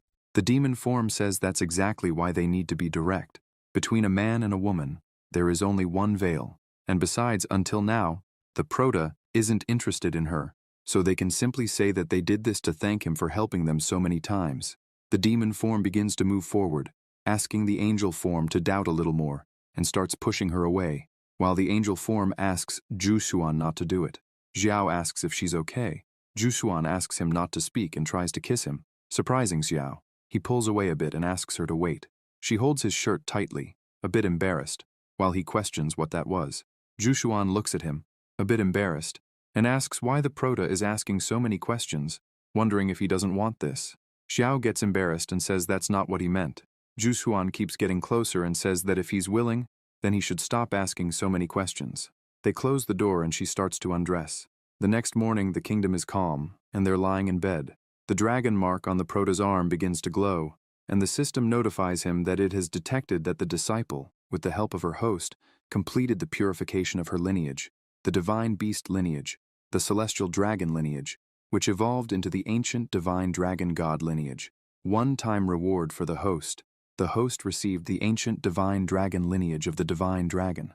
Xiao starts to think that, since he used the stellar power in the dragon realm to elevate the white dragon's lineage, allowing it to transform into a true dragon, most of the time he was absent, consuming his power. The prota is surprised because he never imagined that, due to the dragon being inside his body, not only the dragon lineage was purified, but his own too. He looks at Su Yuan sleeping beside him, and thinks that what surprised him the most is how things unfolded this way. He turns to her, and continues admiring her beauty, thinking that now he and Su Yuan. Suddenly, someone starts knocking on the door, shouting and asking if the master is inside, which completely startles him. He gets up angrily, questioning why she arrived at that moment. Su Yuan also begins to wake up, asking how she got there. Suddenly she starts remembering the previous night, and they look at each other, and she feels a bit embarrassed. Xiao gets out of bed and asks her to go back to sleep while he goes to see what Z wants. He also says that later, they will go to the ancestral altar. He leaves the room while the master of the Hongmeng sect remains standing there, not saying a word. Su Yuan remains embarrassed, thinking about how the night before, she and the prota, it completely shocks her. As soon as he leaves, Z asks him why he's so red. The prota starts laughing, saying it's because the sun is very strong. His beloved disciple looks up and says that it's too early, and that she doesn't see any sun at all. Meanwhile, Su Yuan walks toward the Hongmeng sect's altar and opens the doors, thinking that Xiao is ready to ascend to the human immortal level. She enters and continues thinking that, when he reaches the celestial realm, undoubtedly, a completely different world will await him. Su Yuan walks up to a table, pondering that the lives of cultivators are very long, wondering if, after hundreds of thousands of years, the prota will still remember her and the Hongmeng sect. The leader begins to concentrate, thinking that, in truth, she wishes for her beloved to have a path filled with victories and ascend quickly. An energy begins to form as she continues concentrating, thinking that she also wishes to reach her steps as soon as possible. The energy emerges from an object, and a strange voice says that it feels the wealth of the Hongmeng sect within her, asking if she is the current leader of the sect. This makes her alert, and holding her sword, she confirms, saying that she is the current matriarch of the Hongmeng sect, and asks who the person in front of her is. An image forms from that energy and says that it is the first leader of the Hongmeng sect, the Taoist Hongmeng. The ancient leader says that if she is truly the leader, then she must have read the celestial book he left behind. Su Yuan continues to be surprised by all of this, and asks if the man is really who he says he is, and if he really left the celestial book for the sect. The elder shows her something and says that when the Hongmeng sect officially became accepted by Qin, the fortune he left behind would be fully activated. He also says that, in addition to renewing the acceptance beneath that land, there is an immense, starry energy, one so vast that she cannot even imagine, and with that plaque, she will be able to move everything within that land freely. Hongmeng explains that the emblem also contains all of his cultivation experiences in a celestial technique he found in the ancient ruins, the Hongmeng Manual. The ancient leader of the sect explains that this technique, along with the emblem, will allow her to link her destiny to that of the sect and receive all its power. And it was thanks to this technique that he went from being an external servant to someone in the immortal realm. In reality, that land, Hongmeng, is far more extraordinary than anyone imagines, and she will discover all of this as soon as she merges with the plaque. Su Yuan asks the first leader to wait a moment and emphasizes that the merit for awakening the sect's fortune wasn't hers, but rather the prota's. However, that energy strikes her chest with force. Su Yuan asks what just entered her. The ancient elder says that regarding the manifestation of the Hongmeng sect's national destiny, he has already made a decision, so there is nothing more to say. He looks directly at Su Yuan, emphasizing that she only needs to prove that she is worthy of receiving that power. Outside, Xiao opens the door and looks inside, wondering if his senior sister hasn't arrived yet. He looks at one of the small pillars, noticing that something seems off. Inside, the leader is kneeling on the floor, gasping and extremely tired, barely able to speak. The first elder questions if she really wanted to be the matriarch of the Hongmeng sect with such useless abilities. He says that, by the looks of it, she has really declined in recent years, And if this is true, then he begins to cast a spell with his hand, and the entire Hongmeng sect appears before them. Su Yuan is shocked to see this. Hongmeng attacks, shouting that, instead of waiting for them to ruin all his legacy and reputation in the celestial world, he prefers to destroy the sect right now. The leader watches as the attack heads towards the sect. Just as the attack was about to hit the center of the sect, Su Yuan runs forward, once again taking an enormous amount of energy into her body. She falls to the ground, coughing, and with trembling legs, she says it's true. The sect has been weakening more and more in recent years. However, the Hongmeng sect has never abandoned any of its disciples. With a determined look, she says that if it weren't for the sect, she would have already met her end, forgotten somewhere. Su Yuan continues, saying that maybe she's not strong enough, but she cannot stand idly by while they destroy something so important to her. With the last of her strength, she attacks the ancient elder, who is surprised by her speech and does nothing. He starts to laugh, saying that this is enough. A portal begins to open to the real world, and she starts to fall through it. The ancient elder calls for her to return, as the sect will be in her hands from that moment on. Outside, the Prota gets ready and catches her, preventing her from falling to the ground. Xiao looks at her and asks what happened. Su Yuan feels completely embarrassed, seeing that he is holding her tightly. She gets up, places her hand on her head, and says that she doesn't even know what just happened. The leader asks when exactly he arrived, as she didn't notice anyone behind her. The Prota says that after guiding Z, he went straight to the ancestral hall and saw that no one was there. He then thought Su Yuan must have been busy with something else, so he decided to wait a little. However, he soon noticed that it seemed like there was a starry force flowing from that place. That starry force appeared, and then quickly disappeared into another dimension. He assumed that maybe he had found some kind of opportunity and set up a containment barrier there to prevent interference. Su Yuan is a bit startled by the story and asks if he really could feel a starry force, wanting to know what it was. The Prota begins to shape it again in his hand, saying that, in reality, it's a more advanced version of the national destiny form. He emphasizes that she also refined the purple qi of Hongmeng, which in reality is the same kind of power, just with a different refining method. The leader starts looking at her hand, and in her thoughts, she wonders if this means she has the same kind of power as the purple qi of Hongmeng. With this in mind, she imagines that she should use the same methods she used to dominate the purple qi of Hongmeng, so maybe she could dominate this power as well. She closes her eyes and begins to emanate a strong energy, thinking that trying wouldn't hurt. The amount of energy continues to increase. Suddenly, she opens her eyes, and on the palm of her hand is the starry energy. Su Yuan is happy, saying that she succeeded. Xiao congratulates her, saying that she made progress with it. She holds the talisman in her hand, thinking that, even after leaving that mysterious space, the wounds in her body have been healed. That talisman still accompanies her. Then, everything that happened was true. She hands the talisman to the Prota, saying that it belongs to him. Xiao is a bit confused and asks what that talisman is. Suddenly, the talisman begins to emanate energy, leaves Xiao's hands, and returns to the leader's hand. The Prota starts laughing, saying that, apparently, the object was linked to her. They both place their palms together. Su Yuan says that she will teach him a special technique. Suddenly, the system appears and says, "It has been detected that the host has received the ancestral Hongmeng Classic, a special technique. Since the system still needs time for an update, and to avoid the host getting angry, an independent secondary mission has been created. Upon completing this independent mission, the host will receive a generous reward."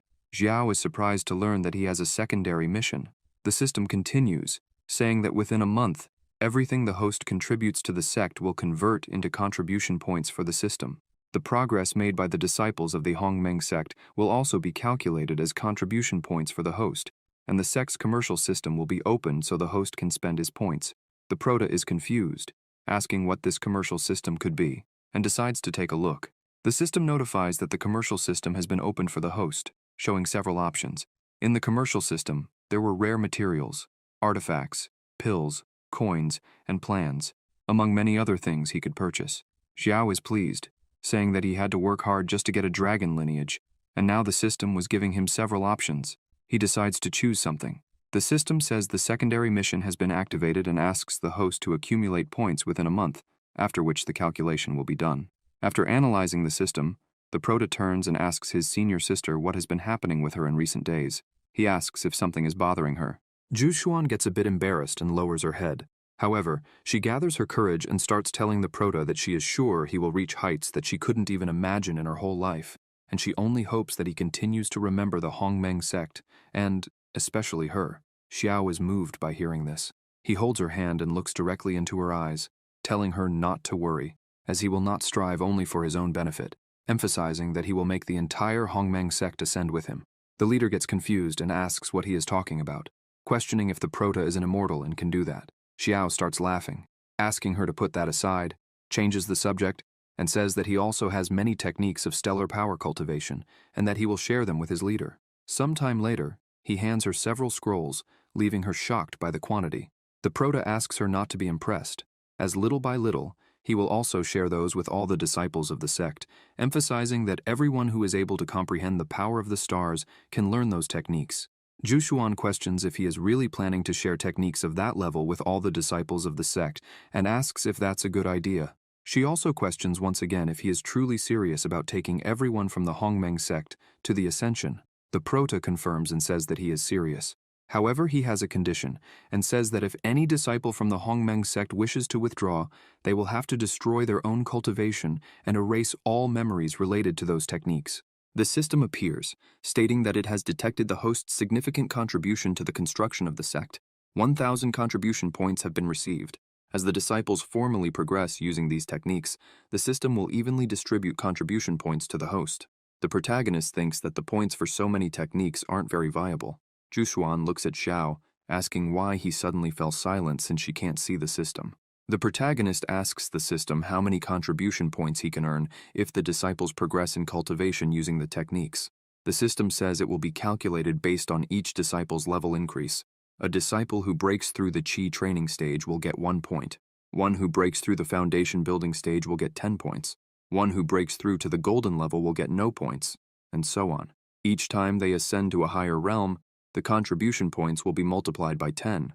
Xiao isn't too happy about this and asks the system if it's just giving charity. However, he thinks that, even if it's crumbs, it's better than nothing. He starts analyzing the situation and concludes that to achieve greater progress, the talent of the accepted disciples is a problem, so he needs to find a way to fundamentally improve the quality of all the disciples in the sect. Suddenly, he becomes happy because he had an idea, even though the sect leader doesn't understand anything. He turns and starts to leave, telling his senior sister that he has something to do and will see her later. Hearing they'll see each other in the evening, she becomes embarrassed. Meanwhile, at the medicinal herb cultivation field on Mount Dantian of the Hongmeng sect, several people are working.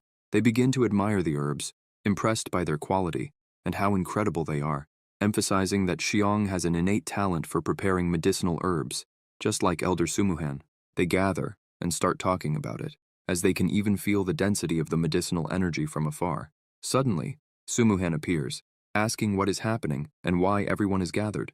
People get startled and say they were praising senior brother Xiong for his medicinal herb cultivation. She approaches and says that the medicinal energy is indeed intense and tells Xiong that he has cultivated very well. Sumuhan also mentions that it's clear he put great care into growing those herbs. Xiong starts to get proud, saying that it's obvious his medicinal herbs are amazing. However, Sumuhan begins creating a flower in her hand, asking Xiong if it wasn't Master Xiao who brought back the wood spirit from the Longtongue realm, noting that he already passed the refinement technique to everyone. She begins applying the energy accumulated in her hand, saying that when cultivating herbs, they can also supplement the fields with some wood spirit energy. This will help them grow even better. The energy starts spreading over all the herbs, leaving everyone impressed. As the energy spreads, Sumuhan says that the medicinal herbs appear stronger. Most cultivators are completely shocked by how incredible it seems, except for Xiong. He turns around angrily, shouting that he already knew this but needed her to teach him.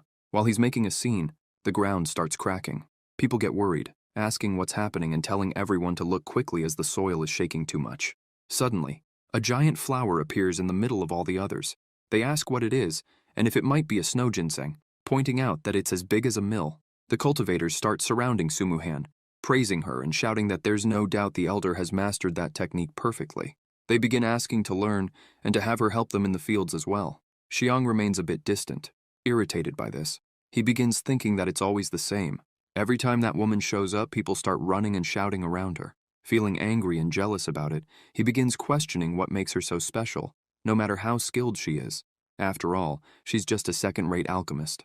Suddenly, the bell rings, and Sumuhan says that it's almost time for class, so everyone should start gathering their things. As everyone jumps with joy, saying they're going to class and feeling lucky to learn from the elder, Xiang continues to stand there, just watching everyone. The other two people who stayed with Xiang start questioning, saying they don't understand why Sumuhan, who's the same age as them, was appointed the peak leader by the master. The other one says that she's nothing more than a second-rate alchemist and questions what makes her so special. Xiang stays silent, irritated for a while. Suddenly, he starts to cheer up and asks what the two of them think about teaching her a lesson so she can learn that there's always someone greater than you. The chubby one asks what kind of lesson, and the other questions what he's thinking. Xiang shows a pill in his hand, saying it's a fusion pill. If someone crushes it over the medicinal herbs, it will blend with them and turn into a special impurity. Xiang explains that he tested the pill with a 6th-ranked alchemist who came to teach at the sect, noting that not even the elder's spiritual force could completely eliminate that impurity. On top of that, if it's not detected immediately, the impurity will cause an explosion. The chubby one is impressed, asking if the explosion from the other day was his fault. The bowl-cut hair one says he thought that 6th-ranked alchemist was simply incompetent.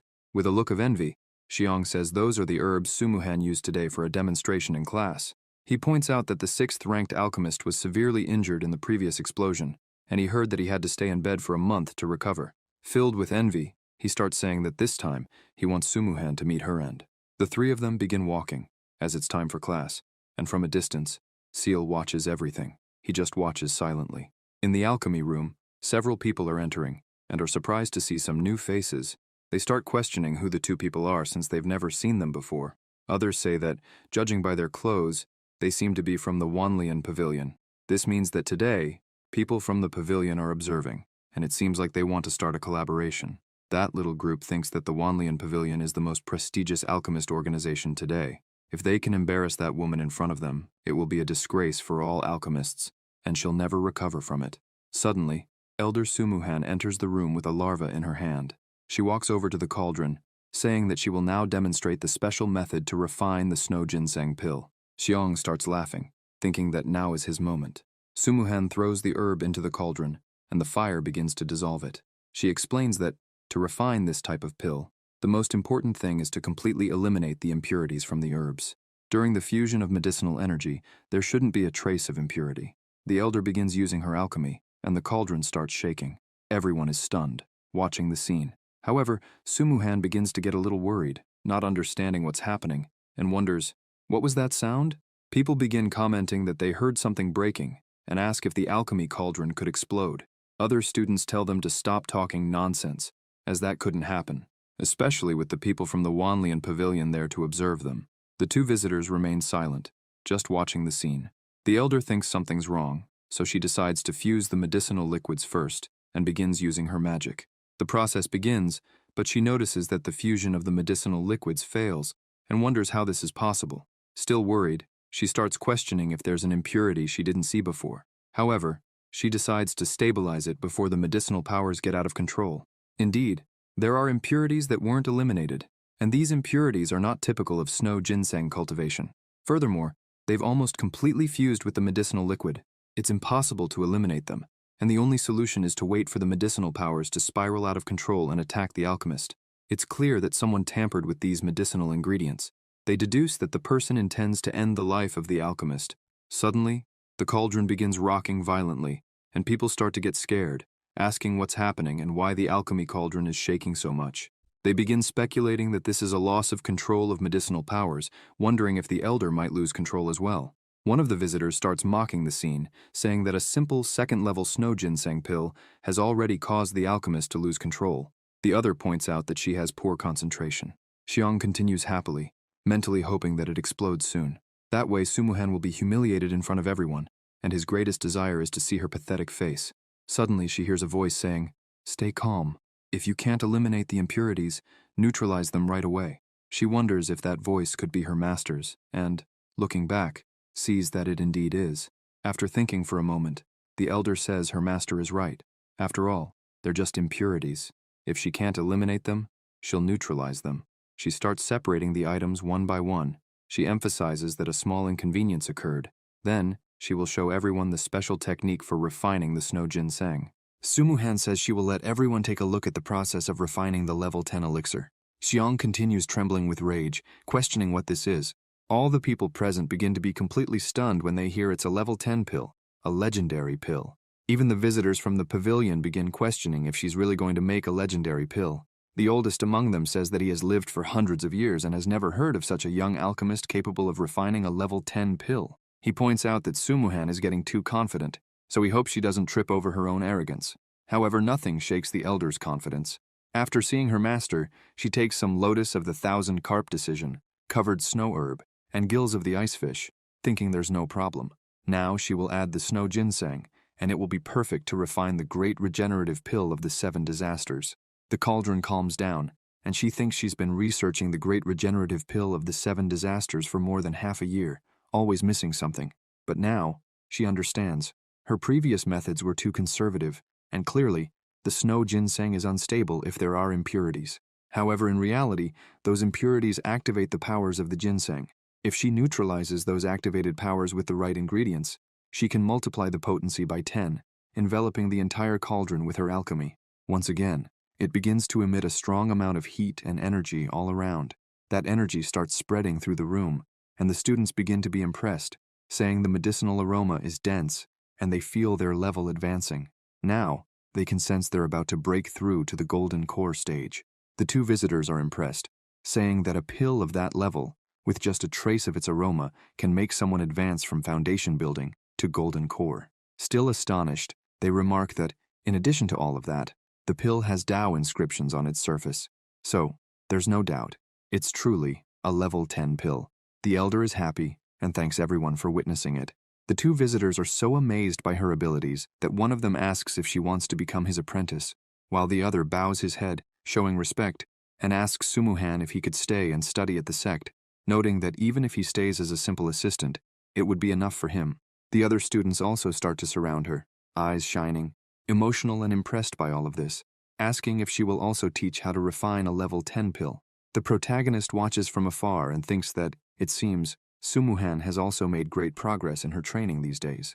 Xiao, looking from afar, wonders if she really did it. Still in disbelief, he thinks that not only did she prevent the medicinal power of the snow ginseng with impurities from going out of control and exploding, but she also managed to successfully refine a level 10 pill in front of everyone. He can't believe how this is possible. Xiao continues irritated, thinking that maybe she took advantage of something her master did to deceive everyone. He truly believes that's what happened, and it must be some trick of that woman's. He starts pushing everyone, thinking he will expose her in front of everyone. Xiao approaches her and shows respect, asking what happened with the cauldron at that moment, and questioning if she didn't manage to control the medicinal power, and almost exploded the cauldron. And why didn't it explode, and instead a level 10 pill appeared? This is enough to make people start questioning, saying it's true, because just a while ago, the cauldron was about to explode. How, all of a sudden, was a level 10 pill refined? After all, she's nothing more than a second-rate alchemist. Since he joined, he has never seen her refine a pill greater than level 2. The chubby one says it's true, stating that Sumuhan has been deceiving them all, while the bowl-cut hair one questions whether that pill is really level 10. She gets a bit irritated and thinks that since Master Su Yuan asked her to establish the alchemy peak and teach pill refinement, she's dedicated almost all of her life to that task. She hasn't had time to present herself at the 10,000 Cauldrons Hall to update her alchemist ranking. She didn't expect that on this day, it would become a reason to be so belittled. The 2 visitors from the pavilion say that this is ridiculous and start questioning, asking if, by chance, the 10,000 Cauldrons Hall wasn't there, because they saw it with their own eyes, so it couldn't be fake. The older man says that, even though it's been hundreds of years since a level 10 pill appeared at the 10,000 Cauldrons Hall, they still managed to see an ancient method for evaluating such a pill. They explain that it said the main difference of a level 10 pill, compared to lower levels, is the profound Dao resonance it emits through its fragrance. Just by smelling it, one can achieve an advancement. On top of that, the Dao lines on the surface of the pill also have the power to help others break through their limits, just by observing it. The visitor asks the elder if he could examine the pill. Sumuhan holds the pill in the palm of her hand and says there's no problem. Xiao continues saying that it doesn't seem extraordinary, but suddenly, someone begins emitting a very strong energy and says that now they understand everything. The person starts shouting joyfully, saying that it's incredible. The older visitor says that the facts speak for themselves. Xiao turns his face and starts wondering if this really is a level 10 pill, questioning how it's possible, and if the elder has been hiding her true strength all this time. Xiao shows respect once again and says that, it seems there's no doubt. It really is a level 10 pill. He apologizes, admitting he was completely ignorant. A little shaken by all of this, he says he just remembered that he has something to do, so he will leave now. However, she tells him to wait. Annoyed by the situation, Sumuhan says that she clearly remembers the snow ginseng she used earlier, which came from his plantation. Xiao continues irritated and points at her, shouting what proof she has to claim such things, emphasizing that she shouldn't point fingers at him without evidence. She starts releasing some of her power, saying that all the ginsengs in that pill had spiritual wood energy. This method of nourishing herbs with spiritual wood energy hasn't been taught to anyone yet. Today, she demonstrated it to everyone using his plantation as an example. Furthermore, she never even said the ginseng had anything wrong with it, but it seems the accusation hit home for him. She emphasizes that, until now, she always thought he was the most talented disciple of the alchemy peak, and was planning to recommend him to the master to be the next peak leader. These words leave Xiang shocked. She crushes the herb with her own hands and says that, unfortunately, he has deeply disappointed her. It seems he is a person with ill intentions, and from this moment on, he is expelled from the sect, emphasizing that he is no longer a disciple of the Hongmeng sect, and telling him to leave immediately. Xiang opens his arms, irritated, shouting that she can't expel him because she's just a peak leader and doesn't have the authority to do that. Suddenly, the protagonist interrupts everyone and asks if, by chance, as vice patriarch, he has this authority. Xiang is completely paralyzed with fear upon hearing the master's voice. The protagonist looks at him with a look of indignation and anger. The elder and everyone else are happy and show respect upon seeing Master Xiao there. The protagonist begins to release his aura and says that the evidence is clear and asks why Xiang hasn't knelt to admit his mistake. The protagonist's aura is so powerful that, just with the pressure, it starts pushing Xiang back, leaving him helpless. Xiang falls to his knees, and the protagonist approaches him, asking if he acknowledges his mistakes. With a trembling voice, Xiang says that he really is guilty. Xiao points his hand at him, saying that the sect leader has just established a new rule. All disciples who abandon the Hongmeng sect must return everything they obtained there. The protagonist tells Xiang that when he entered the sect, he was only a cultivator at the first level of qi training. Xiao begins absorbing Xiang's abilities, saying that now he will reduce his cultivation to the first level of qi training and erase all knowledge of alchemy, expelling him from the sect. Xiang falls unconscious to the ground, and Xiao orders the others to drag him to the mountain port. The system notifies that the host has eliminated a sect traitor and contributed to its evolution, earning 200 contribution points. The protagonist is pleased, saying that by eliminating traitors, he also generates contribution points. Sumuhan then asks why Xiao is here today. He answers that he only came to consult on a matter and happened to come across this scene. He asks if she can prepare 10th level pills and then inquires about her current cultivation level. Sumuhan begins releasing her power, saying that every time she refines, she gains understanding, and her cultivation advances. She is at the peak of the separation realm, but notes that when she delves deeper into the experience of preparing 10th level pills, in less than half a month she should reach the integration realm. Xiao places his hand on her shoulder, saying he expected no less from his disciple and praises her. People around them are pleased, saying the elder is learning from a great master and highlighting that she is also very powerful at the peak of the separation realm. They emphasize that there is no other place outside the Hongmeng sect where they could be treated so well. Sumuhan then asks her master what he wanted to consult with her about. The protagonist asks if she can prepare a batch of marrow cleansing pills for the sect disciples, helping them improve their talents. The students begin celebrating, saying that even the #1 accepted disciple in the continent wouldn't be so generous, and entering the Hongmeng sect was the greatest luck they've had. Sumuhan says preparing the marrow cleansing pills wouldn't be a problem, but questions if her master really wants to enhance the talents of all the disciples, as it could be too risky. The visitors in the pavilion agree with the elder, noting that, with all due respect, the heavenly treasures the protagonist possesses will be coveted and attacked, and they cannot control whether these wonders fall into the wrong hands. Xiao says that on the way there, he also thought about this, but after arriving, he came up with a plan. He asks Sumuhan to proceed with the plan and prepare the pills, leaving the others with him. She is pleased with the master's request and agrees immediately. Meanwhile, Xiang is struggling to descend the mountain, as his body has no more energy. He continues walking down the immense stairs, complaining that without his cultivation, he can't even fly on a sword, thinking he'll have to descend step by step and will only reach the bottom by morning. Suddenly, he slips and starts falling, rolling down the stairs until he crashes face first onto the ground, muttering that it's not his lucky day. A man approaches him while he's on the ground, asking if he wants to take revenge on the Hongmeng sect. Xiang looks up and asks who the man is.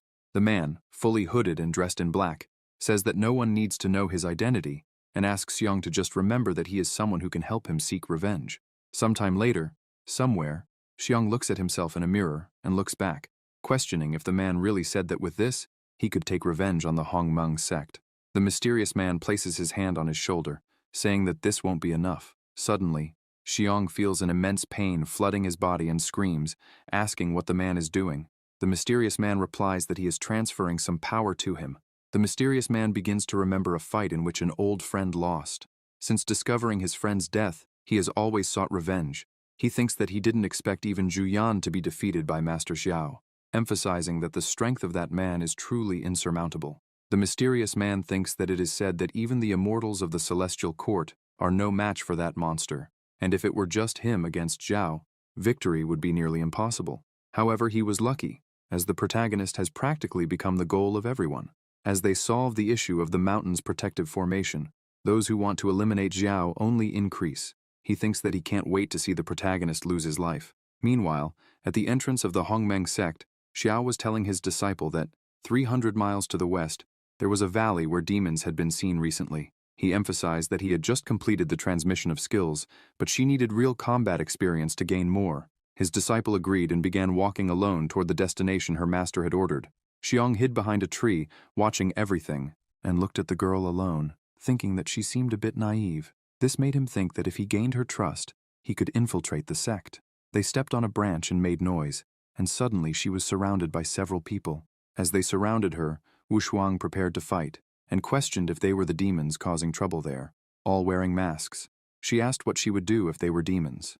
They all advanced together, shouting and questioning if she believed that, even alone, she could be a heroine who would eradicate the demons and defend the righteous path. She began to remember her master's teachings, saying that if she chose to specialize in body arts, the best defense would always be attack. She began moving her spear, thinking that she should remember every word of her master. However, a strange energy began to take over the spear and her body, making her question what it could be. She became trapped, seeing the demons approaching, and thought that this was not good at all. One of the demons started speaking, saying that she would now be his. She started to panic, thinking that she was in serious trouble. However, another person emerged from the forest and drove the demons away, defeating them, saying they were a bunch of cowards, attacking with superior numbers. Xiang managed to defeat them all, and Wang looked at him, saying she was very lucky to have been rescued. Suddenly, the magic she was learning started to disperse. She wondered if it was because the owner of the demonic qi lost consciousness.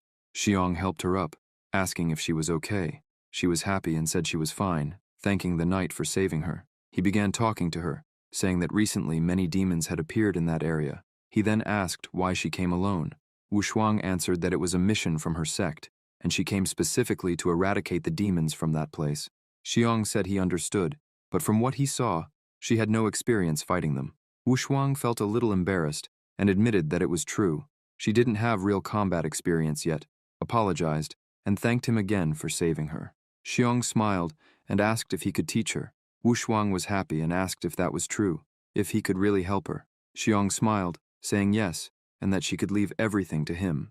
They began fighting against the people who were there. She didn't waste any time and also started training. Sometime later, the two were walking through the forest. Xiang clapped his hands, saying there was no doubt she was truly a disciple of the Hongmeng sect, for in less than 5 days, she had managed to eliminate all the demons in that area. She said that she had completely mastered the secret to eliminating demons, and now that she thought about it, she owed it all to him. Wang turned and said that she was going to check out the other areas and explore a bit to see if she could find more demons and continue practicing.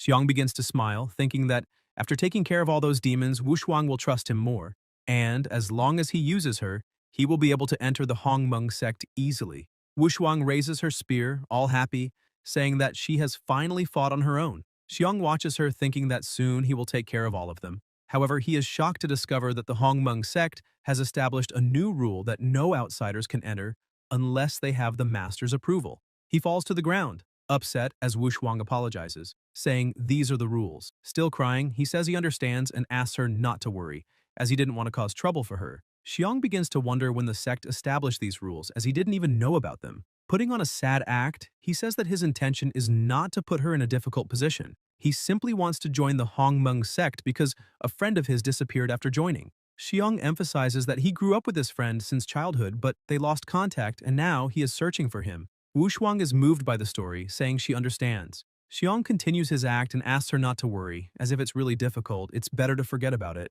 He mentions that he can't take advantage of having saved her once to ask for something in return, and says he will find his friend on his own. Wu Shuang starts to leave, telling him to be careful. Xiong shouts, asking her not to be so cold, saying that if she can help him, he would like to be helped. Wu Shuang stops and thinks for a moment while Xiong makes a pitiful face. After a few seconds, Wu Shuang gets an idea and says she will introduce Xiong to her master, as he is fond of new talents, and since Xiong is stronger than her, the master will probably like him. This shocks Xiong. Wu Shuang grabs his arm and starts dragging him, saying she will take him to meet her master right now. Xiong freezes in fear and asks if they really should make such a scene. He starts thinking that he can't meet Xiao as he's too clever, and if he finds out about the whole act, he'll tear Xiong apart. He tries to break free but can't, realizing that Wu Shuang has immense strength, which doesn't make sense. Seeing he won't be able to break free, he asks her to wait. Wu Shuang looks at him and asks what's going on. Xiong tries to disguise it, saying he was thinking and feels he's not prepared to meet her master this way, as it seems disrespectful. Wu Shuang doesn't understand and asks what he wants to do. Xiong begins to explain that usually when looking for a master, one should bring a gift, and wonders if he should offer at least 100 low-quality spiritual stones. He emphasizes that he would feel bad meeting such an important person empty-handed. While he's explaining this, Xiao appears behind him. Wu Shuang notices her master's presence and greets him, making Xiong tremble with fear. The master asks her who the person in front of her is. Wu Shuang walks towards Xiao and says that while fighting the demons, she had some issues, and this companion saved her life. She also mentions that her companion said an old friend disappeared after joining the Hongmeng sect, and that's why he wanted to join to search for clues. With a smile on her face, she says she remembered what the master had said about not letting anyone in so easily, and that's why she was thinking of recommending him as a new disciple. Xiao stays silent, listening to everything, and after she finishes speaking, he says he understands. Xiong was already accepting that he was going to meet his end, but Xiao asks him to follow him. Xiong is confused and Xiao explains that since he saved his disciple, he can't be too harsh. Xiao asks what the name of Xiong's childhood friend is. He replies that his friend's name is Xiong Chumo. Xiao says that if it's this guy, he was expelled from the sect recently for trying to kill an important mistress. Xiong starts shouting, saying that's impossible as he knows his friend's personality well, and he would never do something like that. He emphasizes that he's sure his friend was framed and thinks that if those bastards hadn't forced his hand, he wouldn't have done that. Xiao asks if he's sure about what he's saying, as there's evidence. He opens the barrier protecting the entire sect and tells Xiong that if he believes in his friend's innocence, he can enter and investigate further. He emphasizes that if Xiong can prove his friend's innocence, the Hongmeng sect will do everything to help him find him. The prota begins to walk ahead while Wu Shuang tells Xiong that he can enter. Xiong thanks her, saying that her sect is truly magnificent, but in his thoughts, he doesn't believe it was so easy to get in and continues to celebrate as deceiving Xiao wasn't as simple as he had imagined. Night falls, and the prota meets with the guildmaster. Jushuan asks why he allowed that Xiong to enter the sect, questioning if he really didn't notice his disguise. He laughs and closes his book, saying that he already knew he couldn't fool the guildmaster. He explains that he let the guy in because he felt a demonic energy very similar to the old ghost clan of Sun and Moon. The prota emphasizes that if they really came into contact with demonic cultivators, it won't be as simple as just expelling him from the sect. Xiao also says that in addition to all this, he wants to take this opportunity to train Wu Shuang, since she has always been an obedient girl who follows orders to the letter. He wants her to understand that even though she's obedient, she can make mistakes, and instead of following orders blindly, she should learn to think for herself. In the middle of the night, Xiong opens the door to his room and leaves, thinking it was easy to infiltrate and that, apparently, the Hongmeng sect isn't as impressive as he thought. He begins jumping across rooftops, reflecting that maybe his expulsion was the will of the heavens, so he wouldn't waste his talent in that mediocre place. Upon arriving at a certain location, he sees a building and says that the ceiling stone that holds the protective formation must be there. Xiong watches the guards, remembering that during his time in the sect, he watched that stone several times, so he knows the patrol routes like the back of his hand. As soon as he finds a gap, he quickly opens the doors, enters the building, and comes face to face with the ceiling stone. Xiong raises his hand, thinking that destroying it will soon turn the sect into history. However, as soon as he touches the stone, he feels something very strong, and a force violently throws him against the wall. The impact makes a loud noise enough to attract some guards. Injured, He realizes he wasn't prepared for a protective seal and that all the noise has drawn the guard's attention. Xiong starts to panic, thinking that now there's no way out because if he gets caught this time, it won't be solved with just an expulsion. His only choice is to follow the order of that man in black, as that way he can survive under his protection. He takes a leap and advances full force, thinking that even if he has to sacrifice his cultivation, he needs to destroy that stone. Suddenly, the prota grabs Xiong and asks Wushuang if she now understands. Xiong looks around and asks what they're doing there. The prota answers that this is the question he should be asking, and then asks the friendly companion if he could explain what he was doing in the room where they keep the Sect's protective formation. Wushuang gets upset and asks if Xiong saved her only out of self-interest. The prota looks at her and tells her not to worry, as he's not there to judge her today. Xiong starts shouting, demanding that Xiao let him go. The prota explains to Wushuang that human nature can be very dangerous, which is why she always needs to think before acting. Wushuang says she understands and emphasizes that she won't make this mistake again. Xiao begins to laugh and says it's all right, but now he's going to teach her how to deal with a despicable traitor like that. He activates his Heavenly Devourer skill and explains that he'll show her how to handle this kind of situation. A few seconds later, the prota lets Xiong go, saying that the technique has taken effect. The prota asks Xiong who sent him and what the plan was. Under the effect of Xiao's technique, Xiong extends his hand to deliver something and says that his plan was to destroy the Hongmeng sect's protective formation and then use that to contact his superior. Xiao takes the object in his hands and questions whether it's really what he thinks it is. Suddenly, the protective barrier is broken, and the alarm signal is triggered. Outside, the enemy leader sees the signal and thinks that at least the boy was useful. He starts smiling and says it's time to act. As they reach the entrance of the sect, they realize something is wrong and wonder why everything is so quiet. One of the servants asks the leader if he really thinks something is wrong there. The leader points out that even if it's a trap, it doesn't matter, because if there's a powerful formation, it will take at least 15 minutes to reactivate it. By then, the Hongmeng sect will already have been reduced to ashes. The members are happy to hear this and emphasize that, with the leader protecting them, that insignificant sect poses no danger. The man with the skull-like face says that, fortunately, he informed the sect and requested help from the ghost portal sect of the Sun and Moon from the celestial realm. With the help of an immortal from the fusion realm, the Hongmeng sect wouldn't survive the night. Their leader states that it's time to go, as they're going to wipe them all out at once. Meanwhile, inside the sect, Xiao is observing when Z approaches him and warns that those people just crossed the entrance to the mountain.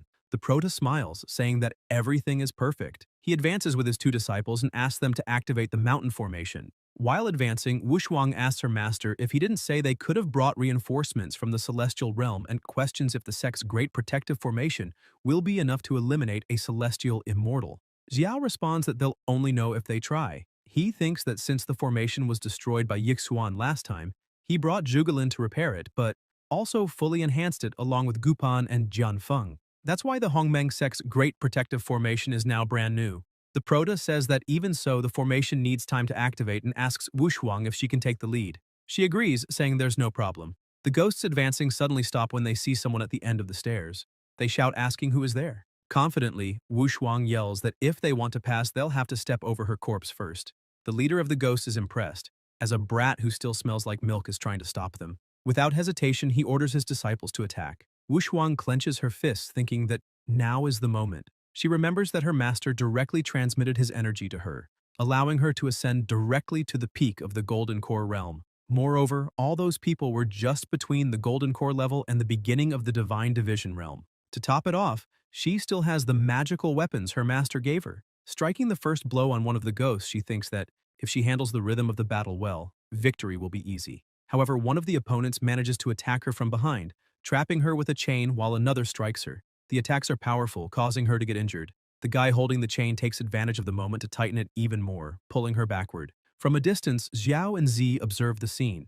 Z starts to worry about her sister, but the prota tells her not to worry, stressing that Wushuang needs to learn to fight on her own and that Z must trust her more. Despite her master's words, Z remains anxious and worried about her junior sister. Wushuang, being dragged by the chains, exerts tremendous effort to hold them and thinks she needs to get up right now. Besides having received energy from her master, the prota also strengthened her physical body, which means her physical endurance should far surpass that of an ordinary golden core cultivator. With this in mind, she believes she should be able to break those chains easily. The ghost holding the chain mocks her, asking his partners to look, as she's trying to break the chains of the River of Tales with just physical strength. He points out that it's ridiculous, and he and his companions start laughing, explaining that the chains were made from the bones of cultivators who practiced body refinement at the divine division level.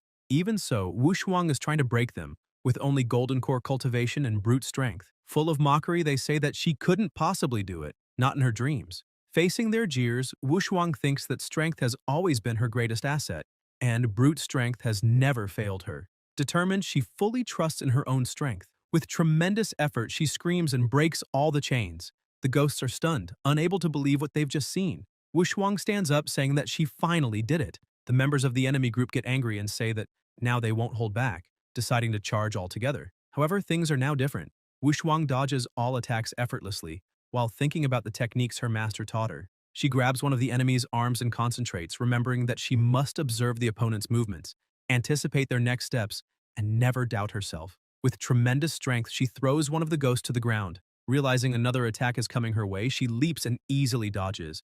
Everything is happening exactly as she imagined, and she knows she must keep going this way. The man who attacked didn't manage to see Wang's movement because it was too fast and asked if she had disappeared. However, she reappears immediately, just like Minato striking Obito, and sinks her enemy into the ground. Continuing without the slightest difficulty, she defeats one opponent after another. Her strength was such that when she threw one of them upwards, he landed on top of the others, and shortly afterward, all of them were lying on the ground with only her standing. Smiling, she thinks she's very good and celebrates her success. However, the leader of the group charges forward in fury, calling everyone useless. In the face of such terrifying power, Wang can only watch as her body can't move. Before anything happens, Xiao appears and defends her, asking her to retreat.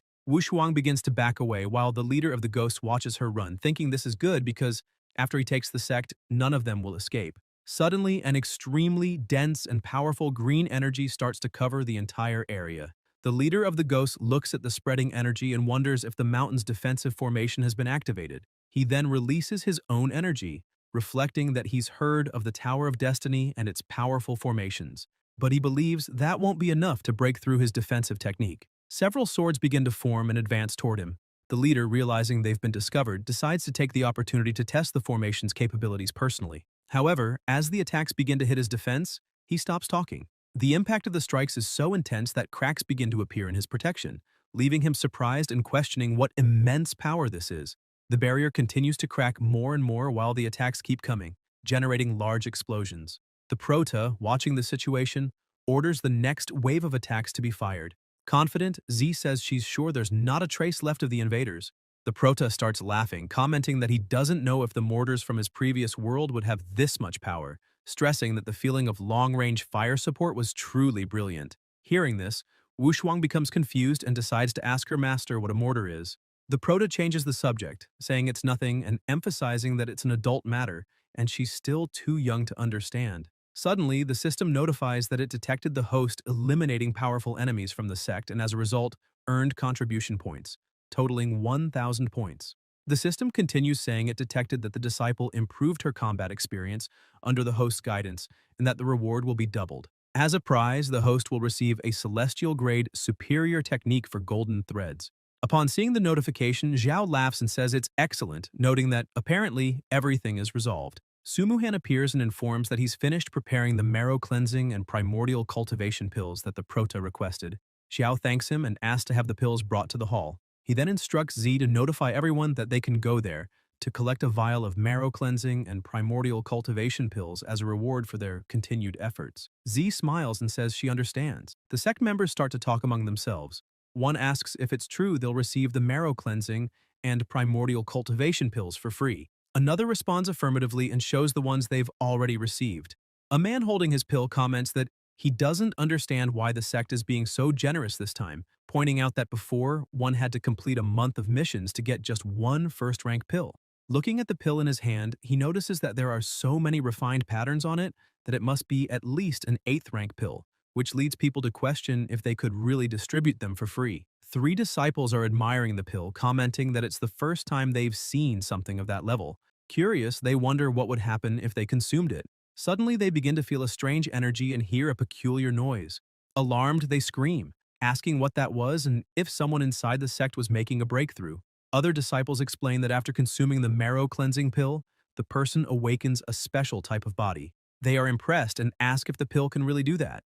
The new disciples look at the pill in their hands and conclude that if it can truly grant a special body, then the Hongmeng sect will be their new family. Without hesitation, one of the men takes the pill immediately and starts feeling power growing within him. Suddenly, an enormous amount of energy starts to pour out of his body. The man screams, confirming that the pill indeed awakens a special body. Amazed, he says he'll inform his cousins and uncles to come and become disciples of the Hongmeng sect as well. Xiao observes all the energy emanating from his sect when, suddenly, the system starts notifying him. The message informs that it has been detected that the host renewed the talent of the sect's disciples, resulting in the awakening of a special physique in 300 people, granting him a reward of 10,000 contribution points. Additionally, the host significantly improved the sect's prestige, earning another 10,000 points, and the number of disciples drastically increased with his help, granting him an additional 10,000 contribution points.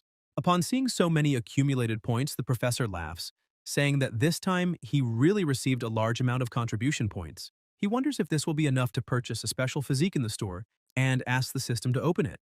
The system notifies that it's changing the store interface and then displays all the available items. Xiao, ever astute, tells the system that he has a question and asks if the items purchased in the store can only be used by him or if they could be given to his disciples and thus refunded. The system responds that it's not possible to directly transfer the purchased items to the disciples, emphasizing that this exchange is prohibited. The prote, trying to be even smarter, questions that if the system says he can't give it directly, then it means he can modify it. The system, without a response, remains silent. As he analyzes the items in the store, Xiao finds a stone called the warrior god Xing Tian's lineage, which costs exactly 10,000 contribution points from the sect. As soon as he selects it, the system informs that this item is only valid for a secondary mission, which makes him dissatisfied. Meanwhile, Wu Shuang was cultivating when the prota approaches her and is impressed to see her still training late at night. Surprised and happy to see her master, she asks what he's doing there. Xiao extends his hand and says that since she's working so hard, he brought something special to gift her. A massive amount of energy starts emanating from his hand and flows toward Wu Shuang. He explains that this is called the night scene. Wu Shuang feels the power running through her body and thinks to herself, this energy. The next day, the sect members are walking through the Hongmeng territory, chatting excitedly about how well the sect treats its disciples, questioning where else they could receive purifying pills for free. Suddenly, a loud noise echoes, and the wall behind them starts cracking before a huge explosion occurs, leaving them startled. Screaming, the two disciples question what's going on. Amid the smoke, Wu Shuang emerges with a terrifying aura and holding an incredible weapon. One of the members, impressed, asks if she has awakened a special constitution. Wu Shuang, slightly embarrassed by the destruction she caused, responds affirmatively but admits that she couldn't control herself for a moment and asks if the men are injured. The energy surrounding her begins to dissipate and she wonders why this is happening to her. At that moment, Xiao and his other disciples appear. Sumuhan approaches and asks Wu Shuang to thank her master. She explains that the prota spent 3 days without sleeping or resting, combining several precious pills into one to forge and transform her bloodline into the warrior god Xing Tian's lineage. With that, her power and talent reached an entirely new level, and the combination with her natural abilities couldn't have been more perfect. Wu Shuang, with tears in her eyes, is impressed and deeply moved by her master's effort. She says she can't believe he did so much just for her. Xiao approaches and says it was nothing because if she becomes stronger, he, as her master, will also feel better. This makes her even more emotional. The system notifies that it detected that the disciple awakened the warrior god Xing Tian's lineage of inferior celestial rank with the help of the host, and therefore the reward will be doubled. As a result, the host obtains the warrior god Xing Tian's lineage of superior celestial rank. Still crying, Wu Shuang tells her master that she's not worthy of so much attention and that she will always carry a debt of gratitude for everything he did for her. She emphasizes that now that she's stronger, she can definitely fight against the enemies for her master's sake. Xiao, however, lightly scolds her, saying he already told her not to worry about that and questioning why she still doesn't believe him. At this moment, Z releases her aura, demonstrating impressive power, and warns Wu Shuang not to think of stealing the glory of fighting for the master, as this honor should be hers. She reveals that the prota granted her the heart of the Lord of the Nine Heavens' celestial sword, and therefore she won't allow Wu Shuang to take credit for this. Suddenly, the dragon aura begins to emanate from the prota's body, leaving everyone stunned. A man appears, saying that this is his first meeting with his senior brothers and sisters. He introduces himself as Bai and emphasizes that he is also a disciple of the master. He explains that although he had been dormant for a long time, He recently gradually awakened after receiving the ancestral dragon lineage from the Prota, which allowed him to reach the fusion realm. Jianfeng also begins to demonstrate his power, claiming that his Qianjun sword god constitution is not bad. Qipan A then reveals that she also awakened her lineage, stating that thanks to the Hell Serpent lineage granted to her by her master, she managed to reach the fusion realm. Sumuhan also manifests her power, explaining that the pills she refines can now directly modify a person's constitution, all thanks to the Shenong lineage given to her by the Prota. Zhuge Lin, in turn, demonstrates her strength and introduces herself, mentioning that some of those present may not know her. She identifies herself as Zhuge Lin, the current head of the Celestial Mechanisms Pavilion branch in the Upper Granqin Kingdom. She explains that a few days ago, Xiao formally accepted her as a disciple, and now that she has obtained the heart of the star god, she has finally advanced to the fusion realm. The Prota mentions that Ying is still busy with state affairs, and that Zhuge Lin will soon have more matters from the pavilion to manage. As for the others, he informs them to prepare, as they will soon ascend directly to the celestial court. The disciples bow their heads and shout in unison that they understand. The system starts to notify various rewards. It was detected that a disciple awakened the heart of the Lord of the Nine Heavens sword with superior celestial rank, with the help of the host, resulting in the reward being doubled, and the host obtained the immortal rank inferior sword god of the Nine Heavens physique. It was also recorded that a disciple awakened the ancestral dragon god lineage of medium celestial rank with the host's help, leading to the reward being doubled, allowing the host to obtain the supreme dragon god lineage of superior celestial rank. Another disciple awakened the Tianjin sword god constitution of medium celestial rank, resulting in the reward tripling, granting the host the spirit of 10,000 swords constitution of superior celestial rank. The disciple Qipan A awakened the Hell Serpent lineage of superior celestial rank, and the reward was doubled, granting the host the 5 poisons shaman god lineage of inferior mortal rank. Additionally, a disciple awakened the Shenong lineage of medium celestial rank, and with the reward doubling, the host obtained the refined Shenong lineage of superior celestial rank. The Prota is impressed with so many benefits and comments that everyone is incredible. 3 months later, lightning continues to fall, and the people present begin to wonder how many times someone has crossed the lightning tribulation in this period. They feel that, during these 3 months, the storm clouds above their heads never disappeared. However, no one knows exactly who is causing all of this now. The system notifies again that all the disciples under the host's tutelage have ascended to the fusion realm, and that the conditions for the system update have been met. As a result, the system update program was initiated, and an opportunity to teleport to the Immortal Gate has been earned. Upon receiving this notification, the Prota reflects on the fact that Wang also ascended to the fusion realm, but wonders about the significance of this teleportation opportunity to the Immortal Gate. Suddenly, everything begins to tremble, and the Sect members ask if an earthquake is occurring. However, the entire Sect begins to float, lifting off the ground, and in an instant, it simply disappears. Meanwhile, in the Celestial Court, inside the residence of the true Phoenix Lord, in the Phoenix Palace,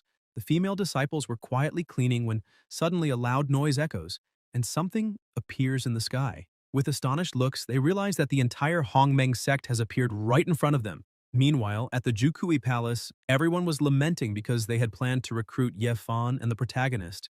However, she hadn't imagined that a simple battle for the national destiny would end up involving a dispute between the emperor and the lower realm, so she never found an opportunity to act. She picks up a piece of paper and begins reading, saying that Yafan had recently been in her territory, claiming he wanted to join her. Zhukui thinks that with this, she might take the opportunity to investigate more of his secrets. The vermilion bird becomes excited because, after carefully reviewing some ancient texts, she believes the techniques used by Yafan are probably the 9 true characters, exclusive to the spirit-conscious clan, which would be a huge benefit. Suddenly, everything in the palace begins to shake, and she gets up worried, shouting and asking what's happening. One of her disciples rushes in, saying she has more news. A floating island has suddenly appeared in the sky. Jukui is confused and asks what she's talking about. However, the disciple keeps shouting, distressed, saying the island blocked the sunlight, and without it, all the floating formations of the palace were shut down. The vermilion bird steps outside and indeed sees a floating island there. Still not understanding anything, she asks who dares to cause such a commotion. Meanwhile, on top of the island, Xiao and Z were watching everything. She asks her master where they are now, since the concentration of spiritual energy in the air is at least 3 times greater than before, and notes that refining the power of destiny has become easier. The protagonist looks at her and says he doesn't know exactly where they are, but he's sure it's the Immortal Bridge. Jukui looks at him and begins wondering if he's really the Xiao from the National Destiny battle, since she heard that after causing that huge mess in the superior country of the Dragon Flame, he even eliminated Emperor Jixu, and that's why he's being hunted by the Mortal Court's Emperor. Still confused, she wonders if this man is crazy because, even being pursued by the Emperor, he dared to enter the Immortal Court so openly like this. Jukui tells her disciple to reactivate the palace's energy formation and defensive formation, emphasizing that for now, they'll maintain the Phoenix Palace this way. The disciple says that to keep the energy and defensive formations running, many resources are needed, and questions whether they'll really allow that floating island to stay so close without doing anything. Jukui replies that everyone on that island is so ignorant about death that she doesn't even need to step in. Soon, both they and the island will be destroyed. Meanwhile, in the hall of the true Lord Qinglong, a disciple informs him that a floating island appeared above the Phoenix Palace. He's also confused at first, as no one expected to hear something like that. At the Qingluan Palace, the true Lord Qingluan observes the floating island, saying that apparently a storm is about to arrive at the Celestial Palace. At the Baihu Palace, a man starts shouting and laughing, saying that invading the Immortal Court with an entire sect is ridiculous, and he wants to see who these arrogant ones are. This is the true Lord Baihu. Meanwhile, in the ancient kingdom, Qing Cheng was sitting and reading a book when a man arrives to inform her that spies from the Mortal Court reported that the protagonist, the person she's keeping an eye on, has entered the Celestial Palace. The princess says this happened a bit earlier than she expected, but says she understands and asks the man to leave. The man seems a bit uneasy and tries to say something else. Qing Cheng asks if something happened and if there's anything else she should know. The disciple hands her a mirror that shows the protagonist's sect and says he entered the Immortal Court with his entire sect, drawing everyone's attention, and asks her to take a look. The princess takes the mirror in her hand and is impressed to see that he really entered the Immortal Court with his entire sect, starting to laugh and saying he's truly impressive. Qing Qing points out that this is very interesting because while others fear attention, the protagonist plays with it, causing all this commotion. However, she still has doubts and wants to see if he really has the power to show such confidence. She calls Liu Feng, who immediately shows up. The princess asks what his current position is in the human ranking. Liu Feng makes a face like he wants praise and says he recently rose to the 21st position in the human ranking. She's pleased to hear that and says sending him to the lower realm to infiltrate the Celestial Palace wasn't in vain. Then she chooses him and asks him to go face Xiao. Liu Feng gets a bit discouraged and asks why he should be the one to face Xiao. The princess asks what's going on and if he doesn't want to go. Liu Feng says that since it's an order from Her Highness, he can't refuse.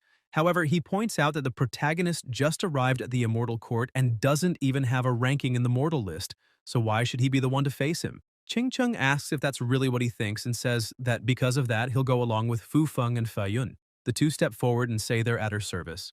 The princess asks Fu Feng what his position in the ranking is. He replies that he's in 10th place in the mortal ranking. Qing Cheng says that's excellent and that he's considered the best swordsman in the Immortal Court, then asks if he thinks he can defeat Xiao. Fu Feng bows his head respectfully and says he wouldn't dare be arrogant, but on the path of the sword he's trained for hundreds of years and has never been defeated even once.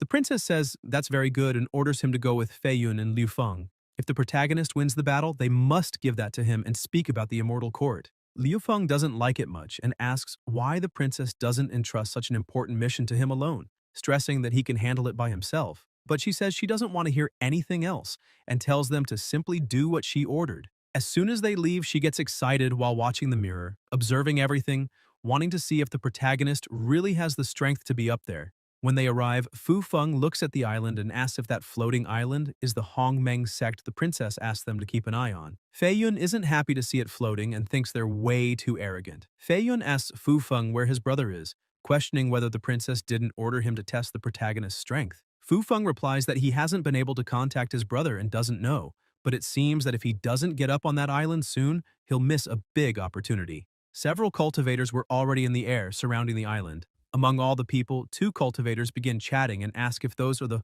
Hongmeng sect members the Mortal Court's emperor is after. The other comments on the 500,000 spirit stones per head and wonders where he should spend so much money. Fu Feng keeps watching and says Fei Yun is mistaken. Suddenly, a powerful energy begins to emanate from within the sect. That energy intensifies with each second, scaring everyone. Suddenly, the nearest cultivators are thrown back. Fei Yun is shocked. Fu Feng says he heard that everyone ranked above 100 in the mortal list of the Celestial Court has already challenged the protagonist and none lasted more than 5 moves. Liu Feng appears behind the two saying they're nothing but fleas in the fusion realm pretending to be immortals.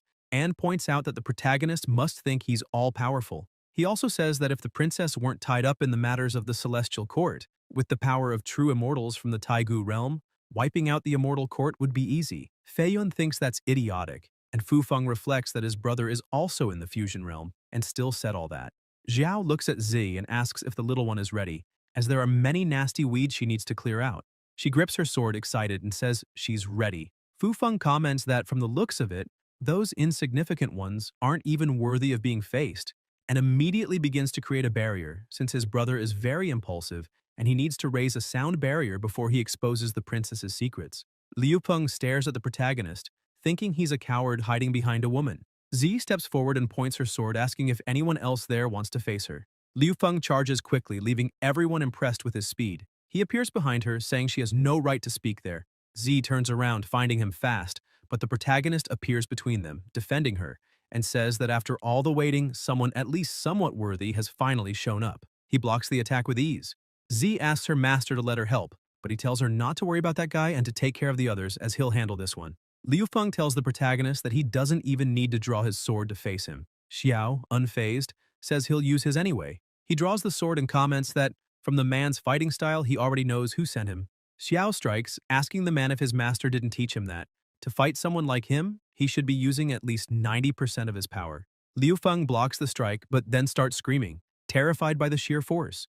He's thrown back, and even in great pain, he realizes his power of destiny is being drained. Liu Feng asks if the princess gave the Jade Manual of Destiny to the protagonist. Xiao shows it to him and asks if that's what he's referring to. Liu Feng becomes furious and asks why the princess values someone like the protagonist so much. Curious now, he draws his sword and tells Xiao to hand it over because he's not worthy of possessing it. The protagonist says his master disagrees, since she was the one who insisted he accept it.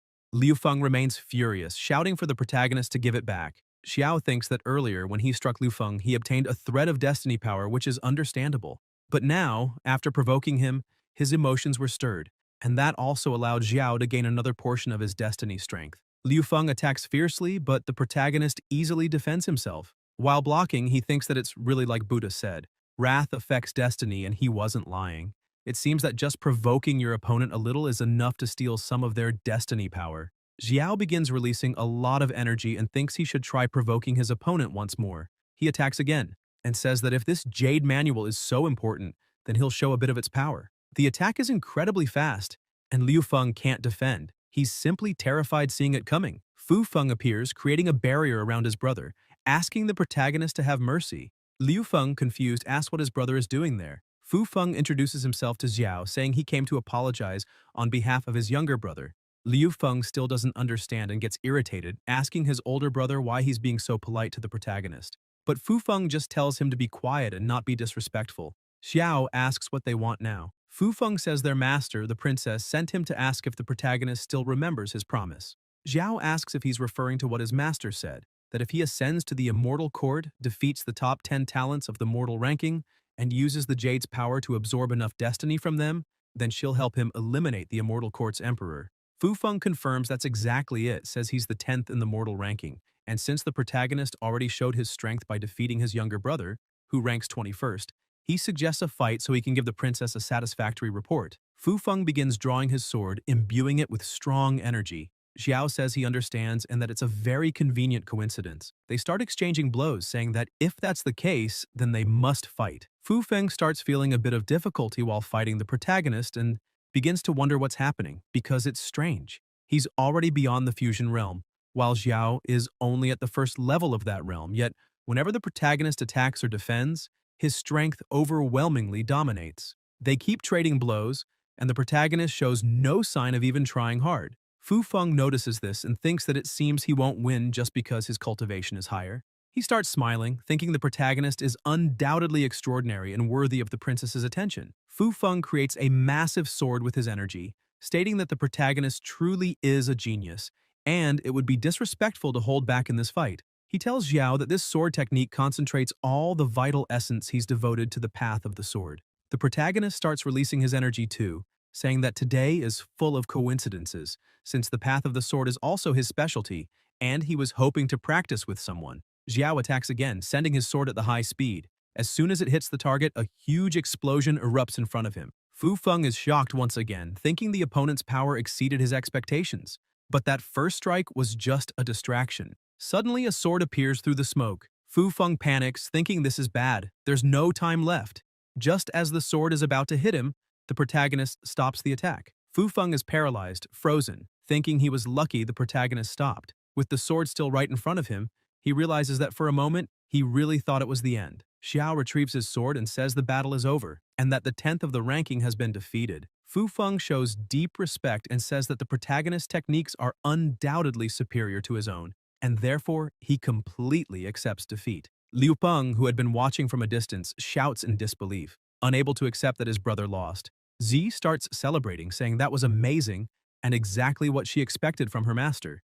Liu Peng remains furious and refuses to accept defeat, saying it's impossible and accusing the protagonist of cheating, claiming he couldn't have beaten his older brother. Fu Feng smacks him on the head and tells him to stop being an idiot. He apologizes once again to the protagonist on behalf of his brother and asks him to be a little more understanding toward that fool. Xiao says there's no problem and takes the opportunity to say he has a question. He asks who the top 10 of the mortal ranking are and how the princess they serve intends to help him. Fu Feng says that's indeed a good question, and with the scroll in hand says he came here today specifically to share that information. He thinks to himself that luckily he placed a sound barrier around the area, except for the 5 of them, so no one else can hear their conversation. He hands the scroll to Xiao and explains that the top 10 of the mortal ranking, including himself, are all at the 10th level of the fusion realm. Fu Feng emphasizes that unlike the lower levels where the rankings change frequently, the top 10 haven't changed in thousands of years, and each position among them represents a massive gap in power. Fu Feng explains that the protagonist needs to know that each of these cultivators has specialized in different fields: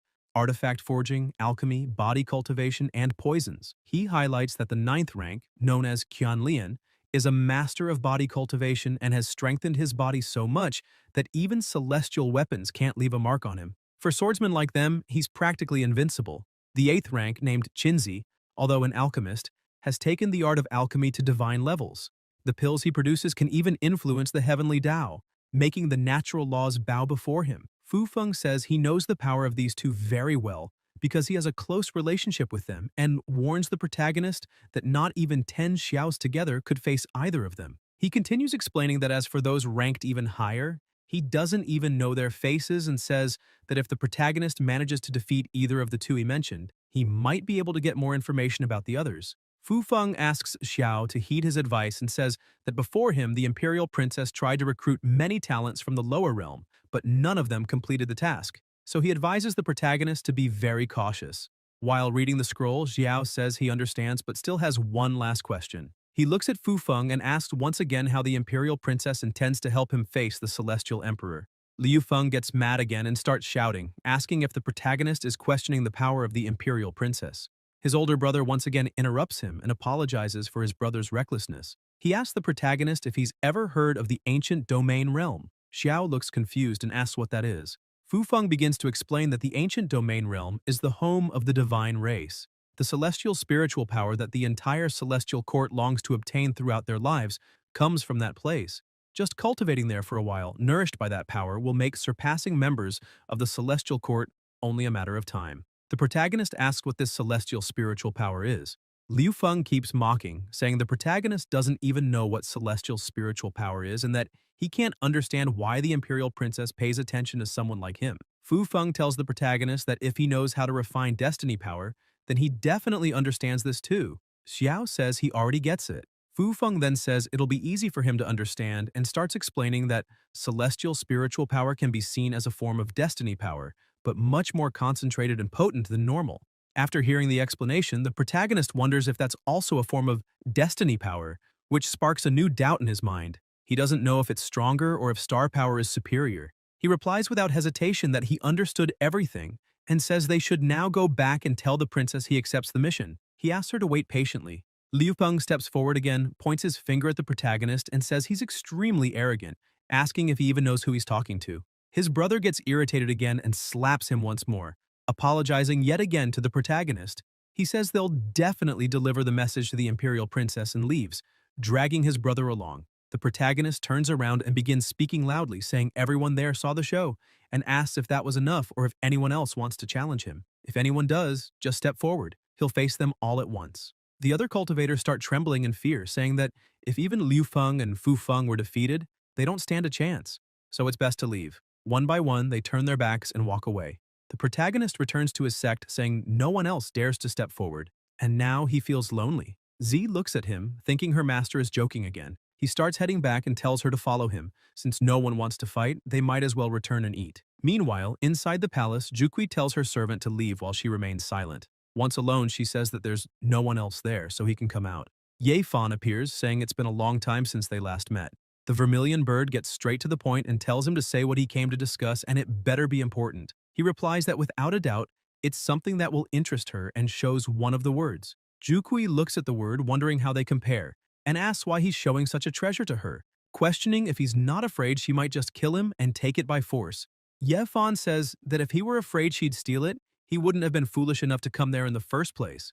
The vermilion bird begins to release a bit of her power, asking if he's trying to insult her. Yafan shouts for her to calm down and unleashes even more of the power from the word, telling her not to get angry because he's not done speaking. He emphasizes that someone of her level surely wouldn't stoop to someone like him, and if he's giving her the treasure, he assumes she wouldn't cause problems for someone as insignificant as himself. Jukui smiles, thinking the man before her is quite cunning. He leaves no loose ends and even showed her his power. It makes her wonder whether he's trying to threaten her or not.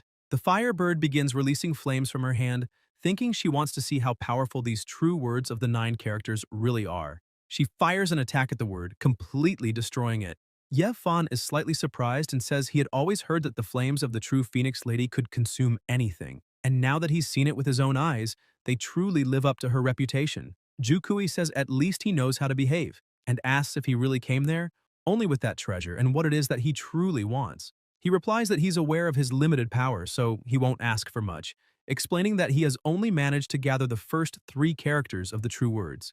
So he asks her to help him find the remaining 6, and once she has them, to share some of the knowledge with him. Jukui asks if that's all, while thinking that if he just wants to share information, then it doesn't seem like a problem. Yafan confirms and points out that with his power alone, it would be extremely difficult to collect such a revered technique as the 9 words, and that if he can collaborate with her, the true Phoenix Lady, it would be a great benefit for him. Yafan starts laughing and thinks, of course, that's not all, because even though these true words are invincible, if the one cultivating them doesn't possess a divine spirit, they'll eventually become corrupted and just end up as slaves to the technique. That's why he only needs the Phoenix Lady to cultivate the words, so that he can control her through the true words. Jukui looks at him and says, if that's all, then they have a deal. 1 hour later, they walk to the entrance, and the Phoenix, now with the characters, says things ended quite easily.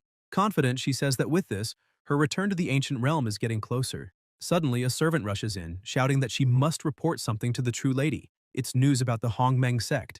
The disciple says she heard that Lords Liu Feng and Fu Feng were defeated by Xiao.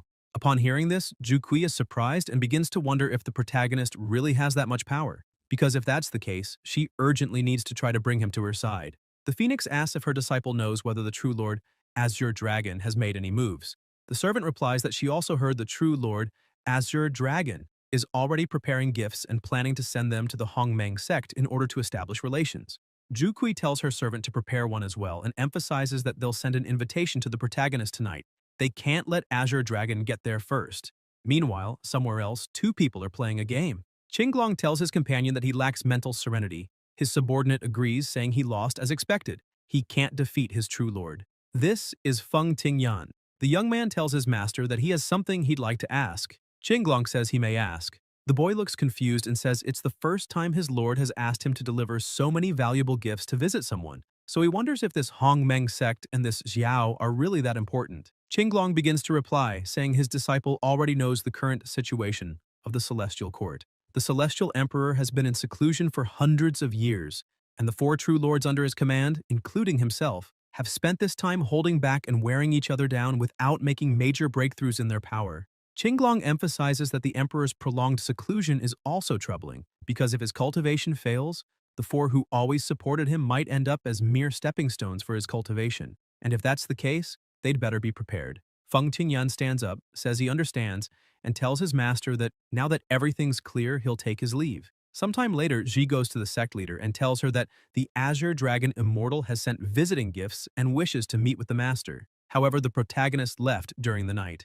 Jushuan remembers that during the night, the protagonist said the immortal Phoenix Palace had invited him to discuss something important, and he hasn't returned yet.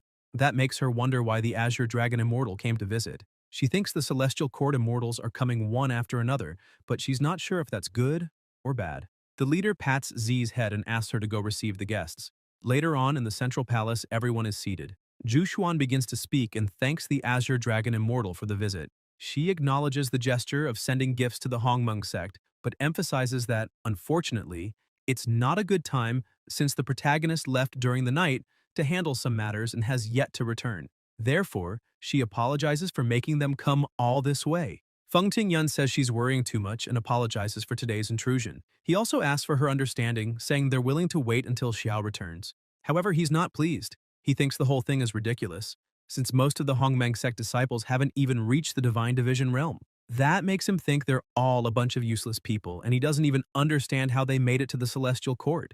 Even so, he had to personally come to visit them. Feng Qingyan slams his cup on the table, irritated, thinking that the protagonist was here earlier, fighting someone, and now that he's arrived, the protagonist is gone. That angers him because he wants to see what kind of skill this Xiao has to attract so much of his master's attention. Feng Qingyan suggests to the sect leader that just drinking like this is boring, and says he heard that the disciples of the Hongmeng sect train in the sword. He proposes that her subordinates show off some of their sword skills. Jushuan is surprised and asks if he means. Feng Tingyan interrupts and suggests that two of her disciples demonstrate a sword fight. Ji becomes worried. Jushuan also gets irritated, thinking that for sword cultivators, the way of the sword is like their very life, and she couldn't use it as mere entertainment. As she watches, she notices that the man in front of her is also a sword practitioner. That makes her wonder if he doesn't understand what that means. If they accept now, the Hongmeng sect's reputation will be damaged. But if they refuse, it will give the Azure Dragon Immortal a reason to criticize them. Suddenly, Meyer stands up and asks Feng Qingyan if he really wants to see the art of the sword. However, she emphasizes that her sword doesn't leave its sheath without a reason. And if they truly want to see it, then his subordinates who also wield swords should spar with her. This surprises the two subordinates. The sect leader is pleased to see that her disciple acted so well. By turning a sword demonstration into a formal duel, it protects the sect's reputation and doesn't leave them open to criticism. So that was a very well thought out move. Feng Tingyan tells Changxing to go try, saying it's a good opportunity to meet the Hongmeng disciples. He agrees and says, if that's the case, he quickly steps forward, lands heavily, creating a small crater in the ground, and says he hopes to learn a lot from this sword exchange. Meyer steps forward too. Who's afraid of who? Now she's going to fight him. They begin exchanging blows.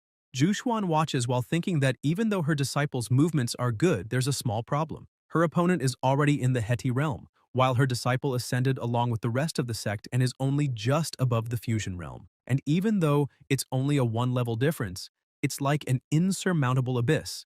That's why she fears her disciple might struggle greatly and could even get hurt. Feng Tingyan, with a mocking look, calls out to the sect leader and asks if she doesn't have higher-level disciples. Jushuan looks at him, slightly irritated, and asks what exactly he's trying to imply. Feng Tingyan asks leader Jushuan not to misunderstand him, as he has no hidden intentions, and explains that he's just considering the current situation. He even says that if they win, it will be honorable. Then he makes another proposal and asks Changxing to suppress his power to the same level as Meyer's. That way they can avoid the Hongmeng sect accusing them of winning unfairly when they succeed. Changxing understands and says he'll do as his master asked, and with a hand signal he activates a seal, suppressing his power. He tells Meyer that he's reduced his power to the peak of the Divine Division level and asks her not to disappoint him. She gets irritated and says to continue, as she wants to see who will really win the fight. The two begin to move at incredible speed, and the battle spreads across the area. After exchanging a few blows, Changxing is caught off guard by an attack, causing him to lose his stance. Feng Tingyan is surprised by what he sees. He starts thinking that before, when Meyer was weaker, her attacks were fierce, but now that they're on equal footing, she's switched to a defensive tactic. He wonders if she's trying to buy time to drain her opponent's energy. Changxing attacks again furiously, but she easily defends and notes that his attacks are getting slower. With a smile, she asks what's happening, since they say the only difference between people from the upper realm and them is cultivation power. Mocking him further, she says maybe it's not just that, maybe he's just really bad with a sword, or maybe he's just a weak idiot. Changxing backs off, furious, yelling at her and asking what she just said, emphasizing that she's just a woman and dared to insult his swordsmanship. He starts unleashing his cultivation energy and says that since she's begging to die so badly, he'll help her with that. all the energy around him condenses into an attack directed at Meyer. She focuses and tries to defend, but the energy is too strong and easily breaks her sword, leaving her stunned. Realizing she can't block the attack anymore, she thinks she went too far provoking him, and now he's really trying to kill her. Z appears in the middle of the fight and with a simple move, blocks the attack, telling her master not to worry.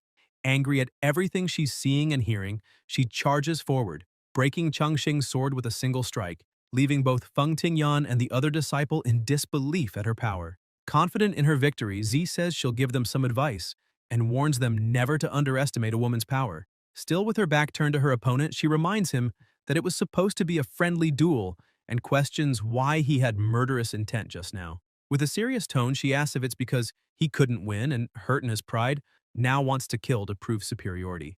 Z says she's shocked and questions if that's how the Azure Dragon Palace operates. Feng Qingyun doesn't like what he hears and wonders if she's abusing her power. Angry, he slams his cup on the table again, ordering his disciples to withdraw from the battle. Zhu Xuan then asks if they will continue with the banquet since they've already witnessed the demonstration of sword art.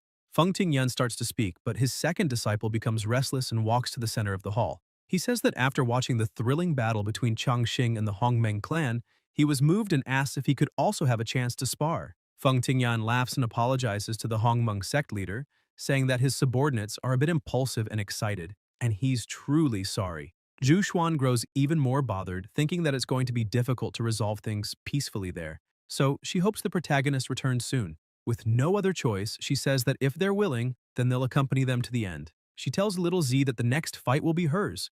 Z gets all excited and walks to the center of the hall. As confident as ever, she looks at her opponent and says that if he can withstand 3 of her strikes, she'll consider him the victor, and asks what he thinks. The man starts using a seal and says she's being too arrogant. Z charges without hesitation, saying that her sword art can destroy any technique. The man creates a barrier to defend against the attack, but as soon as Z's sword touches it, he notices something strange and wonders what's happening. His entire barrier was completely destroyed, and he thinks this is really bad. However, he grabs another talisman and activates it, teleporting and dodging the attack, appearing behind Z, who just smiles. The young man charges again, trying to attack with all his might, but she turns and destroys his attack with a counterattack, injuring Wang Hui. Z says that speed means nothing against her. Feng Tingyan slams the cup on the table again, irritated, while thinking that he knows his disciples' techniques very well, and his talisman techniques are powerful. Even cultivators at the peak of the fusion realm have difficulty breaking them. This makes him question whether the sword art Z uses has something extraordinary behind it. While he's thinking all this, Z moves quickly, telling her opponent to prepare for her final attack. Wang Hui, seeing Z's incredible speed, thinks that sword cultivators are already very agile, and if he can't block her attack, he'll be in trouble. He places another talisman in front of him, but the sword easily cuts through it. However, at the last moment, Z stops attacking and just looks at him, destroying the rest of the talisman embedded in the tip of her sword. She smiles, saying it was an exciting battle. Already exhausted and wounded, Wang Hui grabs her hand and accepts defeat with honor. Feng Tingyan becomes extremely furious and slams his hand on the table, shouting that Wang Hui is useless and nothing but a disappointment. The 3 are surprised by his reaction, looking at him. Feng Tingyan stands up and tells Zhu Xuan that he'll be direct, explaining that he came here today only to recruit the protagonist by order of the true master Qinglong. However, since things didn't go as expected, he asks her to make a decision and, with extreme arrogance, stares at her, questioning whether the Hongmeng sect and Master Xiao will submit or not. Zhu Xuan remains silent, thinking this was to be expected, as the storm that was coming has just arrived. She lowers her head respectfully and apologizes to the venerable master. However, even though she appreciates the recognition from the true master Qinglong, she still cannot decide for Xiao. Therefore, she suggests that they wait a few more days until the protagonist returns and decides for himself. Feng Tingyan continues to press, asking what the Hongmeng sect will do, as she is the leader, and clearly, the sect's fate could be decided by her. Zhu Xuan also stands up and says that even though she is the sect leader, this is not her absolute property, and emphasizes that the future of Hongmeng will be decided by all the elders and disciples. Unfortunately, Xiao is one of the elders, and that's why she will wait for his return to discuss and make a decision. Feng Tingyan begins to lose control and releases a massive amount of energy, calling her insolent. The whole place starts to crack, and he says he came offering peace, yet still remains on guard. Feng Tingyan begins to question if they are saying that the true master Qinglong's name is not enough for this small sect called Hongmeng. Zhu Xuan remains calm and tries to soothe the situation, responding in a friendly manner saying she can assure him that this is not their intention. Feng Tingyun charges at her, shouting that once the leader is captured, the Hongmeng sect will fall without any problem. Zi and Meyer rush at him to try to contain him before he reaches their master, but with a simple movement, he throws both of them aside, leaving Zhu Xuan startled by all this. But someone catches them before they hit the ground. Xiao has arrived, asking who the audacious person is who dares to behave so arrogantly in the Hongmeng sect's domain. Zhu Xuan is happy and relieved to see that he's back. The two also turn around smiling, seeing that everything will finally come to an end. They start moving towards their opponent, saying they will work hard. Z continues to be very happy and says she's extremely glad to see her master back. Xiao steps forward and kindly asks who the man in front of him is. However, Feng Tingyun remains extremely arrogant and ignores the protagonist's question, asking back if he is Xiao. The protagonist keeps walking and starts releasing his energy, saying he'll repeat once more, and this time they should pay attention. With a serious tone, a fixed gaze, and an overwhelmingly strong aura, he asks again who the person in front of him is. The pressure created by the release of his energy is so great that the two disciples behind them can't control themselves and fall to their knees, as the presence before them is terrifying. Wang Hui can barely breathe and wonders if this is the presence of someone who has just entered the celestial palace. Feng Tingyun is still standing but begins sweating with fear and introduces himself, stating his name and that he is a subordinate of the true master Qinglong. He also explains that he came exclusively to invite the protagonist to meet his master. Xiao continues to be very angry and asks if this is really an invitation. With the energy around him, he creates a fan, asking if this is truly how Master Qinglong invites someone. With a simple movement, he starts releasing more energy throughout the room, causing shockwaves, and asks Feng Tingyun if he thinks the Hongmeng sect is not worthy enough. The shockwaves were so strong that they threw Feng Tingyun forcefully against the wall. He is confused, wondering how this is possible, how the protagonist can have so much power if he just arrived at the celestial court. Feng Tingyun remembers that the biggest difference after entering the fusion realm is the ability to sense the power of destiny, and he clearly remembers when he first managed to do this, because that's when he saw the power of destiny his father always spoke about. Seeing the protagonist in front of him, he thinks that there are people with special talents who can perceive the power of destiny even before reaching the fusion realm. And even though few people know, the power of destiny also has different levels. The reason why the Emperor of the Celestial Court is stronger than others is that he possesses a destiny power refined to the maximum, called celestial spiritual power. The four true masters receive this power from the celestial spirit of the Emperor, which is why they are stronger than the rest. He also received a bit of this power as a reward for the true master's merits. He begins to lose consciousness and falls to the ground, thinking that ever since he obtained this celestial spirit power, nothing could defeat him. But now, having been completely humiliated with just one movement, he wonders if Xiao possesses a power superior to the celestial spirit power. And if that's not possible, he can't find an explanation for such overwhelming power. With a fixed, cold stare, the protagonist continues approaching, saying that there better be a good explanation for all of this. Feng Tingyun manages to stay conscious, but he can barely move. Lying on the floor, he keeps wondering what is happening as Xiao's posture is imposing and inviolable. This posture is exactly like that of the former celestial emperor Su Yuan. The protagonist remains standing in front of him, looking. Feng Tingyun realizes there's no chance to do anything there, so he kneels and humbles himself, apologizing for his offenses, emphasizing that all the mistakes were due to his own stupidity. He asserts that the true master Qinglong has nothing to do with this. However, Xiao no longer wants to hear any of it and tells him to stand up and take that filthy group away immediately, disappearing from his sight. The two disciples help him stand up while the protagonist continues saying that he truly hopes he disappears from his sight, because if they appear in front of him again, it will be the end of their lives. With a trembling voice, completely scared, Feng Tingyun agrees with everything the protagonist says. After they leave, Zhu Xuan begins healing Z and Meyer. Xiao asks how they are. They are delighted by his concern. Z says she has some minor injuries, but after meditating a bit, she's already healed. As for Meyer, she says her injuries are nothing, and that in at most 2 days, she will be 100%. The protagonist says he's glad nothing more serious happened because after entering the celestial court with so many forces clashing and sects rising, it will be impossible to keep a low profile, even if they wanted to. Therefore, he emphasizes that everyone there should be prepared because situations like this will happen more and more often. Z becomes confident and tells her master not to worry, as she will give her all in cultivation to protect the Hongmeng sect. Meyer also becomes confident and says she will do the same. Even though her cultivation is not as high as the others, she will try her best. Su Yuan asks the protagonist how his meeting with the true lady Zhu went. Xiao says it's a long story and starts explaining that at night, when he was about to sleep, he heard someone knocking on the door. One of the sect disciples tells him that a secret message has arrived. This surprises him a bit, as he wasn't expecting it.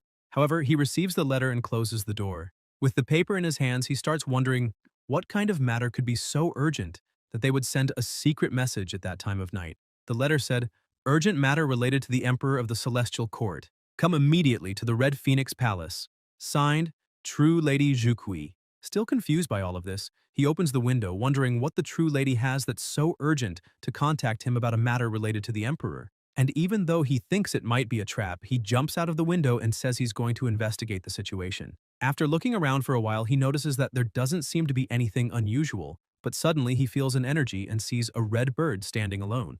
Upon seeing the technique she's practicing, he smells something different and immediately thinks that the technique clearly carries the aura of Yafan. This makes the protagonist become more cautious and wonder if Yafan has indeed encountered this woman, because if that's the case, it means she met Yafan, obtained his technique, and then sent a secret letter to arrange a meeting with him. The protagonist lands on the ground and while walking begins to think about the entire battle because against that technique, he'll use the counter technique. And if that doesn't work, they will resort to action against the true lady of the Crimson Bird. When he reaches the gate, he starts knocking.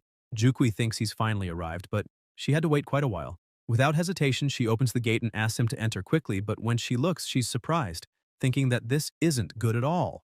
Xiao attacks her and immediately she uses her technique to defend. After the first strike, she asks what he thinks and if he's satisfied, noting that if she had hostility towards him, it wouldn't be him attacking. The protagonist starts laughing and says it was just a joke, emphasizing that he hopes the true lady won't mind. But in reality, the protagonist is quite impressed, as the strength from before was Yafan's secret trick. It didn't resemble anything he had seen before because when the Star Force was applied, it seemed like all the strength was absorbed. This means there was no chance of breaking that defense. Zhu begins to walk into her palace and asks the protagonist to follow her. Xiao thinks for a moment about how he could break that defense if he ever faces this woman. Shortly after, the two sit in a room, and the protagonist asks her the reason she called him at this hour of the night. Zhu asks if he's truly being sought by the Emperor of the Celestial Court, and if so, what plans he has at the moment. Xiao remains cautious and asks what she wants and if by any chance she has any advice. The Crimson Bird smiles and says that talking to intelligent people is indeed easier. She asks if the protagonist knows that the Celestial Court has a wanted list. Xiao is completely confused and says he's never heard of such a list. Zhu explains that this list includes all the people wanted by the Emperor of the Celestial Pavilion and shows him some names. When the wanted list is opened, 5 names are shown. In 5th place, Wang, 4th place, Xi, 3rd, Zhang San, 2nd, Luo, and in 1st place, Xiao. She also explains that this list is ranked according to the size of the reward and points out that with the protagonist's name now on the list, which hasn't changed in hundreds of years, all the names have dropped 1 position. This means that he truly surpassed everyone. Xiao is impressed and asks if it's true that these people on the list haven't changed for hundreds of years. Zhu replies that yes, because the Emperor of the Celestial Pavilion only issues capture orders for people like them. What can we do against them? However, the protagonist is an exception. She emphasizes that he is the first person to be wanted by the Emperor while still in the mortal world, and also the first to have such a high reward. The Crimson Bird also says that if the Emperor weren't in a critical period of meditation, both he and his sect would probably already have been swallowed by the Emperor and turned into strengthening pills. On the wanted list, he still has the chance to be captured alive.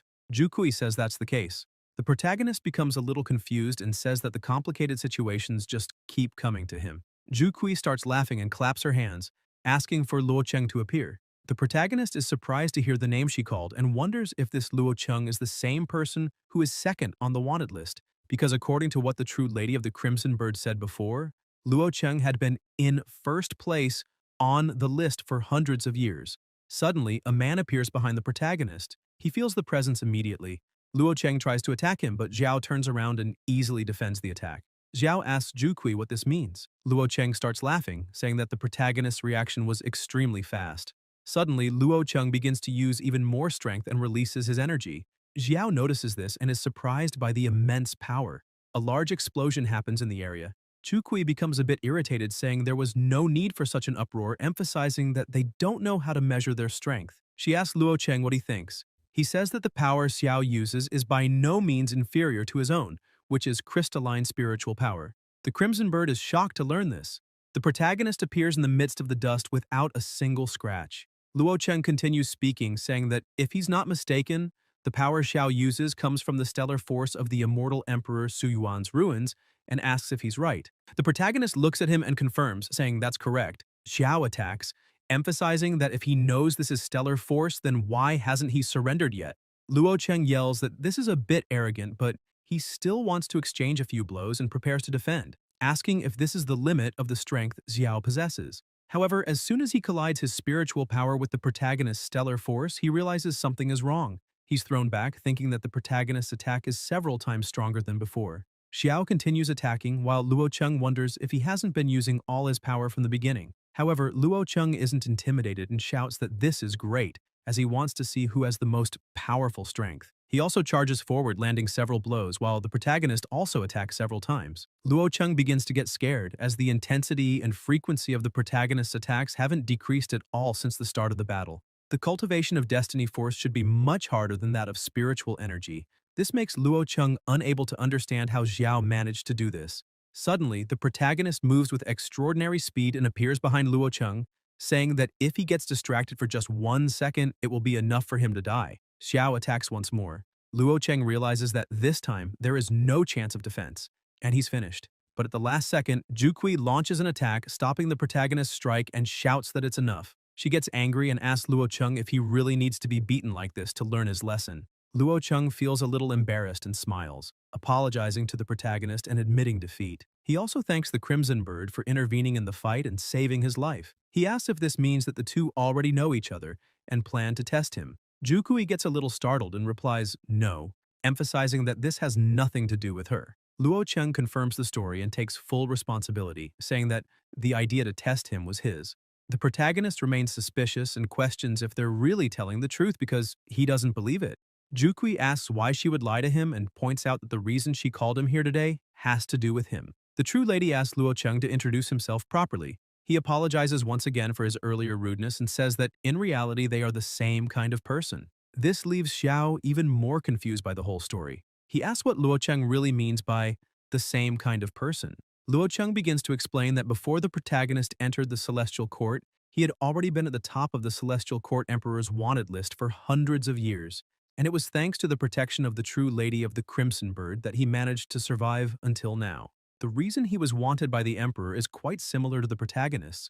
Luo Cheng continues explaining that he ascended to the Celestial Court 1,000 years ago, and his family possesses a special constitution capable of refining a unique type of spiritual energy. The Emperor, upon realizing the value of his family's blood, tried to capture all the women in his clan. However, his family fought to the death, preferring to self-destruct rather than become slaves to the Emperor. Luo Cheng emphasizes that he too should have died that day, but he had a protective artifact that preserved a thread of his vitality in times of crisis. This allowed him to survive. Afterward, he tried to hide his identity as much as possible and focused on increasing his strength to avenge his clan. However, when he finally ascended to the Celestial Court, he realized how naive he had been, as he tried to challenge the Celestial Court Emperor but was defeated by the true lady of the Crimson Bird in just 3 strikes. To his surprise, the true lady didn't kill him as the Emperor had ordered. On the contrary, she helped him hide his whereabouts and also assisted him in his cultivation. Luo Cheng says that this is the whole story of his life. After hearing all of this, Xiao asks the Crimson Bird what she has to say about herself. Jukui begins to explain that her situation is quite similar to Luo Cheng's. Her people were exiled from the primordial realm, the true home of the gods, above the Celestial Court to the Hongmeng continent, because their blood wasn't pure enough. She emphasizes that the head of her clan wanted to use the Emperor of the Celestial Court's power to return to the primordial realm. However, he ended up being used by the Emperor and became just a large supplement to further increase the Emperor's cultivation. And once again, only she survived, thanks to an artifact left by her father. After that, she did everything she could to strengthen her lineage and pretended to be a true descendant of the gods of the primordial realm, coming down to the lower world only to train instead of being in exile. The Emperor believed her lie and, as a result, granted her the title of True Lady. In exchange, she promised that when she returned to the primordial realm, she would bring him the legendary Jianling sacred tree to help with his cultivation. Jukui points out that sometimes she suspects that, with the Emperor's personality, he never truly trusted her, and that if she cannot deliver the sacred tree when he needs it, the emperor will certainly not hesitate to devour her, completely disregarding her. She slams her teacup on the table, saying that this doesn't matter right now, as it's a problem for the future. And, in addition to avenging her people, she wants to prove to the descendants of the primordial realm that, even with impure blood, they are not failures. That's why she wants to show that she's stronger than anyone else. After hearing this story, Xiao starts thinking that, apparently, the power within the celestial court is very complicated. Jukui stands up, catches the protagonist's attention, and touches his face, saying she finds him very interesting, and asks what he thinks about joining forces. Xiao removes her hand from his face and says that if they are going to cooperate, he wants to know what benefits this will bring to his sect. The Crimson Bird says the benefits are numerous and shows one of the letters of the true words as an example, emphasizing that she has already promised Yafan she would work with him to find the complete art of the 9 words. And if the protagonist agrees to join them, she can also share this knowledge with him. He looks at her, thinking that if they can obtain the art of the 9 words, that benefit is indeed tempting. However, collaborating with Yafan will not be simple, because on the day Yafan saw the protagonist being disrespected by the Emperor of the Celestial Court, he fled alone, which was expected. But before fleeing, he still tried to influence Ying. Additionally, the way he met Ying is strange, because for an outsider to invade a space exclusive to the royal family is not normal. The protagonist thinks that everything seems to indicate that Ying had already been marked as a target from the start. Suddenly, he pauses to think a little deeper, and concludes that the same is happening with the true lady, because from their first meeting, Yafan had already been treating her in a special way and even exposed his most secret letter exclusively to her. After thinking carefully, Xiao tells the Crimson Bird that he has an additional request and asks if she would allow him to examine her soul. She becomes confused and asks if he's really asking to examine her soul. The protagonist confirms, saying that, to be honest, he learned a special technique that allows him to control people's minds, and because of that, he is very sensitive to similar techniques. Xiao says he suspects that, while exchanging the art of the 9 words with her, Yafan may have left some kind of control mark in her consciousness. Jukui starts laughing and says the protagonist must be joking with her, emphasizing that maybe he doesn't know, but the Phoenix race has always cultivated spiritual consciousness power, and anyone who dares to use cheap tricks in front of her probably doesn't exist in that celestial pavilion. However, she says that since the protagonist mentioned this, and she hasn't clarified his concern, it might affect their collaboration. She shows him 2 celestial protection locks of divine level in her hand and points out that they can protect the bearer against spiritual attacks, even from a true god. She hands one of the artifacts to him and says she will also use one, asking what he thinks. Xiao looks at her and thinks that the item does indeed seem very good. However, he questions the terms of their agreement. The Crimson Bird says she cannot openly rebel against the Emperor of the Celestial Court, but she will provide all the possible help, and when the time is right, she will need his cooperation, emphasizing that while she acts in the light, the protagonist will act in the shadows. Together, they will defeat the Emperor. Xiao smiles and stands up, saying that, in that case, he hopes this alliance will be prosperous. Returning to the present, the protagonist says that after returning from the Crimson Palace, everything that happened is already known to the 3 of them. Z is impressed, as she never imagined that the true Redbird lady had such a complicated past. Meyer also becomes irritated because of the immortal emperor. She shouts, saying that Redbird managed to endure this for so long. As if it were her, she would have already done something to that scoundrel. Su Yuan reprimands Meyer, telling her that she has been the elder of the second peak for a long time, and, therefore, must control her impulsive temperament. She continues by expressing her concern and tells the Prota that there are many hidden forces in the celestial realm, as they have barely arrived and already offended the true Azure Dragon Lord. Having the support of the true Redbird lady is better than being completely alone. However, she emphasizes that, despite all this, in the end, Redbird served the Emperor for many years, and working with her will require caution. Xiao approaches Jushuan a bit more, asking her not to worry, as he knows what he is doing. Z appears smiling, saying that the relationship between the two is getting better and better, making the sect leader shy. Meyer feels jealous and says this has nothing to do with it, as her master gets along better with her, and starts questioning Jushuan, asking if she really likes that guy. The leader gets even more embarrassed and asks her disciple not to cause any more confusion.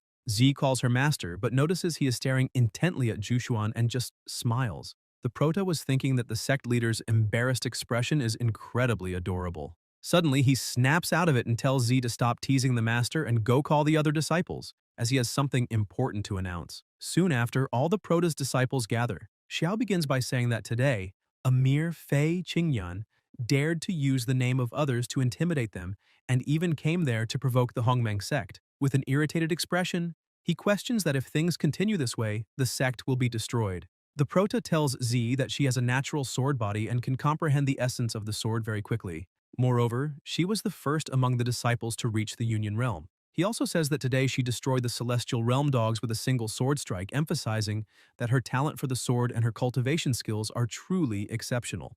Z is flattered and says this was only possible because she followed her master's teachings. The Prota continues, now referring to Wang, saying she was born with superhuman strength. Even with her small body, she managed to pull a 10,000 kilograms cart, and in the past, she faced numerous bandits in the Golden Core realm alone, and even challenged an enemy in the Separation realm without being defeated. Furthermore, her growth rate also pleases him greatly. She smiles happily at all the praise and thanks her master. Xiao turns to Sumuhan and says that with just a few instructions, she mastered alchemy and created level 10 pills.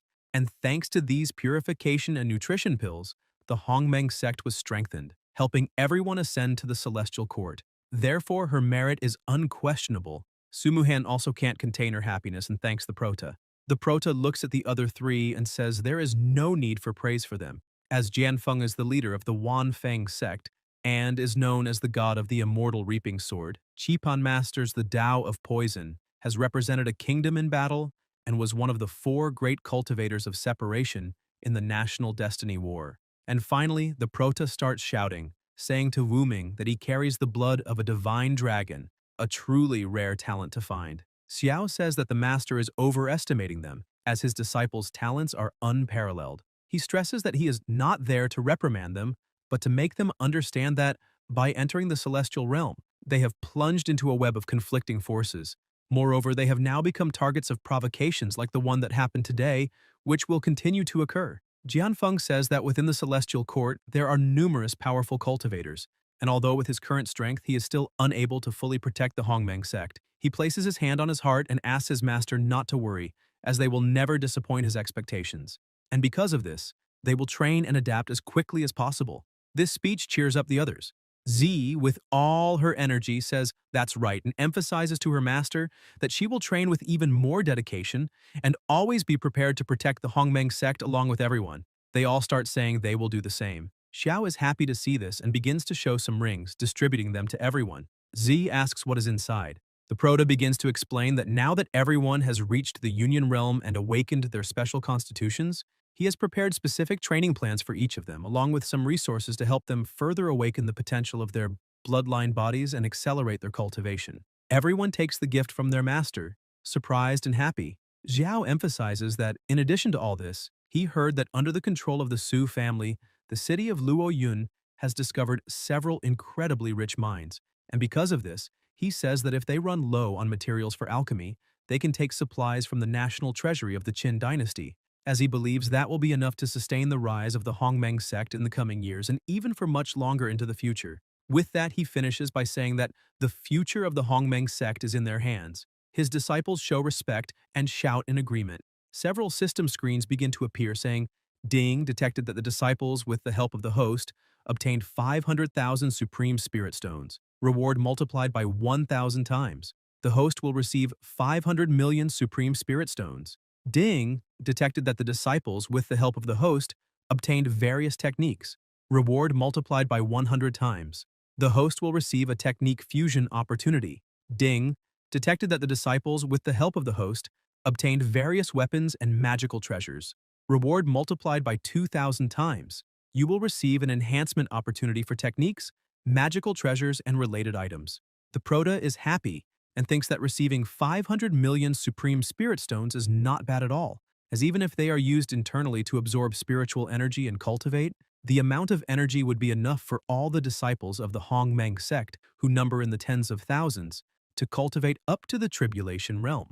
And with the technique fusion opportunity, he can continue to gather and learn new arts, then fuse them all into a single one. Therefore, he thinks that this time, he wants to gather even more. And if the number of fused techniques reaches thousands or even tens of thousands, maybe he can reach an unimaginable level, which is wonderful. Additionally, there is the level enhancement opportunity. Although the Prota doesn't know exactly how much can be improved, anything provided by the system is never a waste.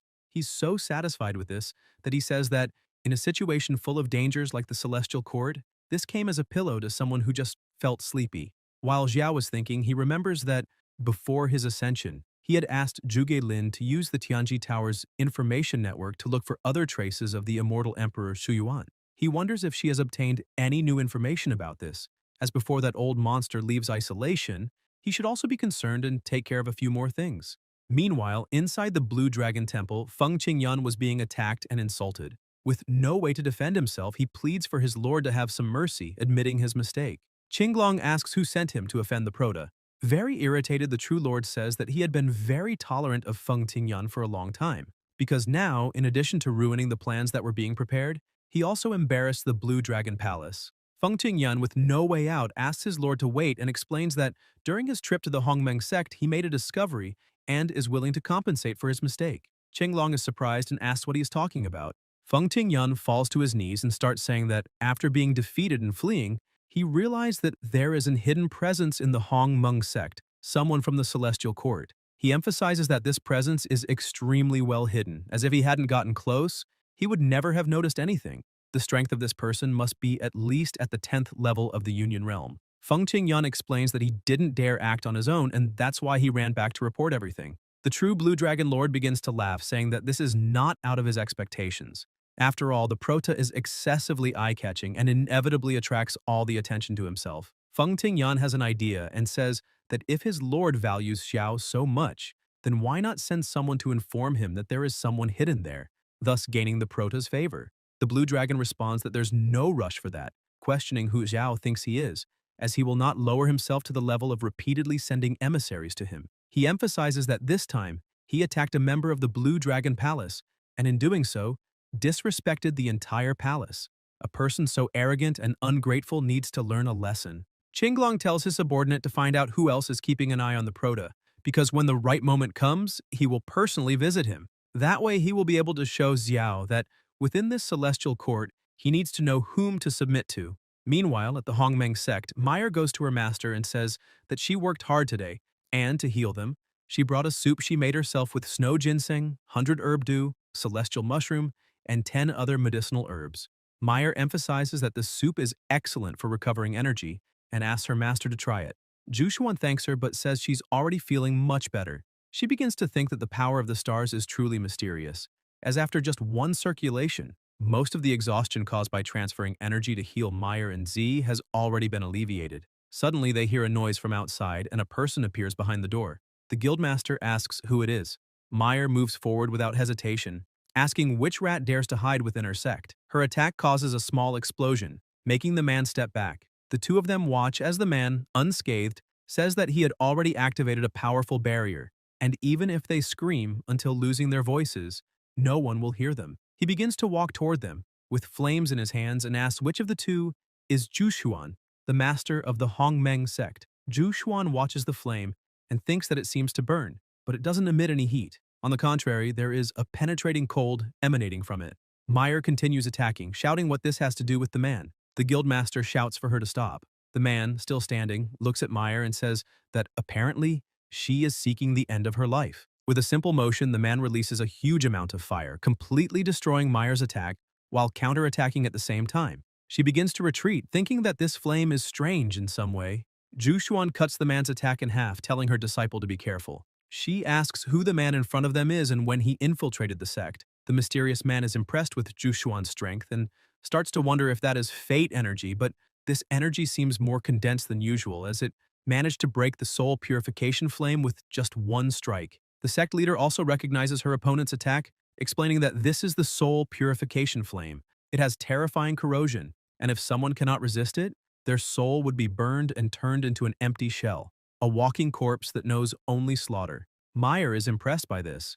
The man starts laughing, saying that she has good eyes, and so, she is clearly the sect leader known as Zhu Xuan. The leader asks if the man knows the Prota. He says no, but once he captures the two of them, Xiao will crawl to him. The young man tries to attack again, but Zhu Xuan attempts to defend the attack, saying that his plan is nothing more than a foolish dream. But this time, the attack manages to throw both of them back. The man starts laughing, saying that he is aware that the fate energy the leader uses is extremely powerful, However, apparently, she started using it only recently, so this strength won't be enough to stop him. He begins to create something in the palm of his hand and politely asks the two of them to stop resisting and come with him, stressing that if the Prota doesn't rescue them, then he can't be blamed for being so cruel to such delicate flowers.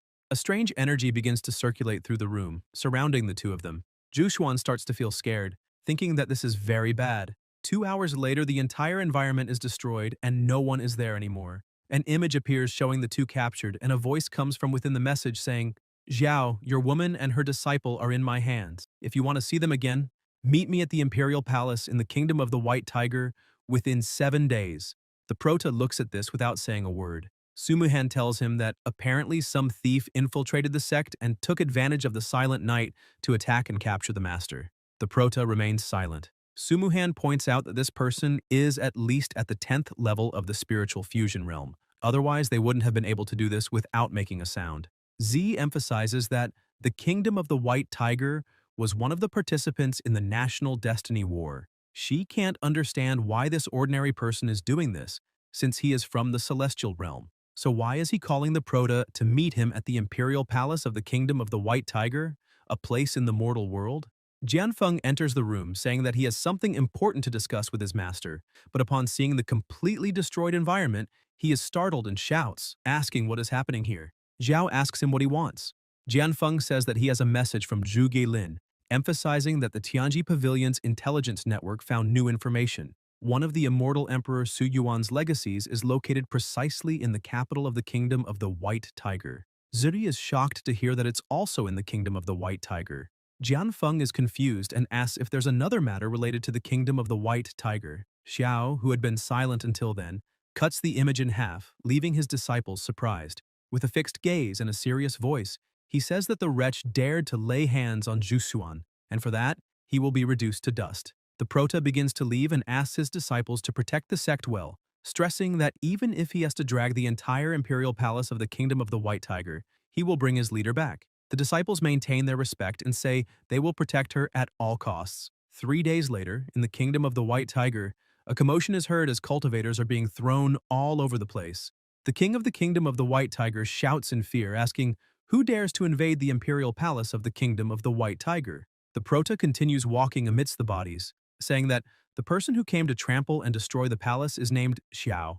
The king is frightened upon hearing this name and starts thinking that he has heard that the Grand National Master of the Qin dynasty, Xiao, is ruthless, even having destroyed the Longyan Kingdom alone. He also defeated several immortals sent by the Celestial Court, forcing them to flee. The king begins to sweat, terrified, thinking that now that he is seeing this monster in front of him, the pressure is truly incomparable. Other guards begin to arrive, saying that they must protect His Majesty, as any invader will be executed without mercy. The Prota just looks at them, saying they are naive, and, with a mere release of his aura, begins to throw them away. The soldiers had no chance, being defeated as if they were nothing. The king begins to use a bit of his cultivation, saying that the Prota is going too far. Before the king could do anything, the Prota advances, delivering a fierce blow and pushing him against the wall. Xiao looks at the old man fallen on the ground with his feet on his face and orders him to immediately say where Su Yuan is. The king still doesn't know what to do and asks what he is talking about, stressing that the Kingdom of the White Tiger and the Kingdom of Qin have never had any conflicts, and so he questions why the Prota is destroying them like this.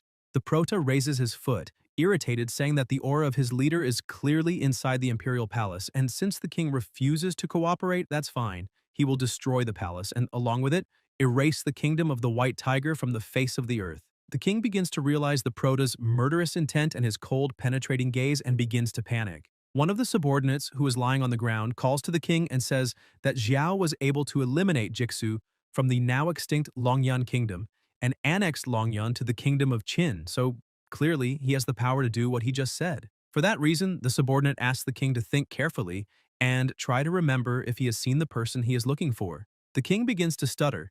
The Prota pushes him, telling him to speak quickly. The king falls onto his back and begins to shout that he will tell everything he knows. He starts to explain that 2 days ago during a hunt, one of his subordinates brought a report. In this report, the subordinate mentions that they found 2 unknown women unconscious. As they were returning, they saw these 2 extraordinary beauties lying under a tree.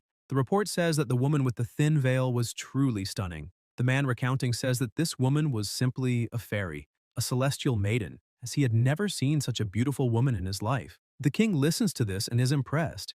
Without thinking twice, he orders his subordinates to bring them to the palace, and at that moment he was so mesmerized that he didn't care about their origin, ordering them to be brought to the palace, planning to name them consorts as soon as they woke up. However, once they woke up, the king was surprised to discover that the two claimed to be from the Hongmeng sect of the Qin dynasty, and even with their cultivation sealed, they proved to be very strong and would rather die than submit. The king tells the prota that for this reason, he thought tonight would be better and simpler to just consummate the marriage. Xiao kicks him again, irritated, asking if he thinks he deserves such a thing. The king begins to apologize, saying that he himself will take Grandmaster Xiao to see the two noble visitors. The king gets up, badly injured and barely able to walk, telling his subordinates to immediately take the man to the two visitors. The disciple apologizes, saying she didn't have time to report, but this morning, people from the crown prince's palace came and took the two women, claiming they were suspected of being assassins. The king is startled and asks how this could have happened. The prota just remains silent, with a serious look on his face. Meanwhile, elsewhere, the two are being kept in a room, and the heir starts laughing with his shirt open. He asks Su Yuan not to be so tense, as he is the crown prince and not like that old, dull man of her father, stressing that he will treat her very well. She asks what he just did to them. The prince starts undressing while continuing to laugh, saying that the two were very hostile and didn't even let him touch their hands, so he had no choice but to give them a little taste of something good.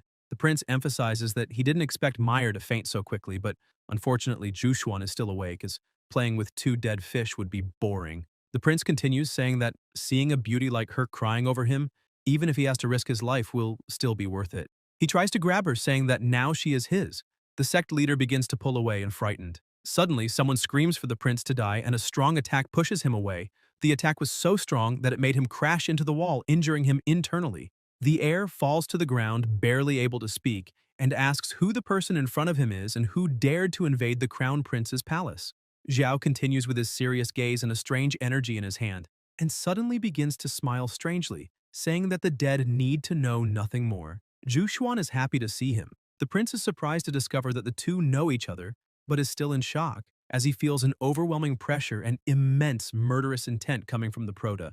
The prince grabs his clothes and starts dressing, but it's too late to do anything. Xiao begins his attack while the prince, terrified, shouts that this is a joke, questioning how he dares to be so disrespectful. That dense, murderous energy continues circulating the entire room, while the prince begins to tremble, shouting for the other not to come any closer. Suddenly, he notices something strange. Even at that distance, the terrifying aura exuding from Xiao surrounds the entire space. That aura represented a hungry wolf staring at its prey. Still on his knees, the crown prince stammers and asks who the prota is. Xiao looks at him and says that if he wants to die knowing who killed him, then that's fine, and asks if he's ever heard of the name Xiao. Upon hearing this name, the prince becomes even more terrified, asking if he is the Grand Master of the Qin dynasty. He begins to realize the mistake he made and thinks he was a complete idiot for not noticing earlier, because this name Xiao belongs to the same sect as those two women, the Hongmeng sect.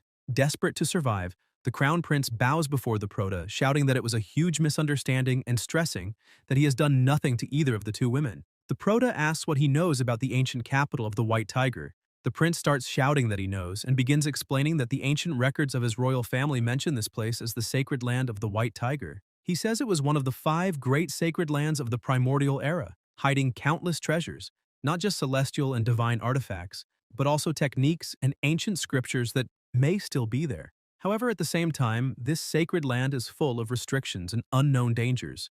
Additionally, its exact location remains a mystery to this day, so even today, no one has managed to find it. The prince tries to get closer to Xiao, asking if he's looking for the ancient capital of the White Tiger, stressing that it wouldn't be such an easy task. Xiao smiles and says that he already knows where it is.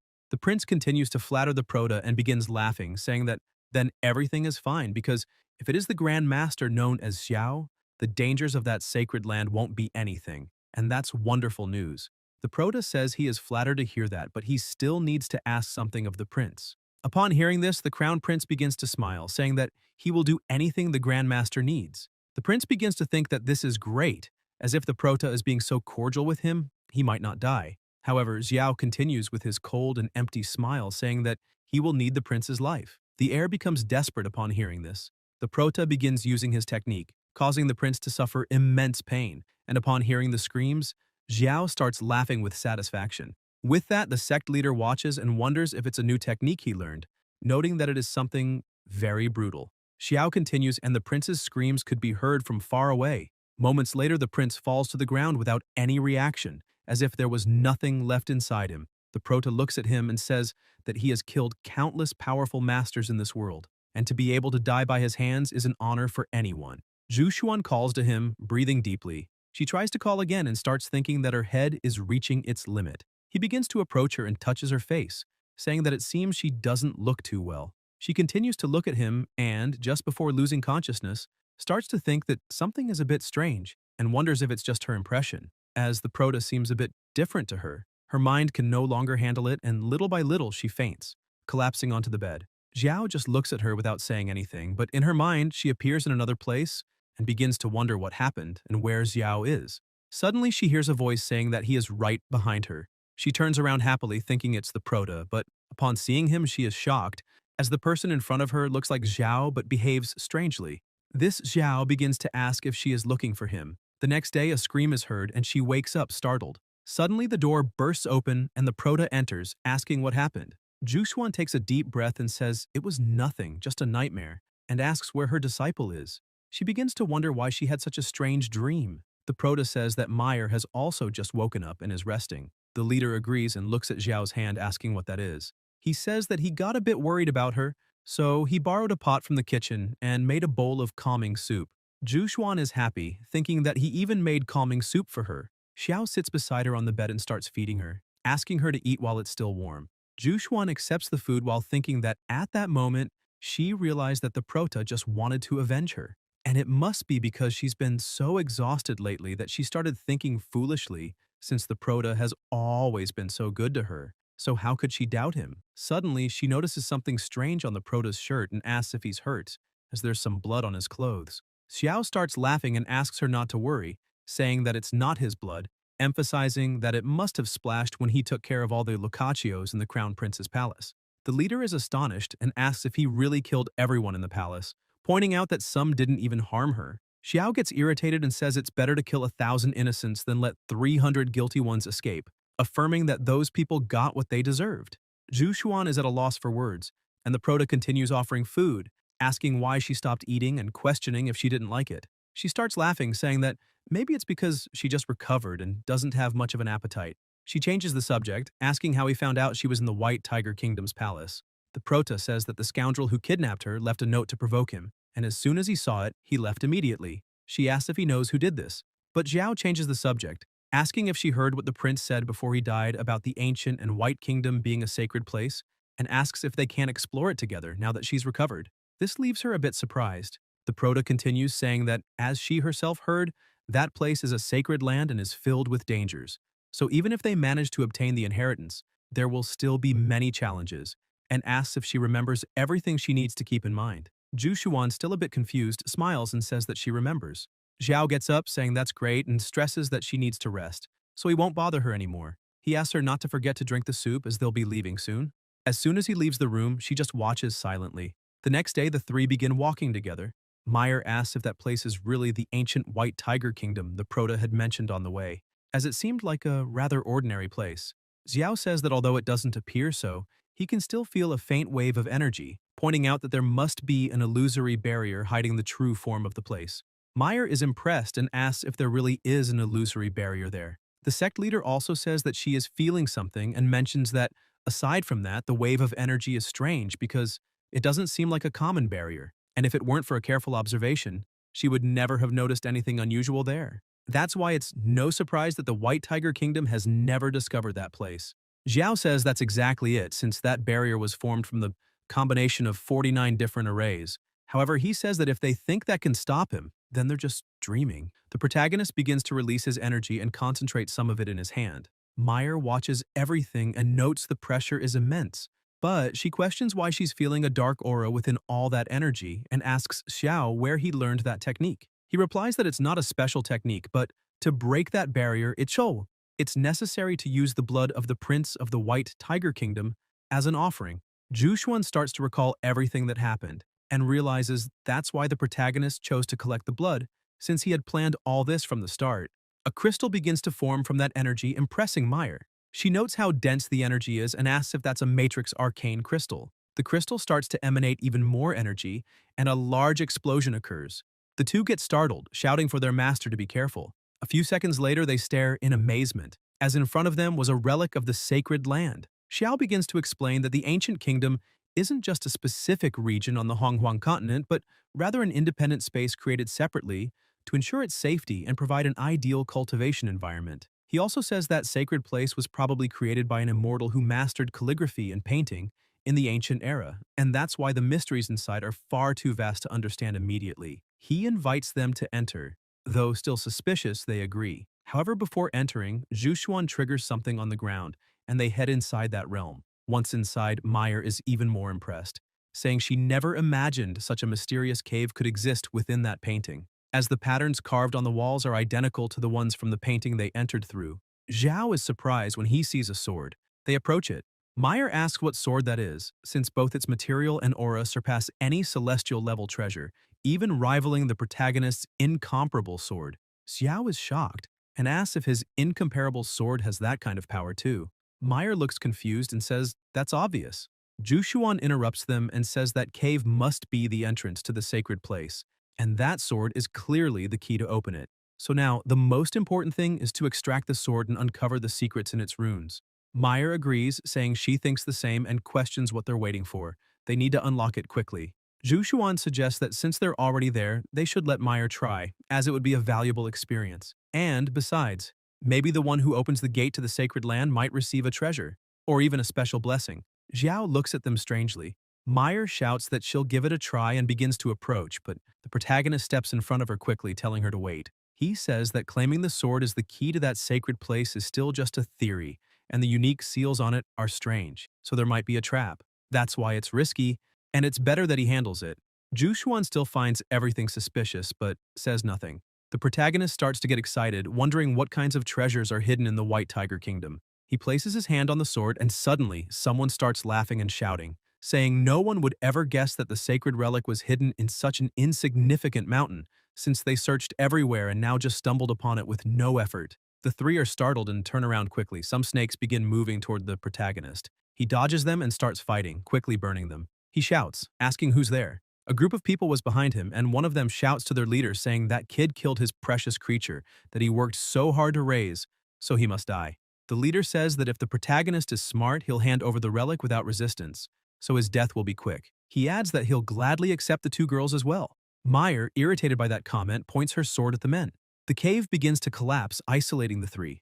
Su Yuan asks what's going on. That group starts shouting, saying this is bad because the ground is sinking, so they must run toward the center of the mountain. Meyer remains confused and asks what's happening, questioning if the cave is really going to collapse.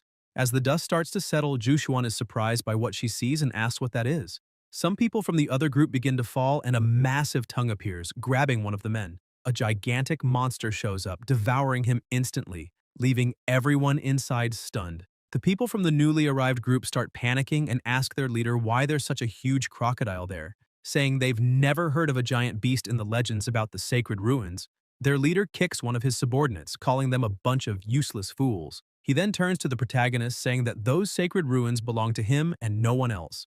Without hesitation, he charges forward, saying that after finishing off Xiao, he'll also deal with that beast. He uses his ability, Blade, that cuts the heavens and the earth. The protagonist starts laughing, asking if that man really thinks such a mediocre technique could take his life, calling it a ridiculous illusion. With a single movement, he channels immense power into his hand. The group's leader is shocked and starts to panic, questioning how a boy like that could possess such a devastating palm technique and physical strength, noting that the blow he's about to receive carries a crushing pressure, like a mountain falling on him. The protagonist shatters the man's sword and sends him flying with a simple strike. The leader starts to get up, terrified, and trembles at the immense aura surrounding the protagonist. He asks who this creature in front of him is.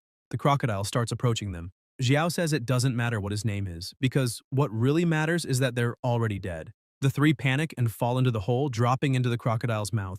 They scream as they fall, but nothing can be done.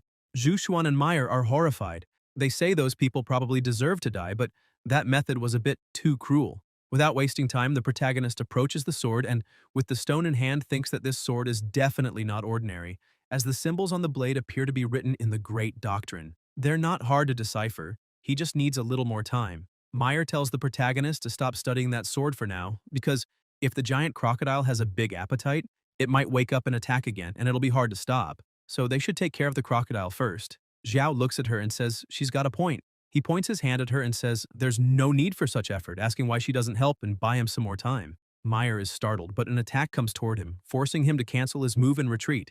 The protagonist looks to the side. The sect leader points her sword at him, saying she finally understands he's not the real Xiao. The man starts laughing, asking if she had already suspected and when she figured it out. Su Yuan says that while Xiao is indeed decisive in battle, he doesn't kill indiscriminately, and what he did in the prince's palace was already a clear clue. Meyer hears this and notes that it's no wonder that Guy's techniques are so sinister. She's never seen Xiao use them, and on top of that, he wasn't carrying his sword. When she mentioned his sword, he acted like he had no idea what she was talking about. But she asks, if that imposter isn't the protagonist, then who is he? The sect leader asks her disciple if she still remembers the person who attacked them that night. She says that person also used the soul-burning flame. At first, she wasn't sure, but when she asked about that night's attack, the imposter dodged the question, trying to change the subject. And besides, during the recent battle, the strength shown in the imposter's body was very similar to the invaders from that night. She says she didn't understand why the imposter stole from them and brought them to the White Tiger Kingdom, but now it's clear he had it all planned, to use the prince's blood to open the sacred ruins. And on top of that, the imposter also bet that she wouldn't dare betray Xiao, so he disguised himself to trick her and bring her here. If he got the inheritance, great. If not, he'd reveal his true face and use her as a stepping stone for his own plans. The imposter starts laughing, saying she's not as dumb as he thought, but she only got half of it right. He points out that the idiot Xiao is probably destroying the White Tiger Kingdom looking for her, and because of that, even more people will be after his head. Su Yuan starts getting irritated.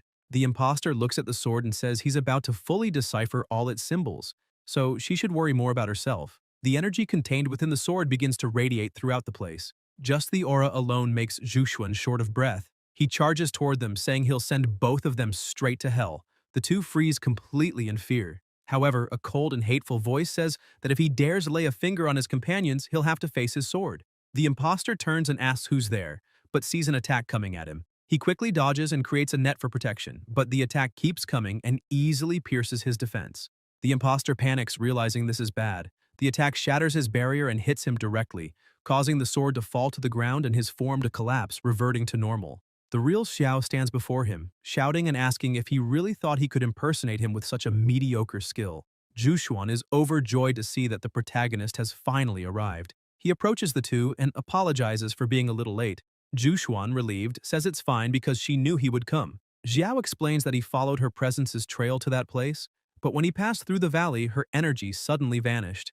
However, he felt an extremely faint trace of star energy she had deliberately left behind. He moves closer and caresses her face, making her feel more at ease.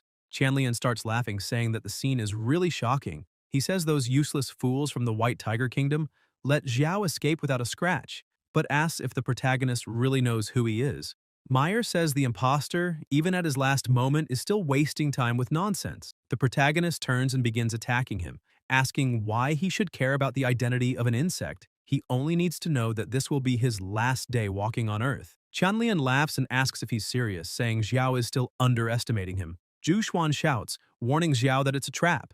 Chanlian laughs and introduces himself, saying his name, and that he's the 9th ranked on the Celestial Court's immortal ranking. He states he can't be compared to the trash who ranked 10th, calling him an insignificant existence from the lower world, and says that dying by his hands will be the protagonist's greatest honor. Xiao looks up and says that Vortex looks a little odd, so everyone should get out of the way. He points his sword at it and says cheap tricks don't work on him. But Chanlian starts unleashing even more power, saying the protagonist talks too much. The overwhelming energy causes the two girls to panic in fear. When the protagonist looks again, he sees his opponent's body has drastically changed. Chanlian charges forward, laughing and saying he'll show Xiao true power. The protagonist grows a bit concerned for the two girls. Chanlian uses his skill Void Rift Claws. Meyer watches in shock, saying his body is so resilient and his regeneration is terrifying. She wonders if this is truly the power of the 9th ranked on the Celestial Court's immortal ranking. Chanlian keeps laughing, saying his body has been tempered to the point that even celestial-level weapons can barely scratch it. And he adds that with his attack, the protagonist's body will be nothing but minced meat. However, Xiao doesn't move and just watches the attack approach, thinking he's always been curious about the physical strength of a cultivator at the 10th stage of body fusion, and this will be very interesting. The attack hits him, and the two girls are shocked by the force of the impact. Right before the hit, the protagonist used his yin-yang 5 elements body refinement technique. Upon impact, Chenlian feels discomfort and backs off, his arm in pain. He looks at his body and sees his hand trembling and bleeding. Xiao begins to laugh and says, "It seems that his so-called tempered body isn't so impressive after all." Chenlian is stunned and wonders how that's possible. Suddenly, he feels a strange pain in his arm and starts realizing that it wasn't slashed. Instead, that force is spreading through his muscles, bones, and skin, devouring his flesh and life energy bit by bit. So, he needs to recover quickly. Concerned about the situation, he activates the dragon scale armor. His body begins to be covered in scales. The two who had just been watching begin to wonder what kind of thing that is. Xiao starts thinking that it's a state activated by draconic blood power, but that force isn't pure. He recalls that during the War of National Destinies, Emperor Jixu used that blood power to completely transform into a monster. Chanlian's energy begins to take the form of a dragon, and he activates the black dragon physique, laughing and saying the sensation is magnificent. He attacks, declaring that today the protagonist will die without even a grave to be buried in. Xiao remains still and tells him to attack with everything he's got, just to see what happens. He begins to release his own power, saying that Qianlian isn't the only one in this world with that kind of strength, because using draconic blood doesn't mean turning into something grotesque. The protagonist's power also begins to transform into a dragon, as he uses the Jade Dragon God's lineage. Chanlian starts to panic, realizing the pressure from such massive energy is terrifying. The two energies clash in the air and Chanlian easily loses the first exchange. He falls to his knees, trembling with fear and blood coming from his mouth. He thinks he needs to escape as fast as possible, but then feels a hand on his shoulder, which terrifies him even more. Xiao looks at him and smiles, asking if he really plans to run. The protagonist's eyes fill with hatred as he says, Qianlian used his filthy body to impersonate him, and for that, he deserves worse. With crushing strength, he slams him into the ground, making him scream in pain. Qianlian thinks that power feels like being crushed by 1,000 armies. Xiao steps back and says that's for daring to insult his leader. He strikes again, sending Qianlian's body flying as if it were nothing. The entire area begins to collapse under the protagonist's overwhelming power. Qianlian starts gasping, thinking his 5 internal organs and 6 viscera have been completely destroyed. Suddenly, the rocks begin to tremble and the protagonist looks to the side, seeing the crocodile had awakened and was slamming its tail against the mountain. Meyer urges her master to be careful, pointing out that the creature is a man-eating crocodile guarding that place. It has awakened again and seems hungry. Su Yuan adds that the giant crocodile is extremely fierce, and it has devoured many people, so they need to attack together. But before she can act, Xiao creates a barrier around the two, trapping them. Su Yuan asks what he's doing. The protagonist turns and tells her to wait there. She hears a noise and panics, seeing the crocodile climbing up and heading toward them. She shouts for him to be careful as the beast is coming. Xiao prepares, excited, and attacks, saying he wants to see whether the creature's skin is tougher than his sharpest sword. The first strike already causes the crocodile immense pain. He looks at the monstrosity before him and begins to run. The protagonist laughs, asking if the crocodile is already fleeing with its tail between its legs. Disappointed, he says the fight was pointless and frustrated, throws his sword, impaling the beast and finishing it off. He walks up to the crocodile, saying it couldn't even withstand a light blow. Su Yuan and Meyer approach and ask if he's okay or got hurt, but Xiao just laughs and says he's fine.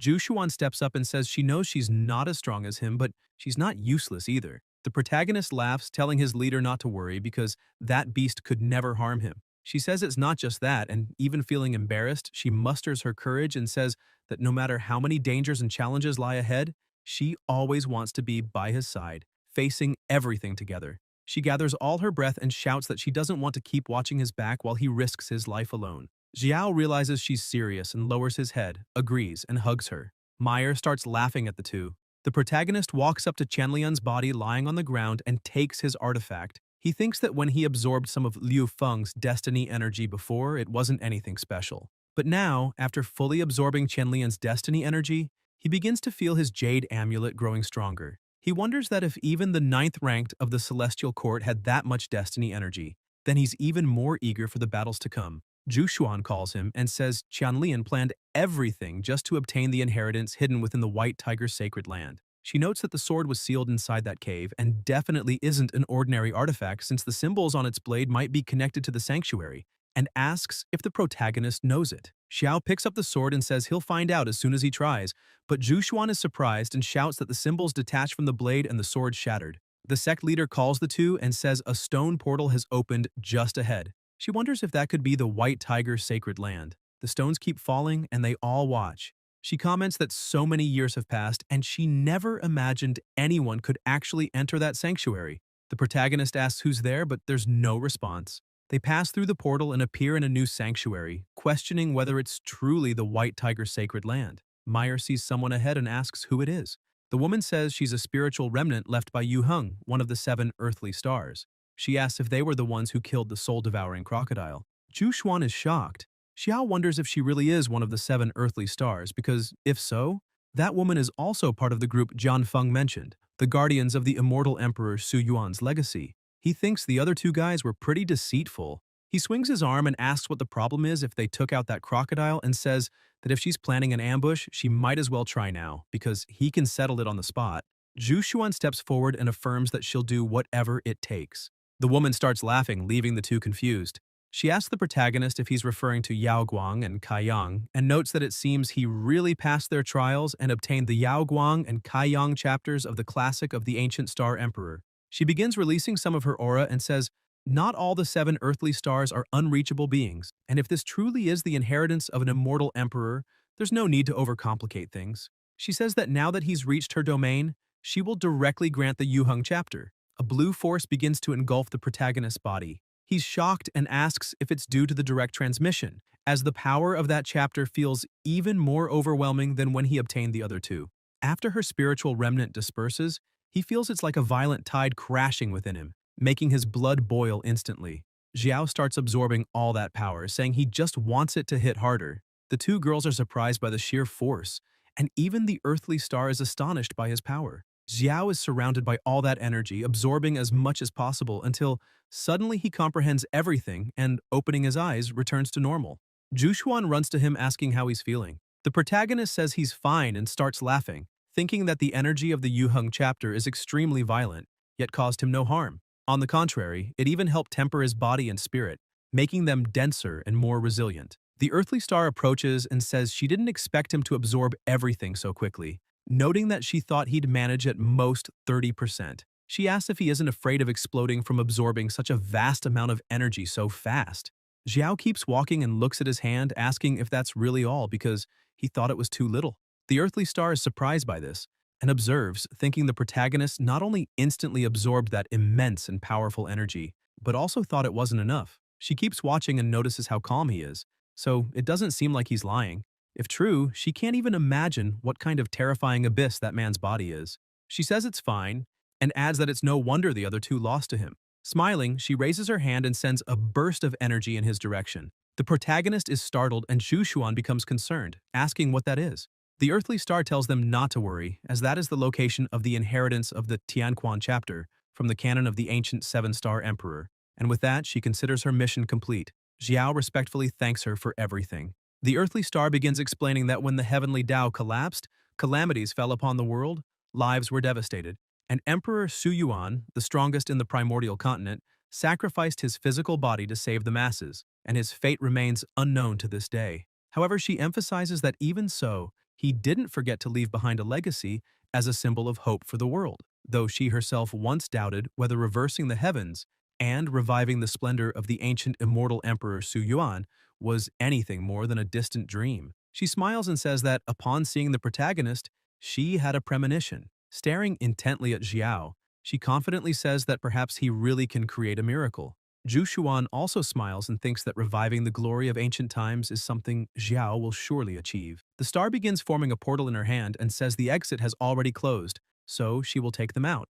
The 3 are quickly enveloped by a blue energy and begin to vanish. She smiles and says the world is now in that man's hands and wishes him good luck. Shortly after, at the border of the White Tiger Kingdom, Meyer is surprised, saying she didn't expect it to already be night upon leaving the White Tiger's sacred land, and adds that after such a hectic day, she's starving. They start walking. Su Yuan says she sees a small town up ahead and asks the protagonist what he thinks about entering and finding an inn to rest. He says he was thinking the same. He begins reflecting that his 2 disciples haven't sent any word in the past few days. which likely means everything is calm at the Hongmeng sect. No one has dared provoke the Celestial Kingdom for now, so they can rest a bit before returning. They enter the town, and as soon as they step inside, Xiao begins to feel something and looks back. His leader asks what's wrong, but he says it's nothing and tells them to keep going. However, some strange marks were etched right at the entrance. Upon arriving in Qingshui City, strange noises echo through the streets. Some knights are gathered in the center. One of them asks what the hell is going on, as there's no magical array fluctuation, no traps or mechanisms, but no matter how many circles they walk, they can't leave. One group member asks what they should do. They've been running back and forth all day. Another agrees, saying the place feels like an empty shell. No food, no living soul, and even if they hold on, the horses are nearly done. The leader snaps and tells them to shut up and leave him alone, saying that if those two hadn't been trying to pull cons, they wouldn't have entered that city. The two go quiet, and suddenly another member warns them to look ahead. When they all look, they see the protagonist and his two companions entering an inn. The villains are confused, asking what the hell is going on since the inn had been empty all day. They ask when the clerk showed up and why he suddenly started serving. Another points out that the three guests who just arrived don't look like city residents. Bachin says it doesn't matter and agrees something strange is going on, but says he'd rather move and try something than stand still waiting to die. He says he's not afraid of anything, and if some ghost is trying to act important, it won't matter, because today he'll even kill a god if one shows up. Inside the inn, many people are celebrating, drinking, eating, and laughing. The group of villains arrives, and one of them comments that the place is lively and asks what's going on. He questions whether it's all an illusion or if what they saw all day was the falsehood. Leader Beichin says they shouldn't let their guard down. Suddenly, someone asks the protagonist if they came to join tonight's Champions Banquet. Xiao asks what the Champions Banquet is. The man explains that they may not know, but the #1 courtesan, known as Chu Yuewu, will begin receiving guests officially tonight. He says everyone competes to win the favor of the beautiful lady, and that a single spring night is worth 1,000 in gold. So of course it's a bidding event. Su Yuan starts feeling a little jealous and calls the protagonist, saying they should look for another inn. The man says the town only has that one, and if they leave now, they likely won't find another place to sleep. Xiao starts laughing and tells his leader that he finds the place lively, and besides, it sounds pretty interesting, asking what she thinks about staying to see how it all turns out. Meyer also goes to her master, saying she's curious to see it too. The villain group members ask their boss if he heard all that. Someone mentioned the Champions Banquet, the clerk seemed convincing, and when they look around, everything is working. It doesn't seem fake. He adds that if it were an illusion, it would require an enormous amount of energy, and questions why someone would waste all that effort in a forgotten village. Another member says it's all true, and comments to his boss that all the weird stuff today might have just been bad luck, falling into a ghost trap. So they should eat and drink freely there and think later about how to break out of it. Baitian remains uneasy, thinking he still doesn't know why, but something feels off and it's bothering him. He reflects that his subordinates do have a good point, and so far, nothing truly dangerous has happened. The attendant leads the protagonist to a table but gets kicked in the back, and the man asks if he's blind. Didn't he see that the boss hasn't eaten yet? The thugs begin stomping on the attendant, who pleads for mercy. One of the thugs tells the attendant that their boss is honoring that dump with his presence, and that alone is a gift for them. So they'd better bring the best wine and finest dishes in the house immediately, then asks if the attendant understood. Bachin and his cronies start laughing. Meyer, irritated, draws her sword and asks where those bandits came from, saying they're crossing the line. Confused, she asks her master why he's stopping her from doing something. Su Yuan says that arrogant people like them deserve a good lesson. The bandits keep mistreating the waiter, saying he better hurry up, or else they'll cut off his hands and destroy that dump. However, the waiter starts smiling and changes his expression. Xiao notices and says they don't need to waste time with dead men. The two women don't understand but end up going along with what he said and letting it go. Shortly after, Batian and his gang are sitting at a table. He laughs and says it seems like everyone in that inn is a coward. His followers agree, saying that just his arrival was enough to show dominance, and emphasize that the waiter started trembling with fear the moment he saw him. On the other side of the room, the protagonist and the two women are sitting at another table. He tastes the wine and comments that it's really good.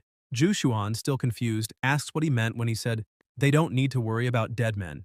Meyer is also extremely curious, and demands that he stop stalling and speak up, but she is scolded for speaking that way. Still irritated, she yells that just because Su Yuan likes him, doesn't mean she won't beat him up. The sect master also keeps pressing, asking what he meant, but he tells both of them to stop making a scene and be quiet. Suddenly, they hear a signal being played. The three of them look in the direction of the sound, and the waiter apologizes for the delay, announcing that the Champions Banquet is about to begin. He declares that everyone should welcome the courtesan Chu Yuewu. Xiao asks Su Yuan to calm down because the show is about to start. The waiter begins to explain that King Zhou of the Shang dynasty favored Daji.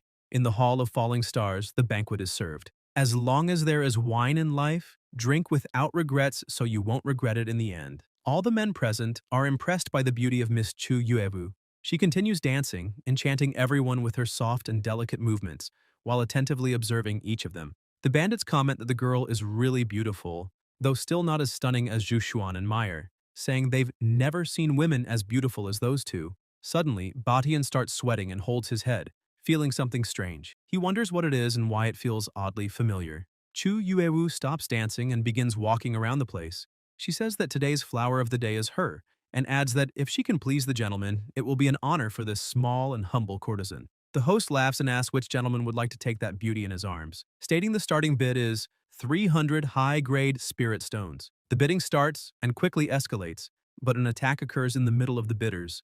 Batian stands up and shouts, asking why there's so much fighting. He raises his weapon and says that if anyone dares to compete with him, he will kill without hesitation, because that woman will be his no matter the cost.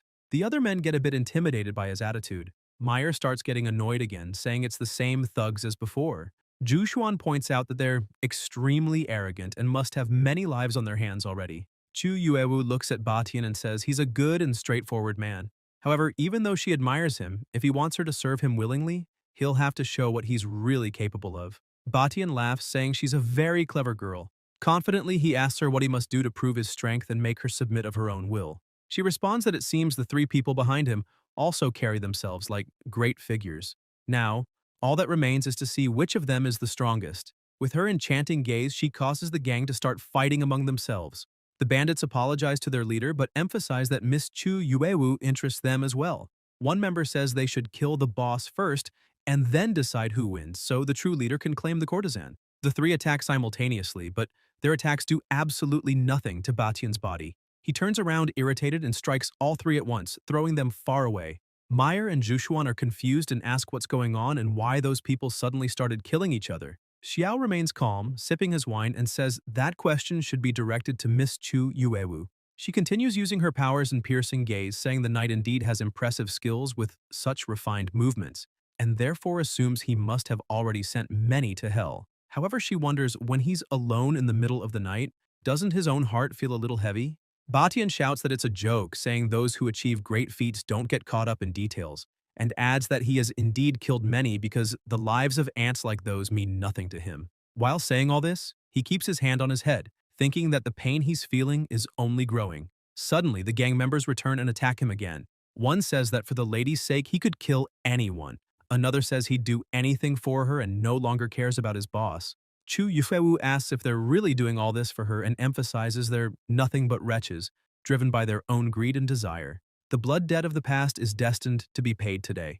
Batian begins to lose it and screams that this is all great. If everyone wants his death, then they'll go to hell together. He starts attacking his comrades mercilessly and quickly defeats them all. Chu Yuewu looks at him and says he's still as cruel as ever, revealing that 18 years ago, he betrayed the kindness he received, murdered the mayor of Qingshui and his entire family, and burned the whole city to the ground. She asks if he truly believes there is no retribution. Batian turns, irritated, asking what she's talking about and who she thinks she is to speak to him that way, repeatedly questioning who she really is. He thinks that ever since that woman appeared, something has felt off. There's clearly something sinister about her. The young woman begins to emit an even emptier and stranger aura. Her face changes, and her eyes begin to glow red. She says she is simply Chu Yuewu. Xiao creates a barrier around the table to protect himself and his companions. The entire place begins to be affected by her aura, throwing tables and chairs in all directions. Batian is also struck by the power and thrown far away. He starts repeating her name over and over until he remembers her surname is Chu and asks if she could be from that Chu family of Qingshui. But then he screams no, insisting it's impossible because the Chu family was completely wiped out back then. How is she still alive if he remembers tossing her body into an abandoned graveyard? Chu Yuewu starts laughing and says, that's right, noting that at the graveyard she was devoured by vultures and jackals.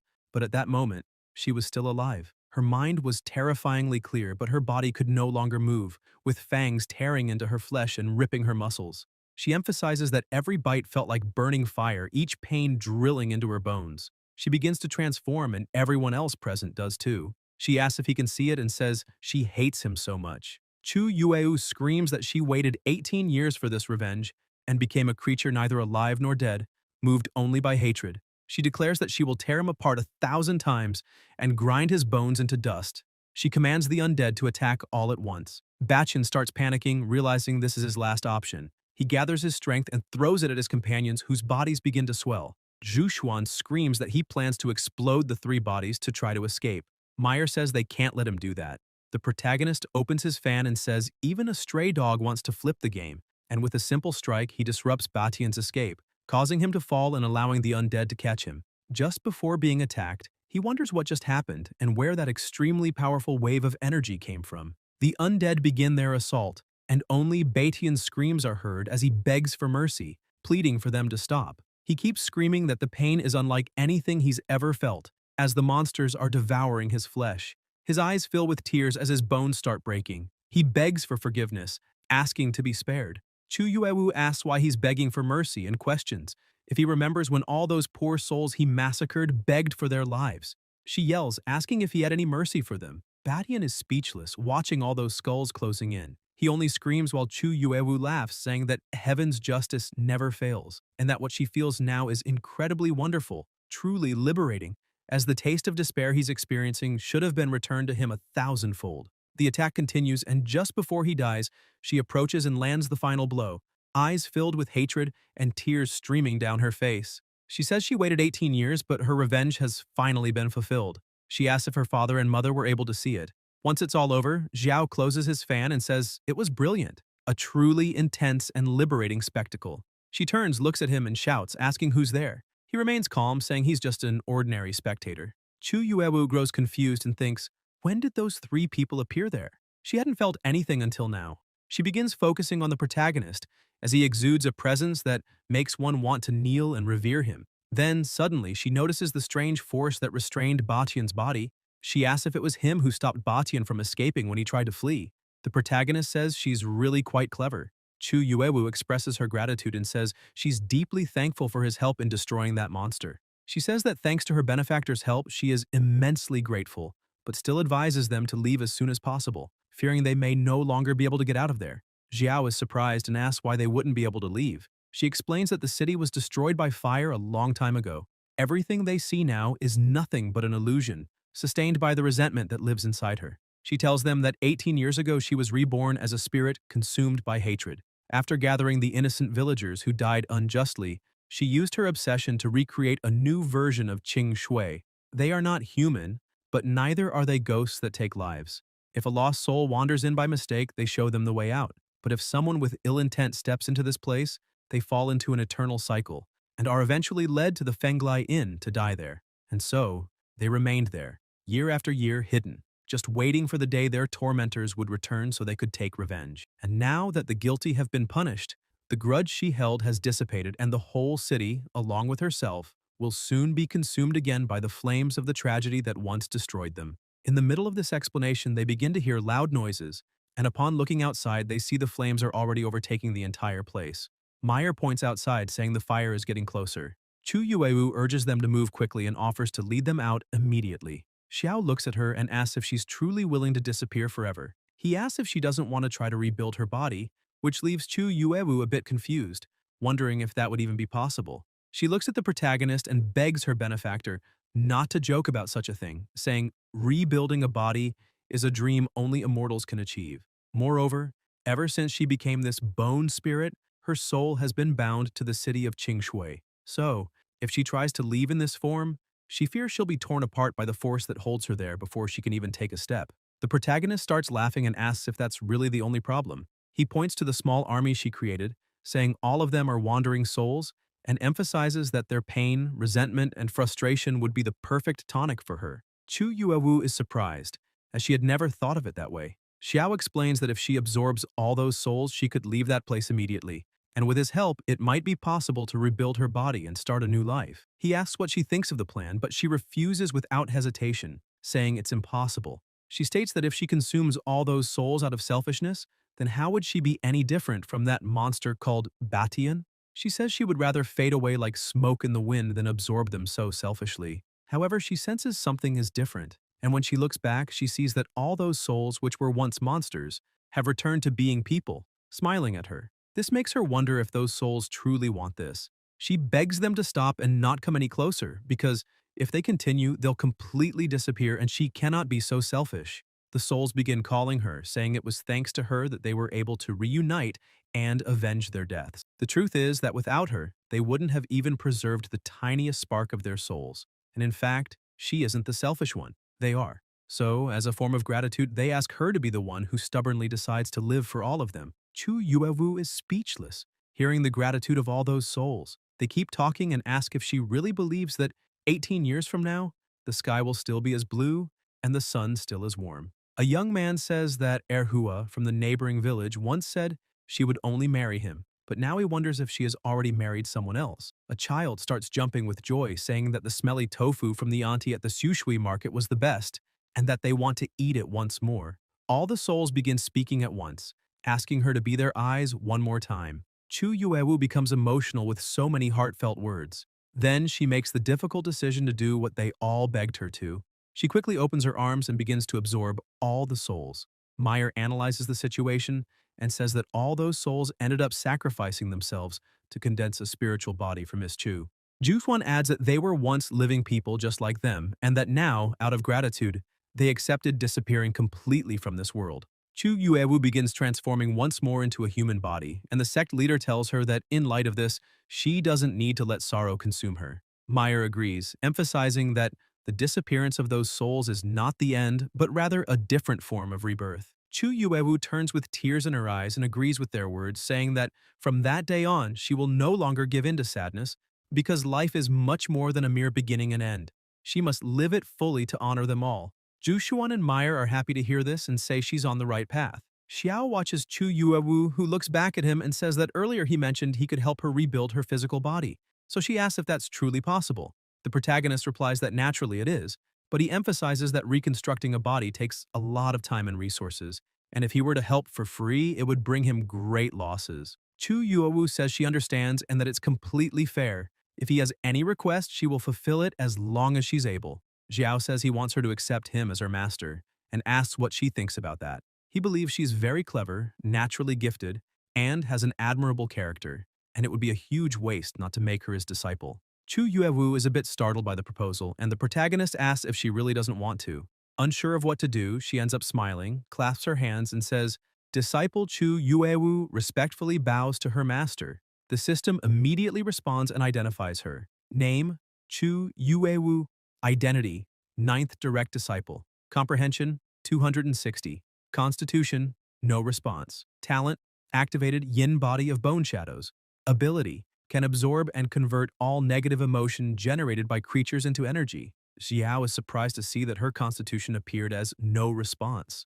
He begins to wonder if she's truly so powerful that even the system couldn't measure her. As for the yin body of bone shadows, it appears to be a special constitution, capable of controlling spirits and absorbing negative energy, something truly exceptional. The protagonist quickly releases his energy throughout the city and declares that from now on, the fire in Qingshui village is under his control and will no longer cause any damage. As soon as he suppresses the flames, he tells his new disciple that unfortunately, her current body is still only a temporarily condensed spiritual body. To truly rebuild her physical body, she will need to reach the 10th layer of the fusion realm and refine all the resentment energy in her body. Xiao explains that although her obsession has dissipated, the 18 years of resentment between her and the village inhabitants have deeply rooted themselves in Qingshui, so it's not something that will disappear in just a few days. However, with some of his guidance, that negative energy could be extremely beneficial for her yin body of bone shadows. He hands her a pill, saying that beyond all this, she's still in the core formation stage, and this is a level 10 pill made by his second senior sister Celia, called the Soul Condensing and Body Fortifying Pill.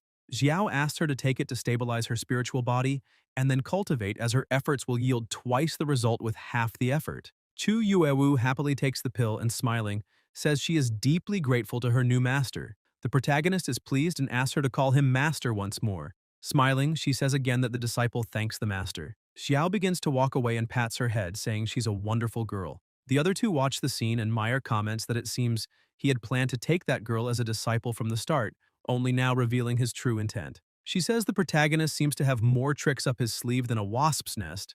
Xiao turns around, points his hand, and shouts that everything is going great and that in 3 days, they'll return to the upper realm. Meyer asks why it will still take 3 days. He gives a small smile and asks if his new disciple didn't accept some kind of mission. Then he turns to Chu Yuewu and says that about the burger he just ordered, she should remember not to add onions or mayonnaise. Smiling, she thanks her master once again and says that his disciple will obey. Meanwhile, on the floating island of the Celestial Court, in the Hongmeng sect, Sumuhan and Z were waiting outside. Sumuhan comments that the master had sent a message saying everything was going well and that they would probably return to the sect today, but they still hadn't arrived. She wonders if it's possible that they ran into some trouble along the way. Z starts laughing and says that with their master's cultivation level, now alongside the sect master, nothing bad is going to happen. According to her, they should be arriving any moment now. Suddenly, they appear like angels among the clouds, and the protagonist asks how things have been in the sect lately. Z runs off shouting that her master has just arrived. Sumuhan says the disciples welcome the sect master and master Xiao back. Z asks who the woman with them is. The protagonist introduces Chu Yuewu, saying she's the disciple he recently accepted in the White Tiger realm, and that she will now be their junior sister. Chu Yuewu greets the two, and Z is delighted to know she now has another little sister, saying that's wonderful. Sumuhan also brightens up and welcomes her to the Hongmeng sect. Xiao asks Zai if all the other disciples, including her, have been cultivating properly these past few days. She says yes, explaining that everyone is in seclusion, following the training plan he left before departing. She says the sword technique he left behind, the mystic sword of the 9 heavens, has already been practiced by John Feng up to the 7th level, the 1,000 Thunder attraction. She describes his sword style as fierce and unstoppable. With a single strike, it changes the color of the sky and earth, as if it truly holds the power of 1,000 thunders. She goes on, explaining that Sister Wang cultivated the 9 tribulations nirvana technique up to the 6th level, the fist of the tribulation wind. She condenses the winds of heaven and earth into her fists, and her punches sound like roaring tigers, with wind blades capable of ripping through space with immense power. Brother Wuming hasn't lagged behind either. In just a few days, his technique, Burning Heaven Flame Dragon, reached the 6th level, with Red Dragon Skin Condensation and Red Dragon Shield. His shield's surface is indestructible, capable of withstanding extremely powerful attacks. Z points out that as amazing as they all are, the most diligent one has been Sister Chipan. She cultivated the 1,000-heart devouring poisons technique up to the 8th level, the first appearance of the venomous soul. Her poison has now reached the soul, and once she releases that venomous soul wherever it strikes, the enemy's soul is destroyed. Z gets excited and says that she and Sister Sumuhan didn't disappoint their master either. Each completed her own training, she with the divine celestial machine technique, and Sumuhan with the Zixiao spiritual pill technique. Both have already broken through to the 2nd level of the fusion realm. Xiao is impressed and smiles, saying they're progressing extremely fast. He thinks that with such hard-working disciples, he feels more at ease as a master, and it's no wonder the system's rewards have been very generous with him lately. Several system screens pop up, informing him that he has received numerous extremely high-level items. Seeing how happy everyone is, Chu Yuewu also starts to feel joy. She thinks all her senior brothers and sisters are incredible and wonders if she'll ever become as strong as them. Sumuhan notices this, approaches, and says that if there's anything she doesn't understand in the future, she can ask any of them. Z also comes closer and says that from now on, this will be her home, and they, her family. Chu Yuewu becomes emotional, and with tears in her eyes, wonders if this is really true, if she finally has a family and a home now. Z turns to the protagonist and says that since their little sister just arrived and doesn't know the Hongmeng sect yet, she and Sumuhan want to show her around. Xiao smiles and says they can go. The three begin walking, and Z comments that there are many interesting places in the sect and that she's sure Chu Yuehu will love them all. They ask her to tell the story of how the master accepted her as his disciple after the tour because they're really curious. Su Yuan tells them not to run, but Chu Yuewu says it's okay and starts feeling truly welcomed. When they reach the sect's entrance, the two point and ask her to look. Chu Yuewu calls out to her father, mother, and little brother and says that from now on, that will be her new home. Meanwhile, the protagonist heads to his room and begins cultivating. However, his level is so high that as he cultivates, an aura begins to cover the entire area. A hurricane of energy rises into the sky, drawing the attention of everyone in the sect. People begin shouting, pointing at the absurd amount of energy, saying the Vice Master must be breaking through again. They're shocked because the pressure is so intense they can barely breathe. Some even comment that this power seems to be drawn from the peak of the nine heavens. With that level of strength, they believe that not even in another lifetime would they be able to reach it. After completing his breakthrough, the protagonist thinks that ever since he inherited the Yu Heng chapter of the ancient classic of the seven-star emperor in the sacred land of the White Tiger, his cultivation had already been showing signs of rapid advancement, and just a bit of training was enough for him to unexpectedly break straight into the 8th level of the Union stage. He thinks that Dan Qingzi, 8th in the Celestial Court ranking, is at the 10th layer of the Fusion realm. Xiao focuses on him, curious to see whether it will be his pills that open the heavens and the earth, or his own star power that crushes the universe entirely. Suddenly, he hears someone knocking at the door. When he opens it, he sees that it's Su Yuan. She congratulates him on yet another breakthrough, and he asks why she hasn't gone to rest yet, as it's already quite late. Embarrassed, she explains that she heard a new hot spring was recently inaugurated in the sect, one that can relieve the exhaustion of days of running around, and asks if he'd like to go with her to relax a bit. Both become extremely flustered since, in practice, she just invited him to bathe together. An hour earlier, Su Yuan had asked her disciple what all of that was. Smiling, Maya replied that it had been prepared especially for her. She explains that after observing her for a few days, she realized that although Su Yuan doesn't like to admit such things, she can't deny that ever since Xiao appeared in the sacred land of the White Tiger and protected her, he's truly shown sincere feelings for her. Su Yuan seems a little confused and asks if she's talking about Xiao. Meyer goes on saying that Su Yuan also shows that she cares about him deeply, with attention, dedication, and intense feelings. She emphasizes that those feelings seem genuine and strong. The sect master just smiles, slightly embarrassed. Meyer continues saying that even so, she still thinks Xiao is full of tricks, while Su Yuan is too pure, and that's why she doesn't feel fully at ease. That's the reason she found some romance novels for her master to study and learn from. She gets closer to Su Yuan and directly asks how far the two of them have gone. Su Yuan coughs a bit, surprised, and says she'd like her disciple to show some restraint. Meyer insists, saying that if the two have feelings for each other, it's best to define the relationship soon. In matters like this, feminine modesty is a virtue, but too much of it can be a flaw. Everything has its limit. She suggests they could start with a simple confession, or even some physical contact. Su Yuan becomes very embarrassed, thinking that, in truth, they've already done that. She feels a little bad that they've been so distant since arriving at the Celestial Court.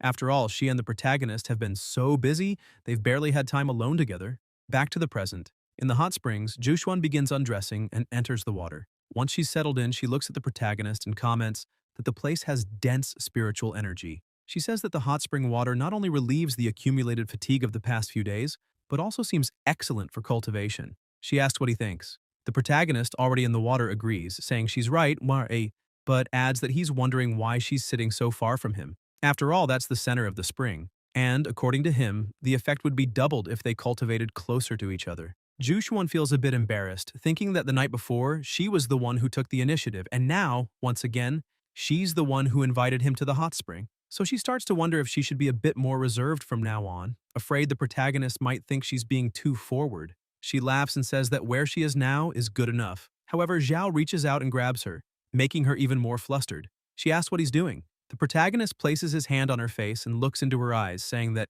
if she keeps acting like this, all his attention will go to her, making his breathing unstable and preventing him from cultivating properly. He emphasizes that calling him in the middle of the night to strip and enter a hot spring together is not something she should be doing. He asks that next time she doesn't take so much initiative. Su Yuan becomes a little upset and tears start to form in her eyes. However, the protagonist stresses that this kind of thing should be done by the man, which makes her feel a bit awkward. She tries to explain that in romance books it says men like reserved women, and asks if he thinks she's being too forward. Xiao says books are books, and he is himself, and Su Yuan is Su Yuan. He explains that reserved women have their own admirers and that has nothing to do with him, emphasizing that no matter how she is, forward or reserved, she will always be special to him. Su Yuan is left speechless. Xiao takes action, lifting her into his arms. Su Yuan asks him to wait and questions where they're going. He keeps looking at her and says that naturally they're going to do what two people in love do. Once again, she's speechless, but surrenders to him, agreeing with it. The next day at the Crimson Palace, Zhuqi was lying on her sofa. Suddenly, an attack burst through the door headed straight for her. She uses one of her characters to activate her defense, creating a shield around herself and blocking the attack. A man enters the palace and says, It's no surprise that the true mistress of the Crimson Palace managed to completely master the 9 true mantras in just half a month. Jukui stands up, slightly annoyed, and says it's sheer audacity, asking if he thinks the Crimson Palace is a place one can enter and leave at will, pointing out that he even had the nerve to attack her from behind. Yafan apologizes and says he was just joking, noting that if she hadn't sent the servants away early, how else could he have entered so easily? That's why he assumes the true mistress had sensed his presence long ago and was waiting for him on purpose. Jukui says he's indeed very clever. Yafan bows respectfully and says all he has is a bit of petty cunning, nothing compared to her immense wisdom, and that having the honor of following her is the greatest blessing of his life. The true mistress says they should stop with the small talk and asks if he's discovered anything about the other 6 words of the 9 symbols mantra. Yafan starts thinking that it's a bit strange because Zhu Xiaojing is just a spiritual consciousness, and once she starts cultivating the mantra, her mind should gradually be corroded until she falls under its control. He begins to question why he feels she's becoming more distant. However, he changes the subject and says that, of course, he's managed to uncover a bit more. Jukui gets excited and asks if it's true and where it is. Yafan remains suspicious and wonders if it's just his imagination. He tells her it's a long story, but before they pursue the other 6 words, he says he needs to trouble her with another matter. The true mistress is confused and asks what he's talking about. Sometime later in the Bluebird Kingdom mountain valley, 2 men stood guard outside a small house while a woman cultivated inside. Suddenly, they hear a noise and a strange wind and go on high alert. Yafan appears before them, and they ask who he is and what he's doing there. They rush in to subdue him. Yafan attacks both, asking if they really want to die. Without any chance, the 2 are thrown back and easily defeated. The woman opens the door and says she doesn't know why he invaded her land and even hurt her men. Yafan just smiles. The woman points a sword at him, radiating strong energy, and shouts that this is absurd. Yafan uses one of the words and simply says, break. Her sword shatters into several pieces, leaving her stunned, asking what kind of power that was, since he destroyed her celestial jade sword directly. So who could this man be? Yafan attacks again. She takes the hit, unable to react, thinking that this is really bad. However, Yafan simply controls her in the air and places her back on the ground unharmed. He greets her, calling her Princess Saima. She gets a little uncomfortable and asks what Princess Saima he's talking about, since that's already in the past. This woman is named Sima Mi, and she is the former princess of the old Bluebird Kingdom. She emphasizes that now she's nothing more than a useless person anyone can step on and questions if that's not really how it works. Yafan points out that she's being too hard on herself and that he didn't come there to cause her trouble, stressing that it was those 2 guards who attacked him first, and he only reacted in self-defense. Beyond all that, the reason for his sudden visit today is precisely to propose an alliance with her. Mai gets a little irritated and asks how they could possibly cooperate, since the Sima family has fallen so low, emphasizing that he saw with his own eyes the situation she's in. So what kind of cooperation could there be between them? She adds that she doesn't even know who he is, so why should she trust someone who appeared out of nowhere? Yafan steps a little closer and introduces himself. He says that although the Sima family is currently weakened, if the princess agrees, he's willing to offer all the necessary support. And if everything goes according to plan, rebuilding her strength and reclaiming the throne won't be far off. Mai becomes a little confused by his talk of rebuilding and taking back power. She remembers that after the national tournament, the Sima family was ruined by traitors and scoundrels, and only she was left. She thinks she should forget all that because getting revenge and regaining power is nothing more than a futile dream. Tears fill her eyes as she keeps looking at Yafan, thinking that this man, even though she doesn't know who he is, showed terrifying powers. He summoned a golden symbol, blocked her attack with ease, and immediately countered, nearly killing her. So maybe he has a way. Even though she's confused, she makes a tough decision and thinks that either way she has nothing left to lose. So it's better to take a risk than keep living like this. The princess says she can accept this partnership, but wants to know what terms he's demanding. Yafan says that if she's truly willing, then why don't they go inside and discuss it more calmly? As soon as they enter, Yafan begins explaining that he heard the Sima family possesses an artifact called the Celestial Scroll and asks if she's heard of it. Mai confirms and explains that, according to her grandfather, this scroll is a celestial artifact passed down since ancient times. But strangely, there's no official record of it. Yafan says that means she also knows about the symbol mantra. The princess confirms again and says that the 9 symbols mantra is a supreme secret technique from the ancestral era, said to have been created by the celestial Dao itself, manifesting in golden runes. Whoever masters the mantra becomes the spokesperson of the celestial Dao, with words that shape reality. It's a divine art that transcends heaven and earth. She emphasizes that ever since the collapse of the celestial Dao, the nine symbols mantra has completely vanished. Suddenly, she notices how strange this conversation is and asks why he's bringing all of this up so suddenly, until she remembers those golden runes he used earlier. The princess asks if that was the nine symbols mantra. Yafan simply smiles, saying nothing, and she thinks she already suspected that this man wasn't ordinary, but never imagined he had mastery over an art lost for ages. Yafan says that's exactly it, but admits he's only grasped part of its essence, and to fully decipher it, he needs to use the princess's sacred scrolls. Mai says now everything makes sense. So that's why he was interested in the sacred scrolls, because they're related to the nine symbols mantra. She thinks it's possible that the scroll actually contains the nine symbols in a hidden form. And if that's true, the Sima family wouldn't even need external help to rise to glory again. Yafan becomes suspicious and wonders what the princess is imagining now. However, he can already guess. He tells her that the celestial scroll has nothing to do with the nine symbols mantra and emphasizes that he only wants to use the scroll's spatial property to make a copy of the mantra.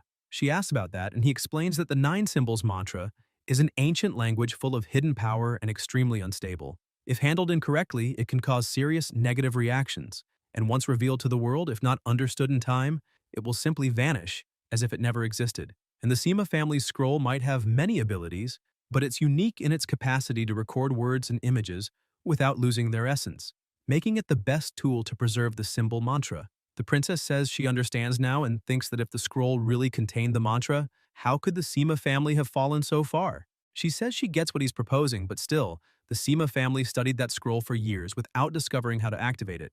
So unless he has a method, nothing will work. Yafan says he does have a plan. Suddenly, a huge explosion happens behind him, and the true lady appears, saying to leave everything to her because she has her own methods. The princess is shocked to see the true lady of the Crimson Palace standing before her. The next morning, at the Hongmeng sect, the protagonist kisses Su Yuan on the forehead. She wakes up and wishes him good morning. He asks if she slept well that night, and completely in love, she says yes. She sits up in bed, saying they're already back at the Celestial Court, and reminds him that he had mentioned cooperating with the Crimson Lady. She asks when Zhuqi will come to see him again. Xiao smiles and says that the lady of the Crimson Palace is no longer at the Celestial Court, then shows her a flaming feather. Su Yuan is shocked, asking if that really is. The protagonist says that the night before, Zhuqi sent someone to deliver that red feather. She also sent a message saying she is now accompanying Yafan to the Upper Qingque realm to search for the remaining 6 symbols of the 9 symbols mantra, and that as soon as there's any progress, she'll send updates through that feather. Su Yuan becomes a bit concerned and says she understands. However, she notes that Yafan is full of tricks and that they must be extremely cautious around him. Xiao keeps smiling and asks her not to worry. Suddenly, shouting erupts inside the palace, asking if the two of them are awake. They get startled, and the protagonist thinks the feeling he has now is exactly the same as last time. So, he decides to place a barrier over the room. He quickly gets dressed, goes outside, and asks Z why she's in such a hurry. Worried and distressed, she screams that something happened to Sumuhan. Xiao also becomes concerned and asks what she means. Immediately, the two head to the room where she is. Sumuhan is bedridden and in very bad condition. Z explains that she and Chu Yuewu found Sumuhan unconscious, collapsed at the entrance of the sect. She emphasizes that they've tried everything, but nothing wakes her. Chu Yuewu asks the protagonist to examine her. As soon as he gets close, he hears only a few groans of pain from her. He begins using his abilities to try to find out what's causing it. After a few seconds of examining, he thinks she fell unconscious after almost suffering an energy deviation during pill refinement. But she's always been careful, so how did this happen? He keeps using his abilities to try to heal her, and suddenly she coughs up some blood and finally wakes up, asking where she is. Chu Yuewu, worried, helps her sit up and asks if she's still feeling unwell. Z celebrates, saying she finally opened her eyes. She asks what everyone is doing there, and wonders if she hadn't just come back from Lingxi Mountain, so why is she lying in that room? Zai, both worried and upset, asks if she realizes that she and Chu Yuewu found her unconscious at the sect's entrance, emphasizing that it was a huge scare. Xiao asks what she was doing at Lingxi Mountain. Z steps in and explains that Lingxi Mountain is a forest outside any sect's jurisdiction. Although the spiritual energy there isn't as dense as in other areas of the Celestial Court, it's still better than many places within the Hongmeng sect, and there are many rare herbs and flowers. That's why Sumuhan has been practicing alchemy there lately. Sumuhan confirms the whole story and explains that earlier today, she went there as usual to study a few points she hadn't understood the day before while reading alchemy books. She emphasizes that at first everything was going very well, until an insect appeared, releasing something strange. She was surprised to see that a small flying insect was interfering with her spiritual power circulation. Suddenly, the cauldron started shaking violently. She panicked and screamed that it couldn't happen, because if it continued like that, not only would all her effort be wasted, but she would also be corroded by the reaction. So there was only one option. She grabbed the cauldron and threw it upward. A huge explosion occurred right in front of her. She says she forcibly destroyed her own alchemy cauldron, ending the process, and afterward, she ran back to the sect. After that, she remembers nothing. Chu Yuewu says that means she narrowly avoided a severe energy deviation. Sumuhan starts feeling extremely guilty and apologizes to her master, saying she was defeated by something so small and thus considers herself useless, dishonoring his teachings. He asks if she's really referring to that insect as something so small and stresses that she was still too careless. He picks up the insect in his hand and asks her to take a look. An insect that looked like an ordinary fly transforms into a worm. She is shocked and asks if that's the same creature that interfered with her alchemy, but she can't understand how its appearance changed so drastically. Xiao explains that it's a blue corrosion goo. Not just any insect, it's a malicious parasite formed through a forbidden technique called spiritual transformation of the demonic pill. Once inside the host body, it silently devours spiritual energy like a hidden plague. The stronger the host, the faster it consumes. And when the host's energy runs out, rendering them useless, it releases a deadly poison and causes the body to explode, leaving not even bones behind. The three are horrified by this information and ask who could be so cruel as to do something like that to a woman. Xiao destroys the parasite and says that, according to his knowledge in the celestial court, there's only one person capable of such a thing. Sometime later, at Lingxi Mountain, a man was sitting on a rock beside a waterfall. Suddenly, an explosion behind him interrupts his meditation. The protagonist appears before him, angry, and says it's impressive he has the audacity to remain there, as if nothing happened, asking if he's tired of living, because touching one of his disciples like that will only bring death. Dan Chinzi says Xiao arrived quite quickly, and if he had known how much Xiao cared about his little disciple, he would have had even more fun with her. He adds that he never imagined that Guy Chu would fall into the hands of a brat like Xiao, especially since his technique, the Solar Dragon Path, required tempering his body with sacred fire every month, preserving his life energy like a celestial treasure, suffering month after month only to die like a stray dog, defeated by Xiao. That's a true joke. The protagonist starts laughing, saying it really is pathetic, and that the top 10 of the celestial ranking should be called the top 10 of the pathetic. Dan Chinzi begins charging energy in his hand and yells, furious, asking how Xiao dares to underestimate him, not even knowing who he's dealing with. He conjures a serpent and launches it in attack. Xiao keeps laughing and makes a move, saying Dan Chinzi will find out for himself whether he's worthy or not. The attacks clash, and an explosion rocks the place, throwing Dan Chinzi off balance. He's stunned and shouts, asking what kind of power that is, since it's more condensed than ordinary fortune energy. Dan Chinzi continues his assault and summons several energy spheres around him, asking Xiao if he really thinks breaking his alchemy technique is enough to win. That's naive. He states that the poisonous pill he forged contains the most lethal toxins in the world, and even the slightest touch will completely dissolve Xiao's soul. He attacks using the technique, 1,000 poisons devour your heart. The attack rushes toward the protagonist. Xiao draws his sword, releases his aura, and asks how someone ranked in the top 10 dares to show off such a worthless trick in front of him. With a single sword swing, he instantly nullifies the entire attack and starts laughing. Dan Chinzi is shocked and can't believe what he's seeing. Xiao begins releasing more of his power and condensing the energy around him, saying that using pills to harm others is nothing but a vile and disgraceful method. And today, Dan will taste true despair. Dan Chinzi starts trembling in fear and yells that sword intent is far too terrifying. He tries to defend himself with his power, but before Xiao's devastating force, it's nothing. Xiao's attack pierces through the defense like paper and slams Dan against a stone wall. The protagonist keeps approaching, saying that this filth used pills for evil, practiced demonic arts, and today will meet his end at Xiao's hands. The protagonist asks if he has any last words. Dan Chinzi starts laughing and asks if he was really defeated, refusing to accept that it ends like this. He bites one of his pills, and an incredible energy surges from his body. He screams that this is the immortal golden body pill, forged from ancient formulas, and not even the heavens dare stand in his way. He clasps his hands, gathers a massive amount of spiritual energy, and a giant cauldron appears above his head. He says Xiao will now die. The cauldron tips and starts pouring a strange aura over the protagonist. Xiao does nothing, just stares, taking the full attack without moving a muscle and is swallowed by the energy inside the cauldron. Dan Qinzi starts laughing, saying that no matter how strong Xiao is, he'll never escape his celestial cauldron, and inside it he'll be annihilated. Suddenly a voice echoes from inside the cauldron saying that the celestial cauldron, just like its master, is nothing but an empty bluff. Dan Qinzi starts panicking, asking what that sound is.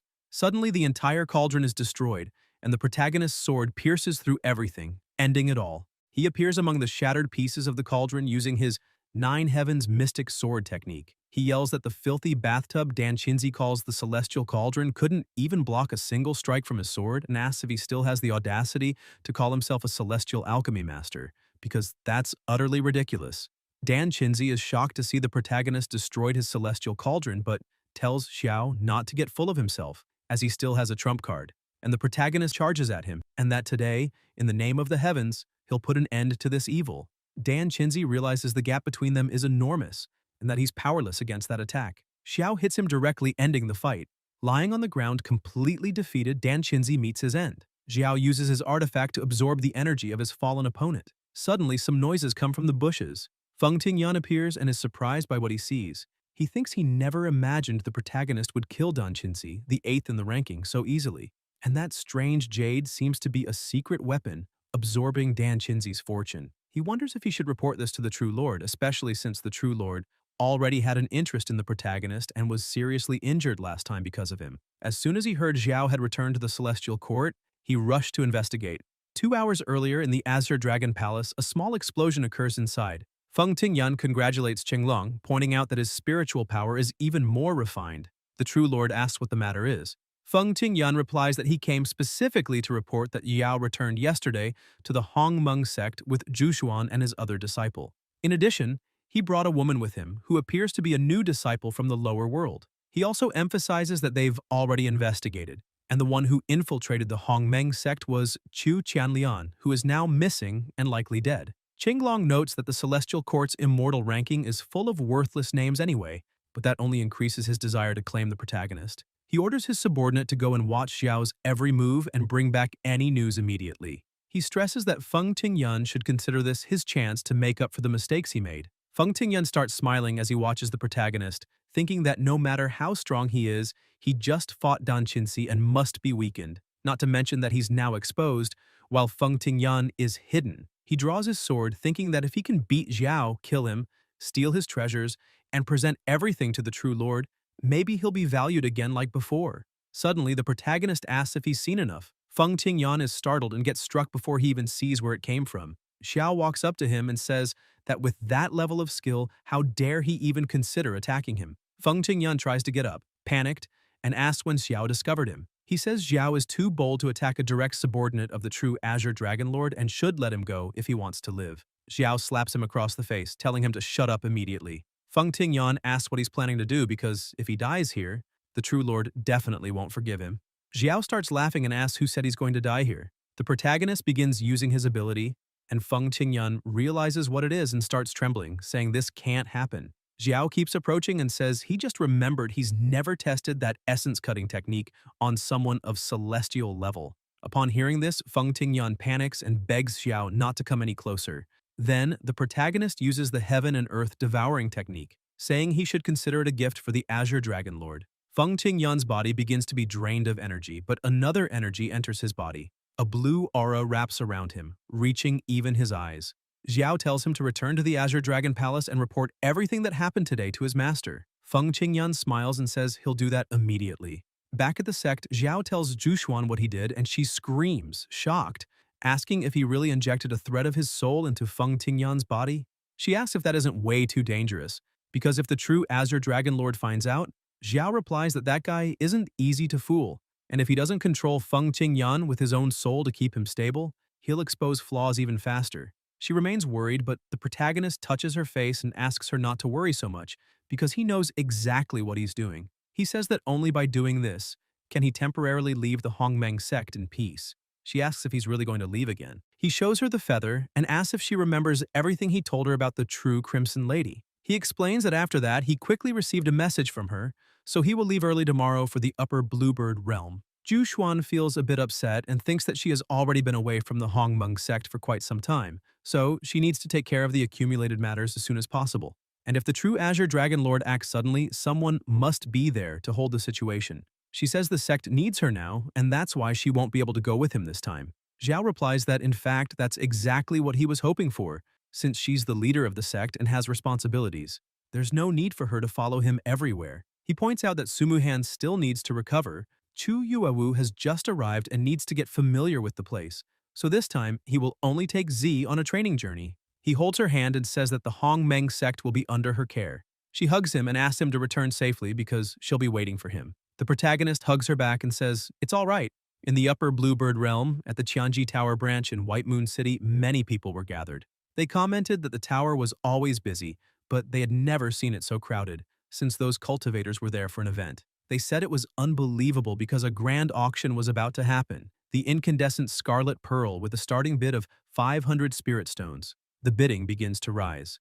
Meanwhile, at a table, Yafan and me were seated. She asks why the true Crimson Lady came to White Moon City, but didn't want to watch the auction with them. Yafan explains that she naturally has other matters to deal with. The princess says she's curious, and asks if he truly isn't afraid of her, because the true Crimson Lady is one of the four greats of the Emperor's celestial court. She thinks that, on top of that, the entire mission is being led by him, which means even the true lady must follow his orders. Yafan thinks that in his past life, even Jukui belonged to him. The princess asks if that means he fears no one. Yafan replies that he fears only one person. He immediately thinks of the protagonist, ruthless, cold, and decisive. Even in the face of death, he remains calm and turns the tide. He sees causes and consequences in record time. His command over people and situations borders on the supernatural. His talent, mind, and cunning surpass any genius Yafan ever met in his entire past life. That's why he sometimes wonders whether he was really the one who reincarnated, or if Xiao also came back from the future. Because the protagonist seems like his destined enemy. Every time they meet, everything goes wrong. He appears and crushes him again and again. Yafan thinks that regardless of all that, it's fine, because once he finally obtains the full version of the 9 symbols mantra, it will be time to settle the score. The princess asks if this person really exists and who it is. However, she thinks that, from the look Yafan had when he said he fears only one person, it seems like he truly fears that someone. Yafan says she's quite clever and warns that the more you know, the sooner you die. So it's better to stay silent. Mai says that if he's not going to tell, then at least explain why they're there, because both he and the true Crimson Lady said there's a treasure capable of completing the Celestial Scroll. Yet he's shown no interest in the map of 10,000 souls, the Dragon God Herb, the exotic Xuanhuang Tower, or even the ascending Scarlet Pearl that was just announced. So what is he really after? Suddenly, the announcers say the most exciting moment of the auction has arrived and ask all the guests to open their eyes wide because the next item is a supreme treasure. Yafan tells the princess, "It's coming." She's surprised.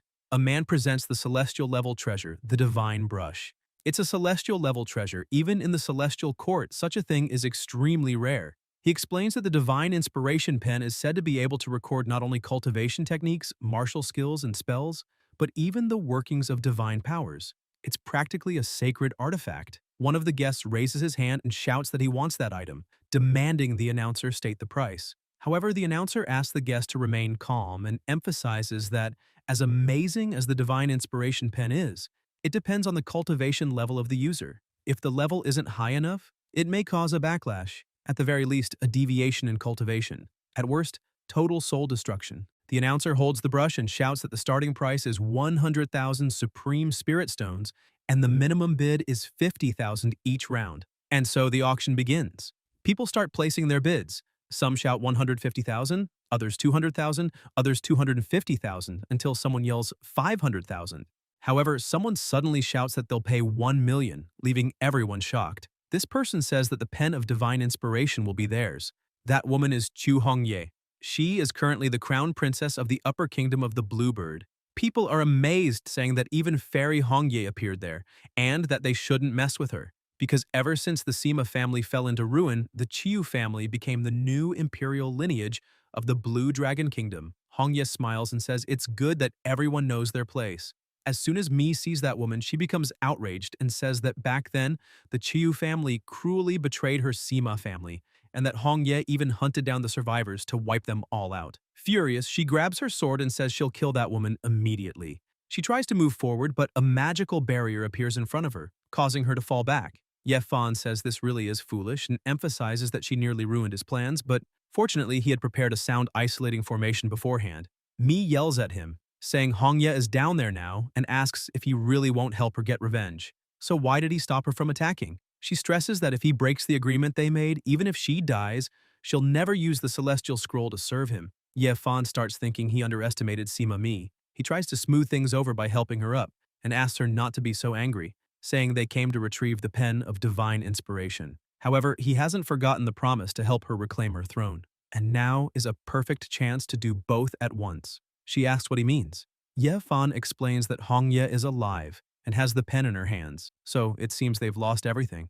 A relic of that level, and the tower didn't conceal the bidders' identities. He notes that it's Hongye who, as always, acts arrogantly, fighting over an item that sparks greed in front of everyone. He says that once she leaves White Moon City, she'll probably lose that pen. Mi asks if he's saying someone's going to try to kill her and steal the treasure. Yefan starts laughing and says that White Moon City is hundreds of thousands of kilometers from the Bluebird Kingdom's capital, and it seems Hongye already knows that in advance. Maybe someone purposely leaked the news. He notes that it's time for them to go, because while the mantis hunts, the sparrow lurks behind, and it looks like they're going to be quite the show. Z appears and says it seems Yefan and the treasure are already gone and asks if they should follow. But when she looks at her master, she sees him enjoying the food. Xiao keeps eating and says those pineapple cakes are great and asks her to pack some to take to Jushuan. Z gets up angrily and asks when he ordered that much food again, and questions how they're going to eat it all because if they don't go now, they'll lose sight of them. The protagonist uses his aura, hands her a piece of food, and tells her she should try one of the cakes first. As soon as she eats it, she feels something strange. Xiao smiles and says that even after all the time she's spent by his side, she still hasn't learned the necessary cunning. He points out that if someone wants to be the sparrow behind the mantis, then well-fed, they can be the hunter who outsmarts both. Outside White Moon City, the current princess and her subordinates are walking through the forest. Inside one of the carriages, a woman tells the princess that she doesn't know who informed her about the auction. The woman notes that they got the artifact easily, but the road ahead might not be so smooth, and points out that it's already getting dark, asking if the princess wants to find shelter and leave at dawn. Hongye asks her servant if she really thinks she doesn't know that.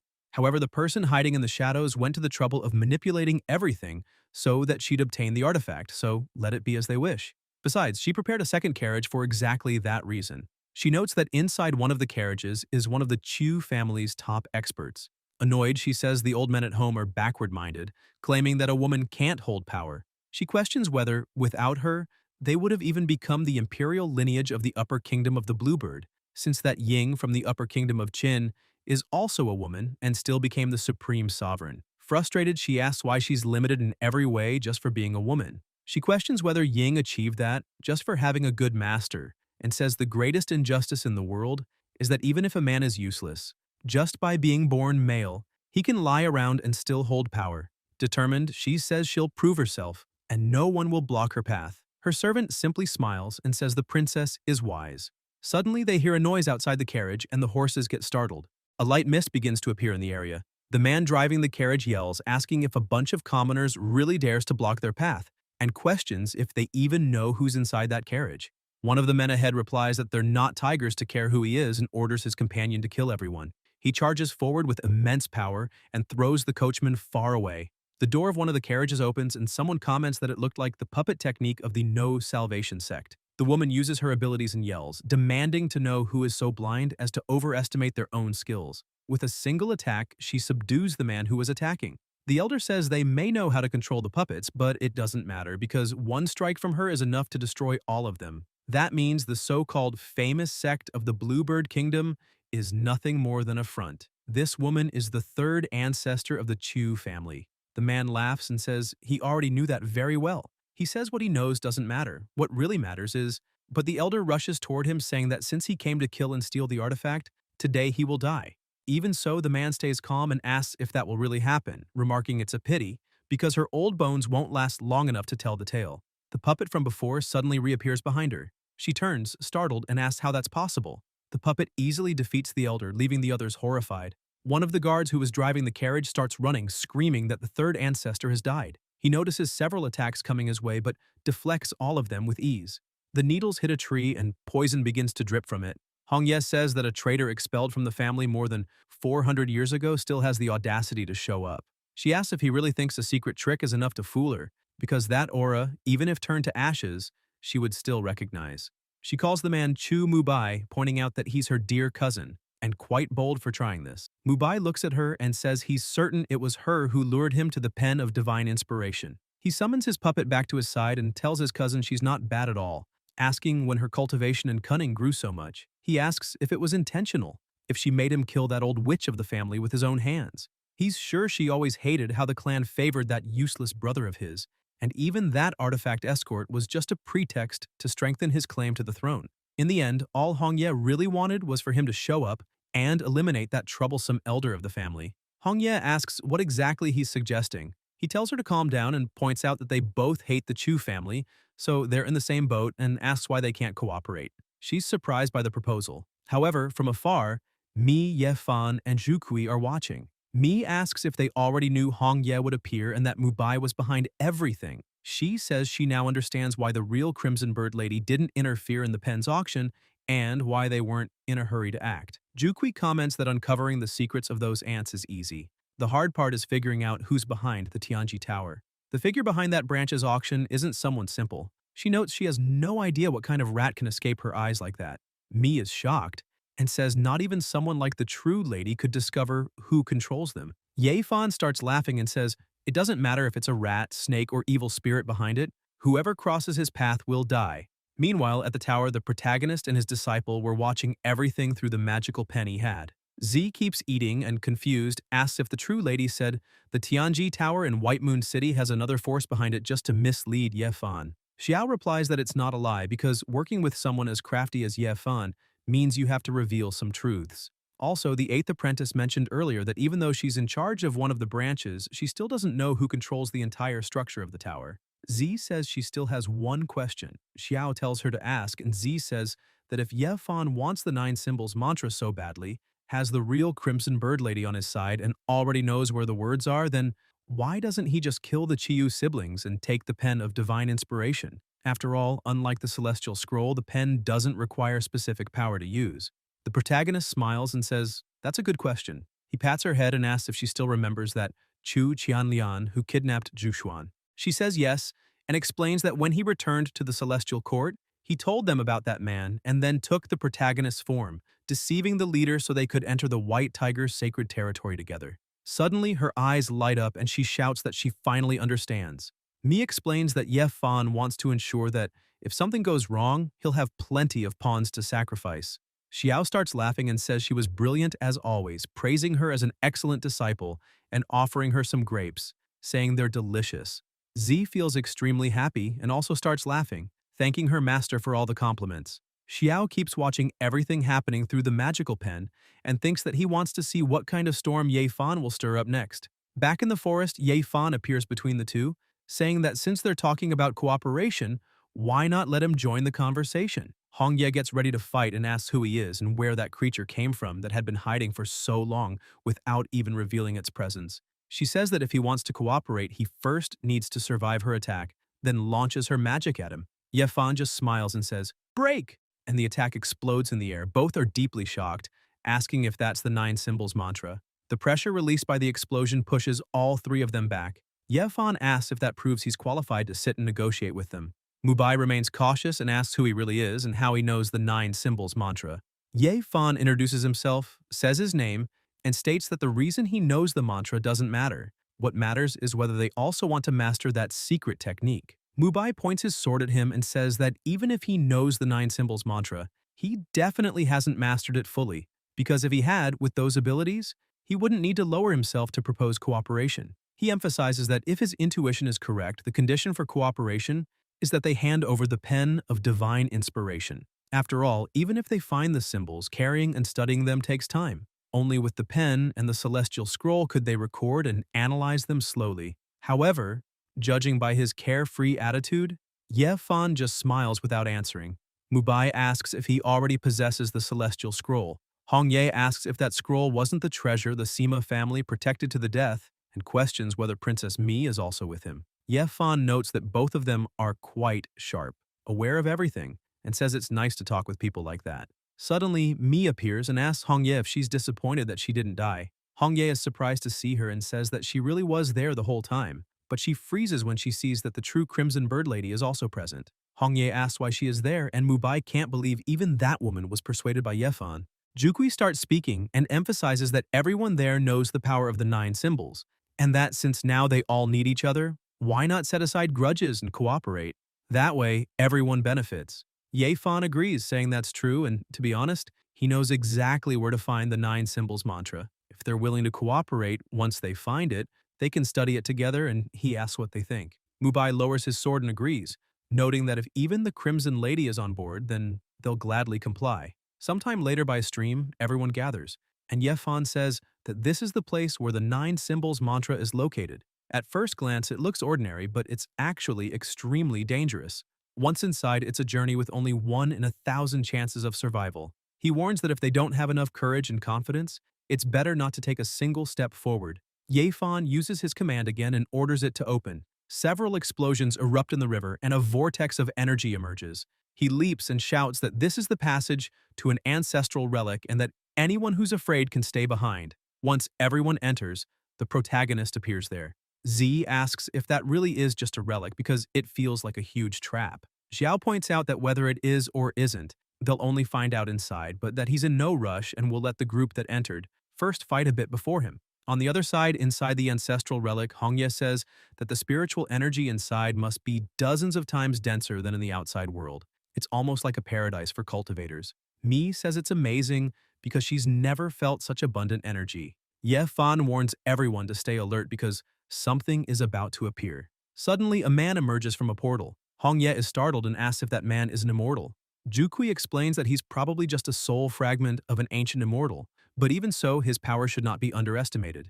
The man introduces himself, saying his name is Qingyan, and that he is a disciple of the immortal emperor from the sacred sanctuary of the Azure Phoenix. He explains that he is there only to oversee their trial, the competition for the 9 symbols mantra. He begins using magic and transports everyone into a palace. They're confused, asking where they are. Qingyan continues channeling his power and says that this place is the Qingyuan Hall. He points out that the inscriptions on the walls are the 9 symbols.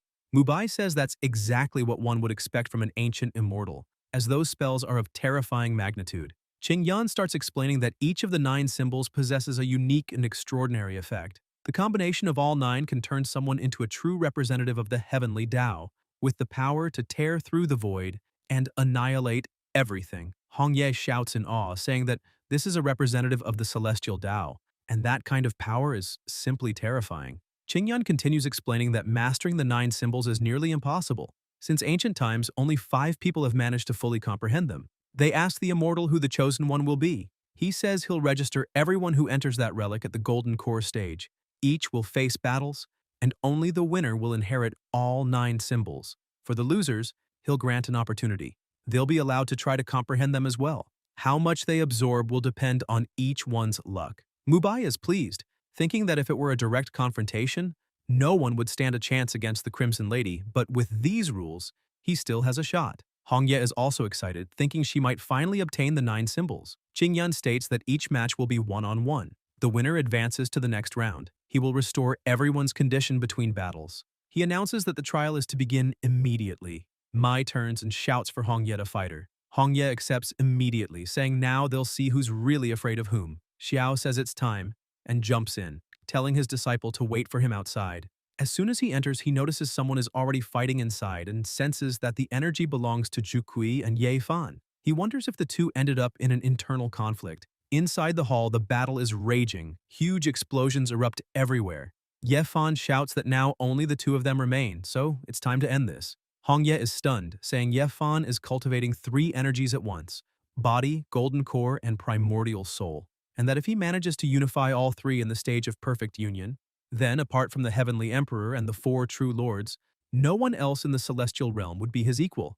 Mubai notes that it seems Yafan hasn't even gone all out yet. Jukui begins unleashing her power and screams that she is the saintess of the Crimson Bird race and will never surrender. Transforming into a phoenix, she gathers all that energy and begins attacking him, declaring that today he'll taste the true crimson heavenly fire. He counters with his palm and says, "Break, invincible sovereign, absolute domain." The palm begins to suppress the power of the true crimson race. She's shocked by this and ends up getting struck by his attack. The two stop fighting and he tells her she's lost. He walks over to Qingyan and says he has achieved final victory, asking if he can now receive the inheritance of the 9 symbols. The immortal says not yet. Yafan becomes irritated and says the trial was personally created by him, asking if he really doesn't intend to keep his word. Qingyan assures that he will, of course, honor the agreement, but there's still one person he hasn't defeated, and that person is on their way. Suddenly, the doors open and the protagonist enters, saying the place seems quite lively. Yafan turns around and wonders why he's there. Qingyan asks who the newly arrived man is.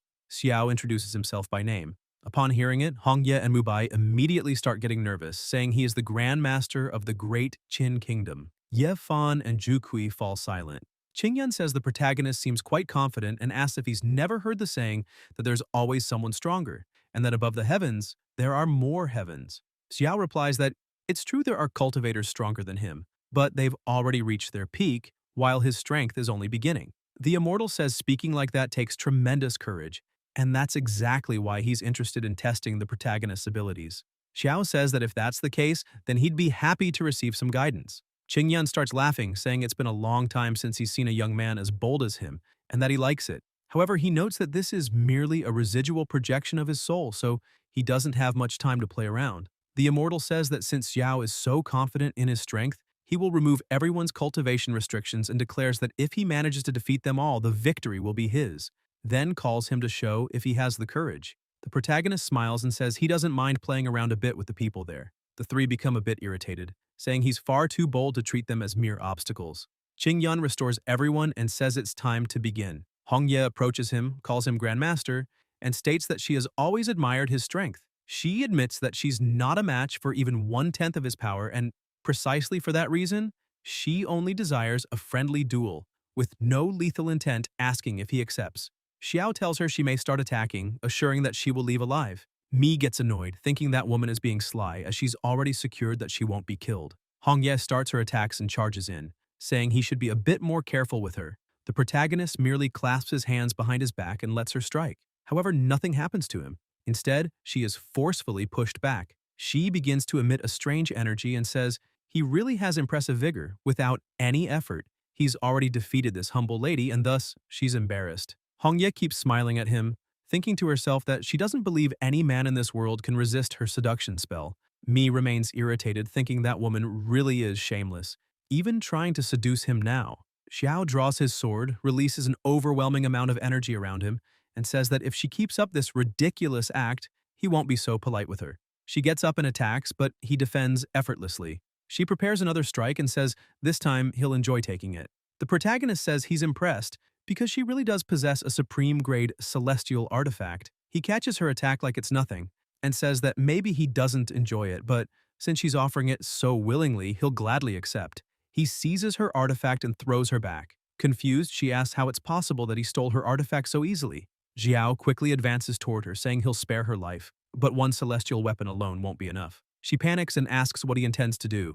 However, he vanishes from in front of her and reappears behind her, giving her a light slap and saying she's too noisy. She falls unconscious, and he takes a ring. He thinks it's very good, because the divine pen was indeed with her. He looks at the others and says Hongye is already defeated, asking if they prefer to continue the sequence one by one or attack all at once. The real Crimson Bird Lady says she won't participate in the next battles. Mi and Mubai prepare to attack. They say the protagonist is too powerful and that's why they must strike together, but both are instantly defeated. Yafan suddenly attacks them and says he wants a one-on-one battle because he'll show them what sky beyond sky truly means. Xiao starts laughing excitedly and holds his sword. Yafan uses his command again and shouts, "Break!" The attack flies toward the protagonist, but he dodges it. Xiao says Yafan's speed is indeed impressive, but now he needs to take a hit. He uses the Nine Heavens mystic sword technique. Yafan uses his words to shield himself and tells the protagonist there's no point trying because with the 9 symbols mantra's defense, his attack won't work. However, Xiao begins to release even more power, and his energy grows dense to an extraordinary level. That is the supreme bloodline of the dragon god. He uses the Nirvana 9 tribulations technique. Just the pressure of his energy makes Yafan start to tremble. He attacks and breaks the defense with ease, throwing his opponent backward. Yafan is stunned, thinking not even the 9 symbols could block his attack, and that shouldn't be possible. Xiao continues attacking and asks if that's all his opponent can do. He fires countless swords at once, saying, Yafan is too weak. Yafan feels cornered and starts dodging all the attacks. He creates some distance and says the protagonist is too arrogant, asking if he really thinks Yafan avoided fighting all those times because he couldn't match him, emphasizing that he was just sparing his life. Xiao starts laughing and says he already knew, pointing out that Yafan is preparing the Great Blood Cloud formation. Yafan becomes completely alarmed and asks if he knew all along why he allowed time for him to prepare it. The protagonist becomes serious and asks if he truly believes a mere celestial blood cloud formation can stop him. Yafan continues his formation, irritated, asking Xiao if he really thinks he can look down on everyone just because he has a bit more skill, and emphasizes that this celestial formation is so powerful that not even the emperor of the celestial court at his peak would dare to underestimate it, and for that, he will regret it. Yafan activates the formation and commands it to protect him. The protagonist also begins to act, summoning his Thousand Arms Destroyer sword. Yafan asks if he truly thinks it's that easy to break the formation he built and activates his defense. The attacks begin striking both him and the formation, and Qingyun, who was watching everything, thinks that the fight is already over. A few seconds later, as the mist starts to clear, a bit of blood appears on the ground. Xiao is standing with his sword pointed at Yafan, who's on his knees. The protagonist says that he lost, but Yafan starts smiling and asks who said that. He points to Zhukui and commands her to kill the protagonist for him. She gets angry and asks who he thinks he is to give her orders. Yafan is left confused. The protagonist starts laughing and says it really looks like he used a dark spell to control the mind of the true lady, but it's a pity he had already warned her in advance. So she activated the Divine Protection Chain. The Divine Protection Chain is capable of restraining even a full strike from a member of the divine race. Yafan's cheap tricks are nothing against it. Xiao says that this is definitely the end. Yafan starts to feel outraged, wondering why this is happening to him. He lived 2 lives, and even so, he's dying at the hands of a mere mortal who didn't even have a name in his past life. So why is this happening? Xiao moves in to deliver the final blow, but a force stops his attack, leaving him surprised. Both look around, trying to understand where it came from. Xiao turns and asks the immortal why he did that, but Qingyun replies that he doesn't need to explain anything to anyone. The protagonist says that if that's the case, then he'd like to learn a bit more from an immortal's existence, and begins attacking Qingyun, who defends easily using the words. Xiao watches and thinks that apparently it's true. That guy also masters the 9 symbols mantra. The immortal uses the word shatter and strikes at the protagonist. Xiao tries to defend himself. Qingyun sees an opening and quickly uses his skill, thinking that even if he can only delay the protagonist for a moment, that will be enough. He hits Yafan with his ability, who is left dazed, not understanding what's happening. They shift into the consciousness space, and Yafan asks the Immortal Lord what this means. Qingyun asks him not to call him Lord Immortal in front of His Majesty, as he's not worthy of such a title. Qingyun bows respectfully and greets the Immortal Emperor Qingque. Hearing that name, Yafan is confused. Qingyun confirms and says that His Majesty is the reincarnation of the Immortal Emperor Qingque, one of the most powerful beings of the ancient era, who fell in battle against the heavens themselves because of the 9 symbols mantra. His soul survived through the power of the mantra and sent a fragment of itself beyond the world, escaping heaven's pursuit and being reborn with a new chance. Qingyun emphasizes that, in fact, there's no need to teach Yafan the 9 symbols mantra because the mantra is already sealed within his own body. He just needs to unseal it, and his soul will resonate with it. However, mastering it completely will take time. Qingyun tells him not to worry, as the seal is undone. All the techniques he mastered in his past life, including the legendary celestial mist power, will gradually return. Qingyun uses the word unlock, and energy begins to flow inside Yafan's body. Qingyun smiles, thinking it worked. The image of Qingque appears behind Yafan. Back in the real world, the pressure and aura begin to push the others back. Zhukui thinks that this is the power of a true emperor. Xiao, still on guard, says he'd like to see what the two were plotting and calls his sword to him. But Yafan attacks and strikes the protagonist's sword, interrupting him. He points his hand at Xiao and says he must surrender or die. However, the protagonist stands firm and says Yafan is nothing to make him kneel. Xiao remains confident, channels power into his sword, and begins his attack, saying that if Yafan dares to stop him from advancing, then he will be destroyed. Yafan starts laughing and says there's no point in continuing the fight. Xiao is nothing more than an ant to him. Yafan manages to block the attack and uses an illusion, appearing beside the protagonist and landing a direct blow. Xiao is confused and asks if that was a clone, and whether Yafan is using the 9 symbols mantra because what's happening doesn't make any sense.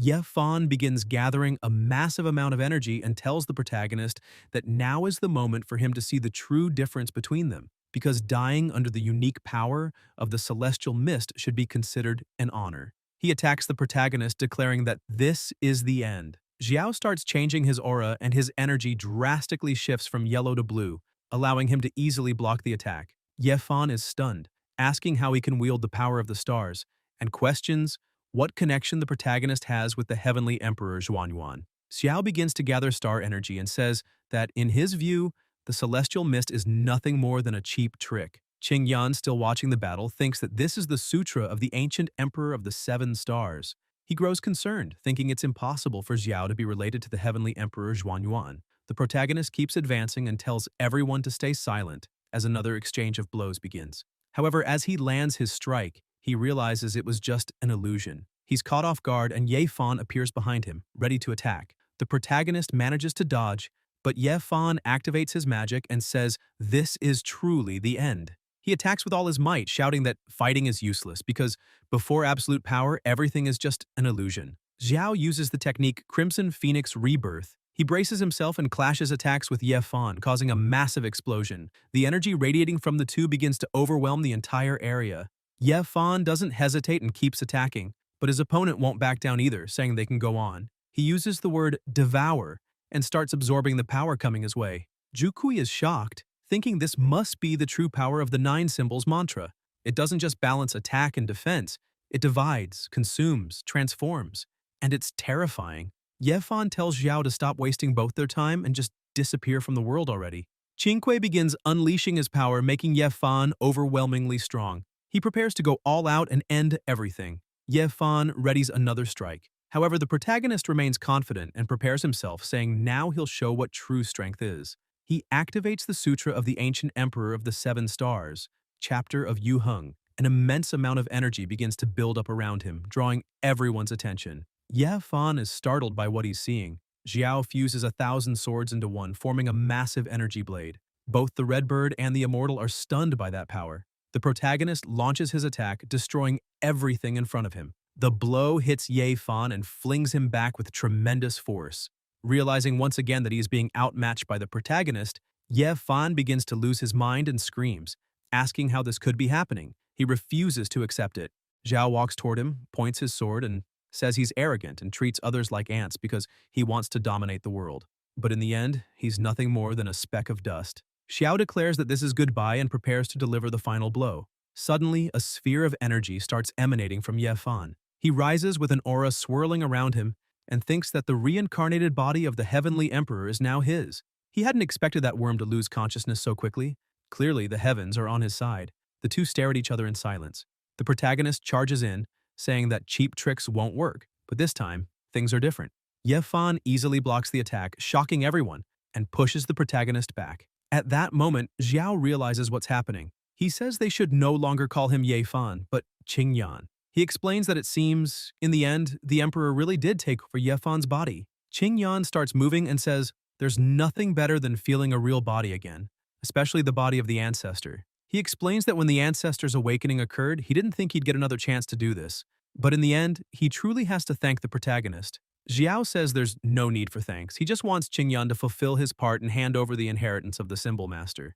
Qingyan questions what promise he's talking about, claiming he doesn't remember making any such deal. Inside this place, he's the one who gives the orders. He asks what the protagonist will do if he refuses. Xiao pulls out an artifact and says that depends on whether Qingyan can handle the consequences. Qingyan is shocked and asks when he took the celestial command. The protagonist says it was when Qingyan entered Yafan's Sea of Consciousness.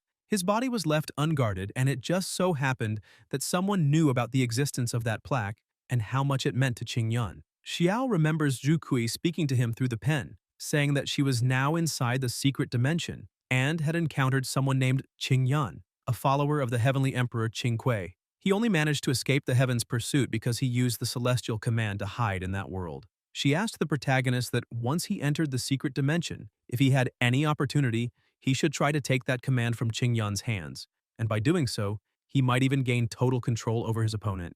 Qingyan is still confused by the whole situation, since at that time, the protagonist was already trapped in that cage. Miss Red Light approaches, saying she was the one who did it.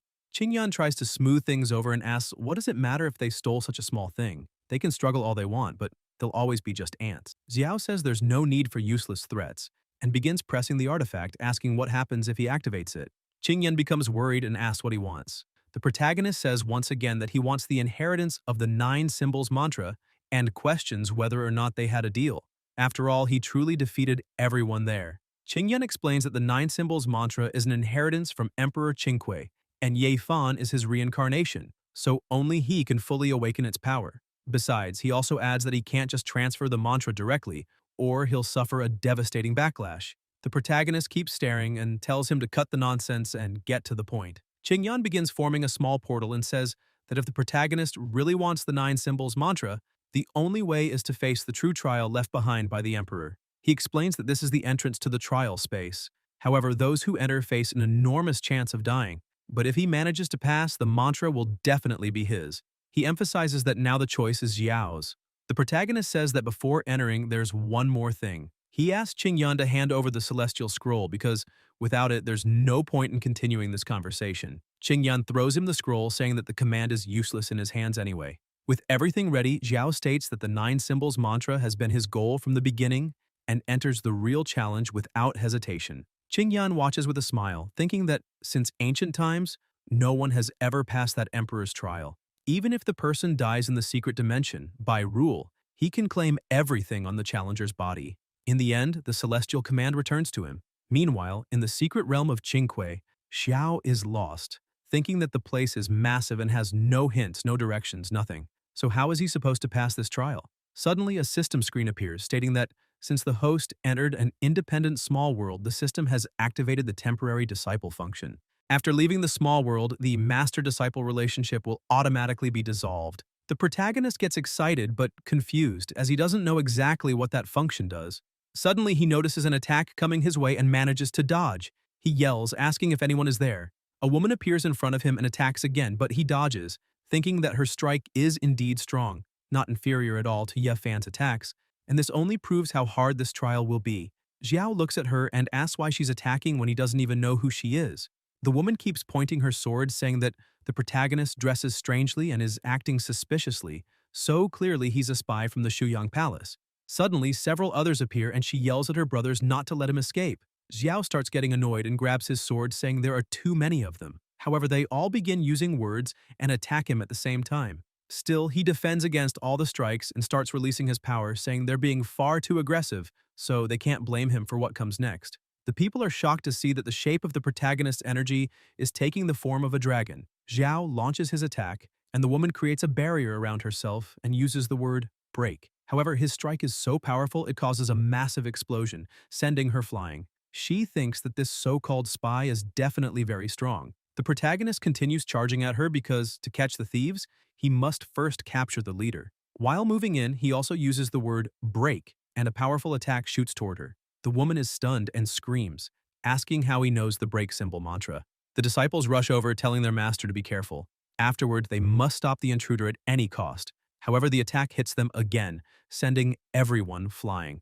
Only the sect master remains standing. Xiao looks at her and points out that it seems they haven't properly learned the break mantra, and says that if she becomes his disciple, he'll teach it the right way. The woman remains extremely hostile and says she doesn't know how he managed to steal her sect's supreme technique. But anyone who steals techniques must die. She prepares for battle once more, activating her formation. The protagonist gets annoyed with the situation and shouts that he's going to end it quickly, summoning countless swords around him. She begins using an artifact and thinks she never imagined the final Dawn talisman left behind by the ancestor would be used on a complete stranger. Thanks to the talisman, she's able to block Xiao's attack, and her disciples begin summoning other swords, shouting Dawn. The swords gather above the master, and with that, she begins her assault with the Dawn sword formation. The protagonist creates a barrier around himself using the 5 elements yin-yang body technique, but the attack is stronger than expected, and his barrier starts to break until it shatters completely, pushing him back. The sect master starts gathering a massive amount of energy, summoning all the swords again. She yells that this is the Dawn sword. Second form, Daybreak. A giant sword charges towards Xiao. He responds with his 10,000 swords return as one technique, forming another barrier around himself, but the barrier isn't strong enough to block it entirely, so he defends with his own sword. The attack is so powerful, the ground around him cracks and he's pushed back. The Sect Master prepares once more, saying this is the final form of the Dawn Sword, Sunrise. She charges, shouting that this time, he'll die. But the protagonist simply smiles at her. He asks if she really thinks that he, the great Xiao, is someone that easy to deal with. Releasing even more power, he clashes their attacks and completely nullifies hers. She steps back and says that each of the Great Nine Sects masters a unique technique, but the one he just used clearly doesn't belong to any of them. Confused, she keeps shouting, asking who he really is. The protagonist thinks that maybe the unique techniques of the Nine Sects are actually the Nine Symbols mantra. He keeps analyzing and realizes that, with the support of the sword formation, her attack power is close to his. If he keeps facing her head-on, it'll be hard to win quickly. Maybe it's best to avoid direct confrontation for now. While he's thinking, the woman charges again, saying that if he won't talk, then she'll beat it out of him. But in the blink of an eye, he simply raises his hand and touches her sword. She realizes the force left in the sword is overwhelming, and the explosion hits her, throwing her far back. Xiao is surprised to see her cough up blood, which means the fight is over. He smiles, saying now he understands. He was so focused on exchanging blows that he didn't notice her weakness. Apparently, she only learned the break symbol of the Nine Symbols mantra. She has offense, but little defense. He attacks again, saying he'd like to see how she plans to block this one. The Sect Master tries to defend, but the attack is too fierce, and realizing she might die, she panics. The protagonist yells that everything stops now, and with the attack inches from her face, he asks if they can talk without fighting. The Sect Master screams that she lost the match and deserves death, but begs him to spare her sect members. Xiao tells her to calm down and assures her that no one is going to die. He introduces himself, says his name, and explains that he's not a spy from the Shu Yuan palace. He's just a foreigner. A foreigner? She asks if he really came to challenge the trial because her ancestor had said that one day, an outsider would appear to challenge them all and try to claim the techniques of the 9 great sects, and whoever defeats the outsider would bring the sect to the top and receive a celestial opportunity. Xiao starts smiling and thinks that the test is clearly to obtain the techniques from the 9 sects, and he's finally found the right path. The woman goes on, saying that unfortunately, with the current state of the Dawn Sword sect, they have no chance against him. The protagonist tells her that to elevate her sect to the top, it's not necessary to defeat him. He asks for her name and emphasizes again that if she becomes his disciple, he'll lead her to the top. She introduces herself as Hong Yu and asks if he's really serious. Xiao extends his hand and says yes, and more than that, he can teach her the techniques of the other 8 sects as well. He explains that becoming his disciple will bring her nothing but advantages. After hearing everything, she's shocked and immediately kneels before him, shouting and calling him master, begging him to accept her disciple's bow. As soon as she did that, the system appeared to him again, saying, Name, Hong Yu. Status, temporary disciple of the secret realm. Comprehension 60. Spiritual root, 500.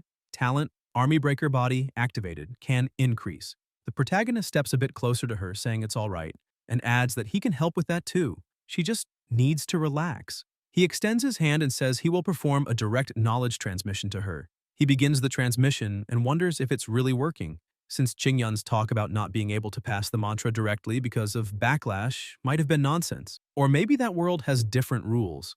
Upon receiving the knowledge, his new disciple becomes happy and says that the parts she didn't understand about the break technique now make total sense, and she thanks her master for everything. The system appears again, saying that disciple Hong Yu has learned the break symbol of the 9 symbols mantra with the host's help. Double reward, the host has learned the enhanced version, or super 9 symbols mantra, break symbol. He thinks to himself that his disciple really doesn't need to thank him, since he gained much more from it.